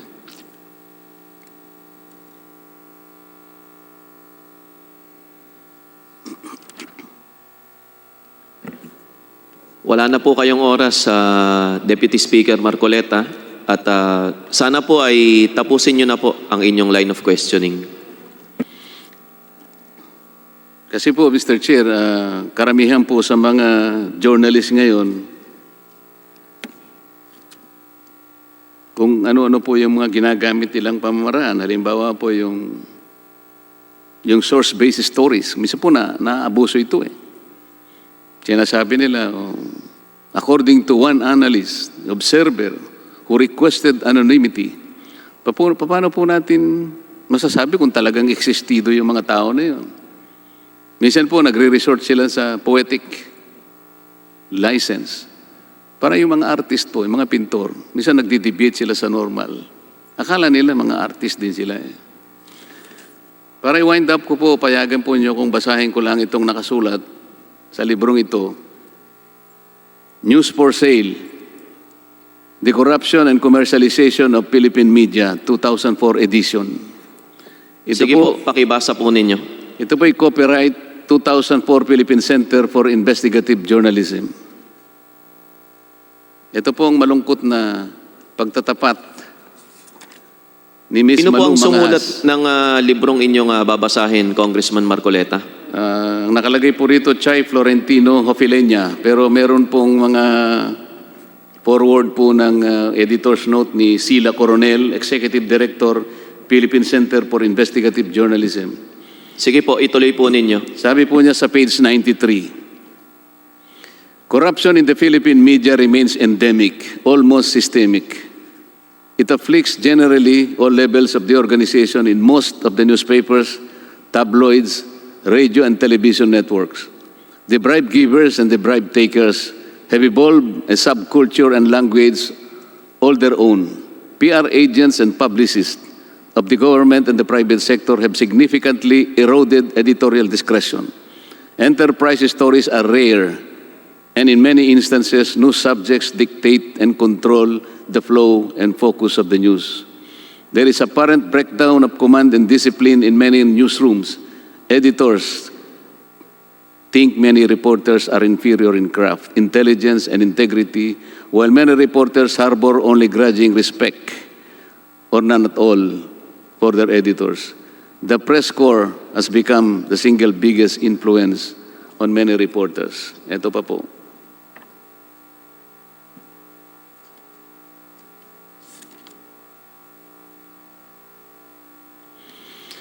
Sa page 33 po, ito po nakasulat. Apart from the paramount importance of ratings, many of the networks also had to deal with the biases and preferences of their owners and top news executives.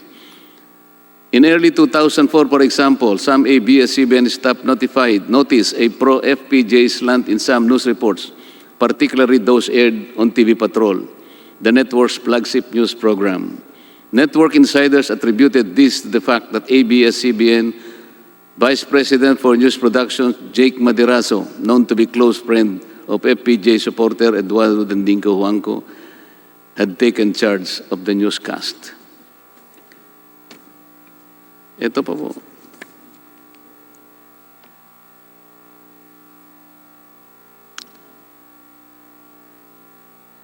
The other administration candidate who did very well in the senatorial race was Rojas, page 38. After a cameo appearance in the comedy show, Okay Fine, Whatever, he bombarded the airwaves with his Mr. Palenque political ads. Rojas used Mr. Palenque image to appeal to the masses even as his handlers link him romantically to Corina Sanchez. News of the supposed romance was in newscast, gossip programs, and on radio and newspapers.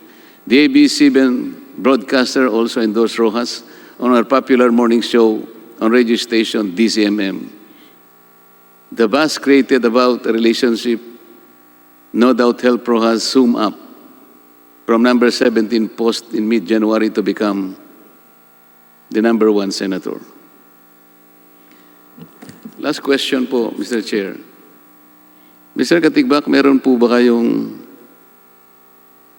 mapagtitibayang dokumento na lahat po ng mga political ads na binayaran ng mga candidates ay sinumite sa isang ahensya, halimbawa ang COMELEC, para makita natin kung yung panahon na maibibigay sa kanila ay garantisadong walang pagkakaungusan, pare-parehas.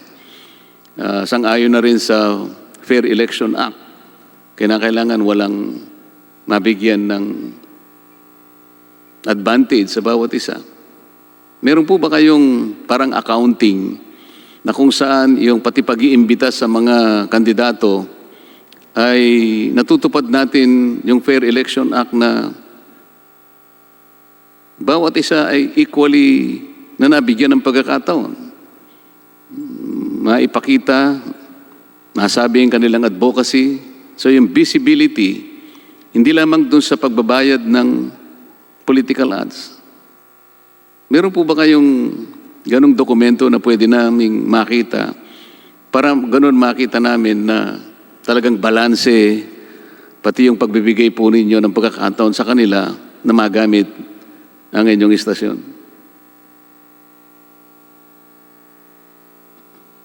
Mr. Chair, sa pagkakaalam ko po, yung COMELEC po ang nagbabantay ng appearances po ng bawat kandidato during the campaign period kasi po may limitasyon yung number of minutes allowed per candidate.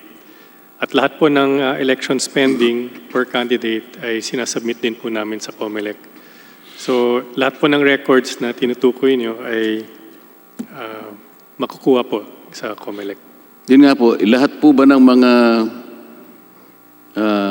political ads na nagbayad ay bago ninyo tinanggap, na-submit nyo na kagad sa COMELEC para sa ganun, nakita niya antimano na sobra na si candidate X, parang masyado yung nakilingan nyo si candidate Y, halimbawa. Ang rules po ng COMELEC are within 5 days kailangan i-submit po lahat sa kanila. Sa mga kapatid po, pag nakuha namin sa COMELEC yun, lilitaw na talagang parehas po ang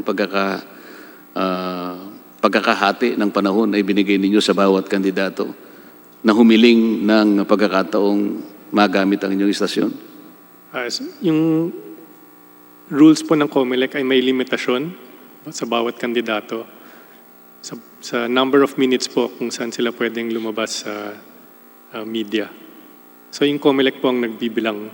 Kung halimbawa, nakaligtaan po ng COMELEC yun, sa inyo po, dahil meron kayong ombudsman, hindi ba tinitingnan? Kasi kayo po nagsabi, meron kayong ombudsman eh. Sa panig nyo lamang po, nakikita na ba natin na naging parehas tayo? Pwede ba nating makita yung dokumento sa inyo kung meron kayo? Sige po, check namin lahat ng appearances po ng political candidates. Opo. Mr. Chair, bago po ako magwakas, kung maalala po ninyo, more than 2 weeks ago, nagkaroon po ako ng parliamentary inquiry. At doon sinabi ko po na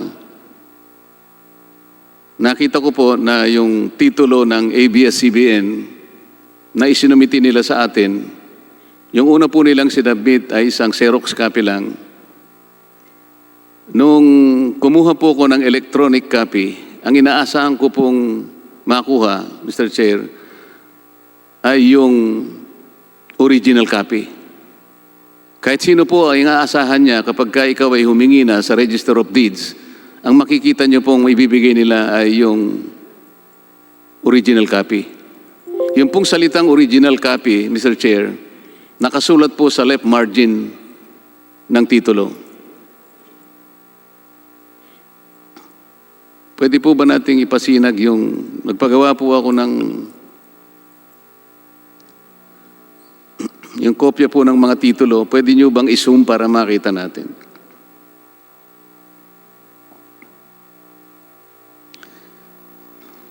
Mr. Chair, makikita po ninyo yung dalawang magkapares na titulo. Ito pong bandang kanan po, yan po yung Xerox copy na tinanggap natin nauna bago po sila nagbigay ng electronic copy. Yung electronic copy po, ito yung bandang kaliwa. Mapapansin po nyo yung seal. Medyo napingas po yung bandang unahan ng seal dito sa bandang kaliwa. Kung mapapansin nyo, buo po yung seal nung kanan. Doon po makikita ninyo na merong sinopress na isang importanteng bagay. Makikita nyo, may linya po doon sa may unahan ng natapyas na ulo ng seal. Nawawala po yung pinagkunan ng titulo na 125702. Ito po yung titulo ng ABS-CBN. Doon po sa sinubmit nila, 110731, malinaw po yun. Pero doon sa nakuha ko na po na kopya, nasuppress na po yun. Ito po nagiging problema, Mr. Chair. Nung tiningnan ko po yung pinagkunan na titulo, yung 110731, TCT 110731, mabibigla po kayo sapagkat iba po yung lugar na tinutukoy doon, parang barangay Bagong Nayon. At ang area po niya ay 42 square meters. Samantalang yung binigay po nilang titulo sa atin, meron po siyang area na about 44,000 plus square meters. Pagkatapos meron pong annotation sa bandang kanan ng titulo 125702, nakalagay PR 9606. Ang ibig po sabihin ng PR, provisional registration. Pwede po bang makapagbigay ang ABS-CBN kung meron kayong kopya ng provisional registration? Nakapagtataka po kasi, pagkatapos ng 53 taon, bakit hindi pa po kayo nakakuha ng titulo? Bakit? At saka bakit po yung, kung totoo pong merong provisional registration, bakit hindi po naka-annotate doon sa titulo ninyo? Dapat po naka-annotate yun. Congressman Marcoleta, bago po sumagot ang ABS, naubos na po ninyo yung oras ninyo. Bagamat papayagan ko pong magbigay linaw ang ABS-CBN at kung hindi po kayo magiging masaya sa magiging sagot ng ABS-CBN, ay maaari nating pag-usapan itong talakayan na ito tungkol sa torrents titles po ng pagmamayari ng ABS-CBN sa Blue Ribbon Committee na po, Congressman Marcoleta. ABS-CBN? If I may be recognized, Mr. Chair. Opo, nirecognize ko na po kayo, ma'am. Yung pong hinihingi ni Congressman Marcoleta, wala po kaming sagot doon po sa PR number na sinasabi niyo po. Ma'am, yung hinihingi po kasi ni Congressman Marcoleta, pwede niyo po akong itama kung ako'y nagkakamali. Yan po kasi katibayan na kayo talaga ang may-ari po nung lote na kinatitirikan ng ABS-CBN. At Mr. Chairman. Ilang beses na po na itinanong ni Congressman Deputy Speaker Marcoleta sa Committee Secretariat kung nasaan ba talaga yung original na torrents title po para mapatunayan na ang ABS-CBN talaga ang may-ari nung lote po na nababanggit. ABS-CBN? Mr. Chair, nung one of the first few hearings, we already brought the original copy of the title, which was already examined here. And we already submitted a certified true copy of the title before the COMSEC. Yes, Vice Chairman Mike Defensor. Mr. Chairman, for the record, nabanggit na po ni Deputy Speaker Marcoleta na iba po yung isinumbite na hindi po yun owner certificate to. Iba po yung sinubmit nila, Mr. Chair. Hindi ko po nakita yung original, kung may original. Ang nakita ko po yung Xerox copy. Pero Mr. yung Chair, Xerox copy po, ang sinasabi, duplicate, Deputy Speaker Marcoleta, sa palagay ko po hindi kayo masaya sa sagot ng ABS-CBN. Kaya gaya po ng nauna kong nabanggit ay maaari natin pag-usapan sa Blue Ribbon Committee yung usapin ng torrents titles ng ABS-CBN matapos po ang usapin sa prangkisa ng ABS-CBN. Pwede rin po, Congressman Mr. Chair. Marcoleta. Ang problema lang ganito, sapagkat walang closure po yung isang subject matter na diniscuss natin, ito po yung reacquisition ng properties ng ABS-CBN. Marirecall po ninyo na yung record ng first arbitration noong 1987, ito po yung nawawala. Pagkatapos nga, nakita natin, pati titulo, questionable po eh. Ang ibig lamang pong sabihin kasi nito, hindi po existido yung original title sa vault ng Register of Deeds ng Quezon City. Hindi po maliit na bagay po ito, Mr. Chair. Ito po, nandito po nakalagay ang transmitter, ang headquarters ng ABS-CBN. Kung hindi po nila palilitawin yung original title, questionable po yun. Alam po ba ninyo, dalawa ang titulo ng 125702? Isa sa kanila at saka sa isang mag-asawang Honsay. Yun naman po ay 400 square meters. Napakarami pong duda nitong titulong ito eh. Mr. Chairman, nakaano pa rin po ito, nakakonekta pa rin po sa prangkisa. Mr. Chairman. Naiintindihan ko po, Deputy Speaker Marcoleta, ngunit kagaya po ng sinabi ko, kung hindi po nila maisumite, ang nakarecord po sa Secretariat na ilalagay po sa report ng joint committee ito ay hindi sila nakapagsumite ng original na titulo. At maaari po ninyong ayusin po yung records sa panahon po na maisasubmit po ninyo yung original na titulo. ABS-CBN? Mr. Chair, during one of the hearings, the original copy was already exhibited before this court. At any rate, we have submitted a copy of the certified true copy of the title issued by the Register of Deeds before the committee secretary. Mr. Chairman. Yes, Mr. Chairman. Vice Chairman Defensor, pagkatapos po'y kikilalanin ko si Congressman Zarate.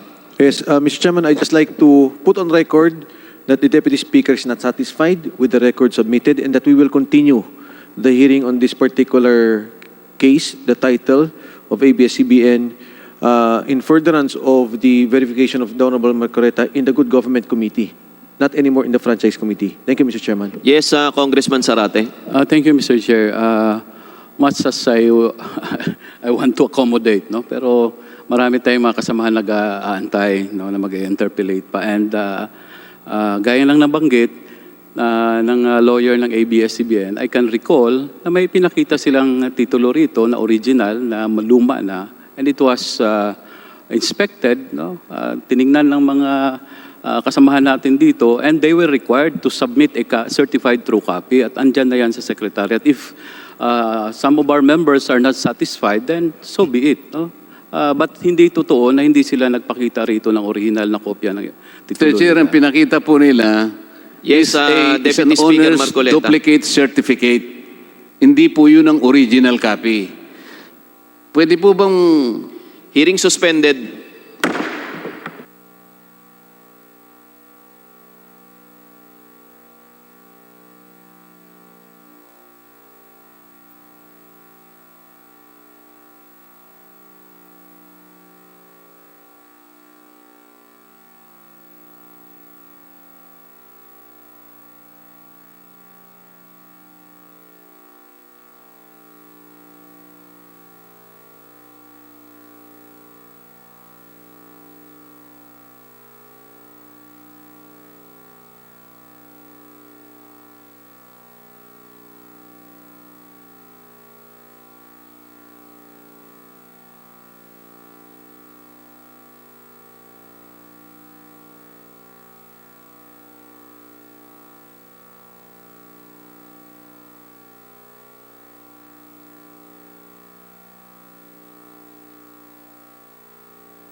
Hearing resumed.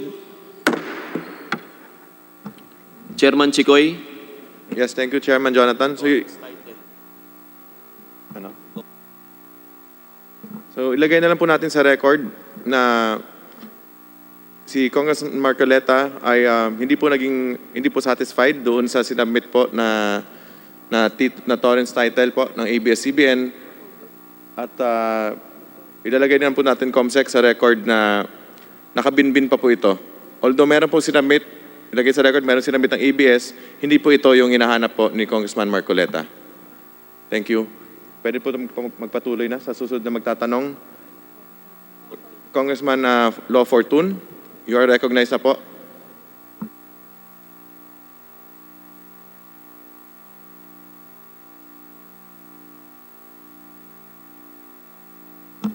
Boss, naka-mute pa po yata.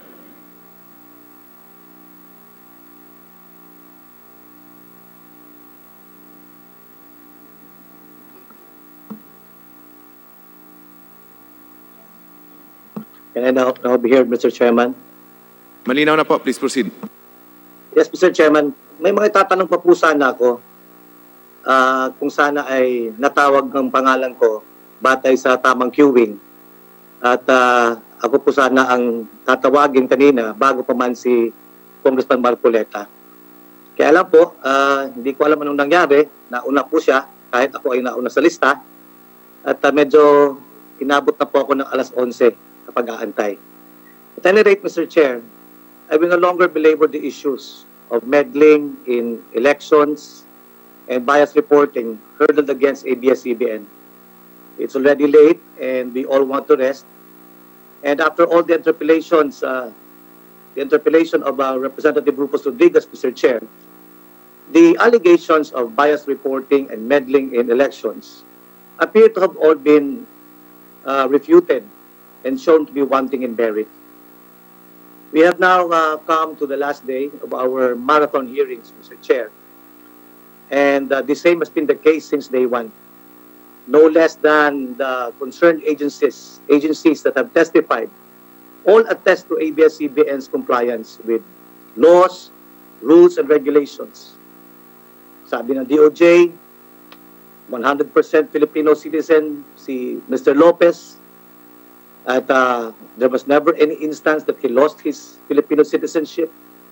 Sabi ng Securities and Exchange Commission, the PDRs that were issued to foreign entities were not illegal.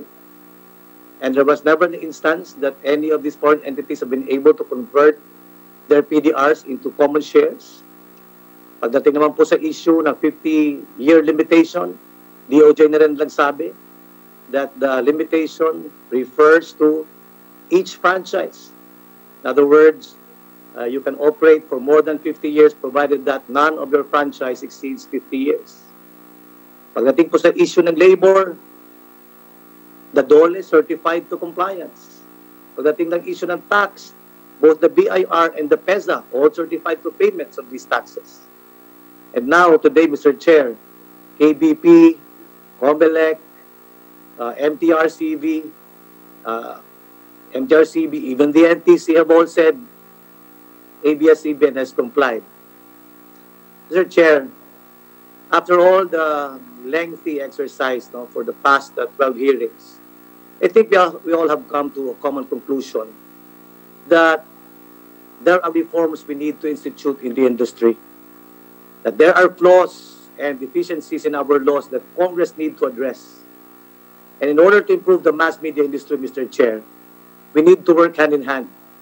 The players in the industry, we need their commitment to do the reforms within their respective companies, Congress for the needed legislations, and the public, the listening and viewing public, for their vigilance, Mr. Chair.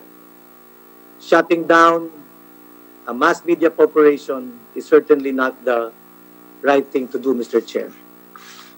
The Speaker just issued a statement, Mr. Chair, I read a while ago, urging a conscience vote on the matter of the franchise of ABS-CBN.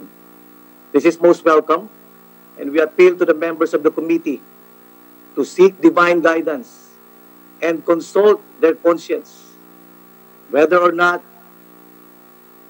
denying the franchise of ABS-CBN, depriving millions of our Filipinos, of our people, access to information and entertainment, and causing massive unemployment in the middle of a pandemic, are consistent with prudent judgment, justice, and equity, Mr. Chair. I appeal, Mr. Chair, for the sound judgment of the members of the committee. As I end, Mr. Chair, let me just share with you an adage that might be our guidance as the members of the committee vote this week. Somebody said, Mr. Chair, I expect to pass this world but once. Any good, therefore, or any kindness that I can show to any man, let me do it now. Let me not defer or neglect it, for I shall not pass this way in. Thank you, Mr. Chair. Good evening. Maraming salamat po, Kong Fortune. Ang susunod po ay si Congressman Ron Salo.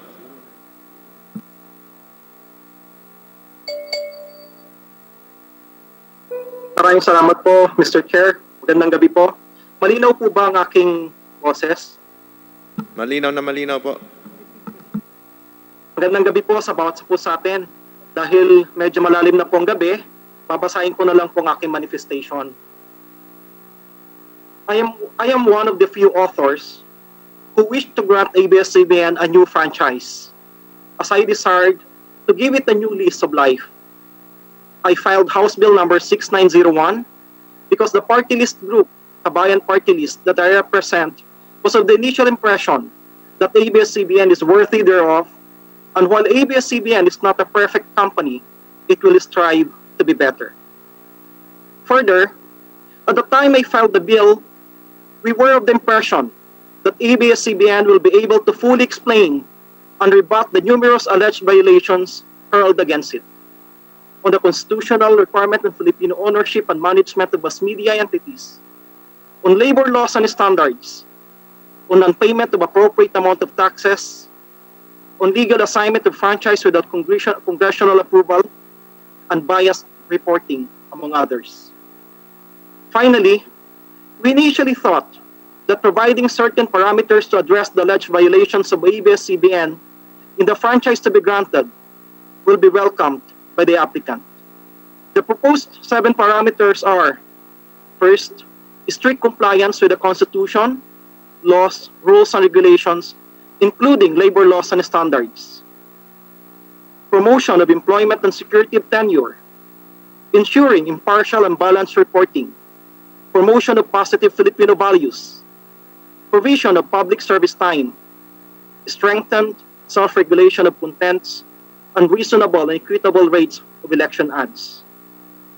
Most of these proposed parameters were already present in ABS-CBN's expired franchise and in the current franchise of other networks, while the others are deemed written therein. Wala po akong nilalatag na bagong regulasyon sa prangkisa ng ABS-CBN. Nililinaw at iniisa-isa ko lang ang mga ito na pamantayan na kailangan nilang sundin sapagkat sa dami ng aligasyon ng paglabag, lumalabas na nakakaligtaan o napapabayaan ng mga nagpapalakad ng ABS-CBN ang mga obligasyon nila sa bayan at sa ating mga mamamayan. And yet, I was reported to be imposing strict regulations to ABS-CBN with our proposed parameters. ABS-CBN's Christian B. Esguerra reported, quote-unquote, that the proposed parameters, quote, were seen as the government's way to control the shattered news network repeatedly criticized by President Rodrigo Duterte, unquote. Journalism professor Christian Esguerra passed it on as a news article, and yet the first sentence is already laced with his biased personal opinion. Okay lang po sana kung sinulat ni Ginong Esguerra isang opinion o editorial at hindi news article.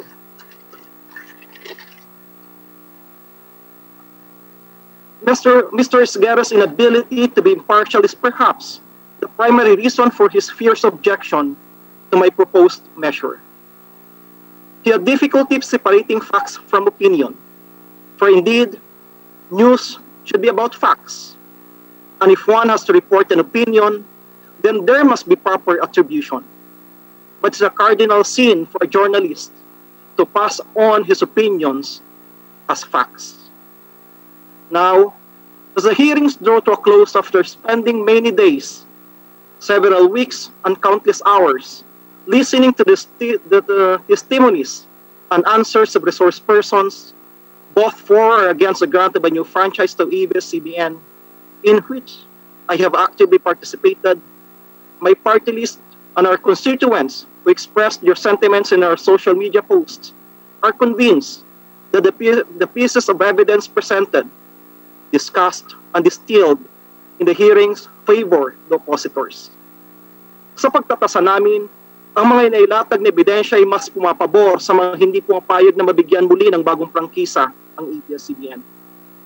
My party list group deems that ABS-CBN failed to successfully rebut the long list of alleged violations, and thus, this representation cannot anymore support the grant of a new franchise to ABS-CBN. Dahil dito, hindi na kayang suportahan ng Kabayan Party List ang pagbibigay ng bagong prangkisa sa ABS-CBN. I am respectfully manifesting to this honorable committee my withdrawal of my authorship of House Bill number 6901.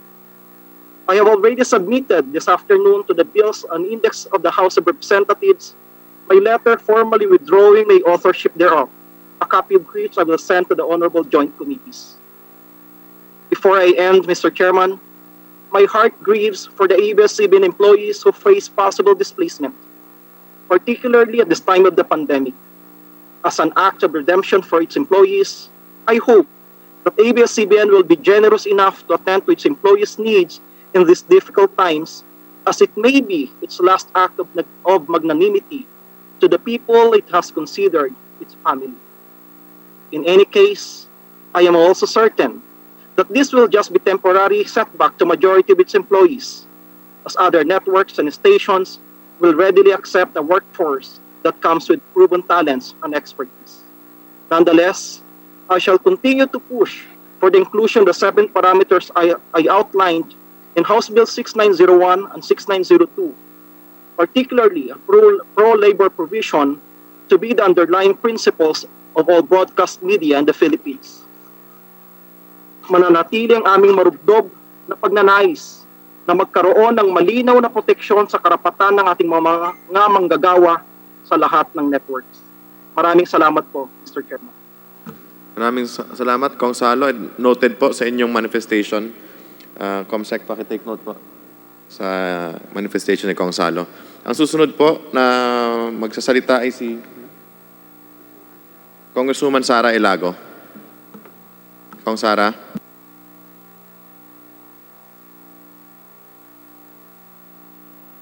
Maraming salamat, Ginoong Chair.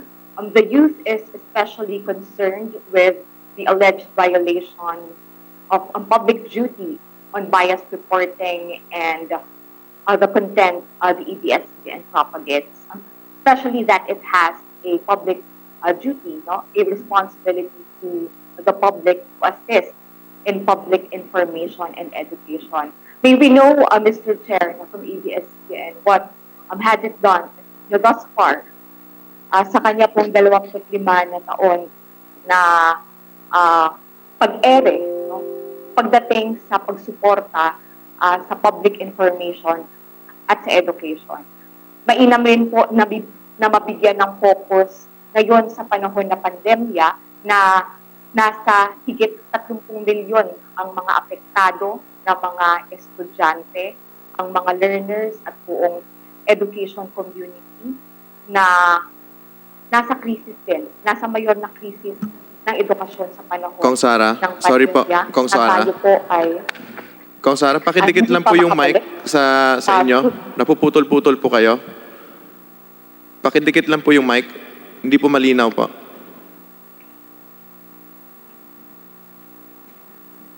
May I repeat my question, Mr. Chair? Sige po, pakilapit lang po yung mic para po mas marinig po dito. Magandang gabi po sa lahat. The youth is especially concerned with the alleged violation of ABS-CBN's public duty in bias reporting and the content it propagates. especially that it has a responsibility to the public not to assist with public information and education. May we know, Mr. Chair, what has ABS-CBN done so far in supporting the millions of learners and the education workforce?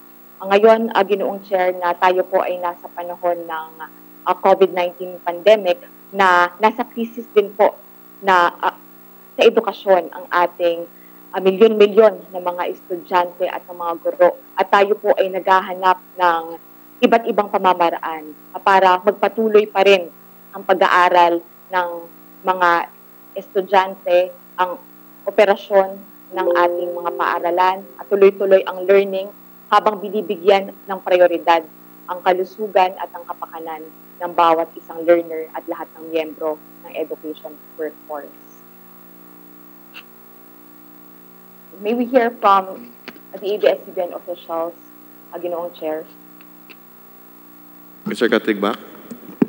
Mr. Chair, sorry, I'm not sure I heard the question correctly, Your Honor, pero if I understood your question correctly, how much support have we given to the government and what are we willing to do to support the government in its efforts?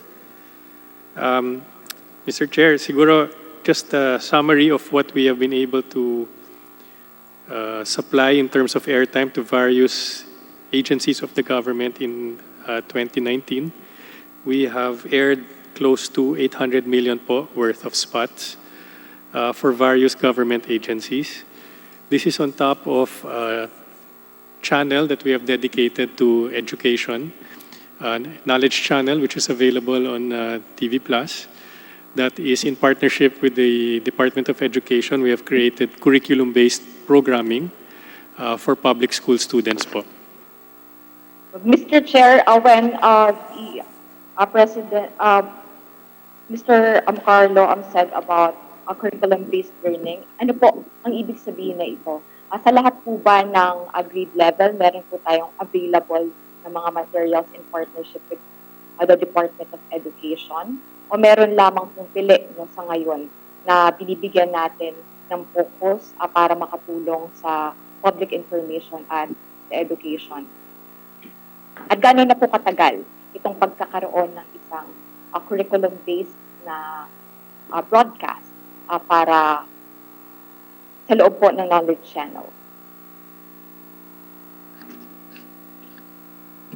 Sorry po, ma'am. I really can't hear the question from here. Sorry. My apologies, Mr. Chair. Can I just reset my audio? Can we go first to the next interpolator before my turn?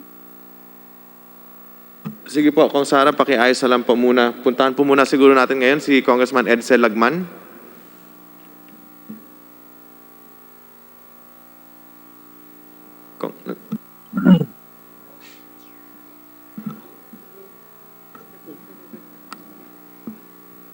Manong Edsel, pwede na po kayo. Thank you, Joint Chairman. I will not anymore make any interpolation.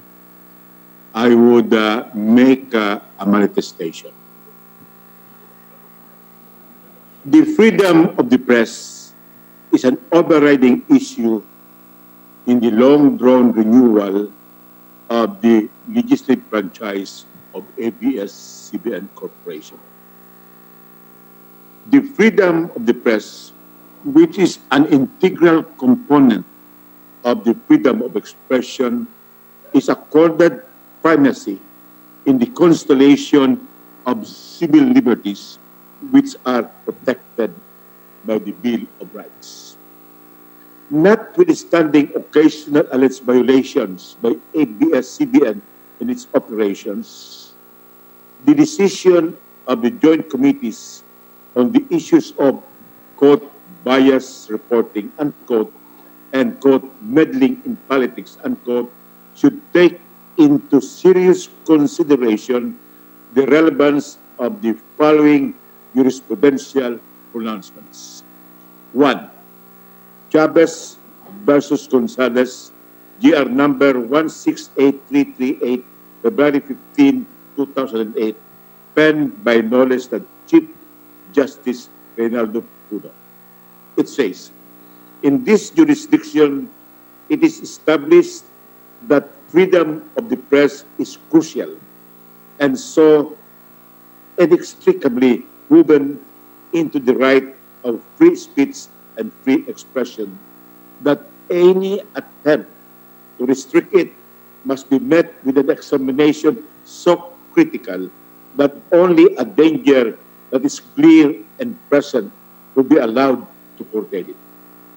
As early as the 1920s, the trend as reflected in Philippine and American decisions was to recognize the broadest scope and assure the widest latitude for the constitutional right of freedom of the press.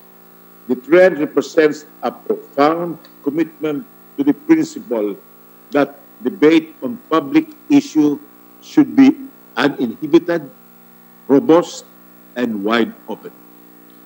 Freedom of speech and of the press means something more than the right to approve existing political beliefs or economic arrangements, to lend support to official measures, and to take refuge in the existing climate of opinion in a matter of public consequence.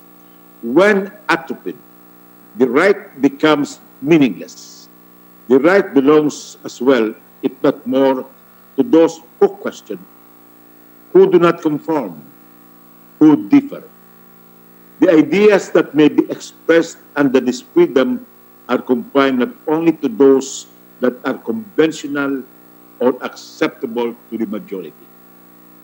To be truly meaningful, freedom of speech and of the press should allow and even encourage the articulation of the unorthodox view, though it be hostile to or derided by others. Although such view induces a condition of unrest, creates dissatisfaction with conditions as they are, or even stirs people to anger.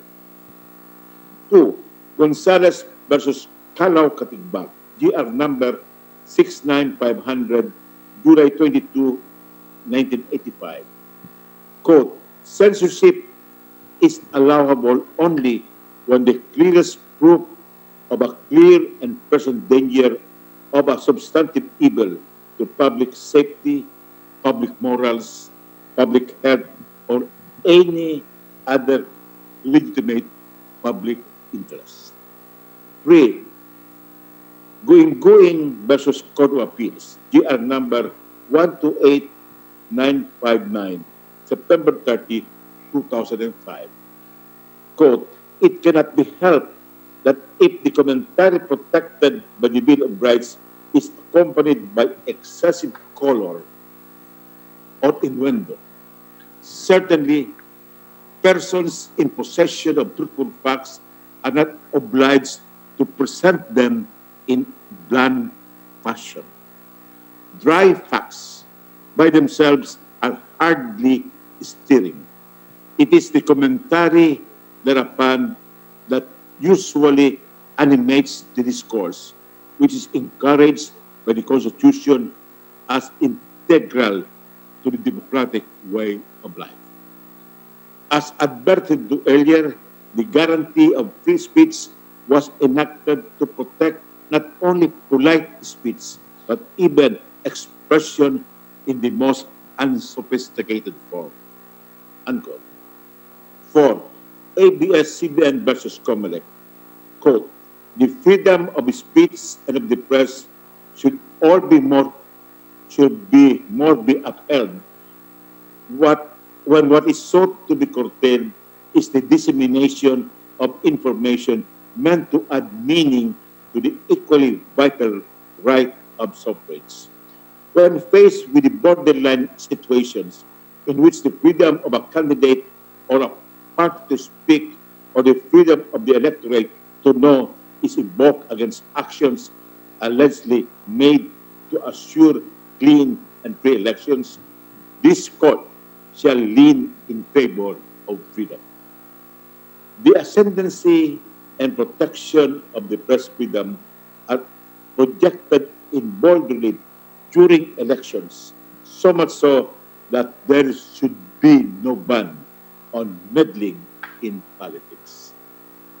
Osmeña versus Comelec, GR number 132231, March 31, 1998, quoting the Federal Supreme Court decision in Buckley versus Vallejo.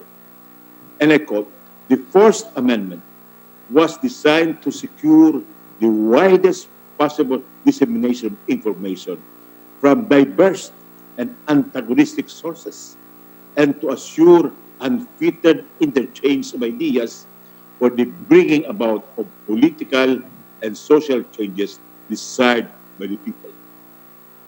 And 6, Social Weather Station Inc. versus Comelec, GR number 147571, May 5, 2001. Because of the prepared status of the constitutional right of speech, expression, and the press, such a measure referring to alleged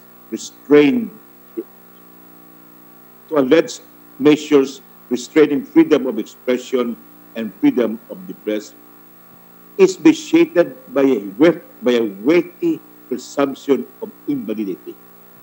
Indeed, any system of prior restraints of expression comes to this court bearing a heavy presumption against its constitutional validity. The government thus carries a heavy burden of showing justification for the enforcement of such restraint. That there is thus a reversal of the normal presumption of validity that impedes in every legislation. Let me just underscore, Joint Chairman, that this is a reverse presumption. While ordinarily a law or an act is presumed to be constitutional, here, when it is alleged that freedom of the press is being infringed, the opposite is true. The presumption is the measure is not constitutional, and it is the burden of the government to show that it is constitutional. The foregoing jurisprudence support the verity of the following positions. A, the constitutionally protected freedom of the press guarantees that media outlets can take sides, broadcast and telecast differing views, and advocate positions which may be opposed to partisan pronouncements and critical of political personalities. B, balanced reporting is required with emphasis on self-regulation and subject to the jurisdiction of the KBP and the MTRCB. Absence of bias is not absolutely required. Otherwise, the freedom of the press will be curtailed by prior restraint or subsequent punitive action. C, critical commentary, reasonable preference, and even incidental bias are protected by the expansive veil of freedom of the press and free speech. It is tolerable, not censurable. D, aside from providing the public with information, public service, and entertainment, a broadcasting network is a catalyst for the formation of differing opinions. Therefore, it must be proactive, not passive or timid, which may even approximate rhetorical hyperbole. E, Republic Act number 7966, which granted the franchise of ABS-CBN, does not demand that the franchisee should adopt absolute neutrality, because enforced neutrality is anathema to the freedom of the press, which protects critical commentaries. The limitation is that the telecast or broadcast must not be libelous or must not constitute a criminal offense. under its franchise, ABS-CBN is only enjoined not to use its stations for the broadcasting of obscene and indecent language, speech, act, or scene, or the dissemination of deliberately false information or willful misrepresentation to the detriment of the public interest, or to incite, encourage, or assist in subversive or treasonable acts. It is not prohibited to take sides in the exercise of press freedom and freedom of expression. F. During an election campaign, the freedom of the press strengthens the right of suffrage by maximizing the electorate's access to political and partisan information. Television and broadcast outlets are not prohibited from meddling in politics. More particularly, negative advertisement is allowed by the Fair Election Act, which recognizes, and I quote, election propaganda by television or radio for or against a candidate or a group of candidates, unquote. This is Section 4 of the Fair Election Act. The Fair Election Act likewise does not enforce a policy of neutrality on media outlets, and neither does it prohibit them from advocating preferences as long as rival parties and candidates are afforded equal time, space, and the opportunity to reply. Joint Chairman, in the United States, television outlets are allowed to broadcast their own biases, so much so that Fox News is invariably pro-Trump and CNN is basically anti-Trump. In France, the newspaper Le Monde is undoubtedly left-wing, while Le Figaro is ultra-conservative. The same state of affairs holds true in the United Kingdom, where the Daily Telegraph is known for being a right-of-center newspaper which supported the moderate Conservative Party in the 2019 UK elections, while The Guardian has a more liberal stance on issues and has traditionally backed the more progressive Labour Party. So, in fine, Joint Chairman, in other countries of the same democratic heritage, media outlets are given that opportunity to express their views or even have their own biases with respect to political events as well as during elections. Thank you, Joint Chairman, for this opportunity to express these views. Maraming salamat po, Congressman Lagman. Ngayon naman po, balikan na po natin si Congresswoman Sara Ilago.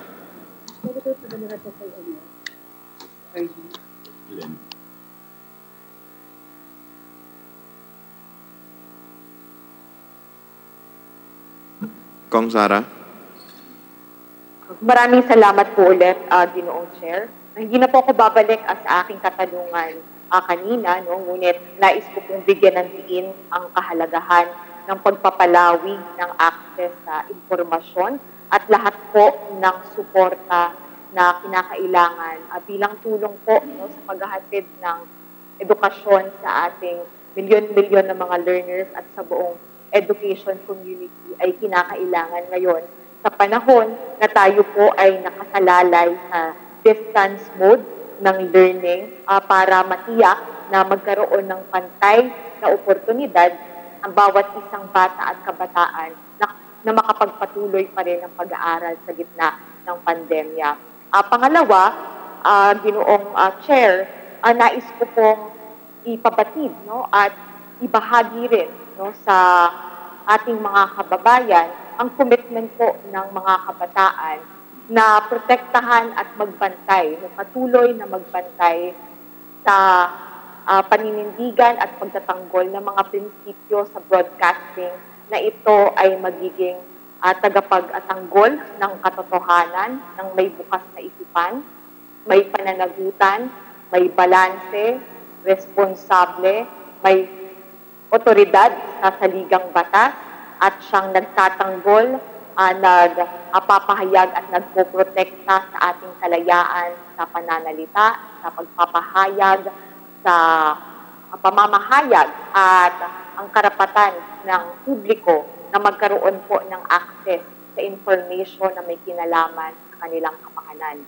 Gayon din ang pagtataguyod ng dangal at kagandahang asal ng katwiran, ng alaga at pag-iingat, sumusunod sa mga rules at regulations po ng KBP. Kaya ang representasyon po na ito ay nagsusulong ng media and information literacy at gayon din yung campus press freedom, yung pag-atitiyak po na itataguyod natin ang press freedom sa loob ng mga paaralan, bilang dyan pa lamang nagkakaroon na po ng karanasan ang ating mga estudyante, scholar ng bayan, mga kabataan, kung paano ba magkakaroon ng periodismo na malaya sa takot at malaya din sa pabor. Gayon din, Ginoong Chair, sa gitna po ng pandemya na ito, lahat po tayo ay may ginagampanan at tungkulin sa paglaban rin sa infodemic o yung deliberate at malicious na organized na spread ng disinformation. Kaya kinakailangan na sa ilalim po ng sirkumstansya na ito ay protektahan natin ang malayang daloy ng balita at impormasyon dahil ito po ay nakakasagip rin ng buhay. So, kailangan ito upang maprotektahan ng bawat isang Pilipino ang kanilang kalusugan, gayon din ang kanilang karapatan na magkaroon po ng access sa may kalidad at abot kaya na kalusugan. Gayon din, Ginoong Chair, ang pagkakaroon po ng access at pagprotekta doon sa public information at lahat ng suporta sa edukasyon na makakasagip ng pangarap. Now, more than ever, we must support the free flow of truthful information and continue to aspire for and protect critical and independent press. Ang kabataan po ay naninindigan para sa malaya at critical na media, pagtatanggol sa press freedom, pagtatanggol sa freedom of expression at lahat po ng mga batayang karapatan. Kinakailangan po ang malayang media para matiyak natin na ang demokrasya na pinaglaban at pinagtanggol ng mga nauna sa atin ay makakamtan ng mga susunod pang henerasyon.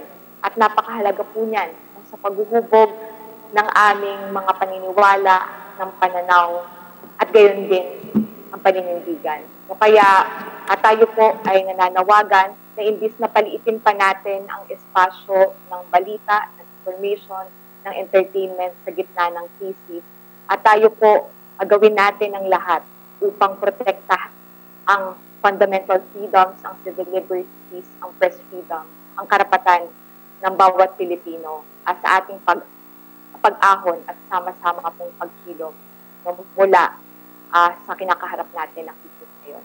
Maraming salamat, Ginoong Chair. Defend press freedom, defend freedom of expression. Maraming salamat po, Congresswoman Elago. Ngayon po, para sa huling magsasalita, Congressman Kaloy Zarate, para sa maikling manifestation.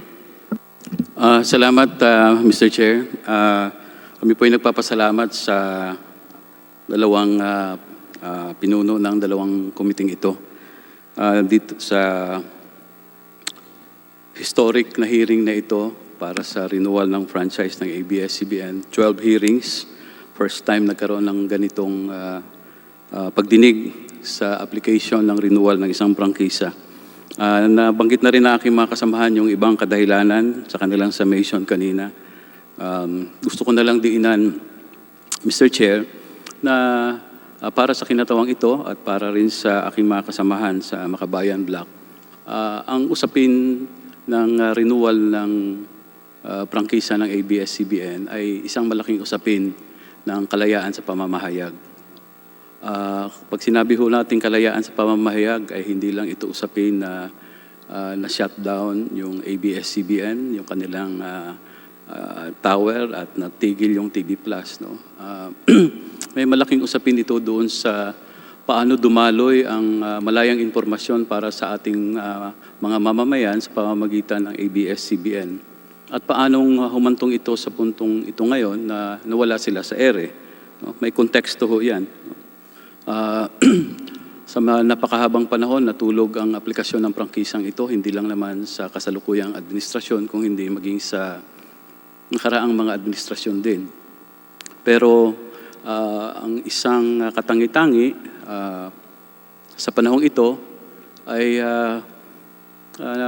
nagmula mismo sa bibig ng Pangulo kung bakit sinabi niya noon na ayaw niyang ma-renew ang franchise ng ABS-CBN. No? Dahil sa mga, ito nga ang pinag-uusapan natin ngayon, sinasabing may mga issue on bias. No? Naging sa tingin ng kinatawang ito ay parang naging punto yun. No? Bakit hindi kaagad nagkaroon ng pagdinig sa usapin ng prangkisa ng ABS-CBN at sa panahong ito ngayon, lalo na sa panahong ito ngayon na sa gitna tayo ng krisis na pinalala pa nitong problema ng pandemya ng COVID na ang mga tao ay talaga naghahanap ng kanilang sources of information, no? Lalong-lalo na sa mga liblib na lugar sa iba't ibang bahagi ng Pilipinas.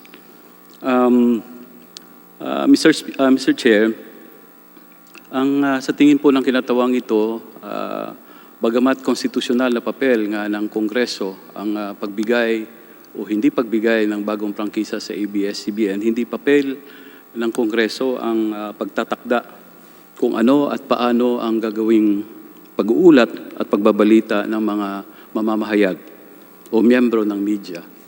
Ang dapat maging papel ng Kongreso ay tiyakin na ang mga kasamahan o mga miyembro ng media o ang mga journalists ay malayang nagagawa ang kanilang mga trabaho, ang kanilang pag-uulat, ang kanilang pagbusisi sa nangyayari sa ating lipunan nang walang pagkitil sa kanilang karapatan, na hindi sinisiil ang kanilang karapatan at kalayaan na mag-ulat.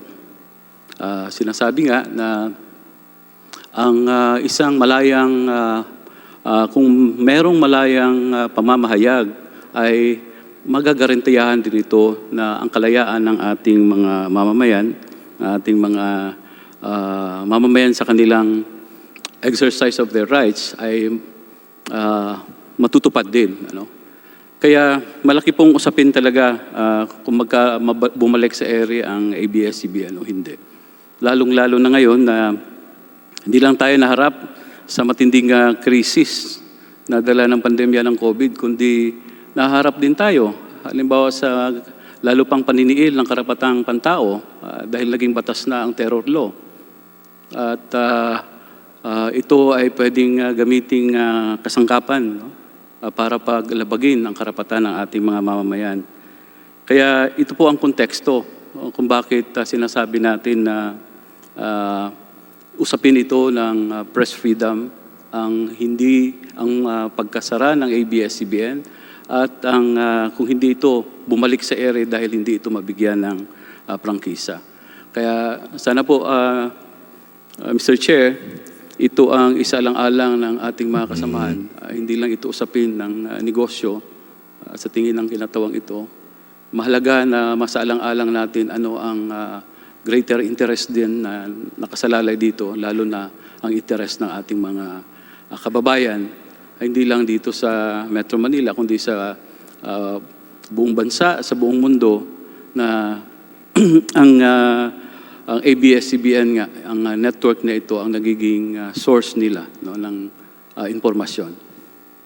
Maraming salamat, Mr. Chair. Maraming salamat po, Kong Kaloy Zarate. At ngayon po, dyan po nagtatapos yung atin pong hearing, ating interpellation. Mr. Chair.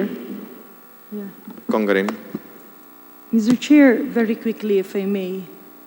Marami po kasi ang nagtatanong, ang dami pong nagtatanong ng mga constituents ko. Alam po nila na pag-usapan na matagal ang prangkisa ng ABS-CBN. But they're asking why the issues now are seemingly not in relation to the issues being discussed before. Mr. Chair, just to set it again on the record, today's topic is about bias reporting, and Section 4 of the franchise granted to ABS-CBN states that willful misrepresentation should have no place. Uulitin ko po, Mr. Chair, karamihan po sa ating mga kasamahan dito, ayaw po, halos lahat po tayo, if not all of us, ayaw po nating may mga taong nawawalan ng trabaho. And Mr. Chair, just to reiterate, I conveyed the information I gave earlier, not because I want to criticize, but simply because I was abiding by my task as a legislator. I'm very proud and happy to see a report by Christian Isguera narrating the facts. I also know of a very good friend, Tito Boy Abunda, who actually looks at health as a primary topic. But Mr. Chair, I also saw posts by some employees and officers of ABS-CBN, kumakailan lang, again saying na tama po yung balita dahil nanggaling ito dun sa DZMM at nirelay lang. Mr. Chair, I really don't want to dwell on this. But again, we are all here to possibly point some facts that can be corrected. Kasi tama po si Mr. Julius Babaw. Marami po ang mga bagay na dapat at pwedeng mapag-usapan. Pero kung hindi po natin ito aaminin, ay mahihirapan po tayong matugunan ang mga maliliit na problema na pwedeng maging malaki. This is just 3 minutes, Mr. Chair. Allow me to play the actual interview.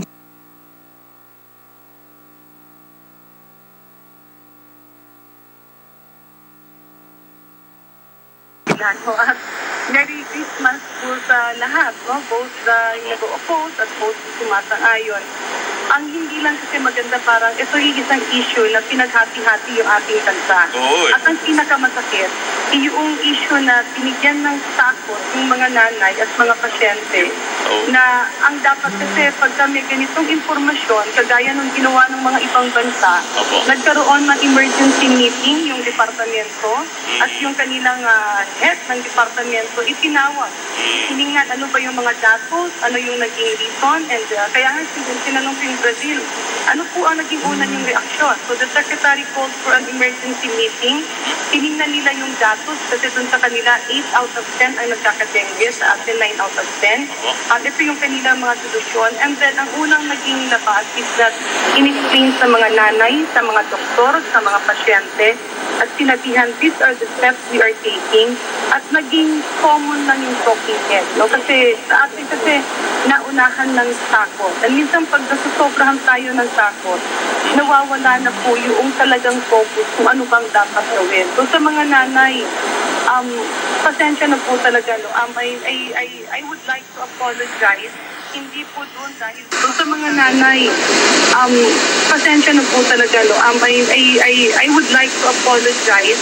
Hindi po doon dahil sa bakuna, kundi parang as a Filipino na nangyayari yung ganitong nagpapanik na yung bigla. Kasi ganito rin ang ginawa sa Ebola. Pinanik ng tao na hindi naman Ebola yung pasyenteng hinahawakan namin, malaria. Sabi, huwag puntahan sa kabalyo.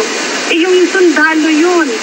Sundalo yun, ando dun sa isang isla, linagay sa PPE, nag-chill. Sabi ko, hindi pwede yan, dalhin sa ospital yan. Kasi pagka ikaw ay malaria at nag-chill at nag-chill, di umakyat sa utak yan. Buhay ng sundalo natin yan. So, this is, saka pinandirian yung mga sundalong galing sa labas. Parang it's because of panic nga. No? Pero at the end of the day, ang tingin ko is these are all fights and challenges in life. As long as the truth is on our side, matatapos po ito. Mr. Chair, I would like to insert into the records of this committee the actual recorded interview I had with DZMM. It started with my saying, bilang isang Pilipinong doktor, ako po ay humihingi ng paumanhin na minsan may mga away-away yung mga doktor at tuloy nagpapanik yung tao. And then we went on discussing Ebola, malaria at iba pang mga sakit. And at the end, I was asked, kayo po ba ay natatakot? Where are you going from here? At ang sabi ko po, because we have the truth and we are backed with science, wala po kaming dapat katakutan. This is just probably an isolated case or a repeated isolated case. Ma'am Reyes, Sir Carlo Katigbak, I am not putting this forward because I want to discuss it here. You had several, even a few emissaries who approached me. Congressman Lagman talked to me, Congressman Benny Abante talked to me. Isa po ang paulit-ulit na sinasabi ko. We have a lot of patients, we have a lot of doctors, we have a lot of people who look up to ABS-CBN. And when it happens that people believes in a very big institution, because even my family, my daughter and myself look up very much to you. The reason why we brought this up, not only me, probably other members of Congress, is that we believe that your strength can make a difference. And public health should not be played at. Public health should not be meddled or muddled with willful misrepresentation, because that statement, when it was bloated, resulted to vaccine mistrust. And vaccine mistrust led to several public health problems. Hindi lang po ako, hindi lang po kami mga doktor, but even the former secretaries of health and the academe appealed before you in open news and in open fora, but it fell on deaf ears. Naintindihan po namin yon kung hindi nyo kami mapapaniwalaan, because as you has conveyed earlier, you have full trust in Dr. Susie Mercado, who is not an infectious disease specialist, and to our belief, she was not involved in the department during the time. Be that as it may, I hope that you will retrieve the original copy of this tape. It's not all about me. It's all about possible victims that can be there in the future, not because of you, but because of some people who might abuse their being aligned with your station.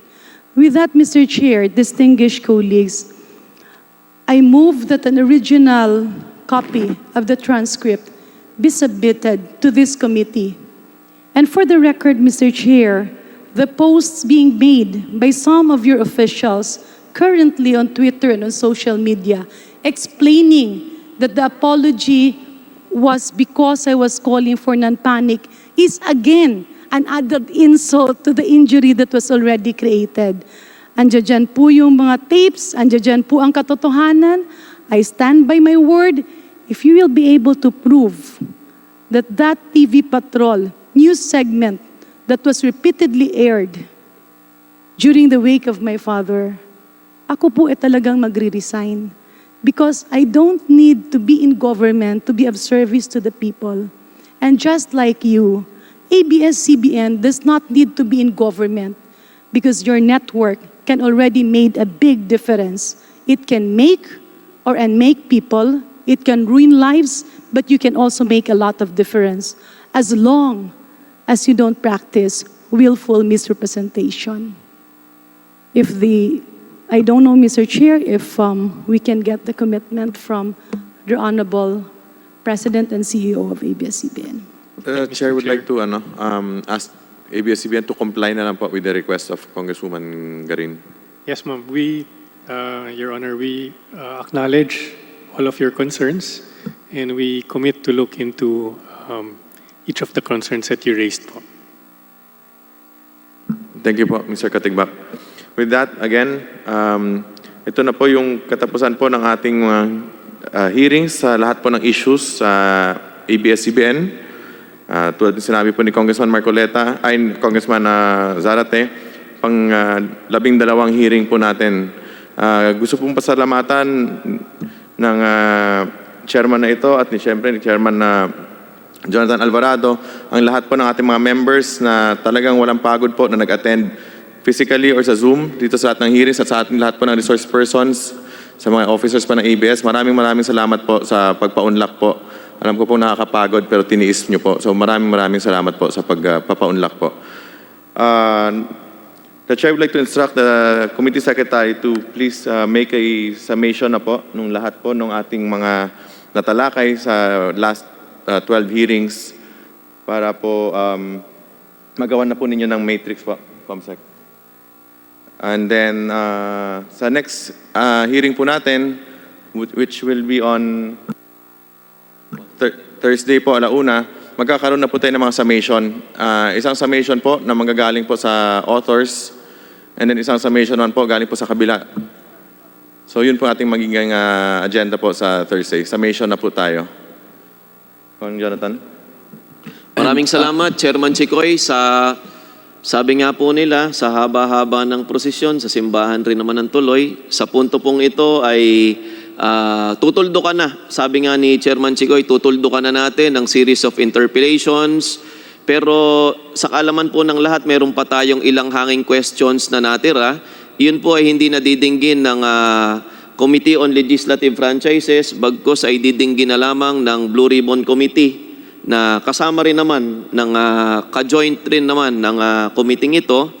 At sisiguraduhin po natin na lahat ng bagay na hindi po nasagot ay makaklaro para po sa kaalaman ng lahat. Gayon na rin po sa hinihingi ni Congresswoman Janet Garin.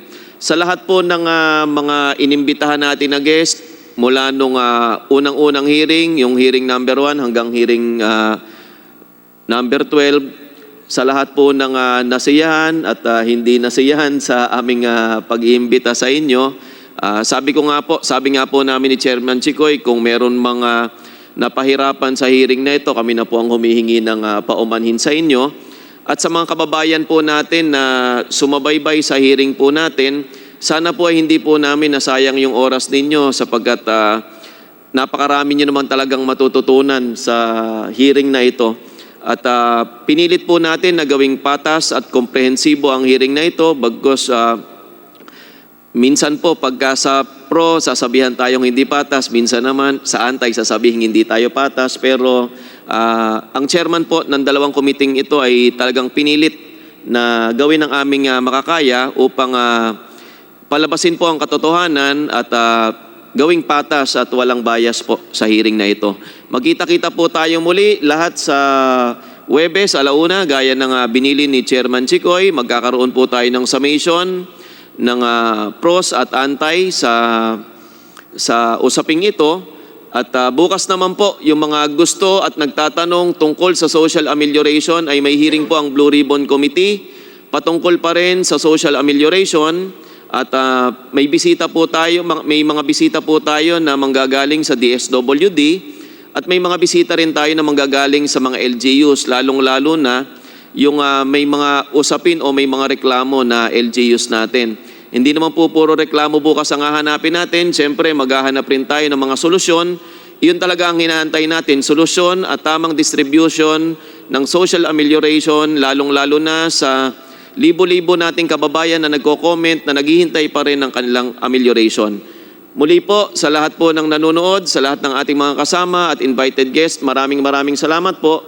Pasalamat na rin kay Speaker Alan Cayetano sa kanyang gabay sa committee ito. Nabigyan tayo ng free hand na patakbuhin na mabuti, maayos, komprehensibo at patas na hearing. Maraming salamat po. Mula po sa Committee on Good Government, the hearing is now suspended.